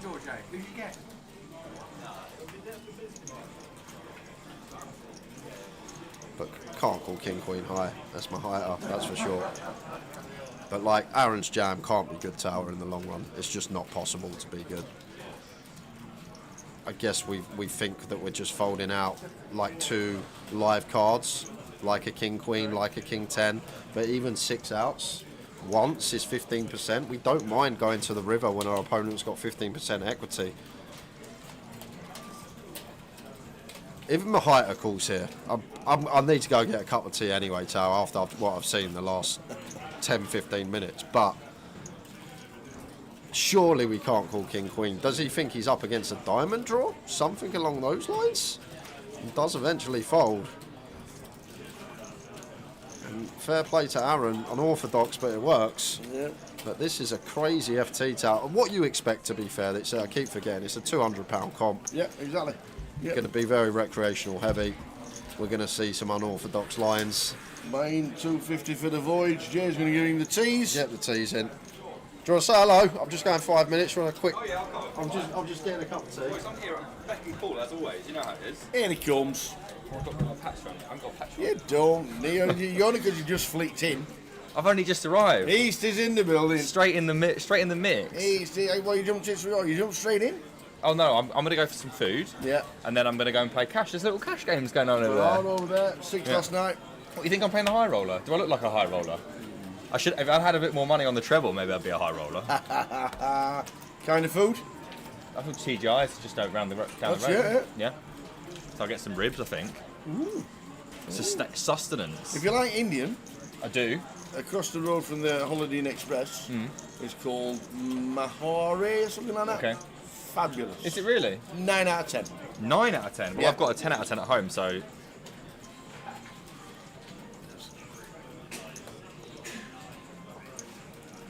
It's literally straight across the road from the Holiday. I don't know where you're staying in Leeds, but... I'm staying in the Premier. Oh, right, just next there, door. next to the... Perfect. Yeah. Well, from there you've got the TGIs. Or Yeah. The Indian that everybody raves about. I'm having a It's look at it. literally straight across from the... What are we saying? What's it called? Miss Lahore? That's the one. Yep. Okay. That's the one. Lahore. 4.7 is pretty nutty. It's very, very good. There's a little 4.8 going on here as Yeah. well. Tell you what, the options look a bit better than Manchester. Yeah. There's a little 4.9 Italian dotted about as well. There you go. Don't mind if I do. So what's the 10 out of 10 in Chelmsford? It's called the Rose of India. The Rose of India. 10 out of 10 in every metric, every measurable metric. Fantastic. But I will have a go at the. I'm not above it. I'll go and have a look. Might go and see if my friend over there wants to go there instead of where I was planning to go. Uh-huh. So Jay was complaining. What's he complaining about? Oh, everything. Yeah. No, I'm not complaining. Just unorthodox play. We like the a bit last 2 days. It keeps it great. interesting, doesn't it? Love it. Love it. It's been great. Oh look, it's me. It's been a great watch. You just turned up. Yeah. How's Keno doing? Not seen much of him today. He's doing great. Yes. He's a feel-good lad.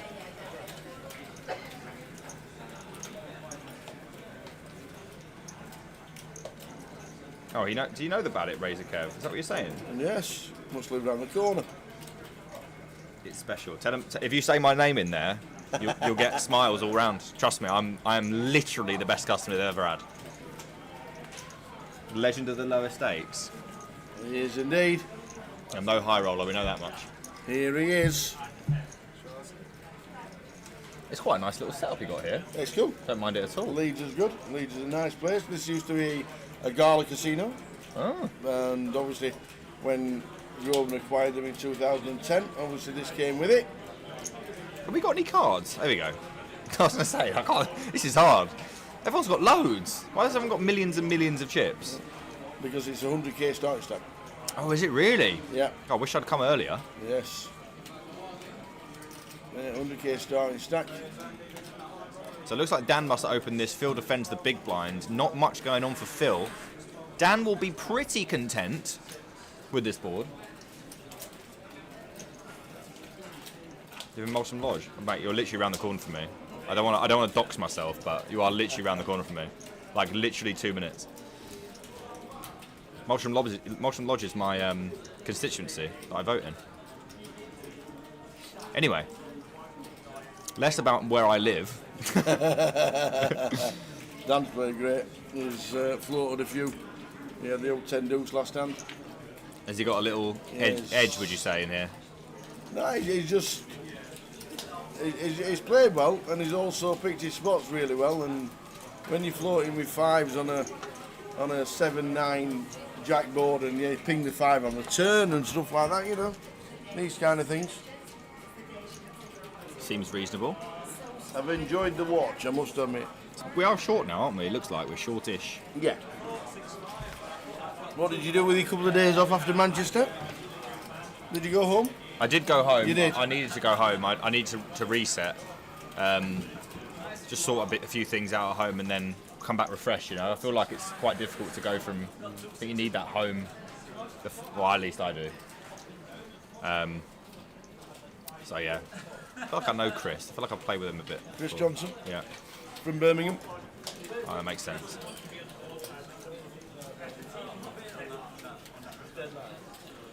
I bubbled the closer, you know, the other day. Very annoying. Online? No, what? In the live one? Manchester. Yeah. Oh, no. Very sad news. I've been to the Razor Kev Arms. I do not know what that is. Feels like a troll. Maybe let's get a table running for poker nights. There's all sorts going on I don't know about. 13 bags at first, is it really? That's not too bad. How many runners do we have? 302. That's not bad at all. Top right. So it is. £250 buying, £250 total, so 220 plus the juice. 7 out of 302. I hope you've been doing your research for this week's treble. We have already started. You know that I make no money anywhere else. And I'm 1 for 1 in Talvis trebles. That was a good half an hour. I had a good time.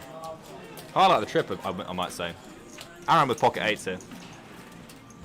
Very, very tidy hand. He's going to obviously... 22. Sorry, 17.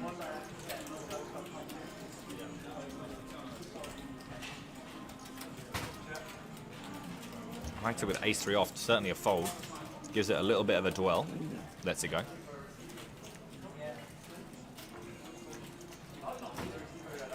And all in from... Oh dear, this is a pretty nasty spot for pocket 8s. Not just because, obviously, because Phil has pocket 9s, but in general here, you're either going to be usually flipping, sometimes, rarely you're going to dominate. And then a lot of the time, this happens, and it's a kind of ugly spot given that everyone's quite shallow. It's a really huge moment for this FT. Cannot blame him for sticking this in. Blind's at 200k. I mean, he's only got about 15 bigs. Yeah. Pocket 8s is just too strong, I think. You could even make an argument for open shoving it from hijack. I'd understand a fold, but I'd be surprised to see it. It's certainly not ideal, and I don't know about this fella that shoved. But it's very possible that this is nutted, and I don't know if Aaron's going to find a fold here, though, unfortunately for him. Seems a little bit too good. Probably about the line. 7 seems really sus. 8s probably have to go with it and hope for the best. It does decide to fold, though, so raise folds the 8s off 15 big blinds. Interesting. Yeah, it could well have been open, shove, pre-flop, but didn't take it.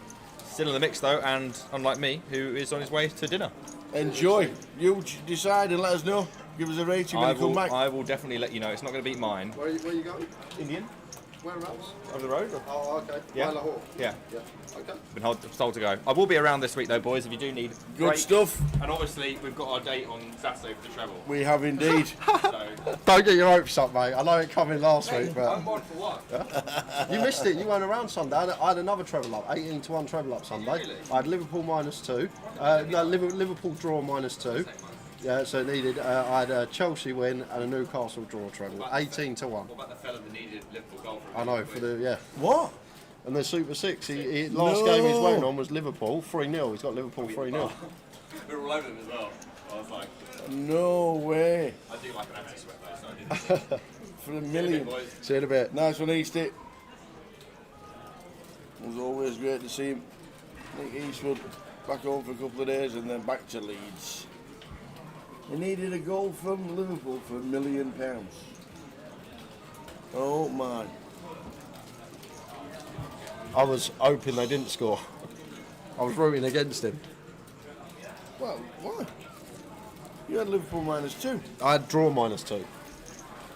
I had Oh, so they had to win 2-0. 2-0, 3-1, 4-2, 5-3, 6-4, 7-7. Oh, so they had to win by exactly 2. Yeah, had to win by exactly 2. I thought it was just like, I wonder why the price was good. I had a handicap draw. I wonder why I wonder why the price was really good and couldn't get my head round it. Handicap draw, -2. No news yet, Alan, on Goliath next year. Hoping it gets sorted out and we announce on social media very soon. Everybody loves Goliath. There's a mini Goliath at Walsall. Is it? Yeah. Is it really? End of October, starting on the 28th for around 10 days. Or no, it might just be a week. They've got a 200, a 500, they've got a Mystery Bounty, they've got a Joker's Wild. What? Yeah. Are you DJing? No. They've nicked the concept and that's it. They've not asked me for the rights of Joker's Wild. Cool. But yeah, Walsall. It's a 25th anniversary of Junction 10.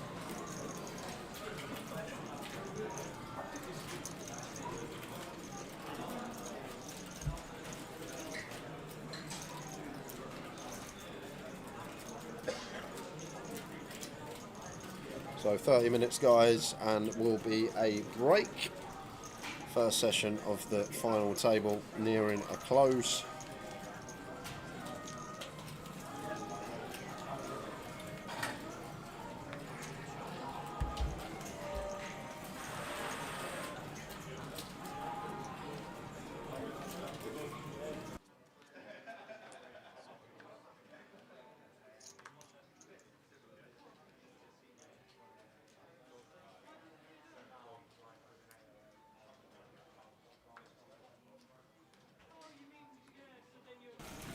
So my heights are 10-4.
He's king for the Bouse in the house, just sub 10. Not sure why Phil's asking for a count here. Not going to call off over half our stack with Jack 10 offsuit. Quick hello, boys, before heading out for drinks and then dinner in sunny Oswestry Church. Where's Church? I don't know, where's Oswestry Street? Well, Kev lives in Newcastle under Lyme in Stoke. Oswestry could be. They don't sound Welsh. Oswestry. That's a great town. I like that name. but I don't know where Chirk is at all. Oswestry. Could be near Coventry. Can you tell we don't Google? There you go, Oswestry is on the English-Wales border. Thank you very much. I thought it sounded Welshish.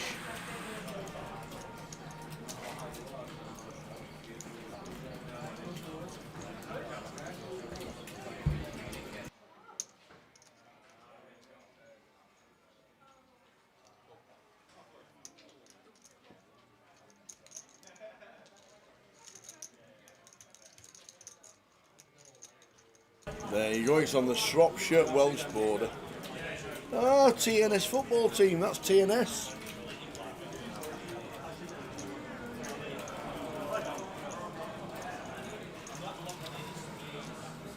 They're in Europe this year, ain't they, TNS? Well, they were trying to qualify. I don't know how they went on. How's your funny named fourfold going on? Funny name fourfold? In the football. Oh, what, for the Conference League? I haven't done it. You didn't? I've got some 2 balls in the golf, so oh, right, okay.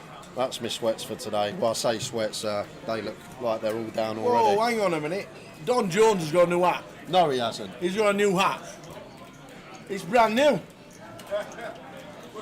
17 years, man and boy, you've had the same hat on. And now he's got a new one.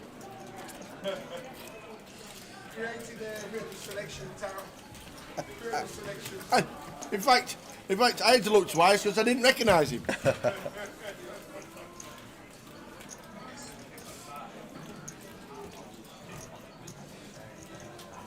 There you go, they're winning 3-0. King Queen for Chris, blind on blind here. Just going to be a send for 12, well, for 10 of Aaron. Gets it through.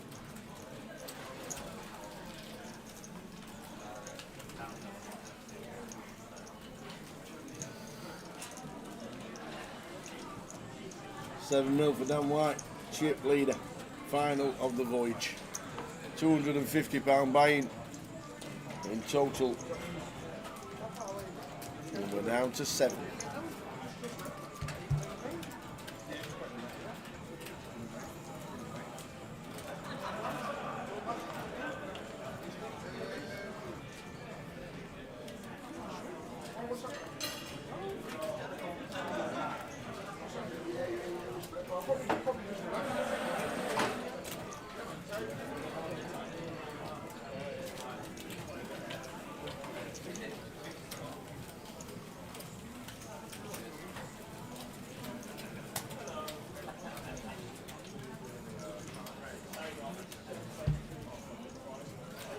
Couple of cowboys for Chris on the button.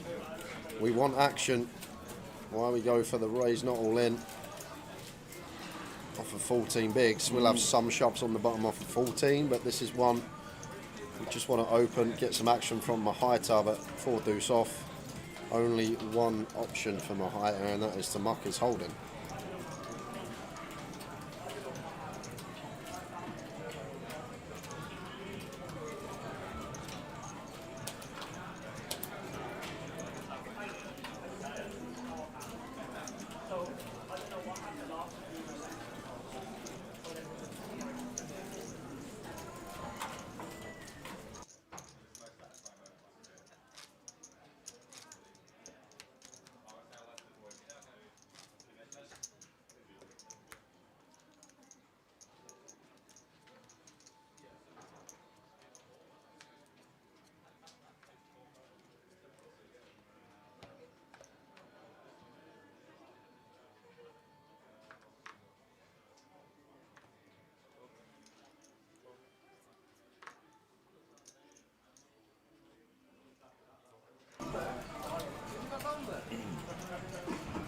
Rolling round to the button.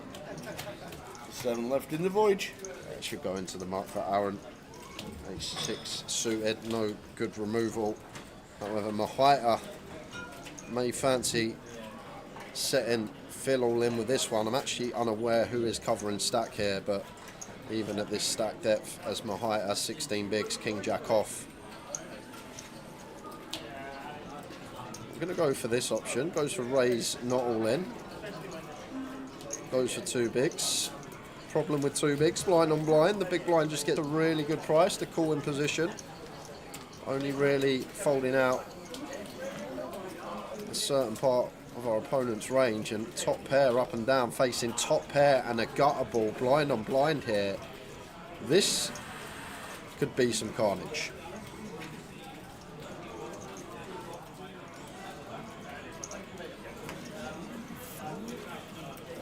600k and the lot. All of it, says Phil. Wow. And a snap call. Mahita with the best of it. And what shape we are in here as well. The fact that we got King Jack, meaning the Queen no good for the Jack 8, leaving it just with 8s and 7s, 7 outs, 4 that we can see. Oh, we're losing one. I think Phil's going to be left with like 300k tower. And the big blind. Oh, looking bleak. Just the 4 outs that are live in the deck for him. No runners, 8 or 7 needed. Same scenario, 7 or 8. I'm going to check the stacks anyway. Oh no! It hits the 7. Oh my words! They're going to check the stacks. What a filthy one, tower. Wow, it says he's been eliminated, but I don't think he has. He's sat there. That is I filth. think he's got him more. We'll certainly check the stacks. I don't know why they do. That is a tough one to take. Wow. What a hand to see when we've got King Jack on this board. Jack 8 has him drawing to 7 outs. And 3 were in the muck. Unfortunate one for Mahita, but now Phil, big chip leader, up to nearly 9 million chips. And we have chips left as well. So we'll reinstate Mahita. He is not out. He is definitely not out. He has a lot more chips than the eliminated sign that it said. So we'll find out exactly what he had. He's still sat there in C3. How many has he got? How many has he got? Reach for this guy.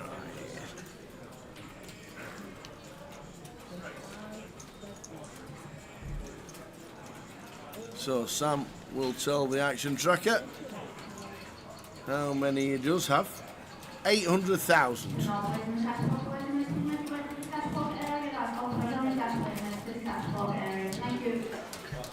800,000, yes. So that was a bit off, unfortunately.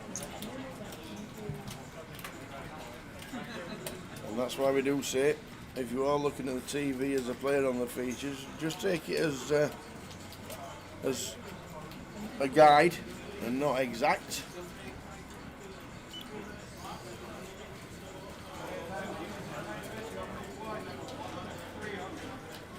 Mahita still can't believe what happened last hand. He doesn't even realise it's on him. He's looking to the heavens. Yeah. Why'd you put a 7 there? I don't even think he knows it's on him, Tower. No. He's still thinking about the hand that occurred previously. No. It's on you, sir. Dealer. Wow. Oh, he knew. He knew. Just using his 25 seconds.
All in from Aaron. Aaron with the Queen 10.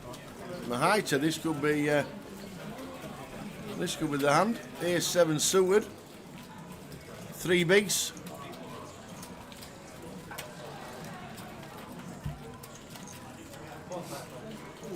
The thing is here, Tower, Aaron's supposed to be super snug. My height is sitting with 3 bigs, and we've actually got, 10 of our own as Aaron? Just sub.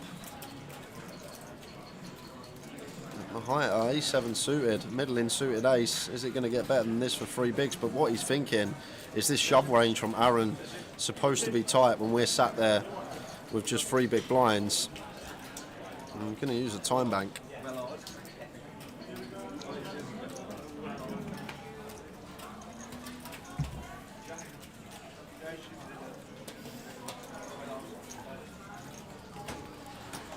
He's going to wait for a better spot.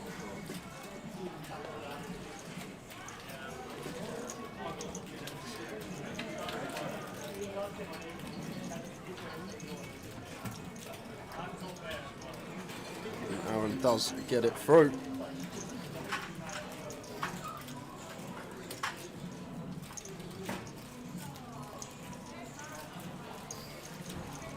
So 800k after the hand with a big blind at 250.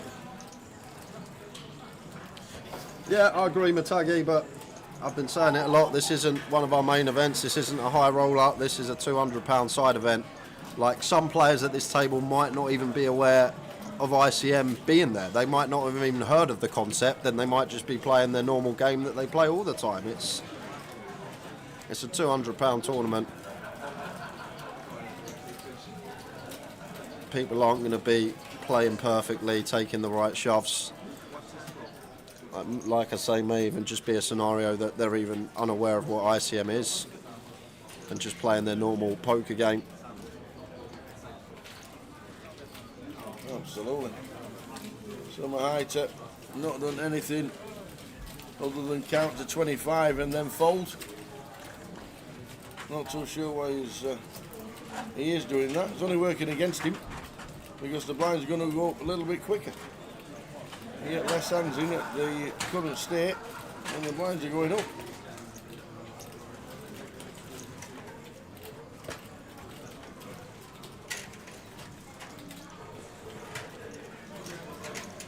So complete from Dan, check from Marius.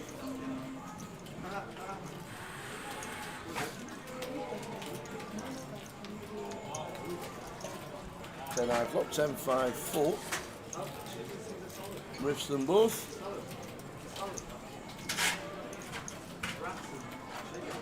Yeah, can get behind this from Dan. Fold out some 9-7, 9-8, Jack high, Queen high, King high type stuff. Seems like a plausible lead for 1BB. Marius can't go anywhere with gut shot, backdoor flush draw and position.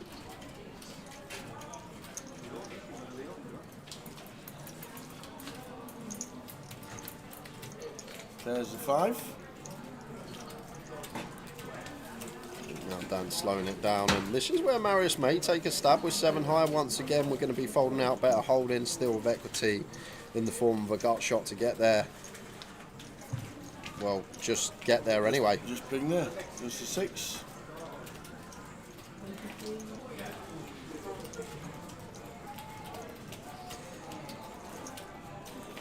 And Dan has river the 6 here, blind on blind tower. However, if we really want to think about this hand, is he just going to snap call because he's got a pair blind on blind? But think about Marius's calling range on flop. Like, going to be diamond draws, 5x, 10x. We lose to all of these now. A 4 wouldn't bet. That would just take his showdown. So Marius never going to have a 4 here. Same with ace highs. They just take their showdown as well. So there's not really anything we beat here, as Dan has played. We'd specifically need Marius to have like a Jack 9 suited, something along those lines.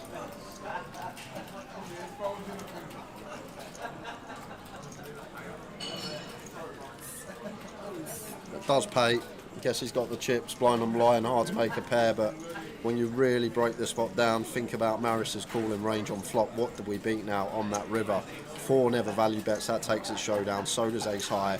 We now lose to a 5 as well as a flush draw. Even some of the straight draws, like the 6-7, 6-3, they're never going to bet. They'll just take their showdown with a 6. So after deducting all of that, we specifically need Marius to have like a float, like a Jack-9 suited with backdoor flush draw. Only a scarce amount of combos for us to ever be good there with a 6, so maybe he just thought, I'm going to take my price, I don't need to be right too often. We're blind on blind, could have been the case.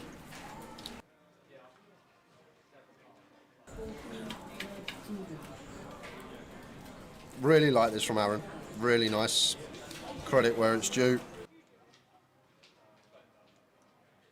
Going for open rather than jam, off of 11.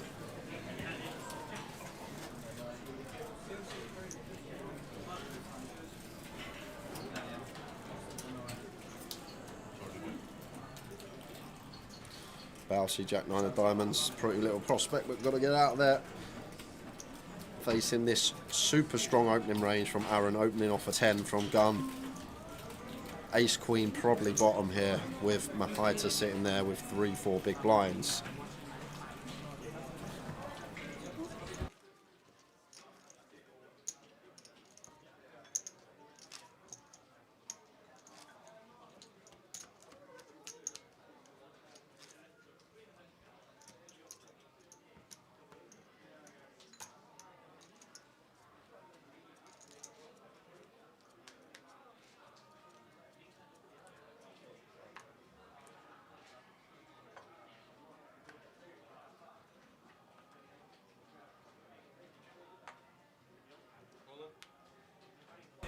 King 8 for Mahita from gun, has to go, not going to go through the blinds, and Dan with Ace Queen in the cut-off. Yep. Isolation Nation. Live cards. That's all we can ask for with King 8.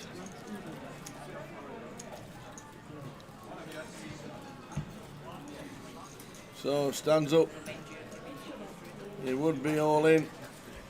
Here's the...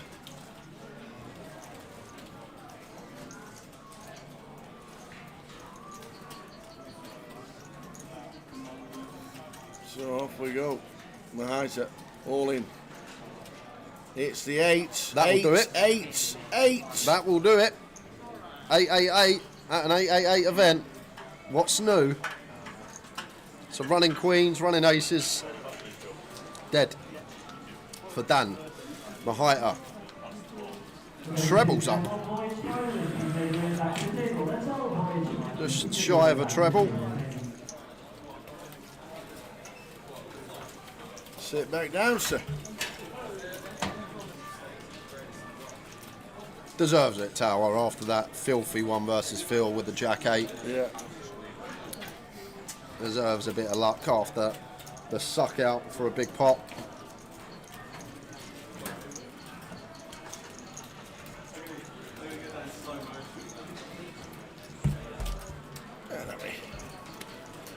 Where are we this weekend? We are August the 28th to 1st of September. Edinburgh, Coventry, Blackpool, Portsmouth. Edinburgh, Coventry, Blackpool and Portsmouth. If you've got a 25-50 in your town, that's where they are. Portsmouth usually smash it. Blackpool has started. Get yourself to Blackers, get yourself on the old donkeys, and half an hour around the old big one. Have a wander up the tower. Coventry and Edinburgh. You don't even need to leave the casino for the big one and the donkeys, Tower. So Blackpool, Coventry, Edinburgh and Portsmouth. They're the 25-50s this weekend.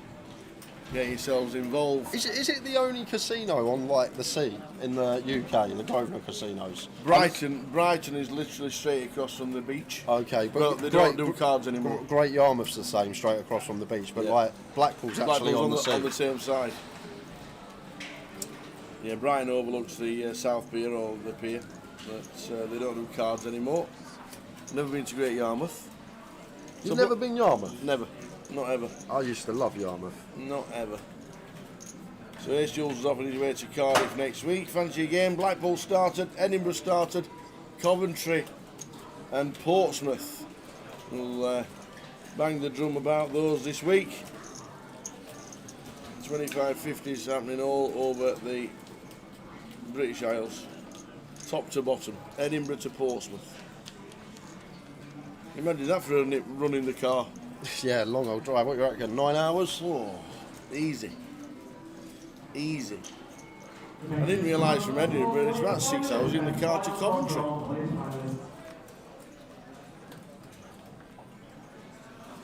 Ace Queen for Balsi.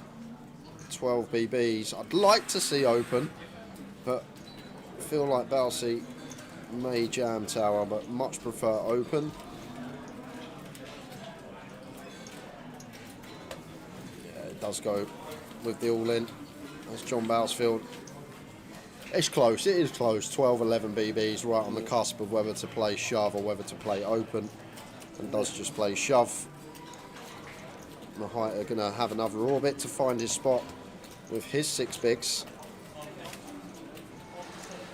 A small pick up for Balsi. Phil Carter, 8 mil, chip leader. Heading to the break, 5.5 minutes to go until the break. And then a 15-minute break. I'll tell you what, Dave, you said to me when we come to start this FT, we're only going to lose 1 in the first 2-hour session. Yeah. I would have said no chance, but absolutely, that's what's happened. Only 1 knockout thus far.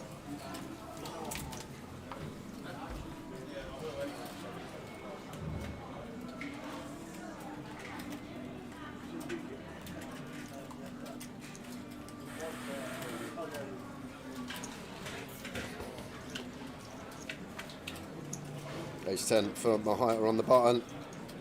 Beautiful hand to look down at when we're sitting with just 6 bigs. However, Balsi 7-5 off, not going to be able to call, but just picking up blinds and ante. Increasing our stack by about 40%. Just getting that jam through.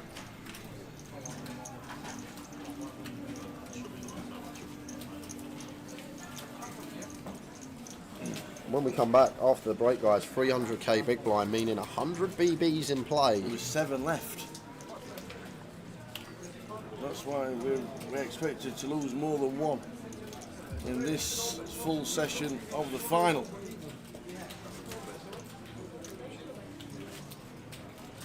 So break in 4 minutes. We'll be back at 25 to 8, 7:35 with the remaining 7.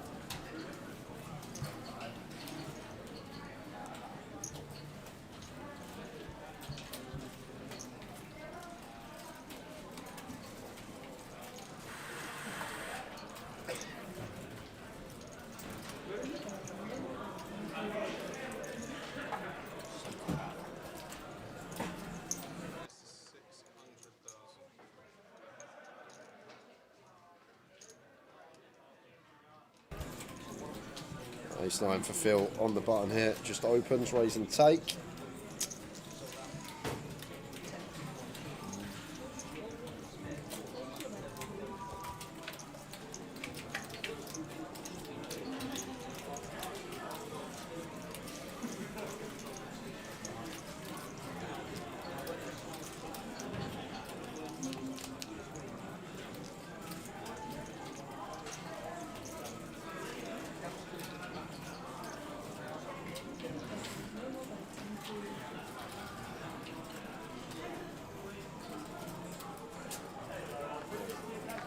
Couple of hands left of this session.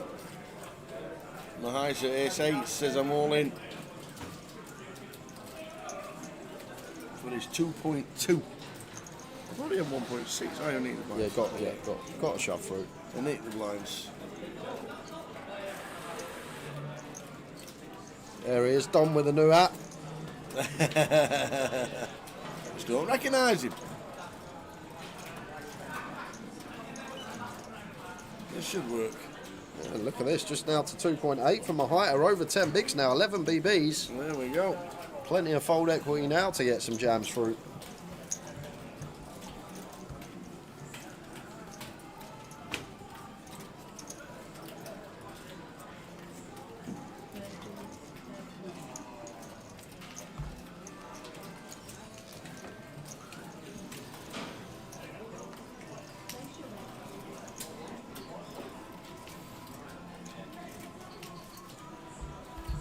So could be the last hand. See how we pan out.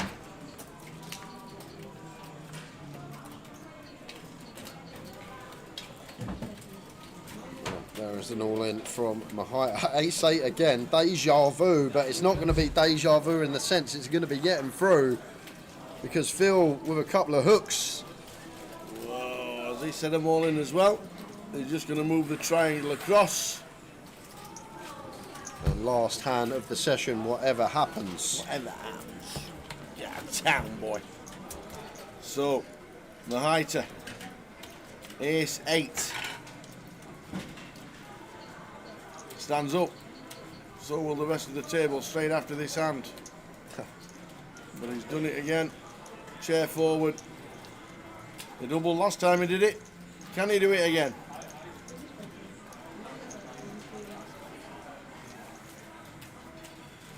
Here we go.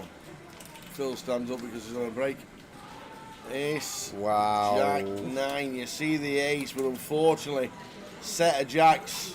So we've got backdoor spades tower, backdoor 10-7. Or we got the queen 10. It's not dead yet, Mahai. Oh, it's a spade. So Phil moves up to 12 million. Wowzers, wowzers. So we're on a break. We'll see you in 15 minutes. 7 down to 6. See you in 15. Money. No, she has like 5.5 big blinds, 6 big blinds. Yeah, so she probably just has to call them. Yeah, she seems nervous. Look her She hands. does. Look her hands. I think she's deliberately doing that though.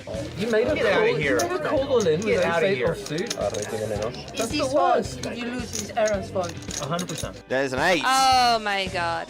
Oh, look how happy she is. I would be happy too. Things went badly wrong. I blame one person only, and that person, I think he's called Aaron or something. If the new players don't win hands, then they wouldn't play poker, and so I'm happy to contribute to the greater good of the game.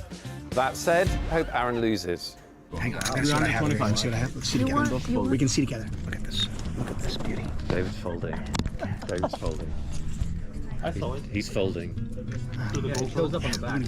I'm all in. Over the past several years, Nick Welthall and I have commentated on amateurs. Let's call them what they are. The feeble pros as they call them. Easty and Ian Simpson were so scared of us, they bowed out. And Tuck with a pair of 3s. Not deep enough to call here. Can you do other things? No, just going in the bin. You see, has too early position. Our hands are too weak. He's all in. High odds.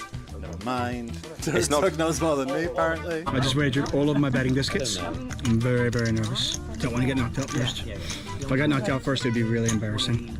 Oh my day. That would be funny though. Dina playing very well so far, biding her time. Dina aces. Ooh. Good fold, well played. I can't get knocked out here then. She had like ace-5 off. I can't get knocked out. Oh my god. 3s are good. King 3. What? Mamacitas. How does that work? No 3, but backdoor. We want to see the 4 of spades for the boys. Deuce of spades. Okay. 4 spades does, deuce of spades. Okay, 4 hearts. It's a 4, it's not a spade, but there is a little duck ski available now. Hey, do you think? And Vivian will do you think? Okay. He just winked at me. Bink! Oh, it's not a dink. Dina into the final 3, Vivi. She might win it.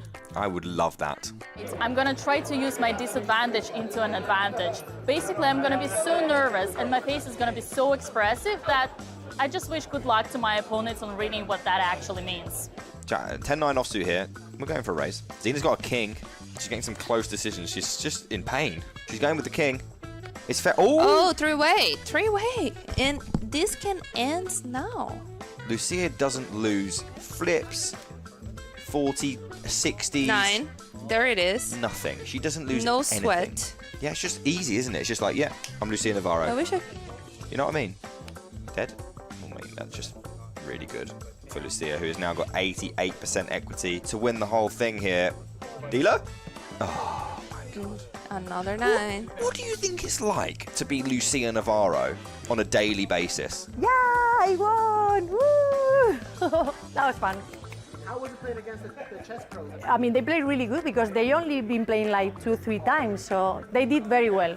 It was an awesome experience playing with chess pros. I think you can see the carryover between chess and poker is there, and the more experience they get, the more comfortable they're going to feel and the better they're going to play. Again, I fully expect them in the future to be a lot better, to be a lot more informed and just crush us. My heart is still beating pretty high. I feel like this was one of the most challenging experiences in my life, and I survived, and I managed to keep my face even though I was asking a lot of questions. I honestly did not expect the environment to be so friendly and so welcoming. Like literally my opponents, the guy sitting just next to me who I am supposed to attack, was helping me the entire way. And then I had to survive the poker game, which I did, and not only I did, but also I finished second, which is just like incredible.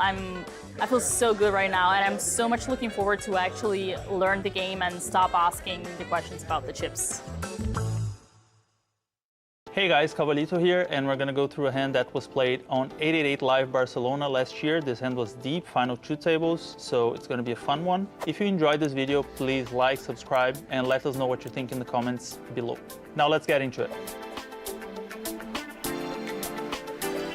So we are playing big blind 8,000, 16,000, and then we get to the button and he has ace jack off. This is a powerhouse of a hand when everyone folded to the button. This is a very clear open. We get a quick fold from the small blind, and then the big blind has a very easy call with the pocket fives. They should do nothing different, just call because they're both very deep, and it's gonna be a disaster for both of them if they play a very big pot at this point. Sadly, for the player on the button, he's likely to play a very big pot because the flop is ace 5-4. When you have ace jack on the button and the big blind just calls, you pretty much have the nuts here, and even though it's final 2 tables, a lot of money should fly in. Big blind checks, which he should with the entire range, and then the button is gonna start putting money in the pot. He starts with the c-bet of 33,000. The big blind has kind of both options on the table. He can call and raise in a future street, or he can start raising and putting money now. The reason that he might choose to raise on the turn and not the flop is because this is a board that the button's gonna miss a lot, actually, because he's opening 50% of hands. But he decides to raise right now, and the button should continue with a call most of the time. He's not going anywhere with ace jack. If he raises again, the big blind's probably gonna fold his bluffs and continue with hands that beat ace jack, so ace jack just calls.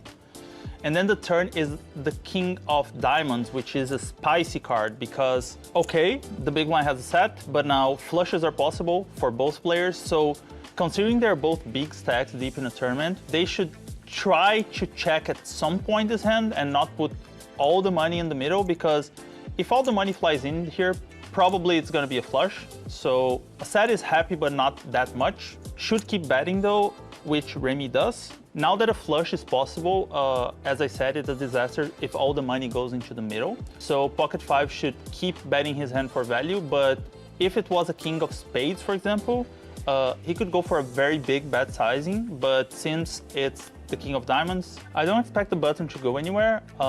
He's probably gonna call here and see the river and then reevaluate on the river. The button actually decides an interesting approach, which is a raise. I don't mind this play as much because it kind of stuns the big blind. If the button just calls, the big blind can keep betting. Ace jack can still be good here and take value from some flush draws, and some combo draws in general. And weaker ace x, I mean, it's very reasonable for the big blind to have a hand like ace 10, for example. I do like the raise in the sense that the button can check back the river, and a call is also perfectly fine. So I think the EV of both options here is going to be similar. It really depends on how you're going to navigate on the rivers, if you're going to have the discipline to fold, if you face another bet and that kind of stuff, if you are on the button. So I don't mind the raise here, and I think it's a perfectly reasonable play. The big blind checks on the river. The river is a deuce of diamonds, which is an awful card for both of them. I mean, it's a 4 flush board now. The big blind has more flushes than the button, but the button does have a lot of flushes himself. So both players have a lot of flushes here, and I would expect both of them to check and take their hands to showdown, but Laurila thinks different. He actually, wow, bets a very, very, very big bet. Wow, that is a very aggressive line. I mean, Laurila probably realized that his ace jack didn't have showdown value. There was a 4 flush there, and I mean, these guys are playing together for a long time, and he decided to put the pressure, and he got the snap fold from the set, which is reasonable because this is not a spot that we expect big stack versus big stack to put a lot of money in with a lot of bluffs. The part of the range that is beat by pocket fives is likely checking back on the river on the 4 flush, 3 straight cards. So this was a very creative play from Laurila. I wouldn't personally do it, but I mean, this is a good show that when you're deep in tournaments and you have a good read on your opponent, you can just go with your read and win a very big pot. So Laurila ended up being very creative and aggressive, and if I'm not mistaken, he ended up winning the whole thing. So sometimes you can just be creative and aggressive and trust your read, and good things will happen. So let us know what you think in the comments below. Would you have just called the turn in position? Would you have found this bluff on the river? I think this is a very interesting hand, and I want to know your opinion. I'm Alexandre Mantovani with 888 Poker. See you guys on the next one.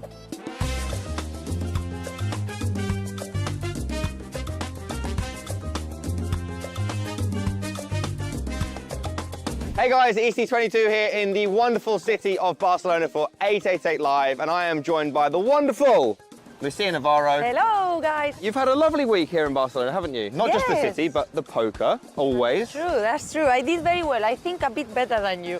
I mean, that is not the bar, but yes, you did do a bit better than me. And it's not just Lucia that's had a great week. We've been speaking to some of the players here at 888 Live in Barcelona for their experience in the main event. So let's go and head in and see what they had to say.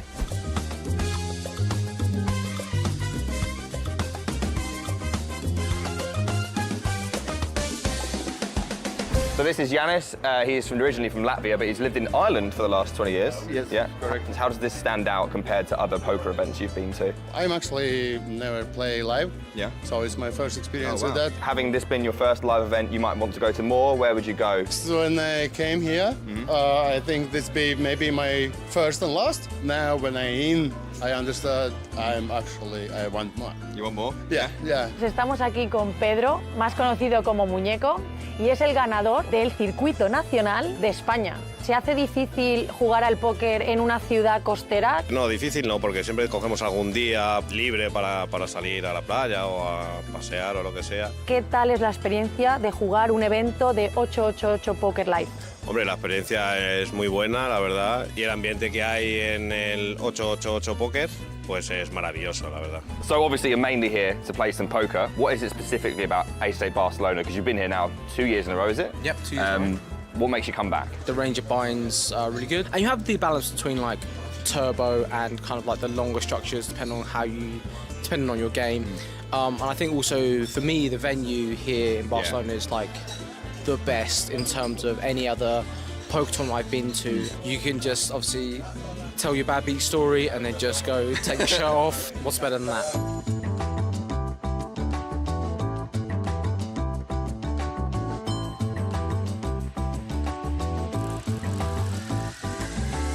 Estamos aquí con Albert Grané, que, bueno, ambos hemos conseguido entrar en premios. Sí, ¿qué tal? Vamos, ¿Qué tal? ¿Cómo a mí me ha costado un poco más, pero tú vas bastante bien, ¿no? Sí, bueno, hemos atizado un poquillo, la gente nos enteraba mucho e intentábamos abrir y bueno, hemos robado un poquito, así que bien, bastante bien. ¿Qué diferencia encuentras en los eventos de España en relación a otros países? Bueno, en Casino Barcelona ya tiene un largo trayecto de, pues, bueno, de muchos torneos y tal, es yo diría de los mejores del mundo. Sí. Lo que te puedo asegurar es que aquí las cosas se hacen bien. En el evento del año pasado, el mismo de Barcelona, viniste a la mesa final disfrazado de Rambo. Correcto.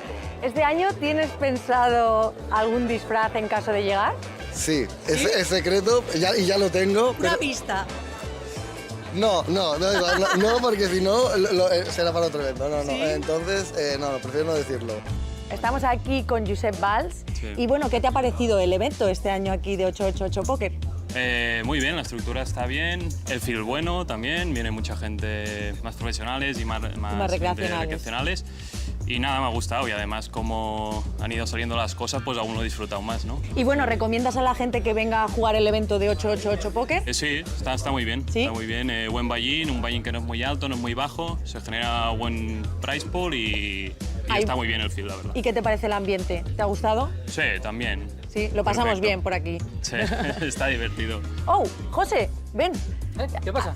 Oh, hemos tenido suerte. Tenemos aquí a José Criado, más conocido como JJ, que es otro finalista de la mesa final. Bueno, ¿qué tal te ha parecido el torneo? Bien, la verdad que no esperaba que hubiese tanta gente, o sea, bastantes buying y la verdad que me ha sorprendido. O sea, hay bastante on top y está bastante bien. Está muy bien. ¿La estructura te gusta también? Sí, una estructura buena, el día 3 1 hora y está, la verdad que... Muy bien, ¿no? Muy jugable.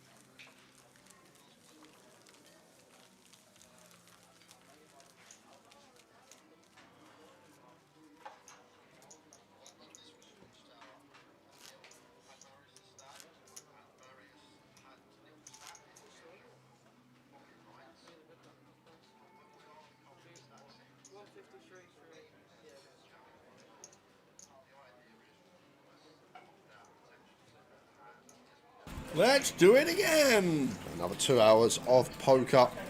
I think this one got 3 hours tops in it, guys. Half-hour clock, 300k now, 100 bigs in play. If we happen to get to the end of this session, we'll be coming back at 800k big blind, which is less than 40 bigs in play.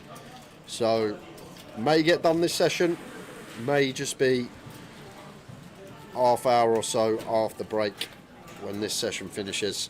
But we'll see how things occur. Off we go.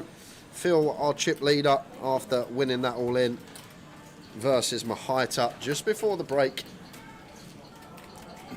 And Marius finds Cowboys. Straight away. On the button as well. I'm just going to be opening to 2 bigs, you expect.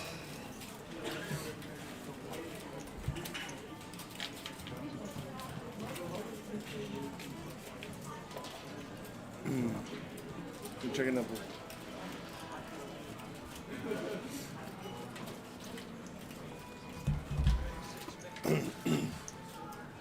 So just north of 1 big, 650. And Aaron sent the ace-4 suited and ran right into it. Ouch. Snap call from Marius, and first hand back after the break. We could be losing another one, but healthy amount of equity here for Aaron. The power of these suited wheel hands.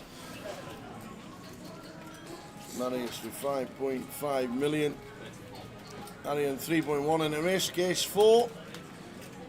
It's bleak as it gets, Tower. It is indeed. Not even a club in sight, so down to an ace. Do have a few backdoor straight possibilities, but ace is needed. Well, there is one of them backdoor straight possibilities. It's never easy. Absolutely not. Now a 5 playing. Ace or a 5 to double. It's not. Pairs the 3. So Marius takes out Aaron. Well played, Aaron.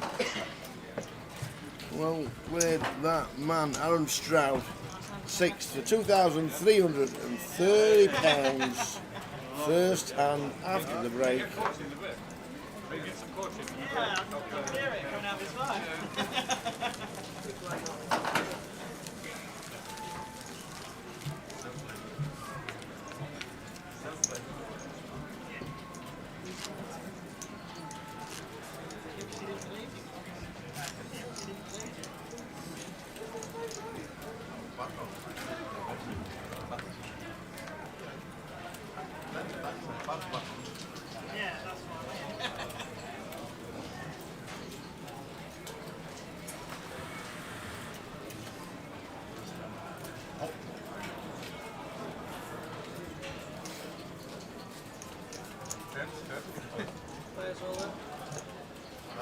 Yeah, remember Marius banging the table. Didn't he have a fancy shirt?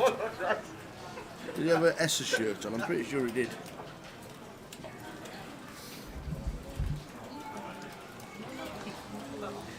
Bowsey's turn to jam for 10. 5-handed now, so gun is effective low jack. Just getting that through.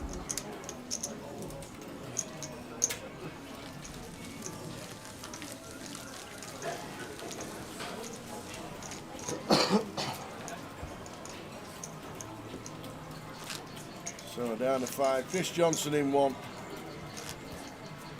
Seat order. Here are the boys.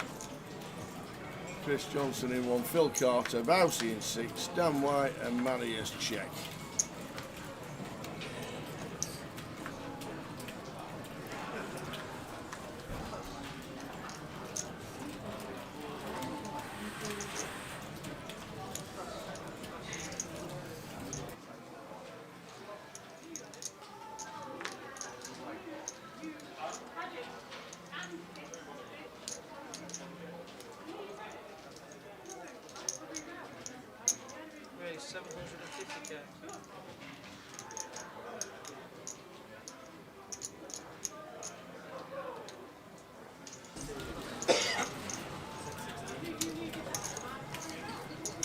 So there's the prize money, 13,000 up top and change. Ah, you know how we've been getting cups of tea with sugar in it, and I ain't had tea with sugar for 45 years. Yep. I now know why. What are you trying to work out? 45 years, you would have been 10. I know. I hated sugar. My dad used to have 3 sugars in his tea, and I mean 3 near tablespoons. He plonked to me, and I thought, I'll try that. 3, went to 2, went to 1. No, not gonna. So, first cup of tea we ordered today, when we turned around like that, and I said, tea, 2, fetch the teas in, tea with 2 sugars in it. Why do you put sugar in my tea? Well, he asked for tea with 2 sugars. I said, when? He went, when you went tea for 2.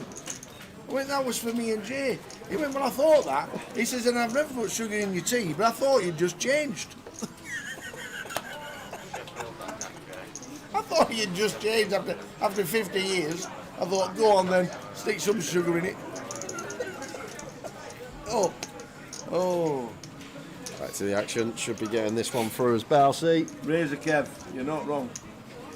Will McMurray. How many sugars does he have in his? 9, wasn't it? He's cut down though to 6 or 5, ain't he? He's cut down to 6. Frankie was the one about a couple of years ago before they went on the old health kick, the TDs. He used to have, I think, 8 or 9 in his coffee, every coffee he had. And then he cut it out. Wow.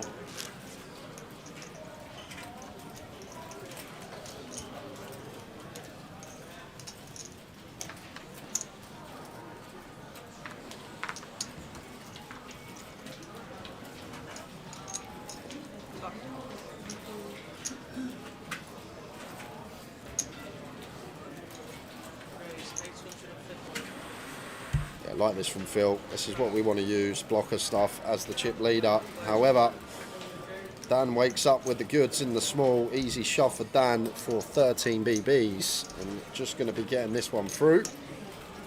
Can't call off ace-5 as Phil.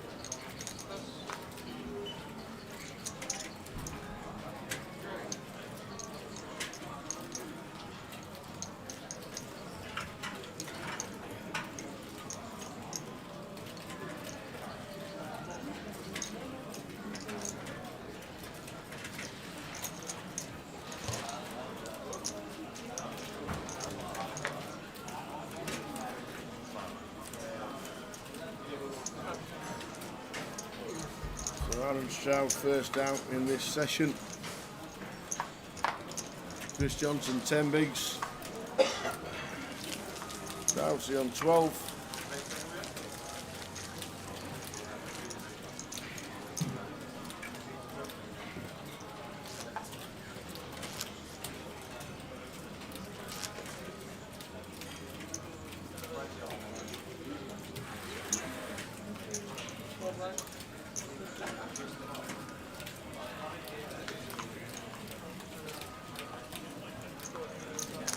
Ace 10 for Phil.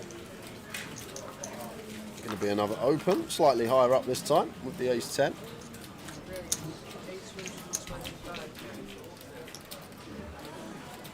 Making it 8-2-5. Bouncy out of there with the 9 deuce. Dan will do the same.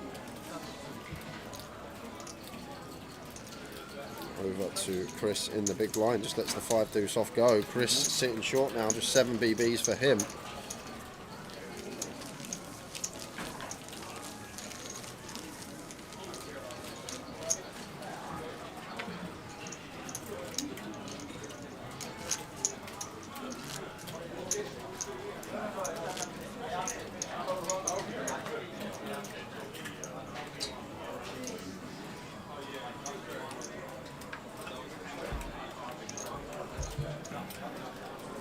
5 out of 302.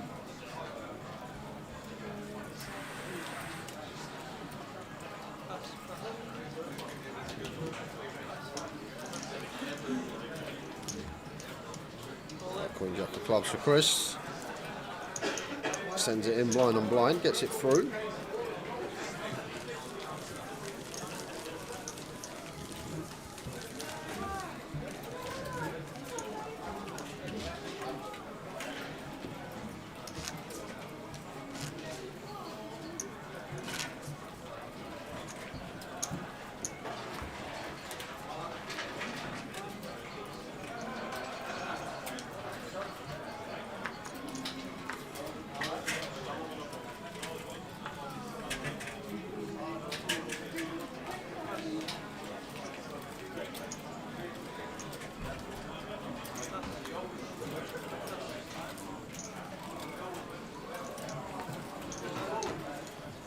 Ace 4 here for Phil, very nice, setting Bousey all in with the ace. Does the job. 13,760. But don't forget also, when if you're not in Leeds and you want to play a local game, Edinburgh, Blackpool, Portsmouth. Where's the other one? Coventry. Coventry. All got 25/50s this week.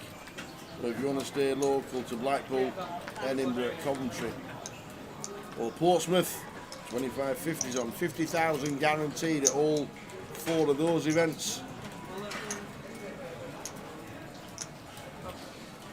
Chris all in with a Queen 10. Just going to pick that one up too, back to just south of 12 for Chris Johnson.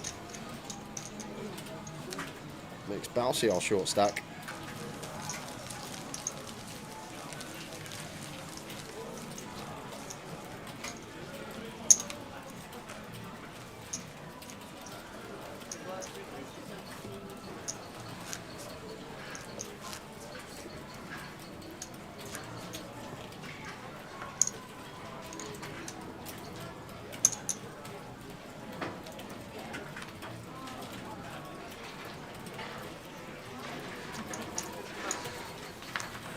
Yes, we can. Purple Poppy. We'll put it up after this hand.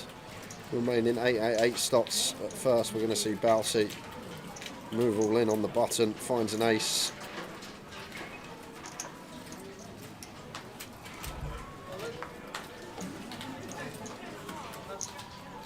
And this one's getting through. So, there are the remaining 888 dates for us. We are in Leeds. Leeds. 2 more stops. We're going to be going Reading South for another UKPL, and then we've got the grand final in Coventry, 10th to the 20th of October. That's the biggie. All the pros will be there. All the streaming lot from the 888. Make sure you join us. That schedule will be out soon.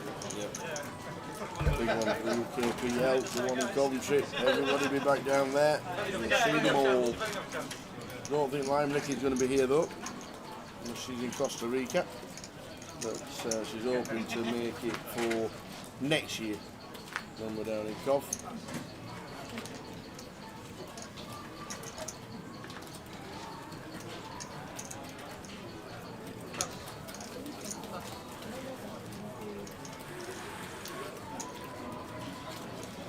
Pocket ace from Marius here.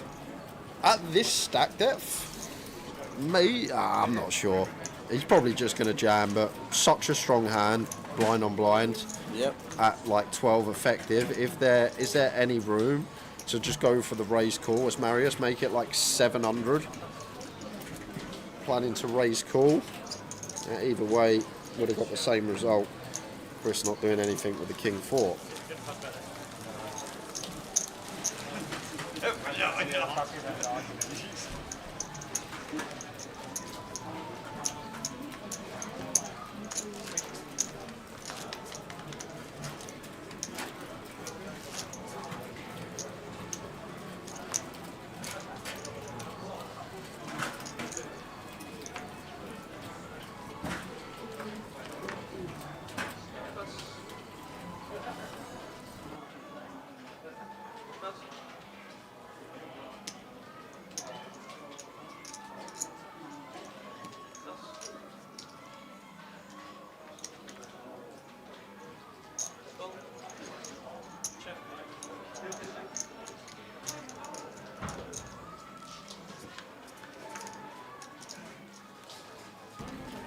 Blind on blind here. Chris with a jack 9. And Phil with a flush draw.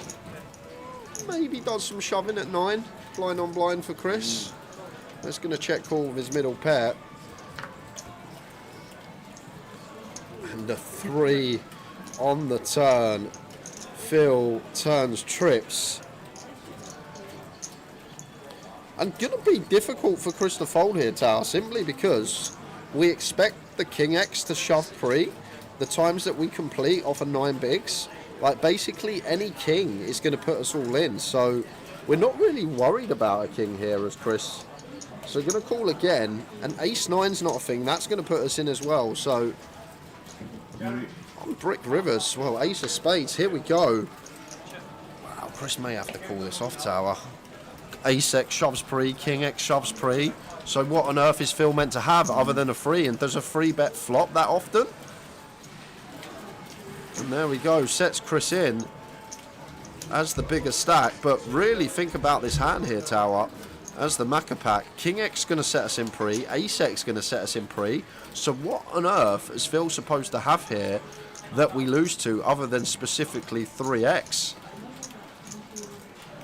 And that's why Chris hasn't insta-folded yet, Tower, with what has now become third pair. These King and Ace essentially a brick at this stack depth. Yeah. And he's going to throw his time banks in. So literally 3X or nothing. That basically, exactly that, yes. Or Kings or Aces. Like Kings or Aces like to check at that stack depth as a trap because Chris is going to shove a lot of his range. So when he completes, he's going to be pretty polar as well. We want to keep like the 2 undercards in. So you can have Aces or Kings as a trap. But then again, Kings might check flop. But other than that, what Chris is basically thinking, it's a 3 or we're good here with a 9.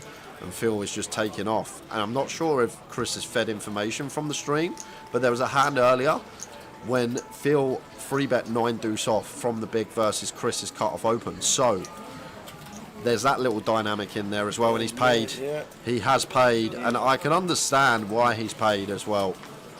Because like I say, it's not an ace, it's not a king. It has to be a 3. And then if Phil is just overdoing it with the chip lead, can understand why we've heroed that off as Chris Johnson out in 5th for £3,220. Very unlucky. But as Jay said, it was either 3 or nothing, and it was a 3. Down to 4.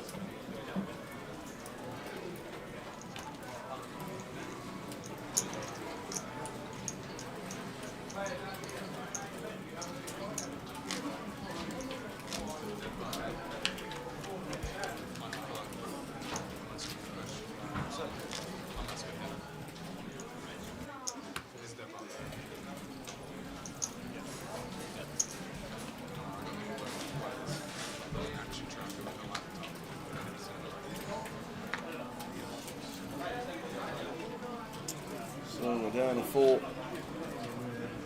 Chris Macca Johnson just busting out.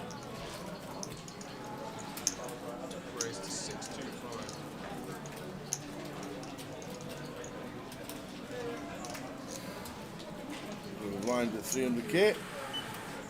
Down with the 8s raises to 625.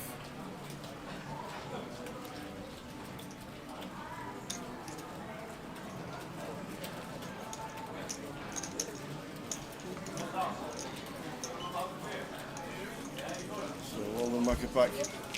Next out, £4,670. Not bad for a 250. Not bad at all.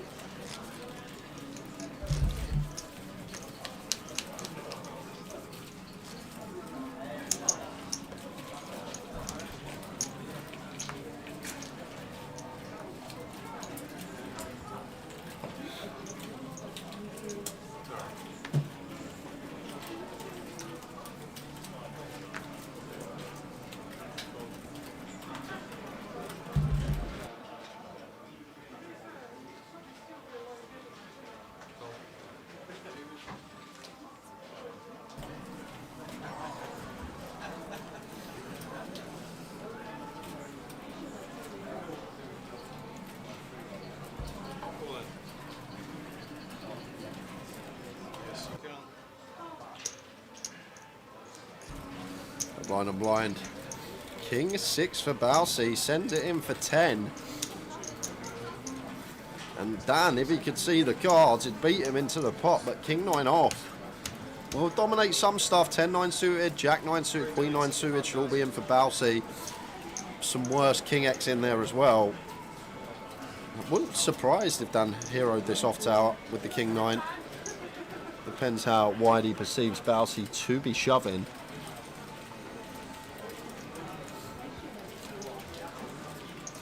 I guess it's a situation where we've got Balsi out chipped quite a bit in terms of BBs. We've got like 7 BBs on him. Maybe not wanting to switch stacks and become outright short stack, leaving himself with 6-7 BBs. And maybe aware of Balsi as well. Balsi, very solid player, maybe thinking he's going to be more on the tighter side. Yeah. If only he could see.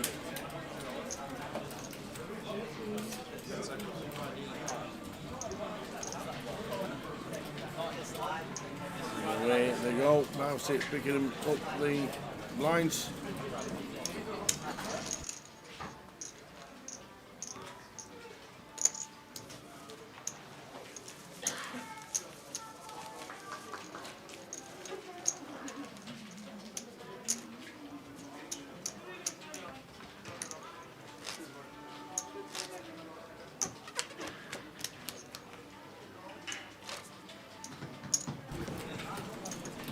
Four out of 302.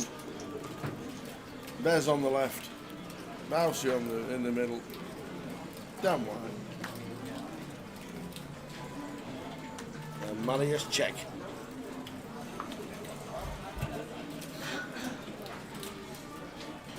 Ace deuce for Phil. Loving this as Phil, since he's got the chip lead tower, he's been a lot more active.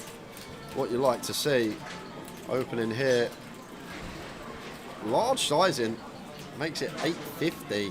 Oh, and what a spot for Dan. Beautiful. Couple of cowboys.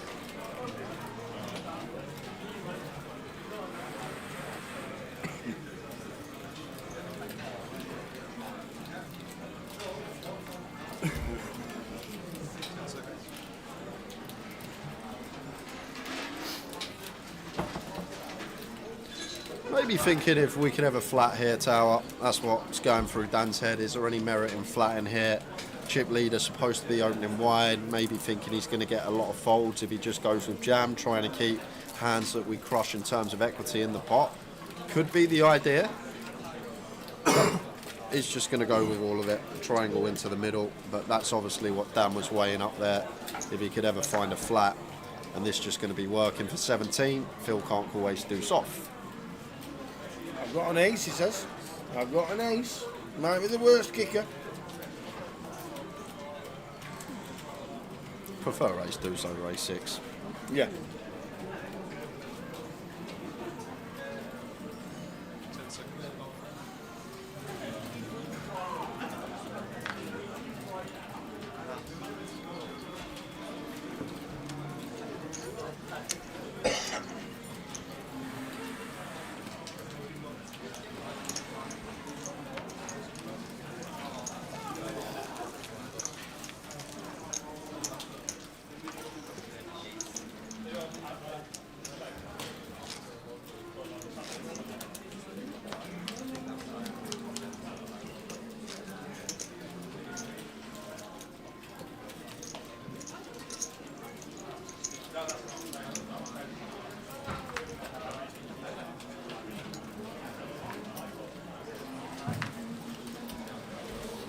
Final 4 in the Voyage.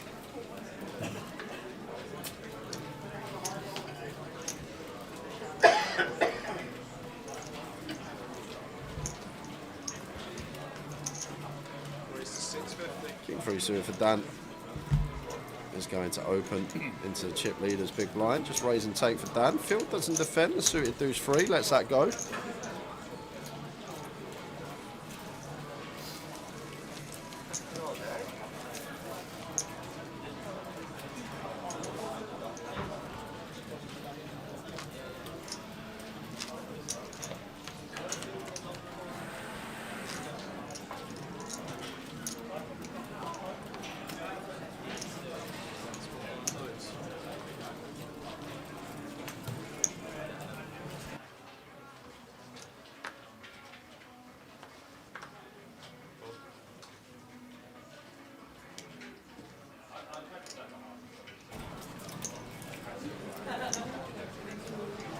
Marius on the button.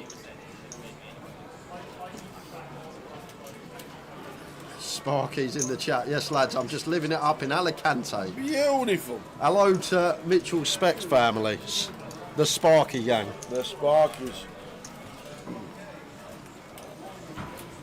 Alicante. Yeah. I was there in January. Very nice from Bousey Tower. These offsuit high-lows going to be doing very well facing these late position opens. Great blocker, good unblocker. Just going to get Marius off this hand. Very nice move from John Bousfield.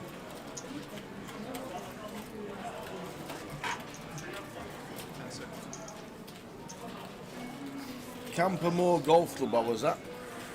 About a 40-minute drive from Alicante Airport. My mate's got a villa on there, which is beautiful.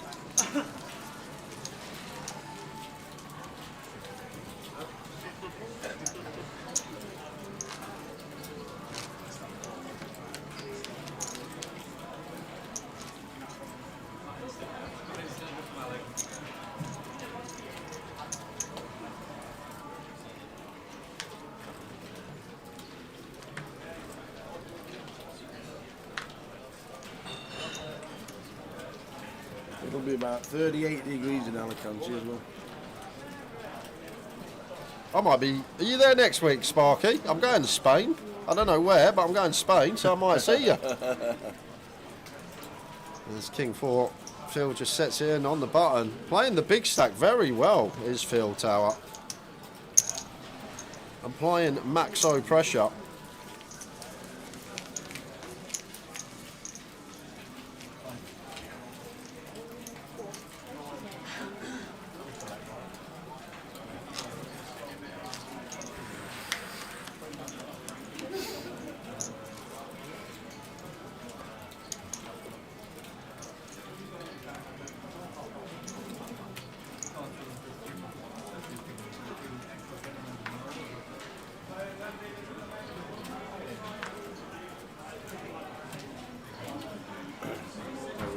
Costa, the Murcia area.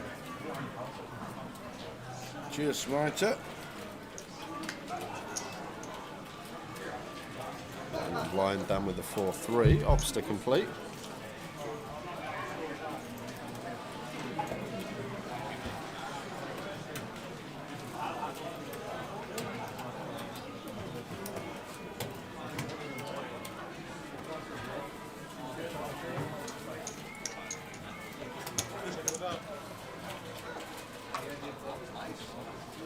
Sparky's back Sunday morning.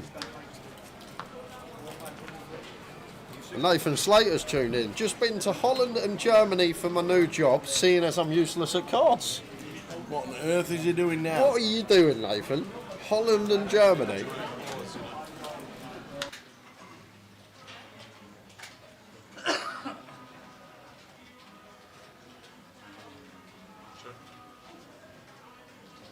He's at Tim Slater's gaff here in a luxury apartment. I heard Tim had got a villa in Alicante. Beautiful.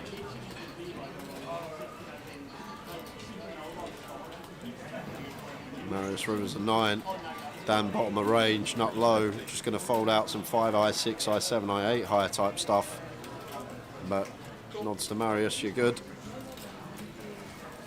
A river 9.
Floor, feature.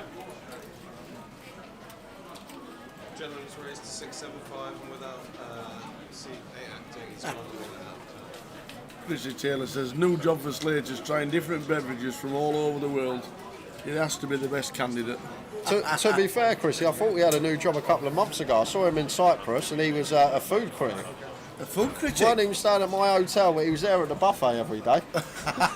Get away. He was there every day. Trying the food out. Why wouldn't you be? 675. Marius here, just going to jam sixes. Finds a pair. I assume he's going to jam. Button open. No, he's not. He's just going to let it go. Oh, and what a well-timed fold. Phil had nines behind. Marius lives to fight another day. See, I told you he was awful food, he says. There we go, he's a food critic. Awful free food.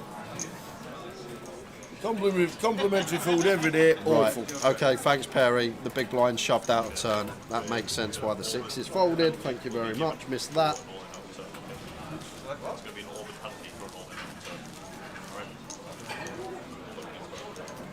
An orbit penalty. Oh. Shoving out a turn, falling out a turn is an orbit penalty. It's going to be costly. So it jams out a turn, and it is a full round penalty.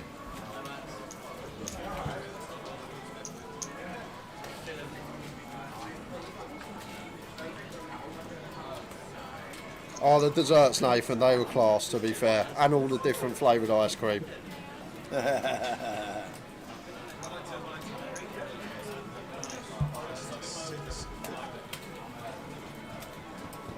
King 8 suited for Dan from gun, and Marius ace jack of spades. Just thinking whether to free bet not all in or go for the lot here. Marius goes for the lot and going to be working. Dan can't call King 8. Phil's gone for a little wonder.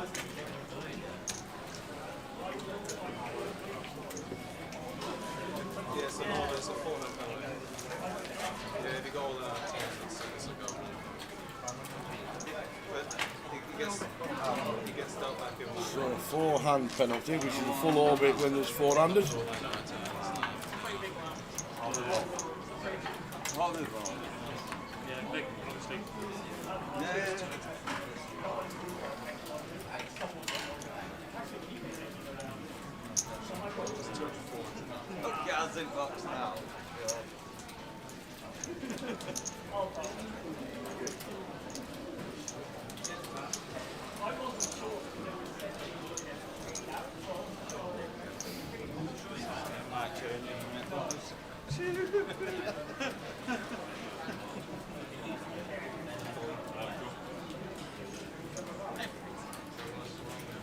This one's good.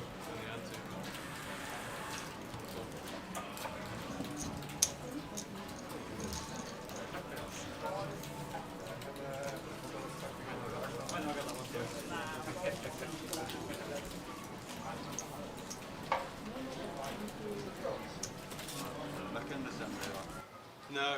No. No. 2 more hands out. 2 more hands. I'm joking, mate. I'm sorry, I'm a wind-up merchant, mate. That's all I am, yeah. 204. Everything's a wind-up. Not that. I do with me, no. You know what I mean? No, we don't. It's not even.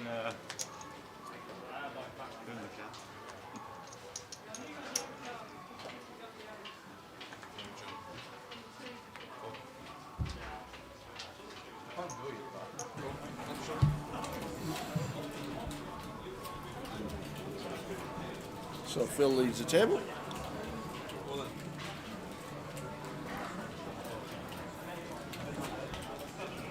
Marius says I'm all in with the ace.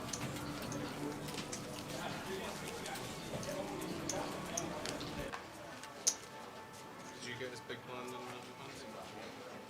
4-4. Describe blacks.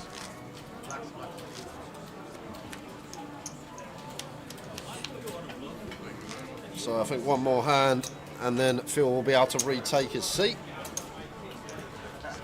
One more hand.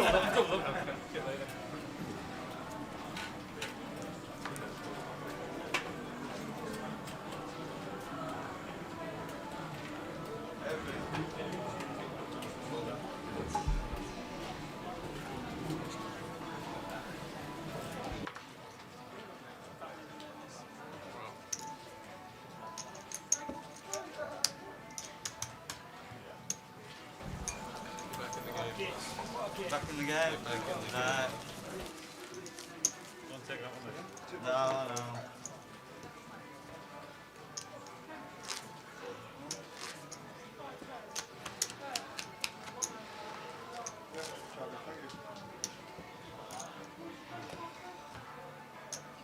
Just more by 200,000. So blinds are now 200, 400.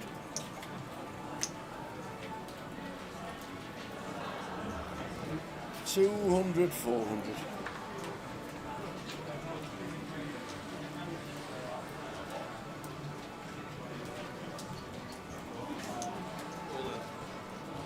So Phil's back at the table, and the first thing he does, Tower, after his orbit penalty, is throw the triangle in the middle, as he should with Queen 10 and Balsi suited King. Blind on blind, 6.5 BBs. I think this one might be too good to be folding here, Tower, and does call it off and is in front.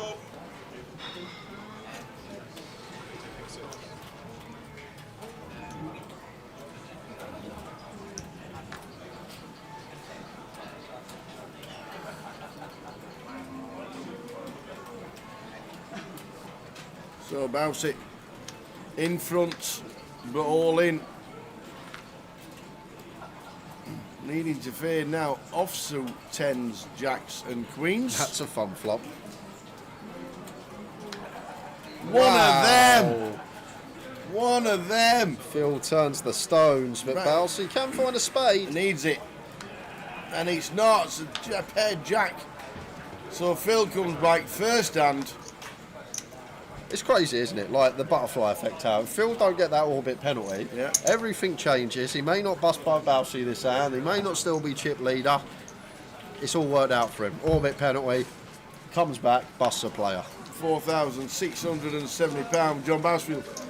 Yeah, another good run from Balsi. Well played, Bousy. Down to 3. 3. Reach on the stone. Big one, aren't they, this one?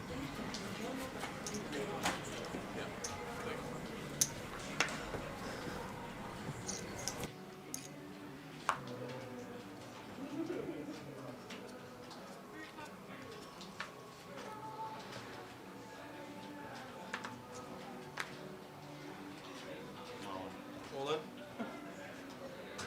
Managed with a 10-4, with the blinds now at 400,000.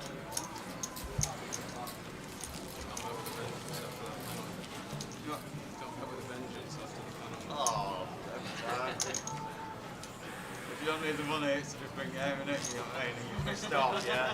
I don't need this money. Don't put one to me, mate. I can leave now without a penny and be happy as Larry walking down those stairs, you know?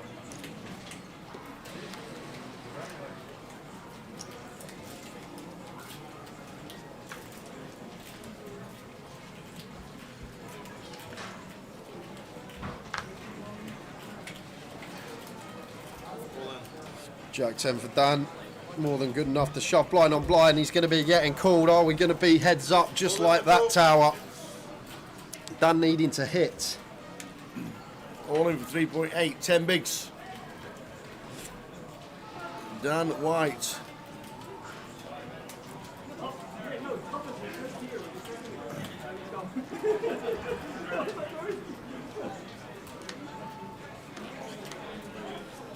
Oh, that's a good start. Queen 10-5 is a good start for Dan. He needed to hit, and he has.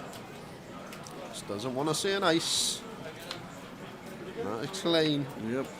So, no ace, and Dan will double. And he barries about. No, it's not. So Dan doubles to 8 mil. And 20 bigs.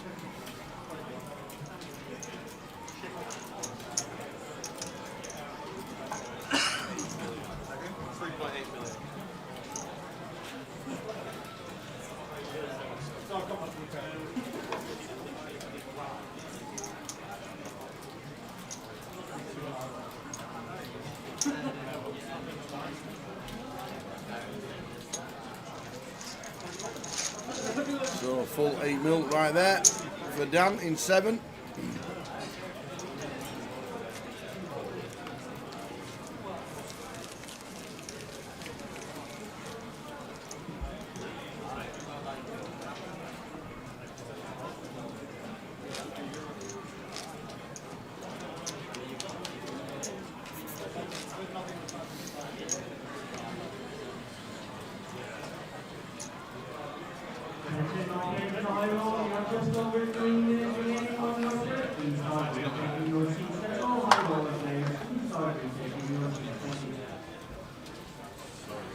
Who's in the high roller? Let's have a look at pictures. Who's in the high roller?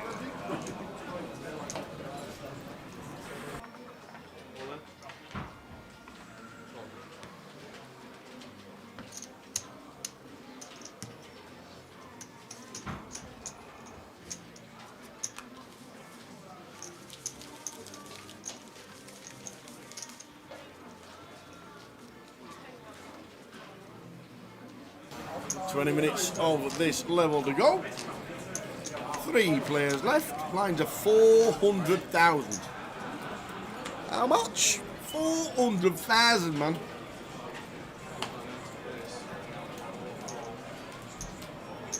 Lines of 200, 400, mate. 200, 400. Money's for 6-5.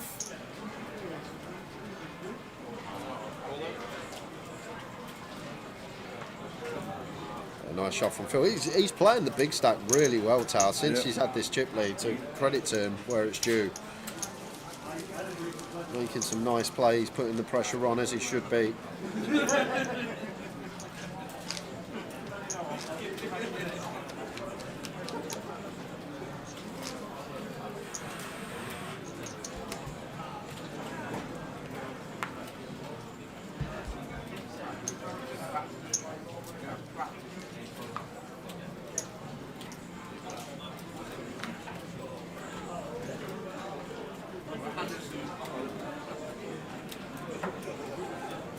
Here we go again, Tower.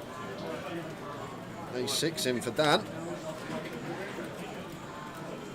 10 loose for Marius. Can't do anything. He will fold.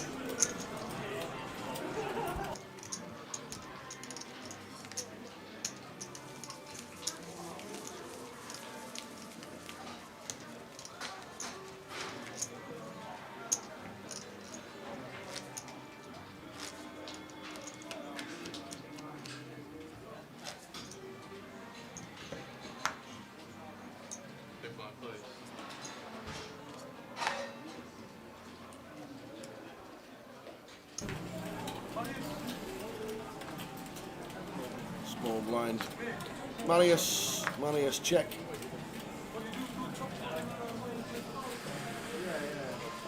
Would like to see a flop. Phil says, yeah, go on in.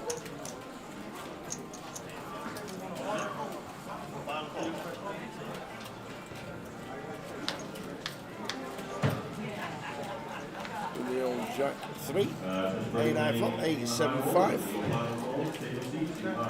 Marius takes the lead.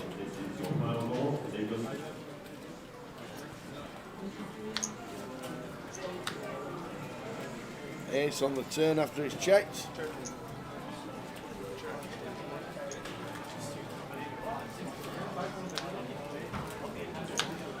Eight on the river, so Marius with the check mark. If this does go check, check, may even hunt for value for one big blind. Try and get called by king high. Does hunt for value. Slightly more than a big. And just jack high here for Phil.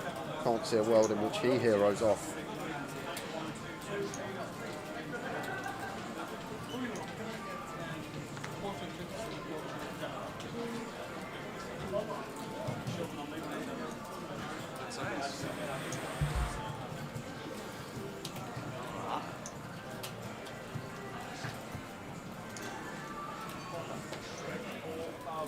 Is he really debating the hero with jack high? We lose to some bluffs, Tower.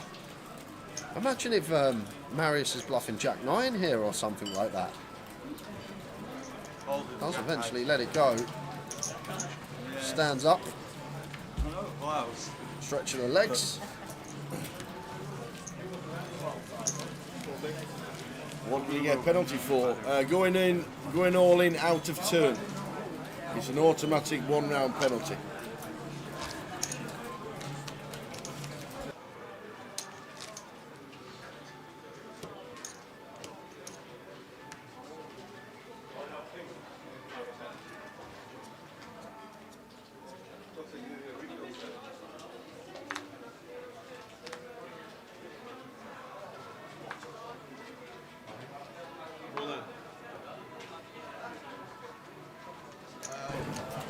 Oh, here we go.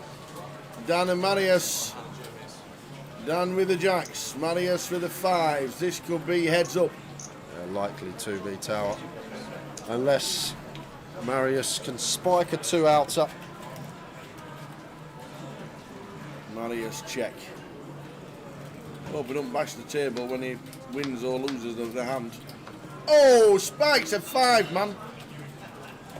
5 on the flop. Now Dan needs to hit to survive. Well, he will survive, but he'll be down to less than $1 million. Down to just the 2 remaining jacks. Needs it on the river. Otherwise we carry on 3-handed. And it's a 4. So Marius up to 14 mil and Dan down at 2 big blinds. 2 bigs.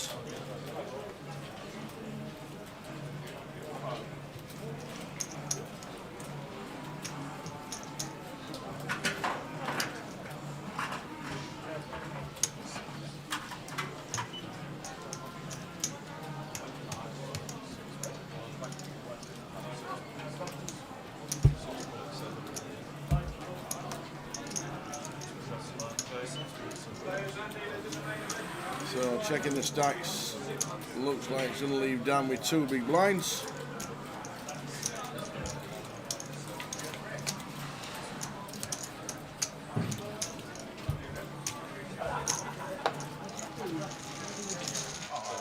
I'm sorry. I do apologise. Yeah, you get to stack it all up. It's really fun. Just because we're going.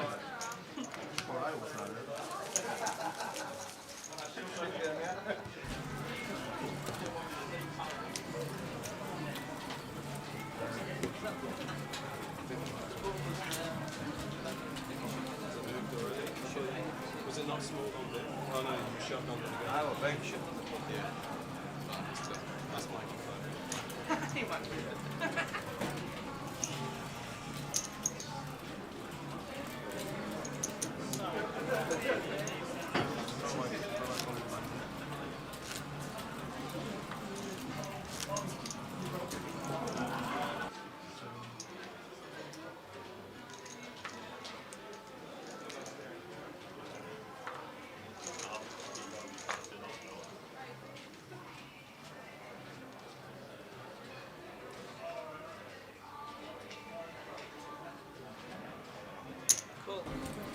So, Phil limping on the button. Yeah, I'm guessing both of these two going to be in, try and check this down to bust Dan.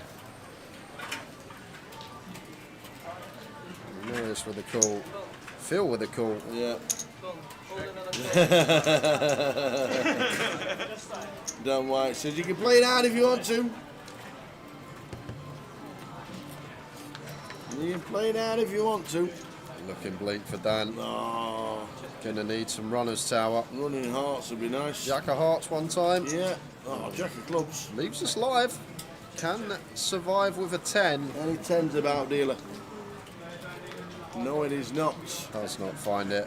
And probably no need to value bet here for anyone. No. Just gonna bust a play up. Well played, Dan. And that is gonna take us to heads up. Well played, Dan. Marius with a handshake. Phil Carter with the handshake. Well played, boys. Heads up.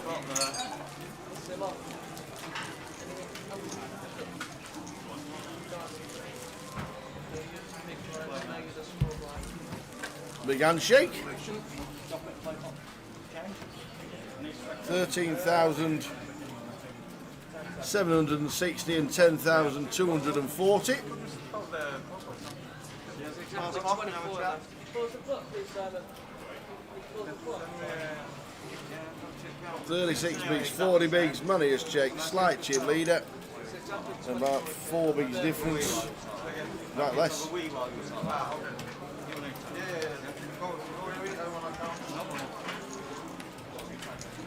Oh, Phil Carter's off for a quick whittle.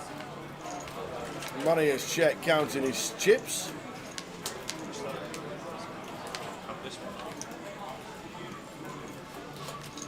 I think they come up, are they counting stacks? What are they counting stacks for?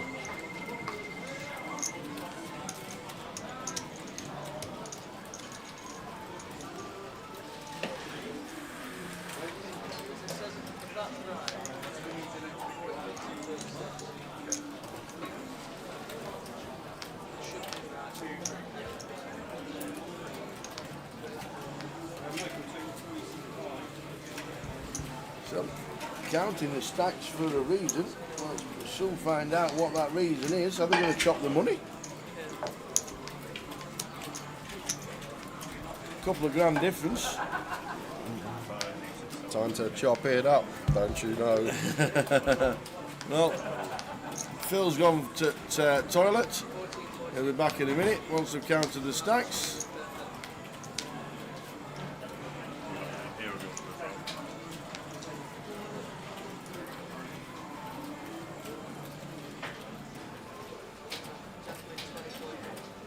It's Phil Carter, the guy who really enjoyed himself on the Goliath stream a few weeks ago. That was Dana from Wales. That was definitely Dana from Wales.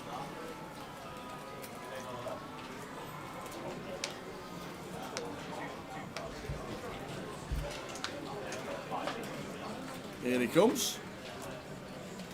Okay. Counts there.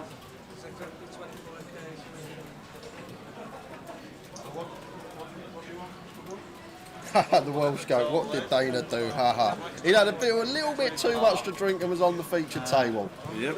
It was hard for me and Tao to get any comms in, put it that way. He was very boisterous on the feature. Loud, kissing the dealers. Who's it? Drake's hand. He grabbed Drake's hand and gave it a little kiss when he dealt with her hand. Oh, I remember yeah. it was in one. It was all going on. He's always like that every time. So some discussions and a handshake right on cue. So almost identical payouts for these two. 12.1, 11.9, 200 difference. Playing on for the trophy. So still got to close this out, one of these two, for the title.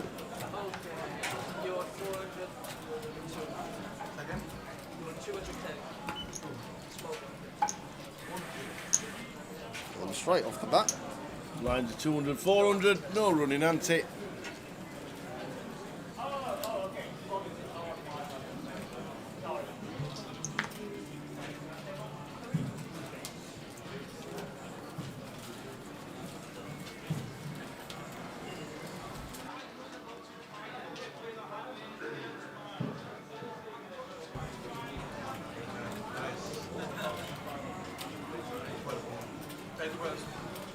Here's 10 Marius says I'm all in.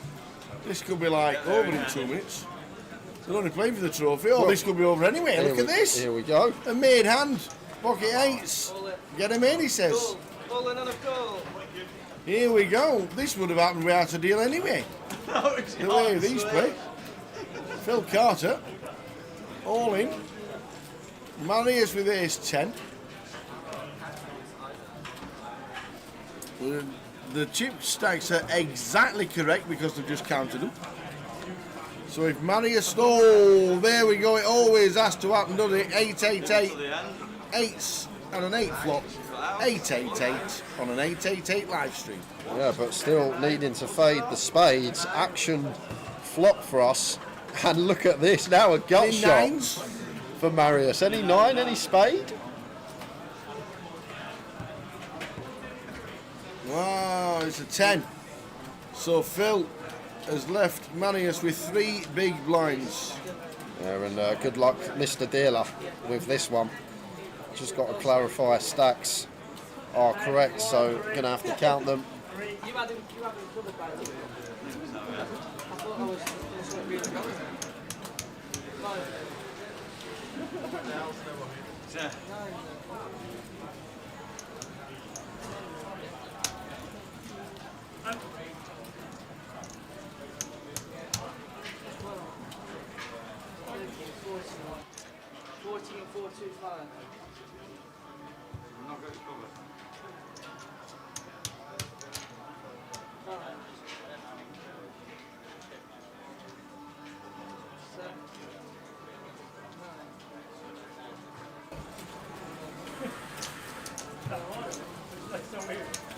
So the stacks will be sorted out. 3 big blinds for Marius.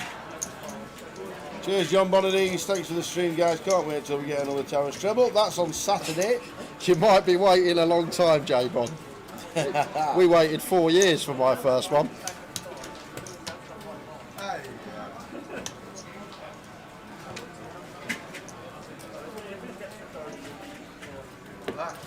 So that played itself in every aspect of the game. And that would have gone in on pre-flop, on the flop, and on the turn.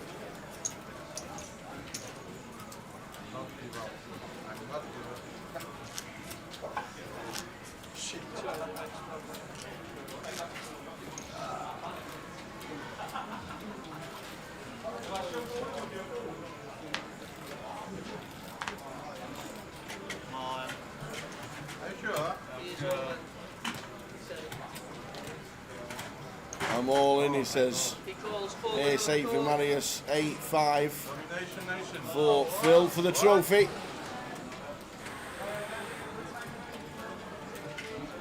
Domination Nation. Yeah.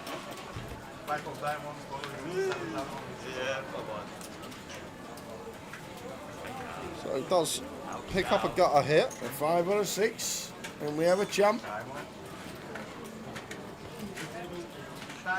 10 on the turn, double gut shot now. So 5, 6s and 9s all available to become the champion. And there it is. There is the 5 for Phil Carter. He is the champion of the Voyage, taking home £11,900 and the trophy after the deal. Marius taking £12,100. Fantastic. Well done to Phil Carter. Love watching them. Yeah. £250 comp, that's what happens. It's great, it's different. Fantastic. Absolutely loved it. So, they'll get a couple of pictures, but we are back tomorrow with the high roller day 2 starting at 1:20 p.m. on the stream. And then Saturday and Sunday we will be concentrating on the main event. And if you want to come to Leeds and join in, Friday it is main event day 1B, day 2 of the high roller, which we'll be concentrating on. And then the satellites and day 1C, and then on Saturday you've got the turbo dash, and on Sunday you've got the big shot, the seniors and the closer. Well done one and all, but well done to Mr. Phil Carter. Well done, Phil. Shocked it, but a couple of £100 difference, but well done. Really enjoyed it. Good laugh on the stream. Well done to all the guys that have final tabled.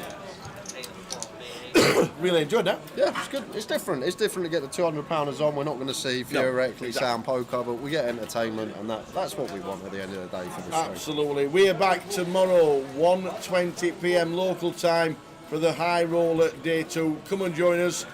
We will see you tomorrow. See you tomorrow. Ta-ta.